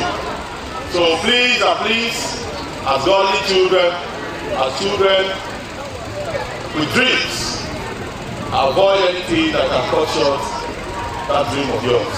You see future doctors, future lawyers, future commissioners, future House of Representative members, future senators, and future captain of industries like Sir Dr. Gabriel Shawaru Benedict. It is possible, it is doable, it all depends on what you do today. A man with a dream, but without a strategy and without a plan, is only daydreaming. So this morning, or this afternoon rather, I encourage you all, to continually dream big and work each day, to ensure that you make plans to achieve your dreams. So our parents here, we want to thank you, we want to salute you, for helping our children. As they say, it takes a whole village to raise a child. So we want to thank you for standing in the gap of these young children, for helping them nurture their dreams and for not allowing their dreams to die. We want to implore you not to relent, but to continually improve and help the children to grow and become future leaders of tomorrow. It's achievable. I went somewhere 2 weeks ago, I was talking to some parents. I said, enough of the blame game. So many people in the world, you try to blame the government. As a parent, you have a significant role to play in the life of every child. When I was growing up as a young boy, you dare not stay outside the house until 9 p.m. because you go back home for the evening devotion. In the morning, you must gather, in the sitting room of my dad for the morning devotion. Let's go back to those good old days. Let's read the scriptures to our children. Let's encourage our children to pray. Let's encourage our children to read and avoid bad company. Because as I will always say, the company you keep as a child determines what accompanies you. So separate yourself from friends that will not help you to achieve your dreams, and go close to the one that will help you in studying and reading your books, burning the midnight candles, because that's the only pathway to progress. So I salute you, my children. I salute you all the parents, I salute all the parents here present. I encourage you to continue in that light, to nurture these children, so that at the end of the day, as they say, if you do not nurture a child at his young age, it will temper your old age. May these children not temper our old age in Jesus' name. Amen. So collectively, let's develop policies, programs, plans to help these children achieve their dreams so they can be notable in society and lead this country to the desired height. Martin Luther has done his time. He has finished his race. We are here now. We should do our bits, we should run our race, and let's finish well. Thank you very much once again. I love to serve Dr. Gabriel Usara with Benedium, our mother, Lady Sherry, and the Benedium family. We love you from the Ministry of Education. We love you from the Edo State government angle, and we wish you the best of today and the best of tomorrow. Thank you very much, and God bless you. We want our children to be encouraged, and we're happy you're here today, and that encouragement is going to start from now. Thank you. I know too that you're not just the Commissioner for Education for the government schools, but also the private schools, and we want to see more of you. We want to also benefit from His Excellency, our own Governor, Distinguished Senator Monday Okpebholo, because anything that we do also reflects what Edo State does. The achievements of the children at Igbenedion Education Center are not just our achievements, they're your achievements, they're our governor's achievements. And for that very reason, we'd like us to have a better rapport. And that is why when they were choosing the special guest of honor, I told my mom, I said, no, it has to be you. And I want to salute you for everything you have done in the education sector in Edo State. You've made us indeed very proud. You've put Edo State on the map in terms of the educational strides that you have made, which have been so great in such a short space of time. And you could only do this with the help of our governor. So, Shine Bobo, I heard somebody. I'm not trying to be political, but you already know. So I just want to thank you and say Igbenedion Education Center is home to you. Please encourage our students as well. And anything that you can do to assist us, please don't hesitate. I'm just a phone call away. Mommy is a phone call away. She's your mommy too. And thank you for the very apt speech that was delivered here, which is very meaningful, because right beside you, you have Pastor Angela Igbenedion, who doesn't forget fellowship in her house. So I'm sure she appreciated those words. And it's good to know too that you were brought up with these very important Christian values, which of course, I'm sure, has led you thus far. So I just want to say a big thank you once again on behalf of the Igbenedion Education Center. Thank you and appreciate science at the national level. On behalf of the national level government, those say we will give to you the sum of 500,000. Congratulations, Pastor Charles. I'm proud of you. I want to encourage you to continue that practice. And bring home better. And really support you are here. I do appreciate your mother and your father. Very hard at home. No matter where you go, you do not forget those that know that. Proud of the state government. 600,000. When fear tries to close your eyes, when justice softly cries, when your heart knows wrong from right, that is the moment. Stand and fight. Small booty, double breaks the fulfilled. For every choice, both dark and light, shapes are wrought by what we choose as right. So rise with truth, be firm, be strong, even when the path goes wrong. For history is written bright by those who knew the time was right. Thank you. Eyes of night, not tomorrow, no one fears subside, but now we choose where we stand and abide. And the truth grows stronger when we do not hide. The time is right to do what is right, to lead the weak into a hopeful life. With steady heart and conscience clear, with an act of love, not the act of fear. Thank you. Advocated violent retaliation. This non-violent movement spread across the South. In 1963, the spotlight shifted to Birmingham, Alabama. To those in power, he said, "We will not hate you, but we cannot obey your evil laws." His motto was, "I love every man. Every man is my brother."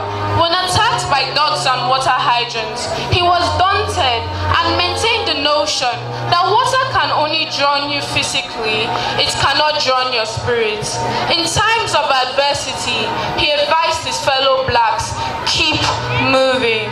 If you cannot run, walk. If you cannot walk, crawl, but never give up.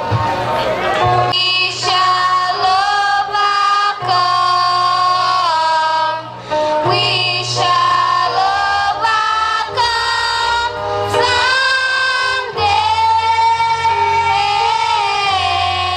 What he referred to as the iron feet of oppression, they will say enough is enough and fight back. In rising up against oppression, he advocated non-violence and passive resistance. He insisted that violence was self-defeating and he who lives by the sword dies by the sword. This is the light of mine. I'm gonna let it shine. This is the light of Like Christ, he asked us to love our enemies as ourselves. Dr. King was an optimist and a futurist. Even in the greatest adversity, he never despaired about the future. He said, "We'll win our freedom because it is a sacred heritage of our people, and it is the eternal will of the Almighty God." Dr. King spoke against injustice. I know you ask yourself today, how long, however difficult the moment, however frustrating the hour, it won't be long, because truth and trust will rise again. How long? Not long, because no one lives forever. How long? Not long, because you shall reap what you sow. How long? Not long, because you have seen the glory of the Lord. His truth is marching on. He has sounded forth the trumpet that shall never call for retreat. He's setting out the hearts of men on his judgment seat. Oh, be swift, my soul, to answer him. Be frivolous, our God is marching on.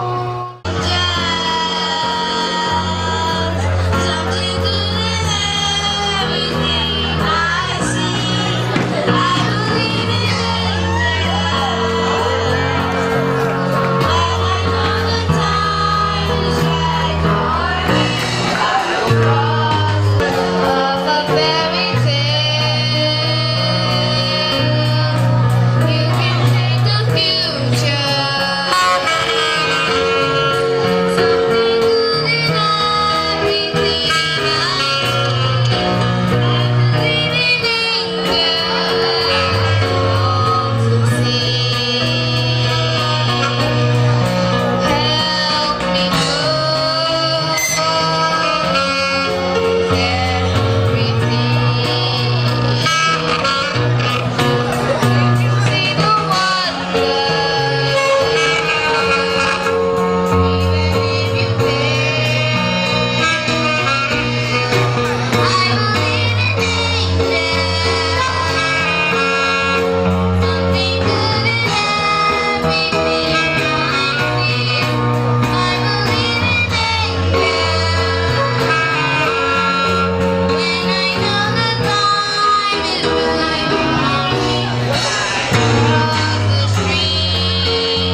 to join with you today. 50 years ago, a great American in whose symbolic shadow we stand today signed the Emancipation Proclamation. This momentous decree came as a great beacon light of hope to millions of Negro slaves who had been seared in the flames of withering injustice. It came as a joyous daybreak to end the long nights of their captivity. But 100 years later, the Negro still is not free. 100 years later, the life of the Negro is still sadly crippled by the manacles of segregation and the chains of discrimination. 100 years later, the Negro lives on a lowly island of poverty in the midst of a vast ocean of material prosperity. 100 years later, the Negro still languishes in the corners of American society and finds himself in exile in his own land. So we've come here today to dramatize a shameful condition. In a sense, we have come to our nation's capital to cash a check.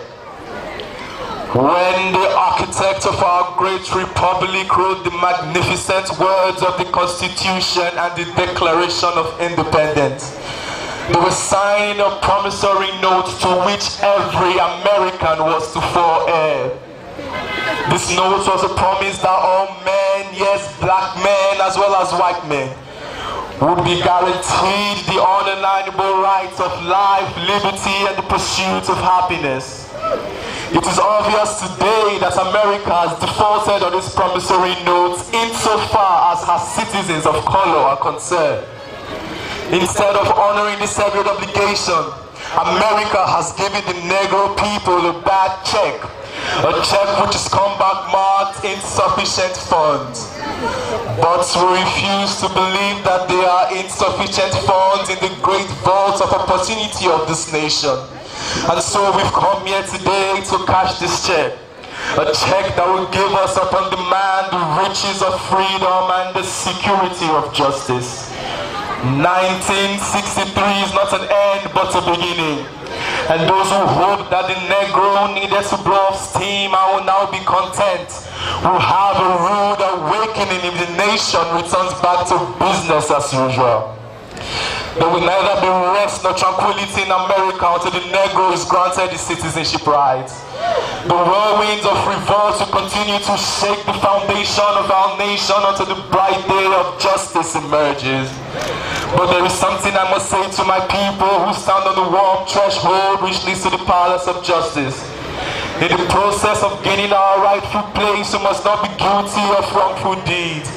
Let us not seek to satisfy our thirst for freedom by drinking from the cup of bitterness and hatred. Again and again, we must rise to the majestic heights of meeting physical force with soul force. So I say to you today, my friends, that even though we face the difficulties of today and tomorrow, I still have a dream. It is a dream deeply rooted in the American dream. That one day this nation will rise up and live out the true meaning of its creed. We hold these truths to be self-evident that all men are created equal. I have a dream that one day on the red hills of Georgia, sons of former slaves and sons of former slave owners will be able to sit down together at the table of brotherhood. I have a dream that one day down in Mississippi, a state sweltering with the heat of oppression, a state sweltering with the heat of injustice, will one day be transformed into an oasis of freedom and justice. I have a dream that my 4 little children will one day live in a nation where they will not be judged by the color of their skin, but by the content of their character. I have a dream today. I have a dream that one day down in Alabama, with his vicious racist and its governor having his lips dripping with the words of interposition and nullification, that one day right there in Alabama, little black boys and black girls will be able to join hands with little white boys and white girls as brothers and sisters. I have a dream today. I have a dream that one day every valley shall be exalted Every hill and mountain shall be made low, the rough places made plain, and the crooked places made straight. And the glory of God will be revealed, and all flesh shall see it together. This is our hope, this is my faith. This is the faith that I go back to the south with. With this faith, we'll be able to hew out of the mountain of despair a stone of hope. With this faith, we'll be able to transform the jangling discord of our nation into a beautiful symphony of brotherhood. With this faith, we'll be able to work together, to pray together, to struggle together, to go to jail together, to stand up for freedom together, knowing that we will be free one day. This should be the day when all of God's children will be able to sing with new meaning. My country, it is of thee, sweet land of liberty, of thee I sing. Land where my fathers died, land of the pilgrim spy. From every mountainside, let freedom reign. And if America is to become a great nation, this must become true. So let freedom reign from the prodigious hills of the hemisphere. Let freedom reign from the mighty mountains of New York. Let freedom reign from the snow-capped rock ridges of Colorado. Let freedom reign from the hiking and the journeys of Pennsylvania. Let freedom reign from every hill and molehill of Mississippi, from every mountainside. Let freedom reign. And when this happens, when we allow freedom to reign, we let it reign from every village and hamlet, from every state and city. We will be able to speed up that day when all of God's children, black men and white men, Jews and Gentiles, Catholic and Protestants, will be able to join hands and sing in the old Negro spiritual. Free at last, thank God Almighty. We are free at last. The reenactment of that powerful speech, I have a dream. I have a dream that Nigeria will be better. I have a dream that this country will be great. For the cutting of the cake, I go with L U T H E N I. Congratulations.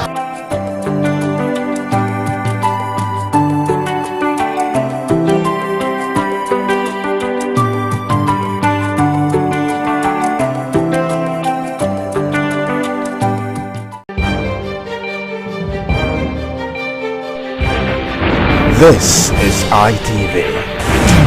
Certainly the best.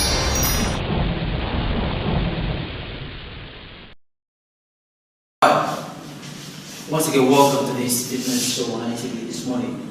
I'm Gato Destiny, aka Man of Steel.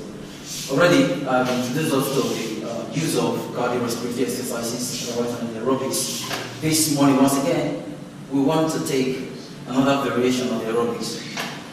Thank you to watch. We will be stretching first, of course, otherwise called the warm-up, which is very essential and necessary in every workout. Afterwards, we'll do a cool down. 1, 2, 3, 4, 5. Inward please. 1, 2, 3, 4, 5. Outward. 1, 2, 3, 4, 5. Please return that, please. 1, 2, 3, 4, 5. Inward. 1, 2, 3, 4, 5. And outward. 1, 2, 3, 4, 5. Alright. For our waist and of course on our torso, we have to do some stretching. Please place your hand by your side. And let's go. This direction first, please. Let's go. 1, 2, 3. Alright, that will be fine. And of course this way. 1, 2, 3. Alright, and before the last one, let's place our hand behind our back. Mind you, it's proper this way. Don't go like this, it's wrong. Just do this or alternatively do this. Alright, but I prefer this personally. 1, 2, 3. Yeah, that should stretch your back for you. Of course, let's do our thigh stretch. 1, 2, 3. Remember, when you pull your thigh, ensure that your elbow is directly facing, your knee is directly facing the ground. Alright? 1, 2, 3. Yeah, that'll be fine. Guys, are we good? Alright, the first program to be run this morning will be the mountain climb. Yeah, many of you are conversant with this move. And of course, we will be introducing more to you. But for now, let's hit this. Alright, let's step down to it. Yeah, all good. Yeah, good. Let's go. We're going 3 sets and 10 reps each. Let's go. 1, 2, 3, 4, 5, 6, 7, 8, 9, and 10. Woo! Alright, please. Woo! Yeah. How do you feel? Yeah. That was set 1. It's necessary you do your workout, the reps, and it's set. Alright, so that was the first set, and we're not wasting time waiting for the second set. The minimum break duration for every set should not exceed 20 seconds, and a minimum of 10 seconds. Alright, we're good with 10. Of course. Let's do it again. Right. Let's go. 3, 2, hit it. 1, 2, 3, 4, 5, 6, 7, 8, 9, and 10. Alright. When you do this, more effect will come to your abdominal region if you just look up while doing it. What I mean is this. Alright? So not body weight is, but there's nothing wrong with staying this way. However, breathing your head might place more pressure. Alright, for the very last set of this mountain climb, let's get down, please. Let's go. 3, 2, 1, go. 1, 2, 3, 4, 5, 6, 7, 8, 9, and 10. Alright, at this junction, we will take a water break. We'll join you in the next workout for this very session. Thanks very much. Once again, I'm Miguel for Destiny. Alright, let's do this. 1, 2, 3, 4, 5, 6, 7, 8, 9, and 10. Whoa. Yeah, the other leg, what time is 3, 2, 1. Please, when you do this, ensure that your knee gets to the level of your chest. Okay? Well, that's the maximum level you get. And of course, the minimum here. I understand not everyone is as flexible as I am or as anyone here. Please, well, just keep it safe and do the right thing. Thanks very much. Alright, we'll go on the left. 3, 2, 1, go. 1, 2, 3, 4, 5, 6, 7, 8, 9, and 10. Whoa, that's exhausting. How do you feel? Yeah, thank you very much. And this is the last set of this workout. Remember, every workout should be done this set and the rest. Alright, thank you. Let's do this. Let's go to the left. To right, brother. 3, 2, 1. Let's hit it. 1, 2, 3, 4, 5, 6, 7, 8, 9, and 10. Yeah, we'll also go. 3, 2, go. 1, 2, 3, 4, 5, 6, 7, 8, 9, and 10. Whoa. And that'll be all for this morning. Alright, remember, I said in the beginning, before any workout, there's need for a warm-up. And after that, there's also need for cool down. And this is the cool down. Alright guys, just sustain the breath, watch this first. Ensure that your knees are locked, alright? This one goes for the hamstrings, the calf, and as well as your lower back. Doing this. Swing it, swing it, swing it. Got that? Alright guys, let's do this. 3, 2, 1, go. 1, just 5, 2, 3, 4, and 5. Alright. So, lastly, what we did before we started, let's stretch it.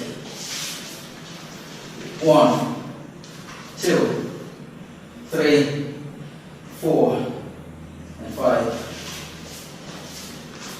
1, 2, 3, 4, and 5. So that's lovely. Yeah. Please let's target our hamstrings. Please just sit inside of it. Alright? Please do not stand on it. Keep that like this. And hold stand just this. Alright? Stand 1, 2. Yeah, this is a form of sport though, but this is not the purpose of developing or building the hamstring muscle, it's just for stretching it. Yes, today you do not need to use weights to build your pectorals, your chest, and of course your biceps, your biceps and triceps. We have programs you can do at home and get what you want. You understand? So we'll be doing push-ups this morning, otherwise called push-ups. We're doing push-ups this morning. And of course, we do have our ladies. There are variations for ladies. Please watch them very closely to get, if you're a lady out there, watch them closely to get what you have to do. And of course, our guys are here. Thanks very much. Let's hit it, guys. Are we ready? Are we good? Yeah. We're going to do the pyramid first, which is the closed wrench and push-up. Alright, let's go. 3, 2, 1. 1, 2, 3, 4, 5, 6, 7, 8, 9, and 10. Whoa, how does that feel? Yeah, that's the first set for this morning. And we'll be doing 3 sets of that. Meanwhile, the first one was close your hand in pyramid shape. And that one goes for the tricep. For ladies that have sagging hand, you can do that actually, and it will help you. And of course, this time around we're doing mid-open, and finally we'll do wide range of it. So we're going there now. The mid-open. Let's go. 3, 2, go. 1, 2, 3, 4, 5, 6, 7. 8, 9, and 10. Alright, that's okay, big open. And someone wants to ask, why exactly are the ladies cross their legs? I mean, why they cross legs for ladies? Now you understand that the guys have more defined muscles, and of course to bring more weight on the upper body, we go on the what's called the toes, picking all the weight in the body to the upper body. But for ladies, they do not need much weight, just that. So we break it down at the knee level by crossing the legs. So the weight used starts from this very region. You understand? Alright, thank you for watching. Alright, for the last very set of these exercises, the wide range or the push-up, particularly intended to build the the side of the chest. Do you understand? Alright, let's hit it. Okay, this is wide enough. At least double your shoulder width. Double your shoulder width is enough. 3, 2, 1, go. 1, 2, 3, 4, 5, 6, 7, 8, 9, and 10. How many of you noticed I cheated there? I actually did 1. I did 2 and called it 1. Yeah, just to lay more emphasis on that part. But today, thank you guys. Yeah, we're awesome. But today, we're done with this. Thanks very much for watching. Please be safe. In the morning sun, searching for a longer day. People feeling like the light has just come. We must never stop the way. Yeah. Birds chirping and I hear my name, grasping into a life. Life is happy but it's so insane. We must merely make a start.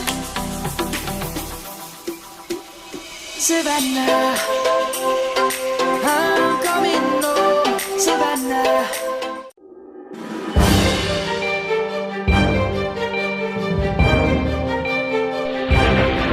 This is ITV. Certainly the best.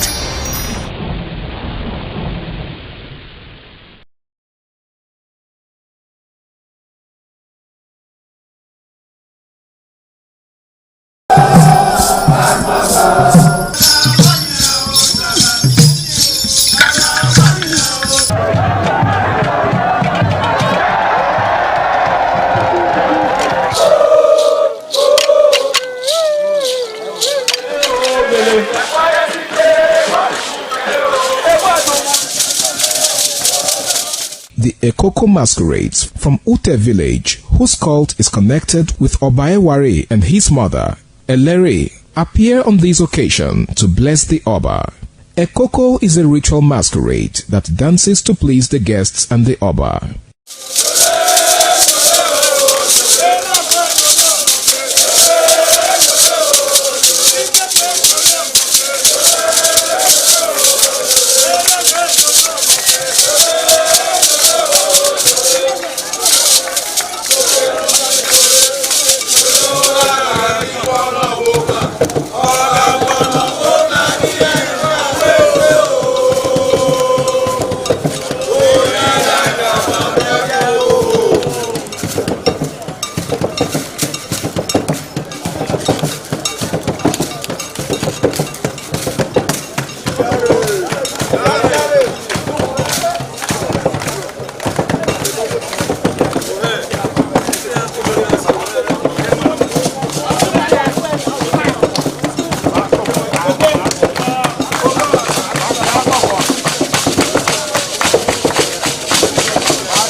ITV, certainly the best.